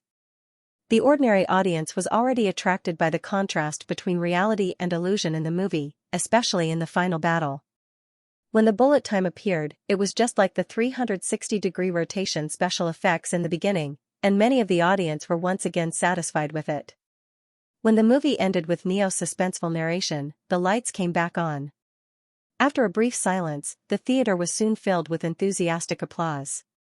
Some of the excited fans even shouted the names of the main creators of the movie.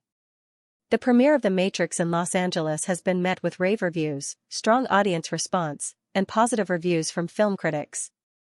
After the premiere, well-known film critic Peter Rogier told a reporter from the Los Angeles Times that The Matrix was the best film he had watched in recent years. The film's philosophical thinking on the relationship between virtual reality and reality is a complete sublimation of the original novel's concept. The innovative shooting techniques such as bullet time, 360-degree rotation of the camera, and special effects are also eye-catching. The Wachowskis, a pair of Hollywood newcomers, have shown amazing directing skills. Eric Williams has once again proven his extraordinary vision in film production. After the strong response to the premiere, Firefly had basically put down their worries about the box office prospects of The Matrix and began to launch small-scale pre-screenings in major box office cities such as Los Angeles, New York, and San Francisco. With the last wave of more intense publicity, the film's reputation and popularity exploded rapidly. From the premiere on May 27 to the official release of the film on May 31, The Matrix grossed a total of $680,000 from 26 screens in major North American cities in just 3 days. The midnight box office of The Matrix on May 30 on 3,100 screens in North America surpassed Jurassic Park from 3 years ago, reaching a total of $65 million. After these two figures were released, the media that had been pessimistic about The Matrix all shut their mouths. The executives of several film companies were secretly relieved that they did not put their summer blockbuster films on the same schedule as The Matrix. Even Universal, who had rescheduled The Mummy 2 a week after Fatal Island after Titanic skipped the release of Fatal Island, was secretly worried that Fatal Island would be of the same quality as The Matrix. Although The Mummy 2 had the same audience base as its predecessor, and its pre-screening reviews were very good, it was inevitable that two strong films would go head-to-head. In the original space-time, from the beginning of production to the release of The Matrix, Warner Brothers maintained a very cold attitude. They even set the release date for the relatively quiet Easter schedule. But even so, The Matrix still managed to achieve $170 million at the North American box office with a moderate production cost of $63 million. It also completely beat Cop, another film starring Will Smith, which cost $170 million. It took the #1 box office release of that year for Time Warner. Later, with the strong reputation of the first film, although the quality of the second film was severely reduced, the box office still reached $150 million in the first week. The new version of The Matrix maintained the original creative team and the core plot. Whether it was the production standard, publicity, or the choice of release, it was far better than the original. The film might be limited by the R-rated rating and would not be able to achieve the box office miracle of Jurassic Park, but it was almost certain that it would far surpass the original. Therefore, after the premiere, Eric flew to the Bahamas and began the production of James Bond, Casino Royale. The Bahamas, like Canada, Australia, and other countries, were all Commonwealth countries. These countries basically regarded the Queen of England as the head of state, so most of them did not have a president. The Bahamas also retained a very ancient governor system. As the best tourist resort near the Caribbean, the Bahamas had more than 3,000 islands. However, less than 30 of them had been developed. Although many of the plot elements of the old version were retained, overall, the new version of Casino Royale was a completely different story compared to the old version. In the new script, there were still not many scenes that took place in the Panama Islands. However, Eric retained the plot of the terrorist attack on the airport, and this plot was not planned to be filmed in Miami in the United States. Instead, it was decided to be filmed at the Nassau International Airport in the capital of the Bahamas. With some other changes, the filming period in the Bahamas was 1.5 months long. In order to accommodate the crew's filming, the Bahamas had specially designated an island called Providence for the crew to film. The filming in Nassau, Paradise Island, and other islands had also received the full support of the Bahamas government. Eric arrived in the Bahamas on May 28. The film's producer, Barbara Broccoli, the lead actor, Pierce Brosnan, and the supporting cast had already gathered in Paradise Island, where the crew was stationed. The entire crew had hundreds of people, and without doing anything, they spent hundreds of thousands of dollars every day. After Eric arrived in the Bahamas, he did not have time to rest and immediately started work. After all, he had not directed a film for more than 2 years. Although he had produced Victoria's Secret annual show, it had nothing to do with the movie. In the few days before the shooting began on June 2, Eric was basically re-entering the director's state. Fortunately, after doing things for 2 lifetimes, all kinds of professional knowledge related to directing were ingrained in his instincts. It was impossible for him to forget it in 2 years. In addition, with the support of a strong production team behind him, the corresponding sense of unfamiliarity quickly disappeared. On June 2, on the beach of Paradise Island in the Bahamas, Casino Royale officially started filming. In accordance with the principle of easy first, difficult second, the film started with the scene where Bond met the third girl on the beach. There were no specific lines for this scene, so it was relatively simple to film. According to the order of priority, the first girl in 007 was naturally Cate Blanchett. In order to give Kate the intellectual temperament of a working woman, Eric had arranged for her to experience life in the British branch of Firefly. The second girl was the younger sister of Kate's character, played by Christina Aguilera. This character's other identity was also the backup angel of Charlie's detective agency. Therefore, the woman in the Bahamas was the third girl. Eric did not interfere with the selection of this role, but the final choice of the casting team was coincidentally Terry Hatchell. According to the original timeline, Terry Hatchell was also the 18th 007 girl. Eric had seen this woman on the casting list of City to Prosper last year. It was not difficult to guess that Terry Hatchell should be an artist under ICM. Otherwise, she would not have appeared on the list of the 2 main protagonists of Firefly's production. Of course, Eric did not have time to care about these entangled games now. Hollywood was an intricate game of chess. Standing behind the familiar monitor, Eric looked at the surrounding slides, the actors who had finished filming, and his crew members. A familiar feeling welled up in his heart, and he felt a little excited. The assistant director waved at Eric, indicating that everything was ready. Eric finally raised the microphone in his hand and said to everyone, "Okay, Casino Royale, Act 1, Scene 1, Action." In the long-distance shot, the third female lead, Katarina, played by Terry Hatchell, was riding a white horse on the beach, followed by a group of excited children. As the camera moved slowly, Katarina rode away. The camera was fixed on the bright faces of the children. Eric made a gesture again, "Cut, good, get ready for the next scene." After all, this was the first scene after Eric took over the camera again. As soon as Eric's voice fell, everyone stopped what they were doing and applauded softly. Terry Hatchell, who was helped off the horse by the staff, came over and squeezed next to Eric. She pretended to look at the monitor and said, "Eric, don't you need to take a few more backup shots?" What's more, this simple scene had taken more than a minute's worth of footage from 4 cameras at different positions. The post-editing would only take about 15 seconds. Of course, there was no need to reshoot. "There's no need for this scene," Eric smiled and shook his head. He looked at the hot woman in a bikini in front of him and said, "There will definitely be opportunities for NGs. I hope you won't lose your patience when the time comes." "Of course not. How would I dare to lose my patience in front of you, Eric?" The woman looked at Eric flirtatiously, got up, and walked away. The surrounding staff members pretended not to see the interaction between the director and the actress. They were busy with their own things. Eric just shrugged slightly. Similar to the character setting in the movie, Terry Hatchell was already married in reality. Eric was not a wife-obsessed person, so he usually would not provoke this kind of woman. While Pierce Brosnan was preparing, Eric and his old partner in charge of photography, Nick Frank, took a few sets of aerial shots of the beach and the sea as backup shots. Then, they began the next scene, which was the scene where James Bond emerged from the water and saw Katarina for the first time. To be honest, in the original version, Daniel Craig's body could only be described as strong. He did not have much of a man's body beauty. However, Pierce Brosnan was different. When he wore a suit, he was a living clothes hanger. When he took off his suit, he had a fit body that he had specially trained for the role of Bond. His 8-pack abs, Apollo's belt, and long legs were enough to make a group of young women scream directly at the sight of him. In the scene, James Bond emerged from the water and slowly walked towards the shore. Katerina jumped off the horse, and the two looked at each other. Pierce Brosnan smiled appreciatively, but Katerina looked a little reserved.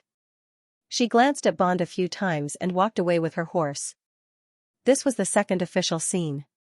Eric also did not want to shout cut.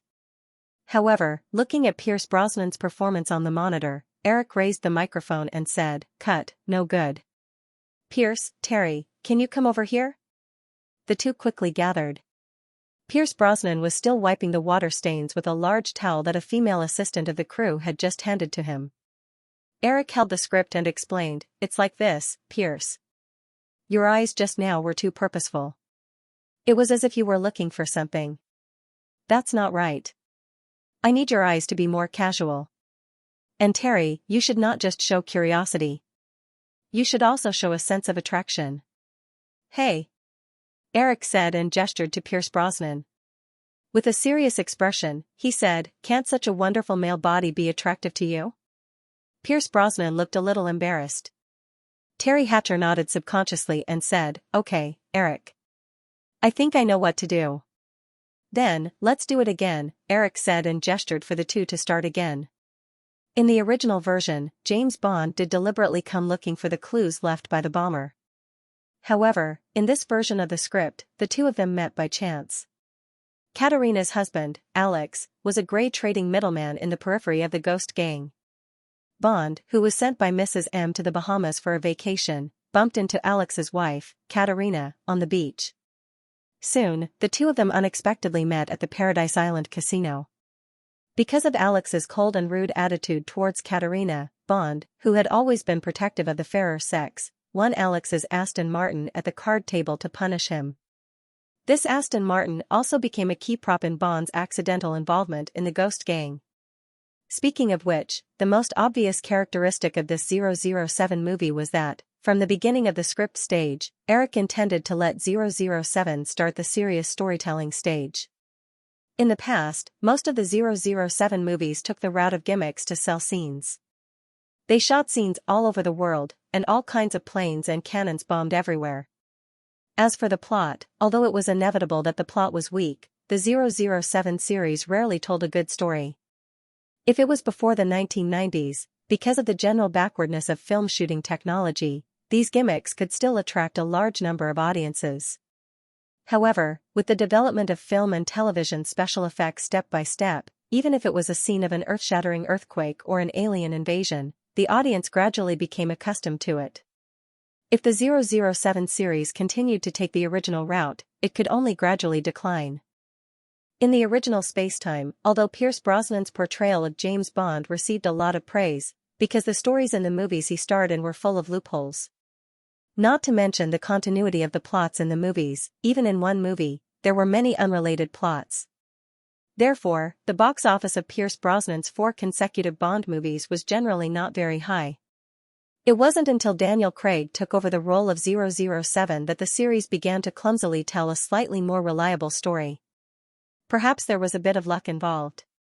Starting from the first film, Casino Royale, the total box office of the 4 Bond films played by Daniel Craig was almost twice that of Pierce Brosnan's version. As a result, Daniel Craig became the highest-paid Bond actor in history. The first day of shooting went very smoothly. Because it happened to be the weekend, the crew chose to leave early. In the evening, a small opening party was held in the resort where they were stationed at Paradise Island.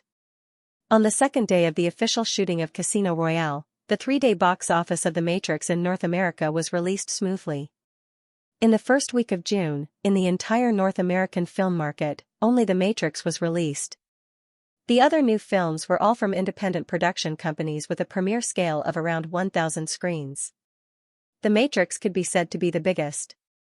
Coupled with the movie's popularity, The Matrix earned $45.7 million in the first 3 days of the first weekend.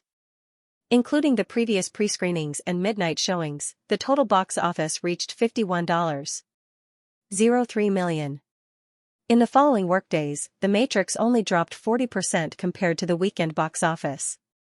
On June 7, the box office for the first week of The Matrix was released. The total box office reached $78.45 million, far surpassing the second-place Moment of Slaughter, which earned $21 million in the second week. It was no surprise that The Matrix won the box office for that week. When the data was released, no one doubted that the Wachowskis had screwed up the project. Instead, they became the most talked-about new directors in Hollywood and were in the limelight for a while.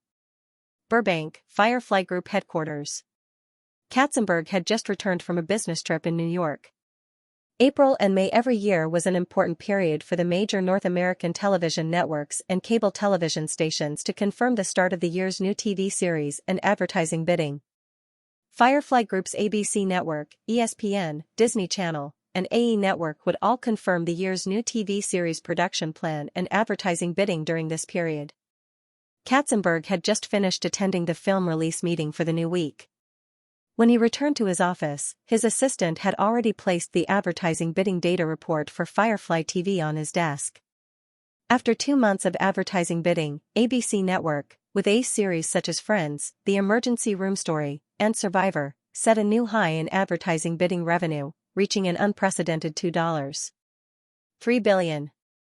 Before this, ABC Network's highest advertising bidding was in 1992 with $1.9 billion.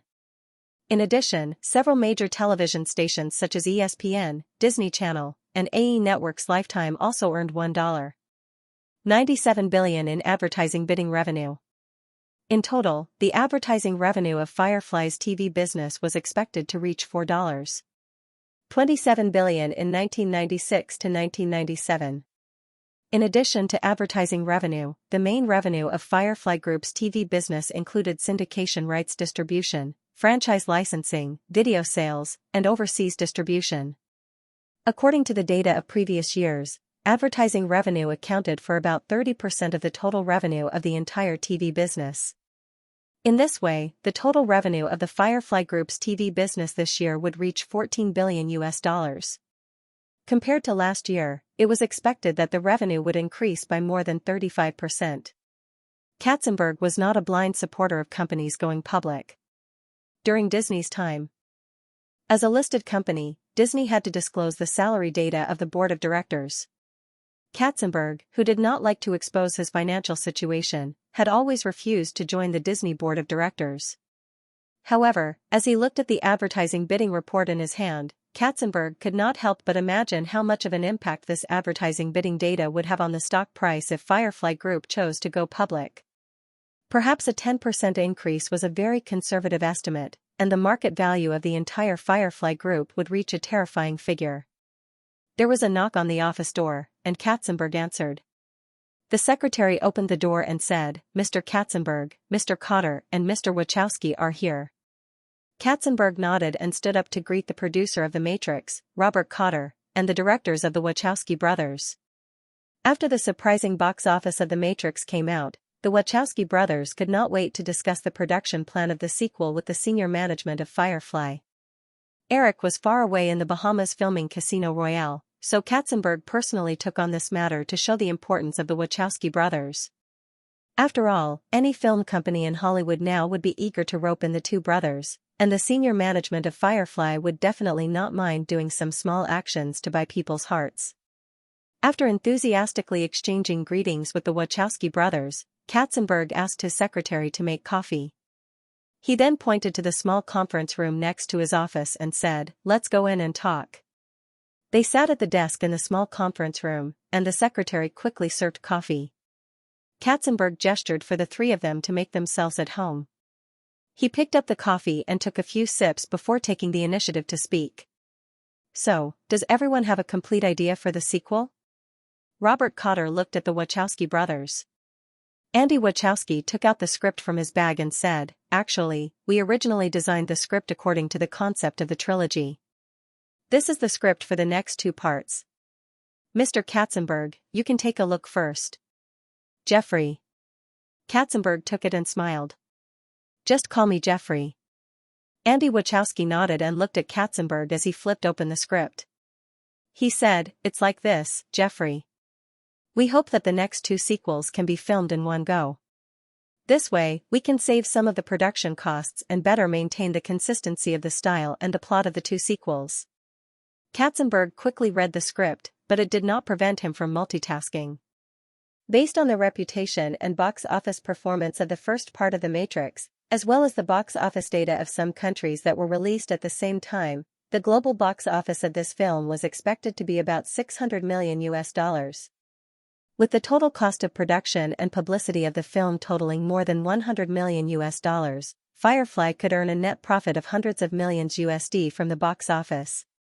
He flipped the script in front of him again and said, "Of course, if it's possible, it's not impossible to film the 2 sequels." Robert Cotter and the Wachowski brothers looked satisfied when they heard Katzenberg say this. Seeing that Katzenberg was focused on reading the script, they did not interrupt too much. Although they still wanted to talk about the director's salary for the sequels, they were not in a hurry. Katzenberg quickly skimmed through the scripts of the 2 sequels, but his brows gradually furrowed. After half an hour, Katzenberg raised his head and looked at the Wachowski brothers. He shook his head and said, "To be honest, Andy, Larry, I don't understand." The 2 brothers were stunned. Andy Wachowski said, "Jeffrey, maybe you're just reading too fast." "No." Katzenberg shook his head. He was a firm supporter of high-concept movies, and he admired movies that could finish the story in one sentence. However, when he read the script in his hand, Katzenberg did not understand what the Wachowski brothers were trying to say at all. If he had to use a word to describe it, it would be that they were deliberately mystifying things. The Wachowskis purposely left some things in suspense that Katzenberg thought were completely explainable. In fact, some of the male lead Neo's actions in the story were so confusing that I didn't know why they were inserted into the story. What I'm saying is that the story of the sequel is too deep. But the audience likes it, don't they? Robert Coates said, "Jeffrey, everyone praised the philosophical elements in the first movie. So, I think it's not a bad idea to deepen the plot a little in this aspect." "I don't think it's deepening. The philosophical elements of the movie that's being screened are just right. Moreover, the audience mainly wants to see the whole story, the innovative filming techniques, and the explosive gunfight scenes in the movie."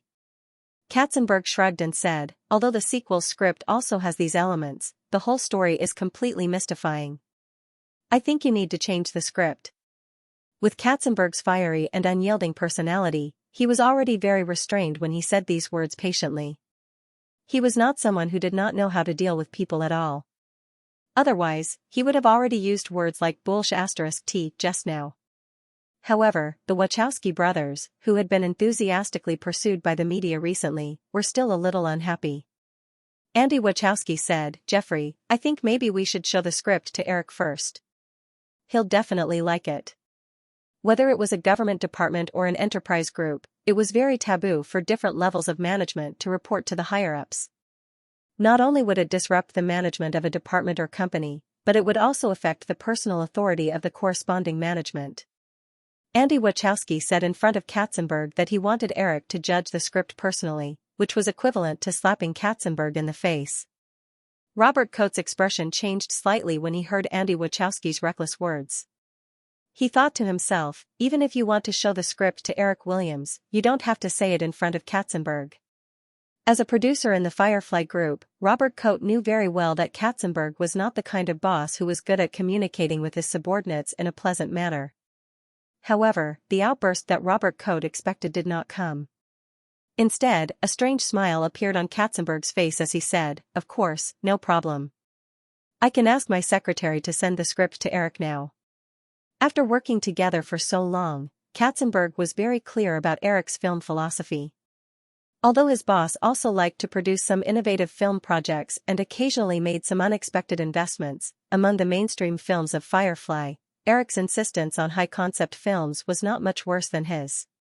After all, the reason why Firefly had been able to rise so quickly over the years was inseparable from the company's firm insistence on high-concept commercial film production.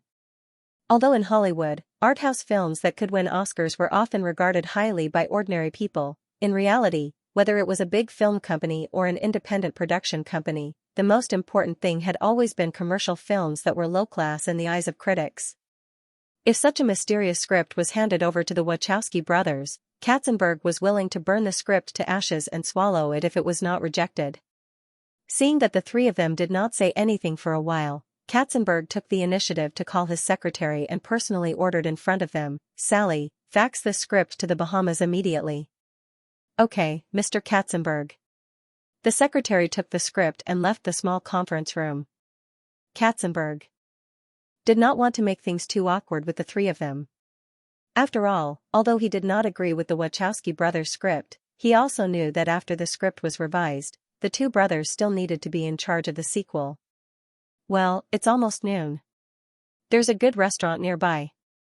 Let's have lunch together?" Eric has been very busy recently. It might take 2 or 3 days before he replies, so you may have to be patient.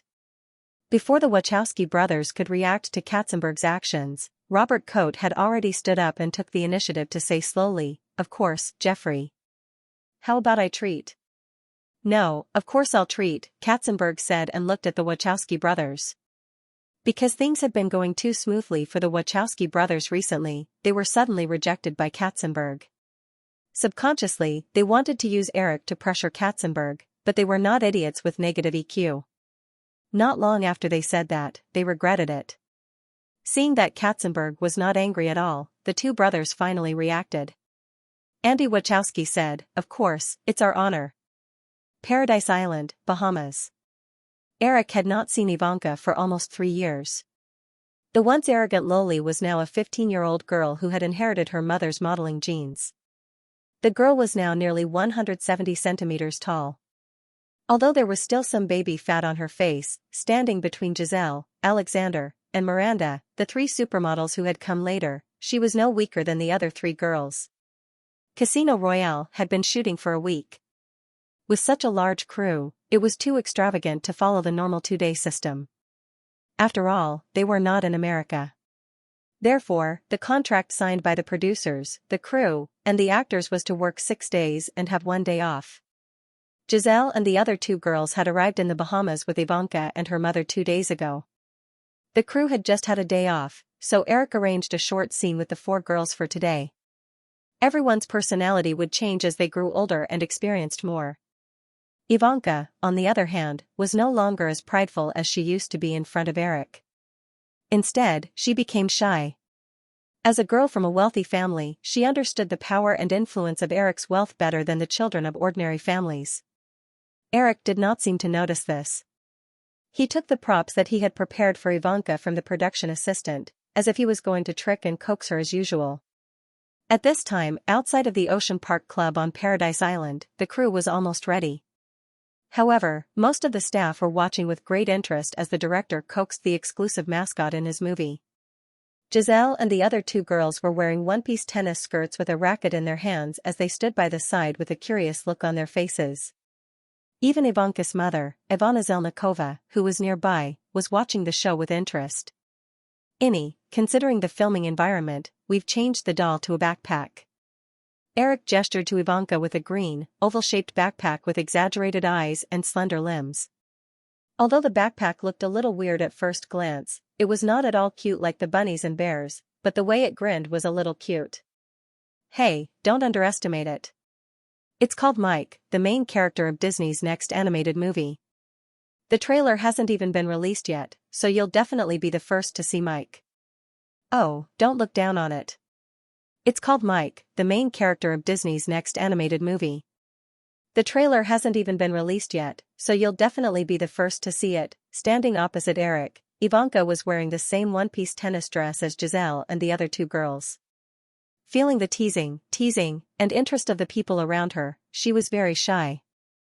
Blushing slightly, she softly interrupted Eric, "Eric, can you stop nagging? I didn't say that I don't want to." Eric was stunned and stopped talking.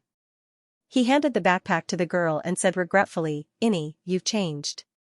Many of the crew members on the scene had been following Eric's old team since Home Alone. They clearly remembered the past when Eric coaxed and occasionally took out $20 to let Ivanka appear in the movie. Hearing Eric's words, they finally couldn't help but laugh at the same time. Even if the others didn't quite understand what was going on, they also laughed along. The scene was cheerful.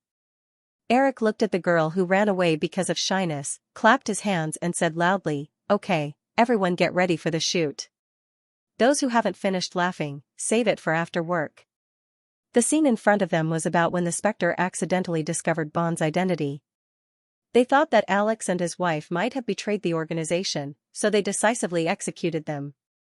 Bond saw Alex being assassinated with his own eyes and realized that Katarina was also in danger. He hurried back to Paradise Island, but unfortunately, he was still one step too late.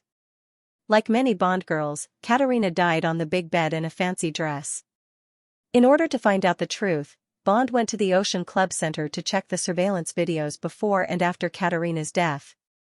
Casino Royale, Act 21, Scene 3, Action. Bond parked the car and walked to the square in front of the Ocean Club Center. He squatted down and pretended to tie his shoelaces while looking up at the surveillance cameras around. Another Bond subjective perspective camera swept across the place where the cameras were installed in front of the square and the surrounding crowd. In the front left of the camera, 4 young girls in white tennis skirts walked over together, talking and laughing. After all, it was the first time Giselle and the other 2 girls had participated in a movie shoot, and Ivanka hadn't had such an experience in a long time. Although it was a long-distance shot, the 4 girls' expressions were still very unnatural. Miranda even glanced at the camera curiously. Eric shouted cut and personally went forward to explain the essentials to the girls. Then, he continued. After that, they shot 5 more times in a row, but the results were not very good. Eric had to gather the girls again. Giselle and the other 2 girls looked nervous. Even Ivanka looked a little nervous. Looking at the pitiful looks of the girls, Eric couldn't get angry. He comforted them, "Relax. Just talk and walk as usual. Just pretend that the people around you and the cameras don't exist. However, I have to remind you that everyone's time is very precious. So, you can only try 3 more times. If the results are still not good enough, I will have to cut out the scenes of your faces. At that time, you will only be able to show your backs. Come, take a deep breath and relax." The girls obediently took a deep breath at the same time. Following their movements, Eric couldn't help but look down slightly. These little vixens were really well developed. Throwing away these messy thoughts, Eric clapped his hands and said, "Okay, continue with the burials. Let's do it again." Perhaps because of the threat of the scene being cut out, the girls' performance finally broke through a little. After 2 more shots, they successfully passed. In the next shooting, the girls brushed past Bond. Bond was mistaken by the tourists as a parking valet. When he was parking the car, he created a small chaos in the parking lot and led the security guards away. From the surveillance video of Katarina's murder, he found the 2 killers. Relying on the clues of the 2 killers, Bond used the intelligence channel of the MI6 in the Bahamas to track them all the way to Miami. He destroyed the conspiracy of an organization that attempted to blow up the latest prototype of Sky Arrow Airlines that was about to be tested. Thus, he started a head-on confrontation with the Ghost Gang. Of course, these scenes definitely couldn't be completed in a day. After roughly completing a few scenes in the Ocean Club Center, the day's shooting work was over. Dinner time, in the resort restaurant where Casino Royale was stationed. "Ms. Zelnikova, I'm glad you can bring Ivanka here." At the dining table, Eric once again expressed his gratitude to Ivanka's mother. He happened to experience the divorce of Ivanka's parents. Although the couple had some disagreements, Ivanka Zelnikova was the mother of Donald's 3 children after all. After a few years, the relationship between the 2 sides had eased up. Ivanka Zelnikova said, "It's our honor, Eric. When we came over, Donald asked me to send his regards to you." "Oh, what has he been busy with recently?" Eric asked casually. At the same time, he kicked a restless little foot under the table, warning Miranda next to him to stop making trouble. Giselle and the other 2 girls were sitting next to him. The 6 of them were sitting around a round table. Seeing that Eric only cared about talking to Ivanka and her daughter, the girl was obviously a little jealous. Ivanka Zelnikova thought for a while and looked at her daughter next to her. Ivanka said, "Dad went to Washington. It seems that he received an invitation from the president and his wife. This year happened to be the election year in the United States. Several candidates were desperately trying to win over the support of all parties. Eric was not surprised. He had received such invitations more than once, but he did not want to get too deeply involved in these things. Of course, because different presidents' governing philosophies would be very different, Eric did not want the next president to suddenly become a family that only knew how to fight for oil all over the world. In order to avoid too many changes in history, Eric still chose to support Clinton. Although he did not like this person, he also privately donated a campaign fund to him. The Clintons also wanted to visit Los Angeles in person for this reason, but Eric refused. However, the couple still expressed their gratitude many times over the phone. After all, Eric's donation did not only represent a check of hundreds of thousands of dollars, but also the attitude of the entire Firefly group in this election. At the current scale of Firefly's development, every administration's strategy could affect the development of the group. Even if Eric did not want to get too involved in the governance, he had to choose a side that was in line with his own interests in this matter. At this time, when he heard Ivanka's words, Eric remembered something from his previous life and asked, "Your father seems to have said that he also wants to run for president, right?" Ivanka did not know why, but she still nodded. Eric asked half-jokingly, "Hey, Innie, what do you think your father will be like after he is elected president?" Ivanka tilted her head and thought seriously. Then she smiled shyly, but she did not answer Eric's question. She did not want to say bad things about her father to his face. Eric just casually mentioned it and quickly changed the topic.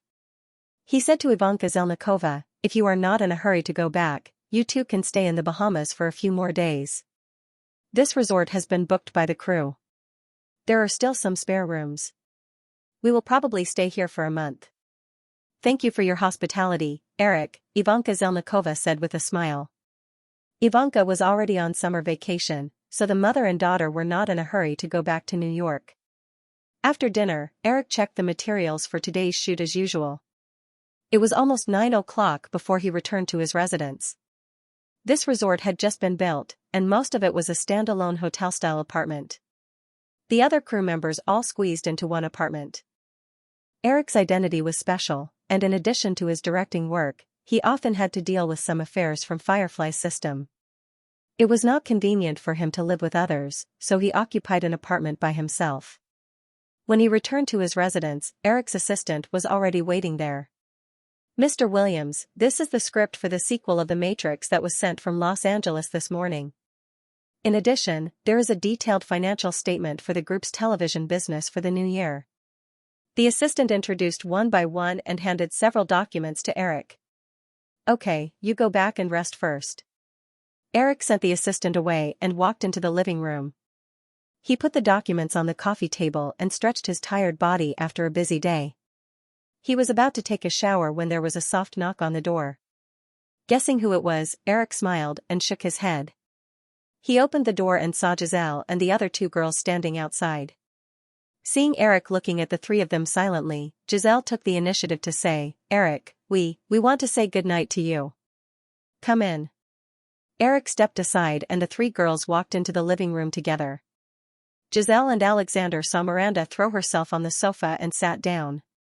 However, when they noticed Eric looking at the three of them with a smile, Giselle quickly got up and said, "Eric, do you want coffee? I'll get it for you." "In the kitchen." "Don't make it too strong," Eric said. Miranda picked up the remote control and turned on the TV. He said, "You watch TV first. Don't touch the documents on the table. I'm going to take a shower."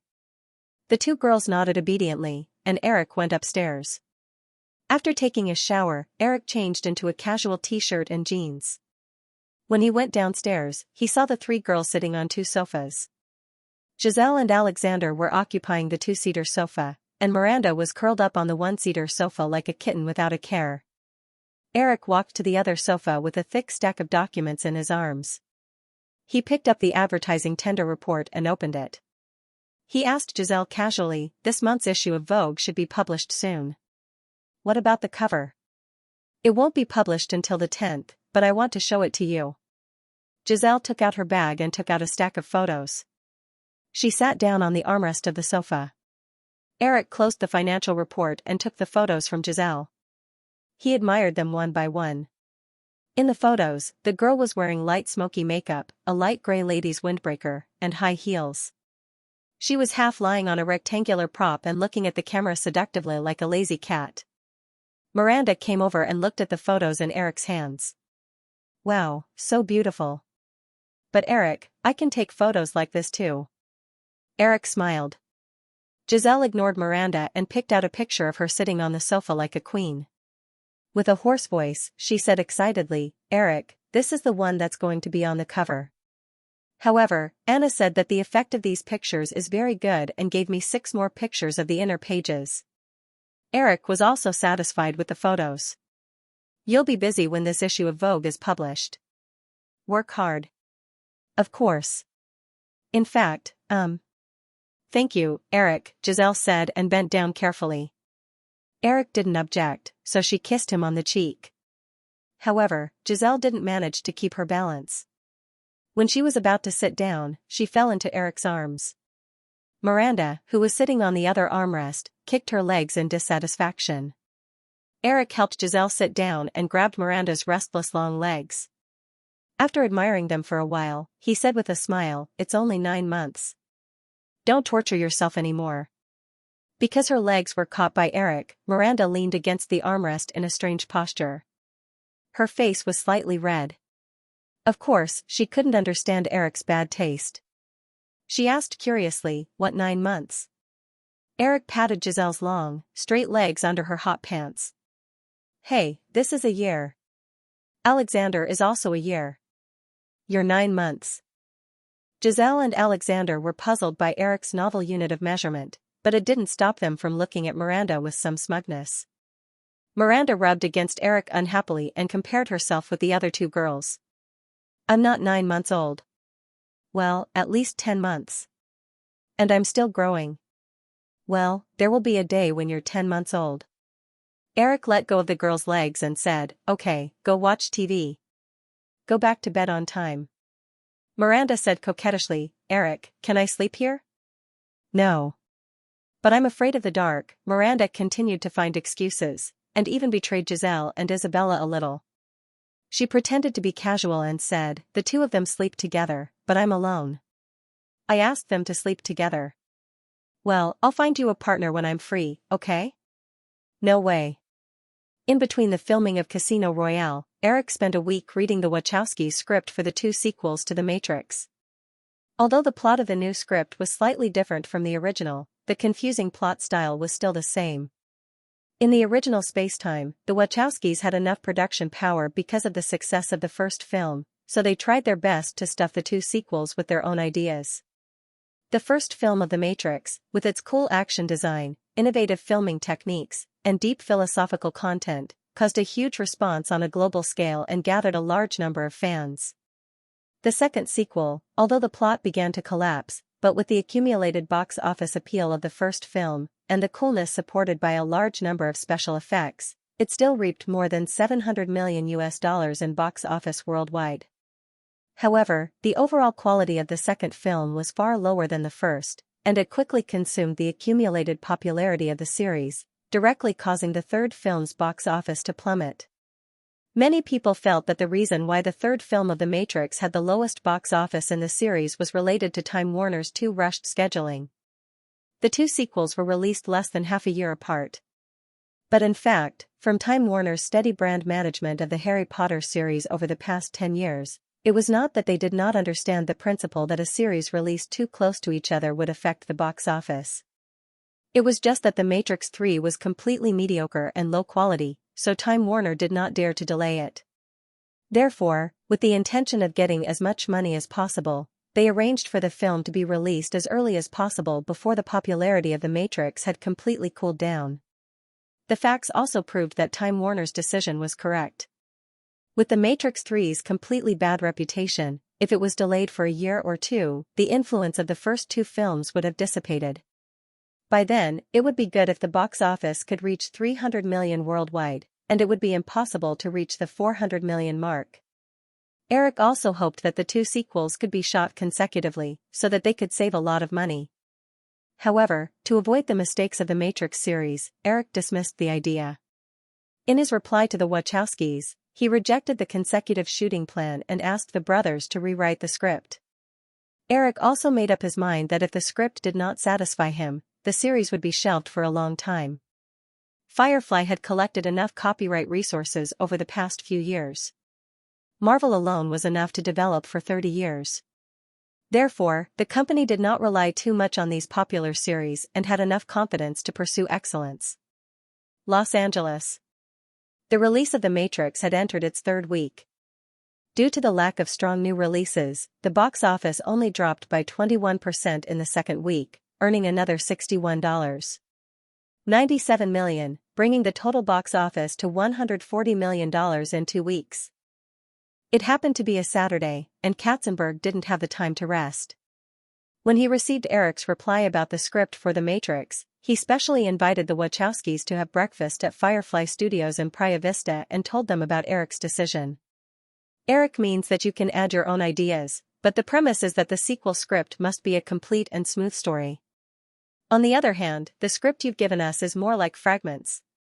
If we don't even have a complete story, the official filming will undoubtedly be a disaster. Therefore, the script has to be rewritten. The specific opinions are in the document. Katzenberg handed a folder to the two brothers sitting opposite him, and continued, in addition, Eric has also rejected the plan to shoot 2 episodes in a row. You can only do it one by one. The brothers were obviously a little depressed and even angry at Eric's request for them to completely rewrite the script. The two brothers felt that the success of The Matrix was largely due to them adding their own ideas. However, the copyright of The Matrix was firmly in the hands of Firefly. Firefly even maintained the right to replace the director. Although the brothers naturally obtained some bargaining power after the movie's box office explosion, and Firefly couldn't easily change the director, the initiative was still in Firefly's hands. Andy Wachowski's took the folder and flipped it open. It was the script he had left behind, but there were some comments on it. After thinking about it, Andy Wachowski's argued, Jeffrey, if the script is completely rewritten, it may take a long time. Maybe, it won't be done in a year or 2. By then, the popularity of the movie would have already passed. So, I think we can completely revise the script based on this draft. Unless a Hollywood movie became a cultural phenomenon like Star Wars, there would still be a large number of die-hard fans after more than 10 years. Otherwise, the production of sequels would take 2 to 3 years. If the gap was too long, the accumulated popularity of the previous movie might have disappeared by more than half, and the risk of the sequel's box office would skyrocket. Although the Wachowskis hadn't been in Hollywood for long, they already understood this principle, which was why they said this with a faint threat. If the script is completely overturned, the two brothers can't guarantee that the movie will be able to start production in the next few years. Of course, Katzenberg understood the brothers' words. He said, Eric happened to mention this point. If the script continues to be unsatisfactory, Firefly will put the series on hold for a long time. Larry Wachowski suddenly said, if the project is put on hold for a long time, what about the agreement we signed with Firefly? In the beginning, as a condition for obtaining the rights to direct The Matrix, the Wachowskis had signed an option contract with Firefly for 3 movies.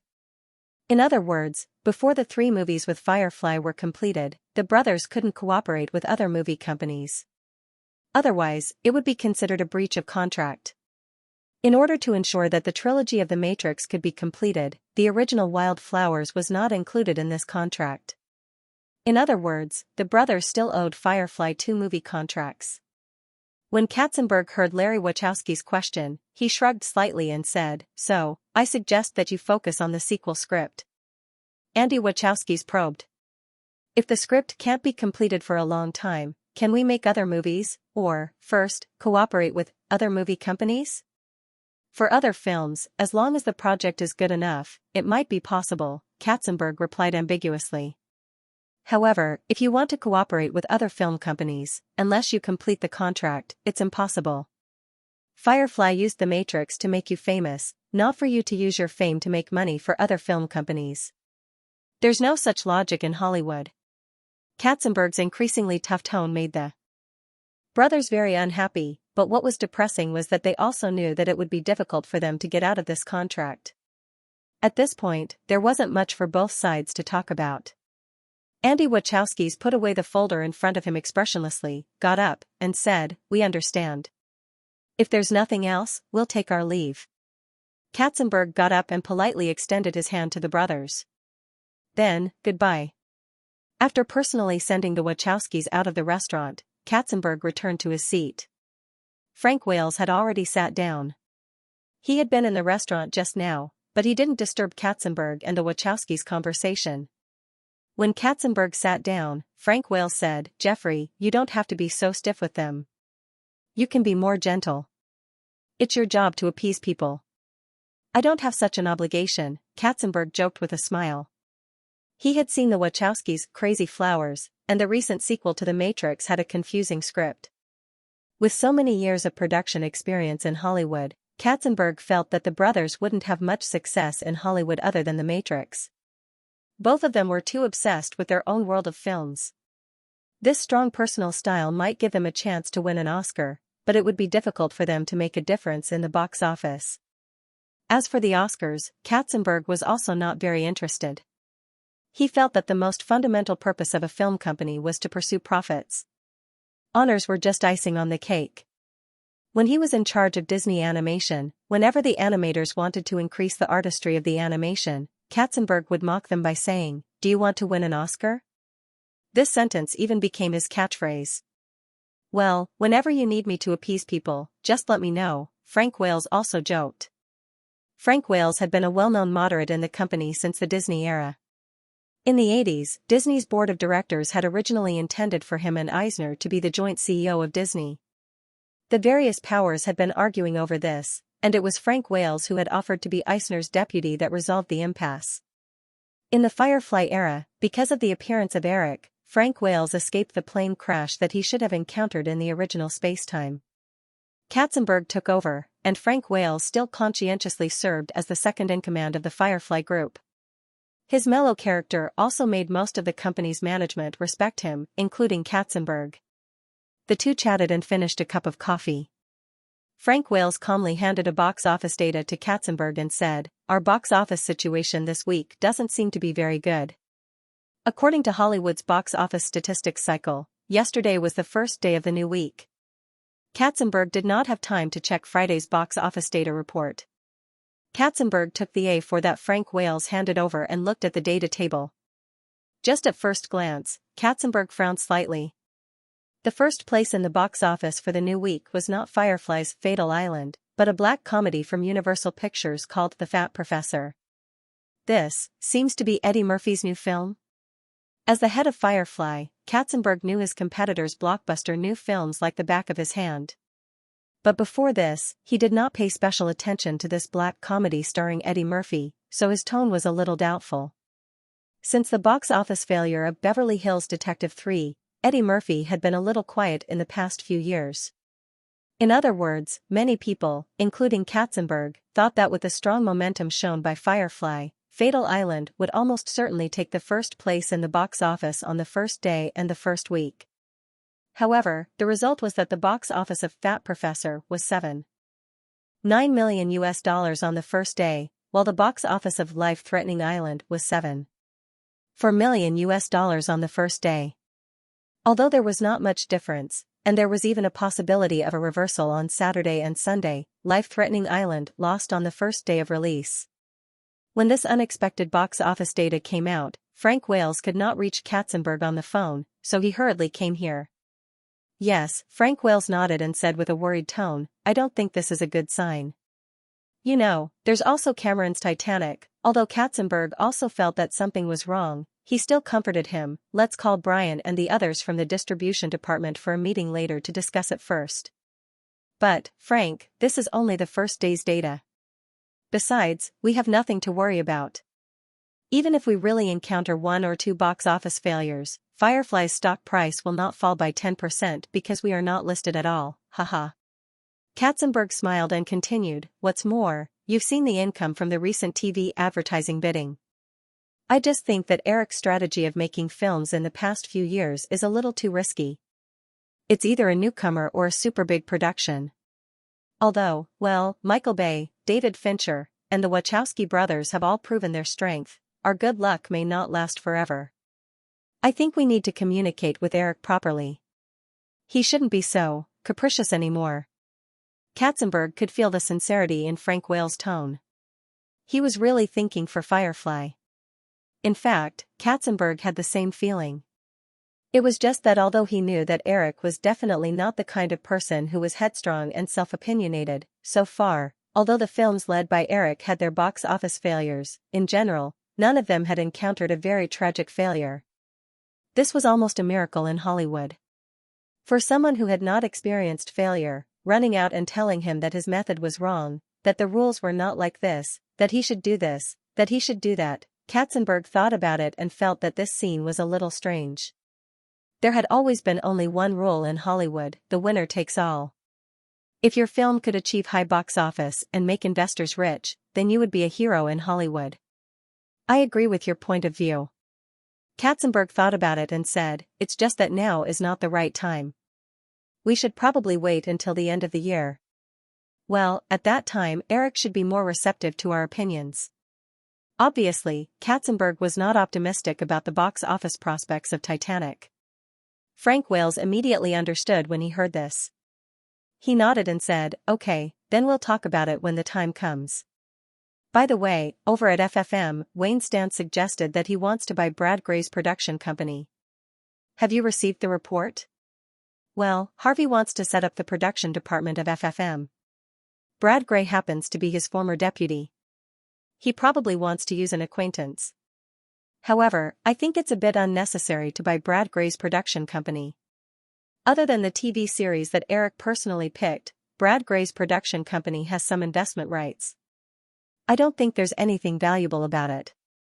When the two talked about FFM, the topic just now was unknowingly changed. Bahamas, Nassau International Airport.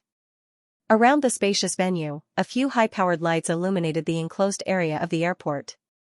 It was already the third day of filming at Nassau International Airport. The crew of Casino Royale was nervously arranging the setting for the next scene. The scene they were filming was the climax of the first part of Casino Royale. Bond chased the terrorists all the way to Miami International Airport and destroyed the terrorists' plot against Heaven's Arrow. This part of the scene involved car chases, gunfights, explosions, and other thrilling scenes. It was more difficult to film. To prevent any accidents from affecting the filming process, Eric arranged for this part of the scene to be shot in the middle of the filming period in the Bahamas. After this part of the scene was shot, the crew would continue with the unfinished scene. Because this part of the scene was a night scene, in order not to affect the normal operation of Nassau International Airport, after negotiating with the Bahamas crew could film in the designated area for 8 hours from 8 o'clock in the evening to 4 o'clock in the morning. In the script, the airport scene was about 10 minutes long. Among them, there was a 6-minute action scene where Bond stopped the bomber from driving the refueling truck into the Heaven's Arrow prototype. It was a classic car chase scene. In just 6 minutes, the fight between Bond and the bomber, the departure of the Heaven's Arrow prototype, the interception of the refueling truck by the police, the riot of the crowd at the airport and so on were perfectly integrated through fast and sharp camera editing. In the tense and exciting soundtrack, as the refueling truck approached the prototype of the Heaven's Arrow step by step, all the audience's minds were firmly suspended in this situation.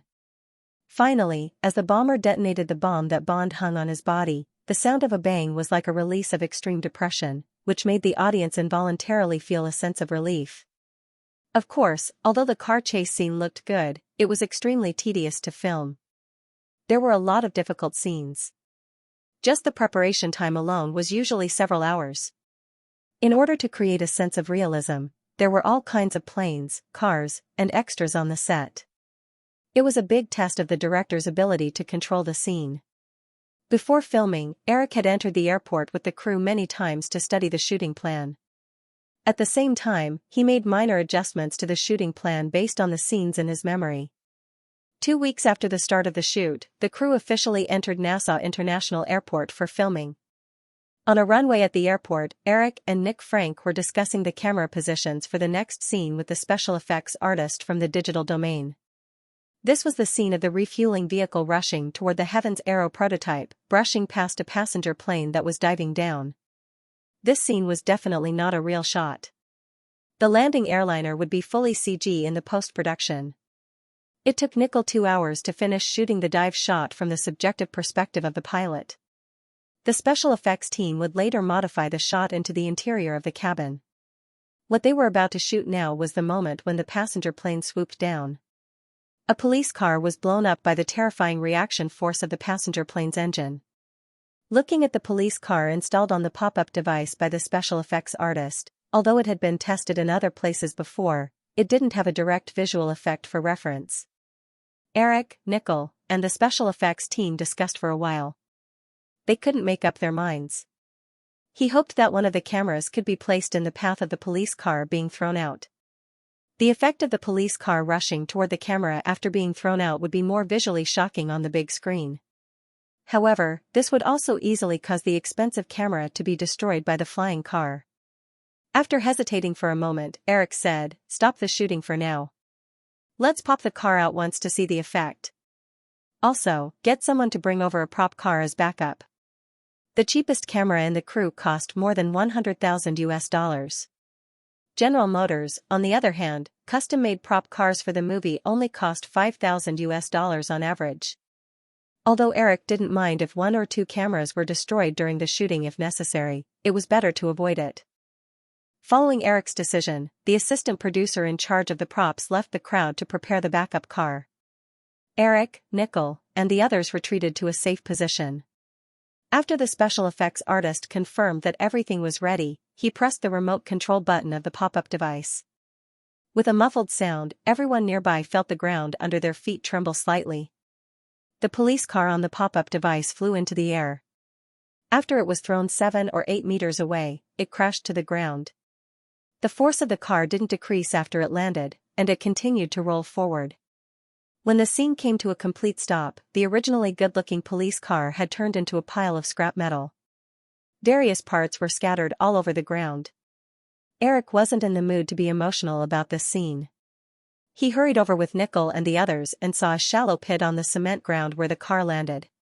Recalling the trajectory of the car just now, Eric walked a few steps near the shallow pit. He then stood still and asked the person in charge of the special effects team behind him, "Toby, can you be sure that the trajectory of the car is approximately the same every time it is thrown?" The middle-aged white man named Toby, who was about 40 years old, probably understood Eric's intention. He said, "Although I can't guarantee it, I think the position you are standing at should be relatively safe. We can also adjust the stress point of the car's chassis. This way, the trajectory of the car can be slightly deviated, and the camera position will be safer. No need to deviate. Just install it in the same position as before," Eric decided decisively. He then ordered the departments to prepare for the official shooting. The special effects team began to install a new prop car on the pop-up device. The production crew quickly cleaned up the wreckage of the original car and temporarily repaired the shallow pit that had just been created. Eric and Nickel set up several cameras together. In addition to the camera that was thrown toward the police car's trajectory, there were 2 other cameras that recorded the scene from different angles. It was 40 minutes later when everything was ready. Eric stood in front of the monitor and checked the layout of several cameras for the last time. He then made an OK gesture to the production crew.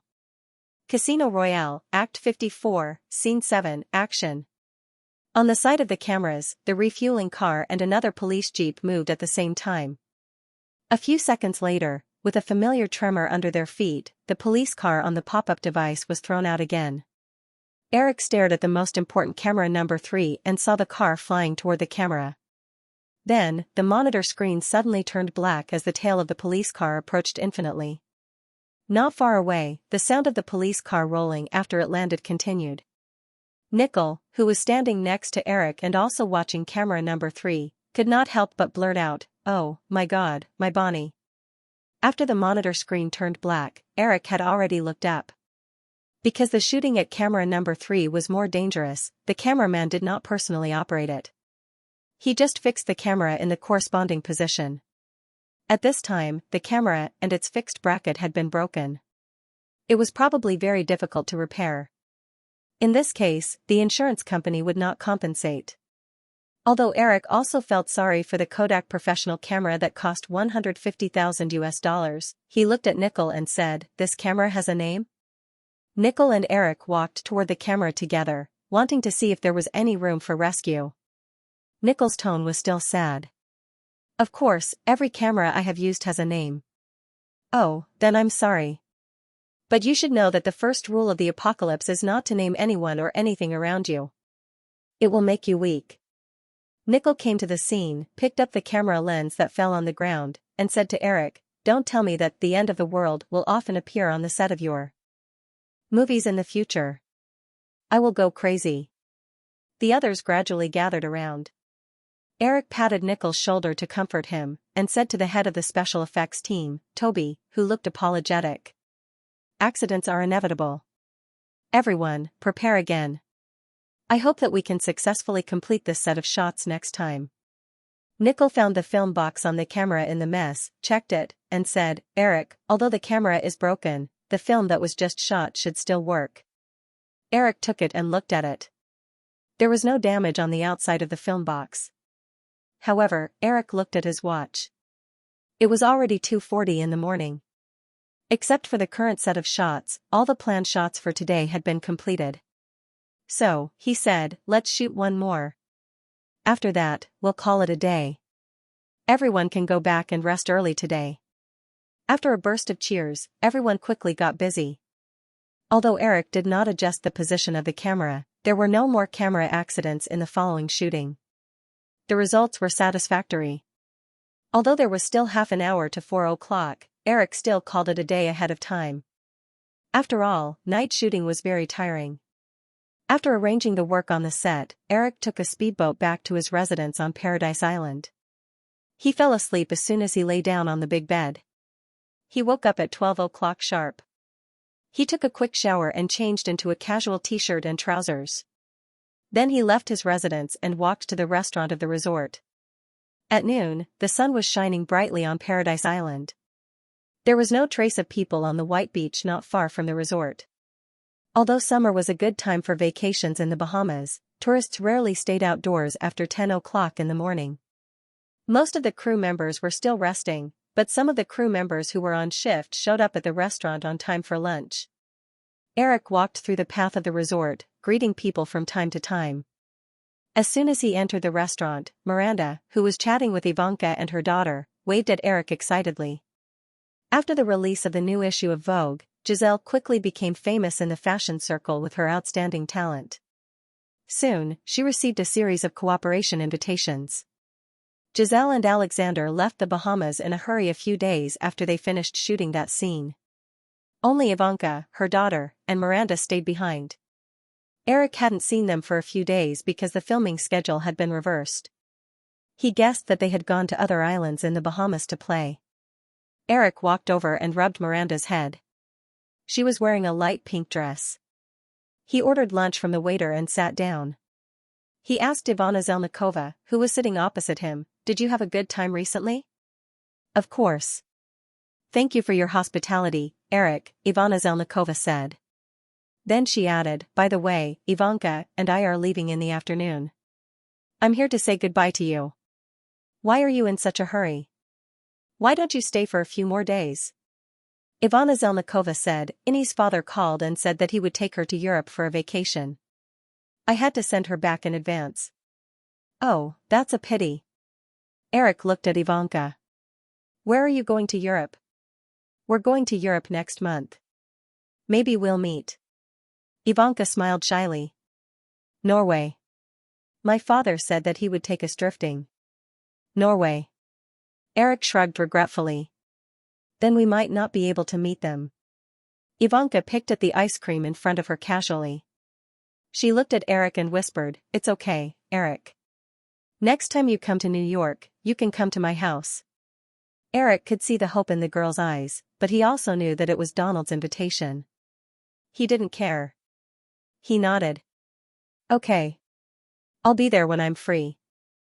Miranda listened obediently to Eric's conversation with Ivanka, but she couldn't hide the envy in her eyes.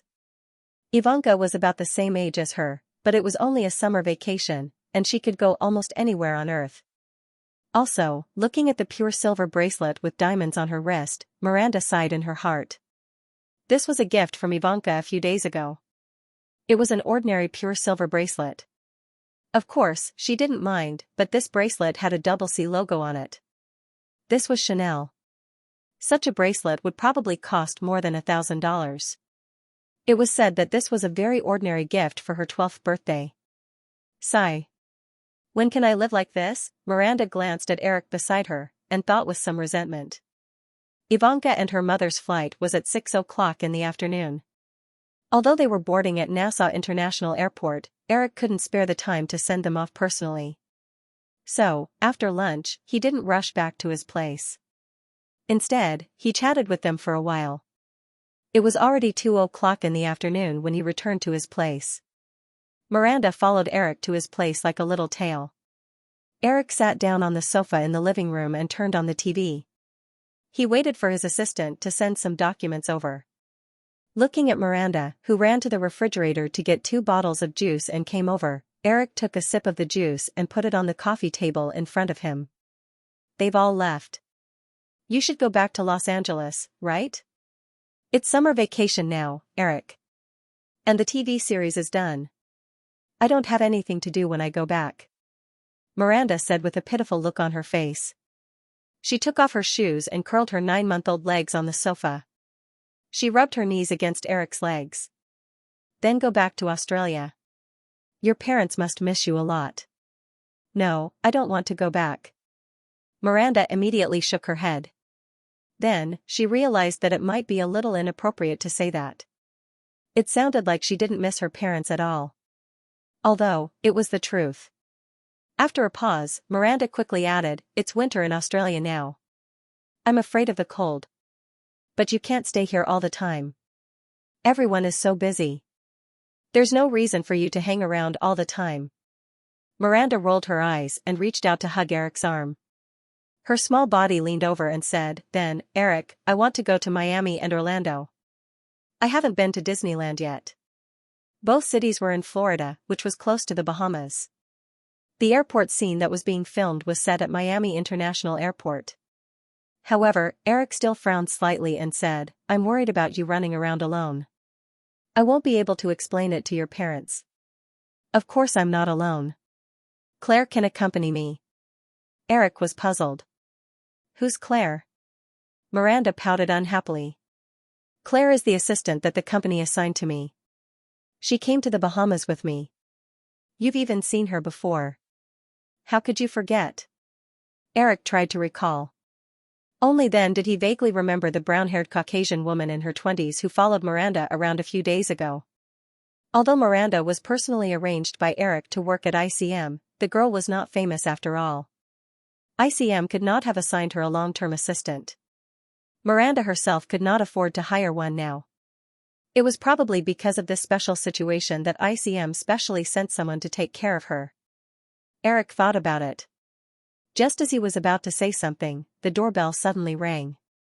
After getting rid of Miranda, Eric got up to open the door. His assistant, Peter Ritchie, was standing outside with a stack of documents. "Come in." Eric turned sideways and let Peter Ritchie in. However, as soon as Peter Ritchie walked in, his eyes glanced at the sofa in the living room. His footsteps were obviously a little hesitant. Eric looked over in confusion. A certain little vixen was pretending to be in a hurry to tidy up her pink dress that was not messy at all. There was a faint panic in her eyes, as if she was afraid that others would misunderstand. That she and Eric had just done something embarrassing. "Hi, Peter. Good afternoon." Miranda did not forget to greet Peter Ritchie. When Eric had discovered Miranda in Dolly magazine, Peter Ritchie had personally rushed to Brisbane to deal with the matter. "Hi, Miranda." Peter Ritchie greeted with an awkward expression. He did not know if he should leave for the time being. Eric glared at Miranda. He quickly made up his mind to not let the girl stay in the Bahamas. Extreme joy begets sorrow, and extreme boredom begets trouble. Who knew what kind of messy things this little vixen would do? He had been too busy recently and could not find the time to tame this wild and untamed little vixen.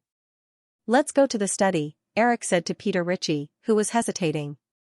Passing by the sofa and looking at Miranda, who was curled up like an obedient kitten, Eric knocked her head casually, and said amidst the girl's pained cries, "Call that Claire over. I'll talk to her later." When they came to the study, Eric sat down at the desk. Peter Ritchie handed a few documents to Eric and said, "The box office for the first week of Fatal Island is out.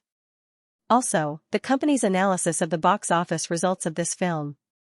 From the first day of Fatal Island, Eric had already known that the box office of this film was suppressed by Eddie Murphy's black comedy, The Fat Professor. At first, Eric suspected that John Woo had once again encountered the curse of his previous life, and that his luck in Hollywood had been exhausted after the success of several films. However, looking at the weekend box office data in his hand, Eric realized that this was not the case. In the 3-day weekend box office rankings, The Fat Professor took first place with $30.13 million in box office, but Fatal Island followed by Fatal Island with $28.38 million. The third place, The Matrix, experienced a 37% drop in box office due to the release of several new films, reaching $25.76 million. From this data, it could be seen that although the box office of Fatal Island was at a disadvantage, the box office difference between Fatal Island and The Fat Professor was only a little more than $1 million.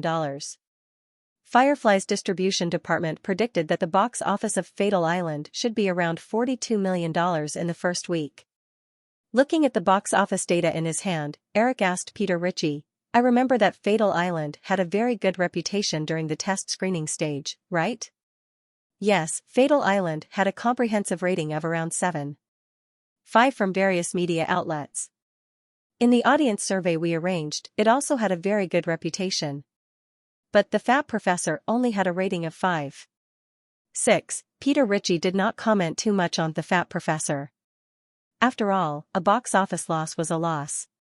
He continued, "The distribution department has already made a corresponding assessment of why the box office of Fatal Island is not as good as The Fat Professor. The information is at the bottom." Eric found the information and looked up to see that Peter Ritchie was still standing respectfully across the desk. He glanced around and did not find a second chair. He gestured to the sofa diagonally opposite him and said, "You sit down first, I'll finish reading." Peter Ritchie nodded and took a few steps back to sit on the sofa. Eric opened the information. It turned out that it was the Firefly distribution department's statistics on the age distribution of the audience for Fatal Island. At the same time, there was a detailed comparison with John Woo's previous films and the summer movies of the same period. After reading these statistics, Eric roughly understood why the box office of Fatal Island was relatively mediocre. The key reason why the summer was popular was that a large number of young people went to the cinema during the holidays. According to statistics, students under the age of 22 contributed 40% of the box office to the annual summer box office data. It was this extra demand, coupled with the stimulation of the movie market by a large number of high-quality movies during the summer, that resulted in the average box office of the summer season being 2 to 3 times more than other unpopular seasons. Because of this, the box office success of a movie in the summer largely depended on whether it was liked by young people. And this was precisely the shortcoming of Brave Life Seizing Island. Although the two male protagonists of Fatal Island, Sean Connery and Nicolas Cage, were A-list Hollywood stars, the two old men were not that attractive to young people. There was also another kind of female lead in the film that was very attractive to young people. On the other hand, Fatal Island explored the serious theme of the unfair treatment of retired soldiers by the UA government. It did not have the thrilling and eye-catching scenes of blockbusters such as the Mission Impossible series. Therefore, these unfavorable factors created the main reason that although Fatal Island had a good reputation, it was not attractive to young people.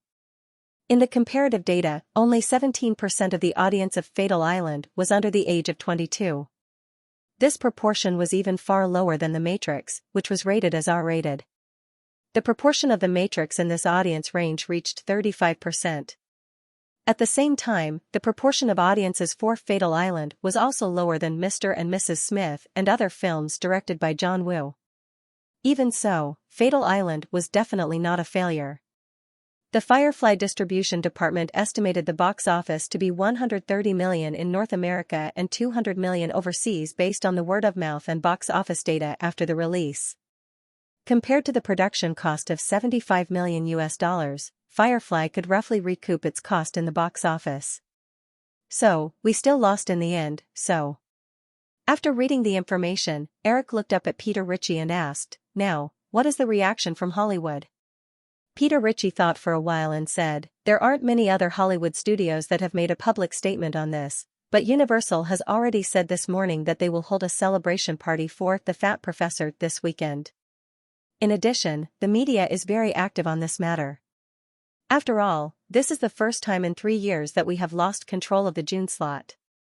Starting from 1993's Jurassic Park, Firefly relied on a fixed strategy of releasing 3 films during the summer to firmly dominate the hottest month of June in North America. During this period, the films produced by other film companies almost never won any weekly box office title. Because of the continuous strong box office performance of Firefly's summer films, Hollywood had even regarded the June slot as Firefly's private territory. The other major studios would almost subconsciously transfer their own films out of the June slot. However, this year, because Titanic and Firefly's 3D animated films were both absent from the summer schedule, Firefly only had 2 films focused on releasing. Universal, Paramount, and other film companies had also begun to try to snatch the prime-time slot that originally belonged to Firefly. Although Firefly was absent from 1 film, the strength of Firefly in the past few years still left a deep shadow in the hearts of other studios. Therefore, it was conceivable that when Universal's black comedy, The Fat Professor, unexpectedly suppressed Firefly's Fatal Island and won the weekly box office title, the mood of the other major Hollywood studio executives would be jubilant. Although they would not rush to make a public statement, with the close relationship between Hollywood and the media, these people would definitely vent the depression accumulated in the past few years through media channels. With the media's habit of taking advantage of the situation, Eric could almost imagine how lively the entertainment news in the UA newspapers would be in recent days. Eric was not particularly concerned about this, just like the conversation between Katzenberg and Frank Wells a few days ago in Los Angeles. On the one hand, Firefly was not a listed company, and Eric had absolute control of the company, so he did not have to worry about pressure from the capital market and shareholders. On the other hand, with its own strong financial strength, the Firefly film production and distribution system's capital chain was completely self-sufficient and did not need to rely on external financing. Therefore, this kind of situation where the box office did not meet expectations would not have any substantial impact on Firefly. At most, the annual film business revenue would shrink compared to the past. With the extreme uncertainty of the film market, this kind of performance fluctuation was almost inevitable for any major film company. At this time, it was not entirely a bad thing for Firefly. At least, it could let the Hollywood peers who had been suppressed for several years breathe a sigh of relief and reduce some of their hostility and wariness toward Firefly.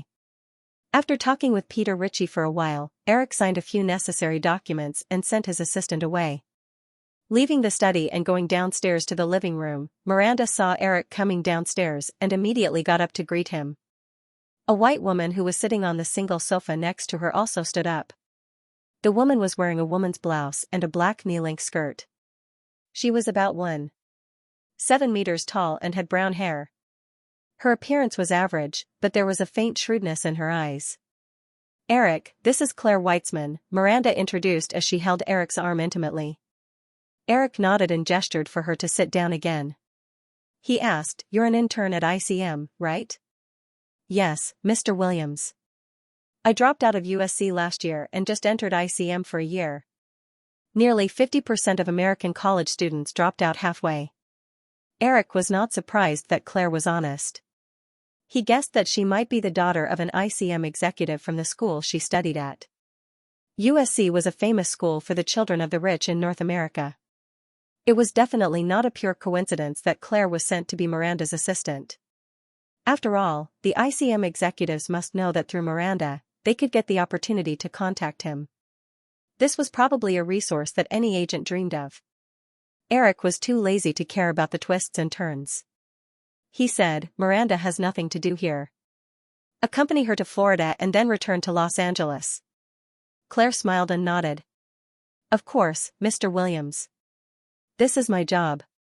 Miranda, who was next to Eric, had a happy expression on her face. However, it quickly turned into a pitiful expression.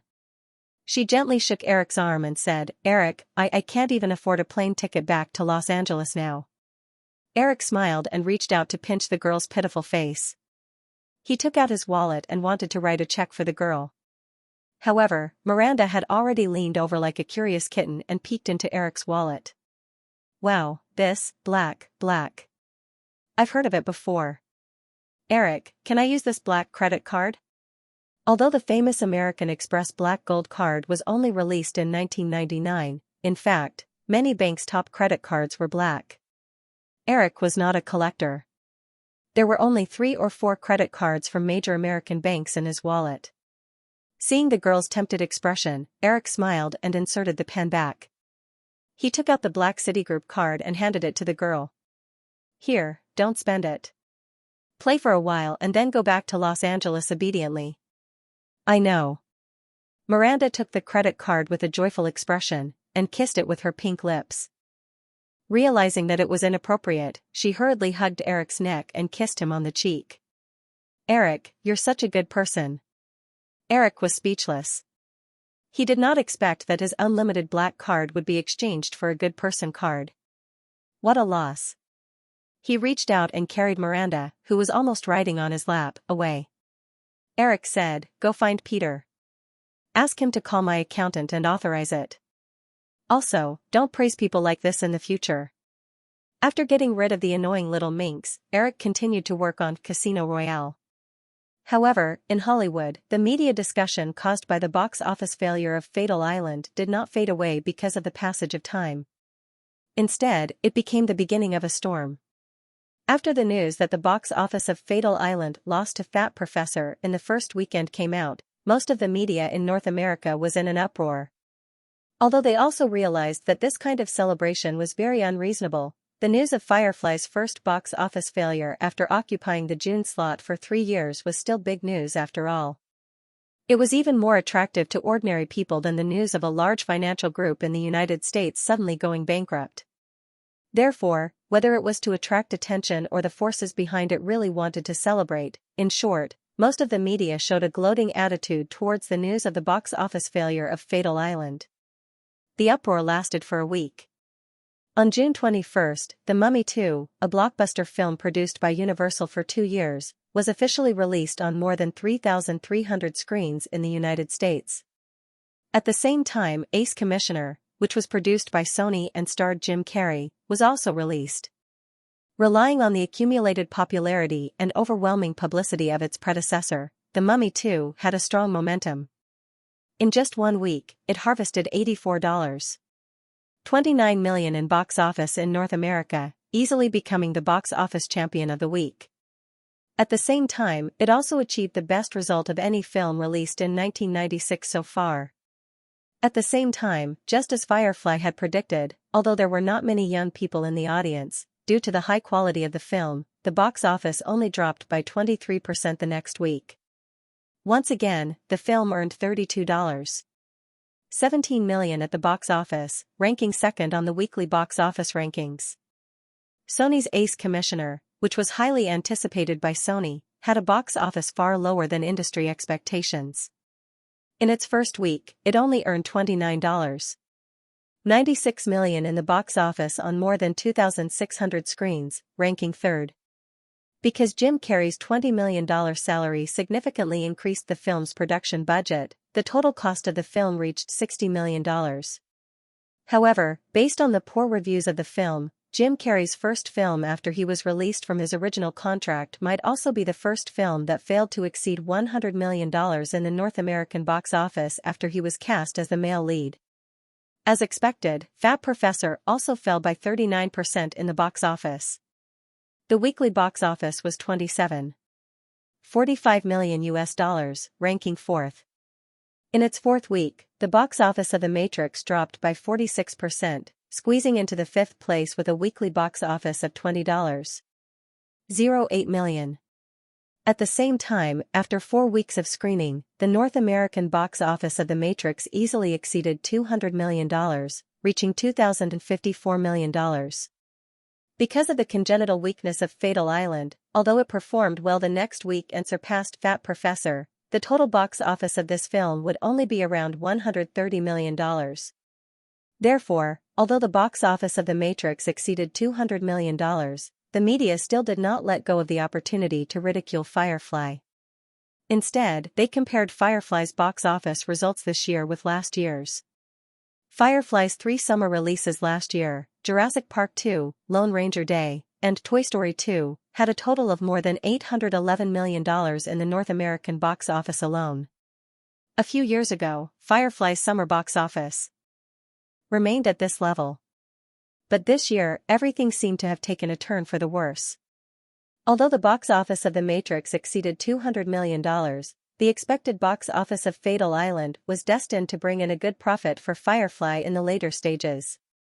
However, based on the North American box office data of The Matrix, which was expected to gross $240 million, and Fatal Island, which was expected to gross $130 million, the total box office of these 2 films this summer was only $370 million. Compared to last year's $811 million summer box office results, Firefly's summer box office results this year had dropped by 54%. Heavyweight films always had a locomotive effect in major film companies. Because of the lack of momentum of The Matrix and Fatal Island, it was conceivable that in the next year, Firefly's various profit figures would shrink by more than 50% compared to last year. Coupled with the expected loss of Titanic, which was almost following in the footsteps of future Waterworld, it was completely unknown whether Firefly could achieve an annual operating profit of more than $2 billion this year like last year. Some media outlets that were more pessimistic about Firefly even took Firefly's summer box office failure as a sign that Firefly was bound to decline. In this case, in the last week of June, Paramount's Stranger in the Wind once again gave Firefly a perfect blow. On June 28, the Disney hand-drawn animation studio that Paramount Pictures acquired from Firefly for $2.5 billion, which was now known as Paramount Animation, launched its first 2D hand-drawn animation film, Stranger in the Wind. Although the production cost of this 2D animated film had almost doubled compared to the time of Firefly, because Paramount Animation was bent on perfect revenge for their old boss, several studio heads had invested a lot of energy in this animated film. The quality of Stranger in the Wind was much better than in the original Spacetime. The film's early screening box office had accumulated to $5.9 million. Although Stranger in the Wind failed to replicate the box office miracle of The Lion King's $66 million in the first week, its $51 million in the first week and a total of $56.9 million in the box office still exceeded the expectations of most box office agencies. It even overshadowed The Mummy 2, which was extremely strong in its first week. The Mummy 2's box office fell by 49% this week, earning only $41.72 million. As everyone knew, the box office curve of animated films had always been good at the long term. Stranger in the Wind box office reached $51 million in the first week. As long as the box office declined within 30% in the next few weeks, the total box office could even hit the $200 million mark. Later, the 26% box office decline of Stranger in the Wind in the next week undoubtedly confirmed this point. In this case, everyone completely ignored Final Destination, which was released in the same week as Stranger in the Wind by Firefly's New Line Cinema. This unconventional bloody horror film earned more than $13 million in the first week of the summer when there were plenty of strong competitors. The next week's drop was only 24%, and the total box office in the next few weeks could even approach $60 million. With a $20 million production cost, plus the overseas box office, Final Destination was undoubtedly another profitable film for New Line Cinema this year after Seven Deadly Sins. Of course, most of the media selectively ignored this. Because of the box office success of Stranger in the Wind, the media began to shift their focus to Firefly's abandonment of hand-drawn animation. Only a few people knew the inside story of Firefly selling the hand-drawn animation studio, and of course, Firefly couldn't explain it at this time. Seeing that the outside world was getting more and more lively, the company had to start a counterattack. It just so happened that the box office of The Matrix exceeded $200 million, which was worth celebrating. In order to make this film achieve a higher box office in North America, Firefly arranged for the Wachowski brothers to appear on ABC's talk show. But this talk show really brought Firefly a lot of trouble. In July, The Breakin' Beauties 2 was released on July 5 to much anticipation. As the most popular female action movie in recent years, The Breakin' Beauties 2 grossed more than $71 million in box office in its first week. At the same time, Stranger of the Wind, The Mummy 2, and other films continued to reap the box office in the North American film market. The two sequels to Men in Black and Game of Bravehearts were also ready to be released in the next few weeks. In many people's opinion, other than the Mummy series, whether it was Paramount Animation's Stranger of the Wind, MGM's The Breakin' Girls, or Sony Pictures' Men in Black and Game of Bravehearts, they should have all been in Firefly's pocket. However, at this time, these films were all occupied by the other major film companies. Firefly's The Matrix and Deadly Island this year had begun to come to an end. Therefore, almost all of these factors became the reason why the media ridiculed Firefly's business strategy, especially Paramount Animation Studio. Although Firefly sold the hand-drawn animation studio for a whopping $2.5 billion, judging from the current commercial potential of Stranger of the Wind, as long as Paramount Animation maintained the same production standards in the next few animated films, Viacom could not only recoup all of its investment in the next 10 years, but with the cooperation of Paramount Animation, Nickelodeon, Blockbuster, and other companies in the Viacom system, Viacom could also create a 2D animation industry chain that could compete with Firefly's 3D animated films. This was the most fatal impact on Firefly. Before this, due to the difficulty of developing an animated film team and the long investment cycle, the Hollywood animated film industry was almost monopolized by Disney, which was owned by Firefly. It could be said that Firefly took the initiative to cut a large piece of the high-profit industry that they originally monopolized and gave it to Viacom. Only a small number of people knew the inside story of the sale of Disney's hand-drawn animation studio, so Firefly had no way to refute it. Moreover, if it was just these comments criticizing Firefly, although it was annoying, it would not cause any substantial damage to Firefly. The Public Relations Department estimated that the media would make a ruckus for a while, and when the summer was over, the public would no longer be interested in these things, and the topic would naturally cool down. However, after the box office of The Matrix in North America exceeded $200 million, the Wachowskis appeared on ABC's Late Show with David. The brothers had logged on to the talk show mainly to promote the post-production of The Matrix.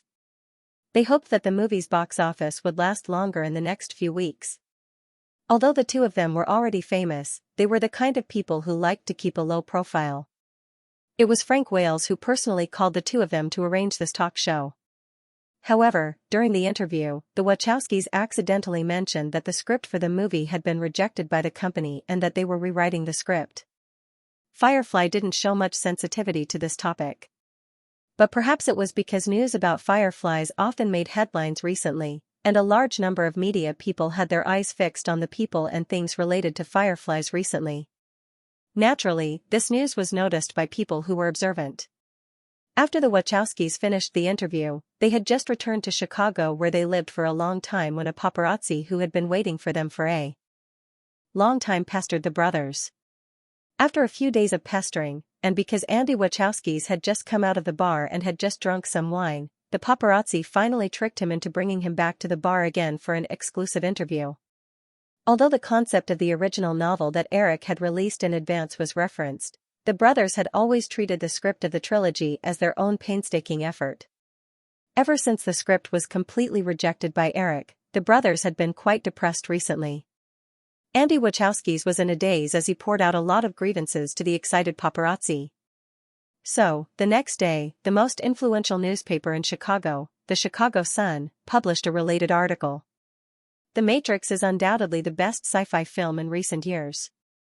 Although it was changed from Eric Williams' original novel, the directors and screenwriters, the Wachowskis, added a lot of more philosophical elements to the film. This also made the film a further sublimation of the theme on the basis of Eric Williams' original novel, greatly increasing the film's viewability and cultural connotation. However, according to the interview with the director of The Matrix, Andy Wachowski's, by our special correspondent, Bob Johns, we received extremely regrettable news.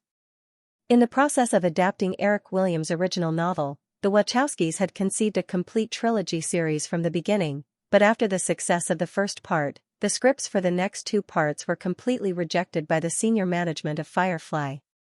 Andy Wachowski's revealed that the senior management of Firefly thought that the sequel script was too deep and did not meet the requirements of a commercial film. Therefore, not only did Firefly reject the Wachowskis' request for the two sequels to be made together, but they also asked the brothers to completely rewrite the script, remove the deep philosophical connotation, and return to the essence of a commercial film. As we all know, although this year Firefly suffered its first film performance failure since its establishment, we have to admit that Firefly Group has achieved commercial results in the film business in recent years that are enough to make all the other competitors look up to it. But at the same time, we also see that Firefly has done almost nothing in the field of artistic films outside of commercial films in recent years. We have always believed that while a film pursues commercial profits, it also shoulders the obligation to convey some spiritual meaning. Therefore, Firefly's excessive pursuit of commercial and abandoning of spiritual meaning is undoubtedly very undesirable. Let's not talk about anything else. Take The Matrix for example. In just over a month after its release, this film was widely praised because of the perfect combination of science fiction and philosophy. It quickly gathered a large number of die-hard fans. It can be imagined that once the sequel of The Matrix completely abandons the distinct personal characteristics of the Wachowskis and returns to the essence of Firefly's popcorn commercial film, then, after waiting for a few years with great anticipation, there is no doubt that what awaits us again will be incomparable disappointment. It was clear that the report had misinterpreted Andy Wachowski's words to a great extent. Eric's original request was only for the brothers to rewrite a complete and smooth story. He did not ask them to give up their personal style. On the day the Chicago Sun published this article, the Wachowskis' agent publicly clarified to the media that Firefly had no intention of asking the brothers to adapt The Matrix into a pure popcorn movie. This interview was just the result of the words of the drunk Andy Wachowskis by the paparazzi named Bob Johns. However, the media and fans obviously did not believe the clarification of the Wachowskis' agent. Some people who thought they knew the internal rules of the industry even concluded that this was a statement that the Wachowskis had to make under the strong pressure of Firefly. Therefore, this article was quickly reposted in just a few days, and its influence increased. In less than a week, almost all Americans who paid attention to entertainment news knew about this incident. The real fans of The Matrix were even more furious. By the second week of the incident, a large number of fans had started to gather at the Firefly headquarters in Burbank and outside Firefly Studios in Praia Vista. They held up signs that said, "We don't want a popcorn movie, we want The Matrix," and demanded that Firefly's management give up on the decision to let the Wachowskis change the script and follow the original script. If it was just the media's various attacks and ridicule, Firefly could of course ignore it. However, the company had to treat the actions of the fans seriously. After all, the perfect film culture in the United States also meant that the power of the fan community was far greater than that of other countries where the film industry had just started to develop. If it was not handled properly, Firefly's brand could be damaged. Every day, while specially arranging for people to maintain order among the original fans to prevent more serious emergencies, Firefly's management also began to discuss countermeasures. Shooting according to the Wachowskis' original script was definitely not going to work, because Firefly was now completely squeezed into a situation where they had to advance and retreat for 2 years. Once the confusing script of the original version was released, the quality of the film would definitely not meet the expectations of the fans. By then, because of what happened today, the disappointed fans would definitely blame the Fireflies for everything that had happened today. Furthermore, it was impossible for Firefly to release the original version of the Wachowskis' script to the public. Not only would that go against the industry's rules, but fans who believed that everything about their idols was good would also not make professional judgments about the script. On the other hand, if they followed the original plan and let the Wachowskis rewrite the script, not to mention how the film would turn out in the future, in the case of offending a large number of fans, this group of people would definitely be more critical of the sequel. When that time came, even if the sequel had the potential to be 8 out of 10, it would be dragged down to 6 out of 10 by the picky fans. All in all, because of this unexpected media storm, no matter what Firefly did regarding the Matrix project, as long as the quality of the sequel did not reach an amazing level, the future results would almost always be wrong. Perhaps the other competitors also realized that Firefly was in a dilemma. Even if they could not ruin the Matrix, they still wanted to ruin it, so they all started to make small moves. As time passed, the news related to the sequel of The Matrix not only did not cool down, but it also became more and more popular. There was even a website on the internet asking for the original, with the same title, "We don't want a popcorn movie, we want The Matrix." In just a week, it attracted more than 100,000 signatures. The senior management of Firefly Corporation went through many public relations efforts, and Katzenberg even personally went on ABC's Morning News to explain Firefly's intentions to the fans. In the end, it was all to no avail. Although there were other ways to deal with it, in the end, Katzenberg, Frank Wales, and the other senior management could only send the matter to Eric in the Bahamas and let him make the decision himself. After 2 weeks of night shooting, the relevant dialogue scenes also went quite smoothly. It was July 16th. 2 days ago, all the scenes of Casino Royale in the Bahamas had been completed. However, because of a month and a half of continuous work, plus 2 weeks of torturous day and night shooting in the middle, the entire crew was exhausted.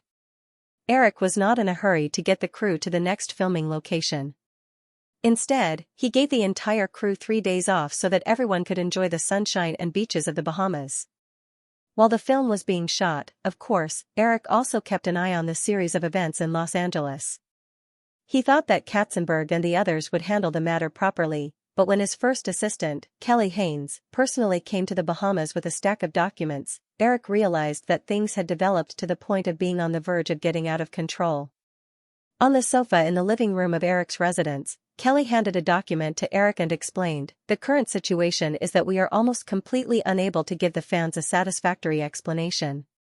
If we shoot according to the original script, if the quality of the film does not meet expectations in the future, the fault will definitely be blamed on us. If we let the Wachowskis rewrite the script, the film may be boycotted by the fans before the film is even shot. We will still have to bear the blame." Eric finished reading a large pile of clippings, risk assessments, and other information. He could not help but rub his temples and say, "They really don't let us rest at all. Now, we can't even stop shooting."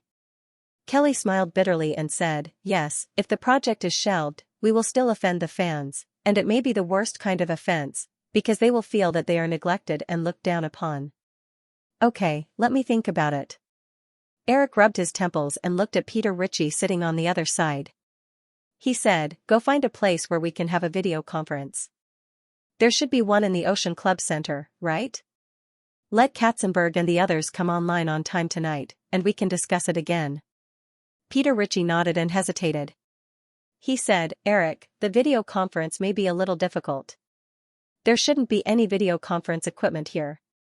It will be easier to arrange a telephone conference room."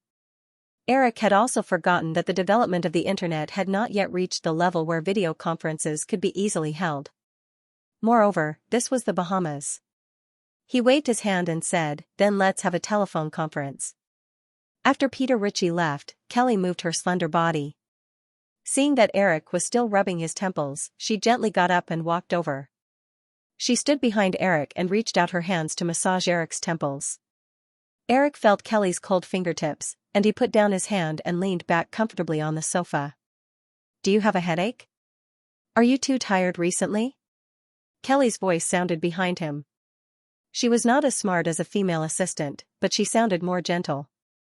"The doctor said it's the result of the day and night reversal. I will be fine after a while." Eric leaned back and replied. He then asked, "Sony, the box office for Men in Black 2 should be out by now, right?" Kelly replied. 16 million US dollars. The box office should be around 75 million US dollars in the first week. Eric nodded. There wasn't much of a change in his emotions. Firefly still held 60% of the investment shares for Game of the Brave 2, which was going to be released next week. However, since the last dispute, Firefly had completely let go of these two projects according to the established strategy, except for the investment. The box office of $75 million in the first week might seem good, and the total box office in North America might even hit $200 million. But because Sony did not control the cost of production and increase the salaries of the lead actors, the production cost of this sequel was as high as $140 million. Including marketing, the total cost was close to $200 million. Even if the global box office could reach $600 million, this project could barely recoup its investment. Although the subsequent DVDs, videotapes, and broadcast rights would still be profitable, if the long-term operation cost was included, such a project was actually not worth it. After a while, Eric asked again. What about Games of Brave 2? I heard the pre-screening was not very good. Yes. Kelly did not want Eric to worry, but since he asked, she said, during the screening, many critics said that this sequel was a farce. Not only was the plot messy, but it also lost the comedic style of the first film. However, most of these comments were suppressed by Sony. Now, we just have to see how the market responds next week. After all, the special effects of the film are still very good. Eric did not participate in the production of the sequel. Brave Game 2" was still in the style of a chessboard, but the production team was completely changed. Even the director was changed to someone else. In addition, the first movie did not garner much popularity, so it was not surprising that it had such an ending. Of course, replacing the entire production team was not without its benefits. At the very least, the production cost of this sequel was maintained at an acceptable $86 million. Even if it was a loss, Firefly would not lose too much. After the summer break, among the few movies that Firefly and Sony had worked on, only Men in Black had the possibility of developing a sequel. Apart from the Game of Bravehearts series, the original Mr. and Mrs. Smith series had been in talks for a sequel, but everyone knew that it would be very difficult for Pierce Brosnan, the 007 actor, to return. Nicole's salary in the past few years had exceeded Pierce Brosnan's, and she was busy with too many film contracts. The possibility of a sequel to Mr. and Mrs. Smith was almost zero. Thinking about Sony's Godzilla, Eric could not help but smile. Maybe for a long time in the future, Sony would be a flop. Kelly saw Eric did not reply, so she leaned over and noticed his smile. She asked, "What are you smiling about?" Eric shook his head and patted the seat beside him. "Come, sit here." Kelly knew this man was up to no good, so she sat down beside him. But she still reminded him softly. "It is daytime now. Peter might come over later. Then call him and tell him not to come over." Eric smiled and lay down on the woman's plump thighs. He sniffed her alluring body fragrance and hugged the woman's waist. "I'm going to sleep for a while. Don't let anyone disturb me even if the sky falls." Kelly had no choice. She reached for her phone on the coffee table and called Peter Ritchie. She gave him some vague instructions in a low voice before hanging up. She looked down and saw that Eric, who was resting on her lap, had closed his eyes comfortably. His breathing had begun to calm down. When he woke up again, the whole living room was dark. There was a light yellow wall lamp on the wall, and Kelly's lap had become a pillow. Eric pulled the blanket off his body and sat up. He habitually raised his wrist and found that his watch had been taken off and placed on the coffee table. It was almost 8 o'clock in the evening. Eric was about to pick up his phone to call Kelly when the door was pushed open and Kelly walked in with a tray. "Eric, you are awake?" Kelly put down the tray and walked over. She reached out and touched his forehead. Eric grabbed her hand and kissed it. "Why did you leave me here alone?"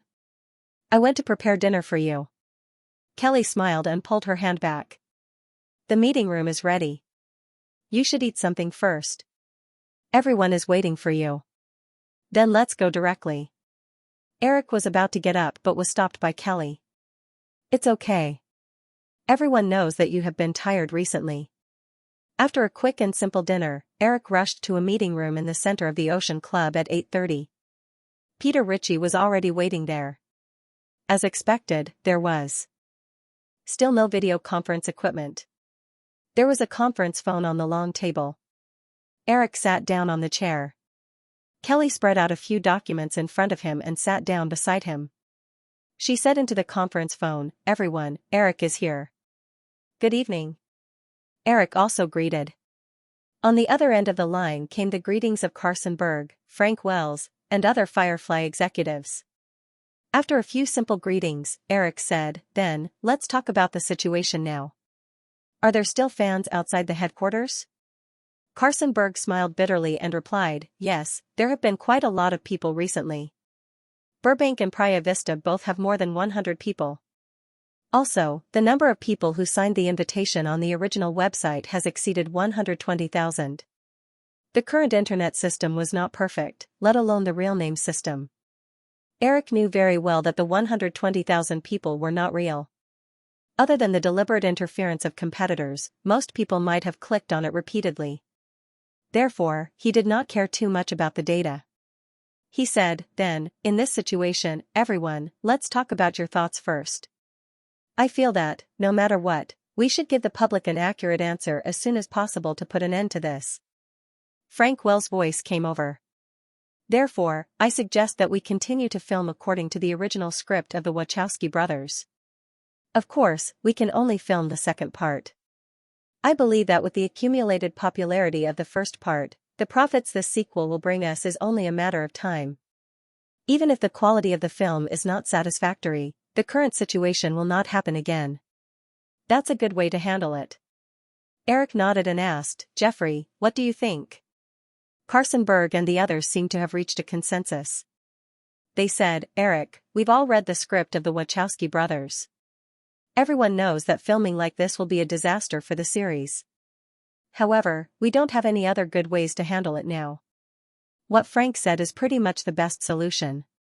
Eric smiled bitterly and said, "In that case, this series is pretty much useless to us." "Useless?" A puzzled voice came from the conference phone.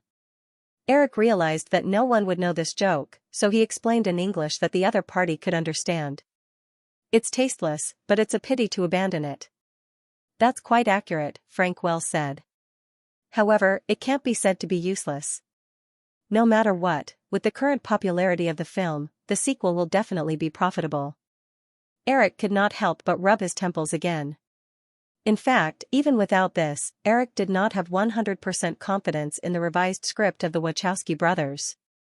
It was very difficult to change a director's style. Even if the brothers wrote a new script, during filming, unless Firefly sent someone to watch every scene closely, it would be impossible to prevent the brothers from going their own way. Moreover, Firefly's strategy of sending people to watch the set could not be realized at all, because this kind of excessive interference with the director would often only lead to disastrous results. As far as Eric knew, the Wachowskis were definitely hot-tempered. During the filming of the first movie, as newcomers, the two brothers could still maintain their modesty and restraint, but now that they were already famous, it was impossible for them to continue to be obedient. After thinking for a while, Eric looked up and asked, "Now, how much is the box office of the film?" The other party did not answer for a while. Kelly, who was sitting next to Eric, said, $223.5 million in North America, $136 million overseas, and there are still a few major markets like France, Japan, and Italy that haven't been released yet. When the film is released in these countries, the overseas box office is estimated to be between $350 million to $400 million, and the total global box office should be around $600 million. With the signing of trade agreements such as the General Agreement on Tariffs and Trade led by the United States in recent years, most of the overseas film markets had been further opened, and the corresponding share of the overseas box office had begun to increase.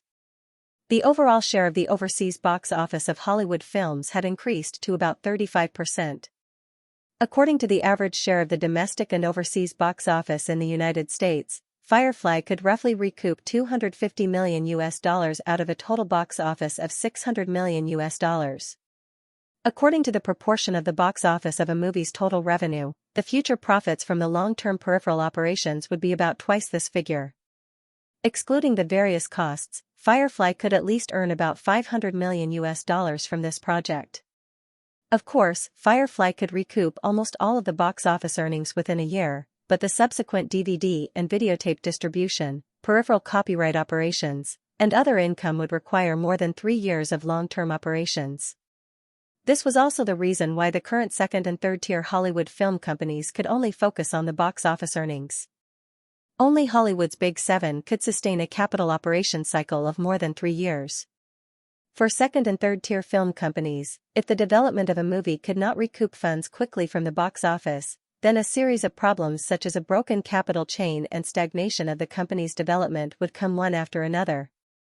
In Eric's memory, the 2 sequels to The Matrix had a cumulative global box office of nearly $1.2 billion, and Time Warner could roughly recoup $500 million of box office earnings. However, the production cost of the 2 sequels was $300 million, and the publicity cost was at least $100 million. In other words, although the global box office of $1.2 billion was enviable, in reality, Time Warner could only earn a mere $100 million profit from the 2 sequels. Moreover, because the reputation and quality of the 2 sequels had seriously declined, the DVD and other income in the later stages would not be very good. Although Eric did not know the specific figures, he was certain that the profits of the 2 sequels combined would not necessarily be as much as the first film, which had a great reputation and great influence. After thinking for a while, Eric said, "What do you think about selling the production rights to the sequel to The Matrix?" "No. How can we do that?" "Eric, you're crazy."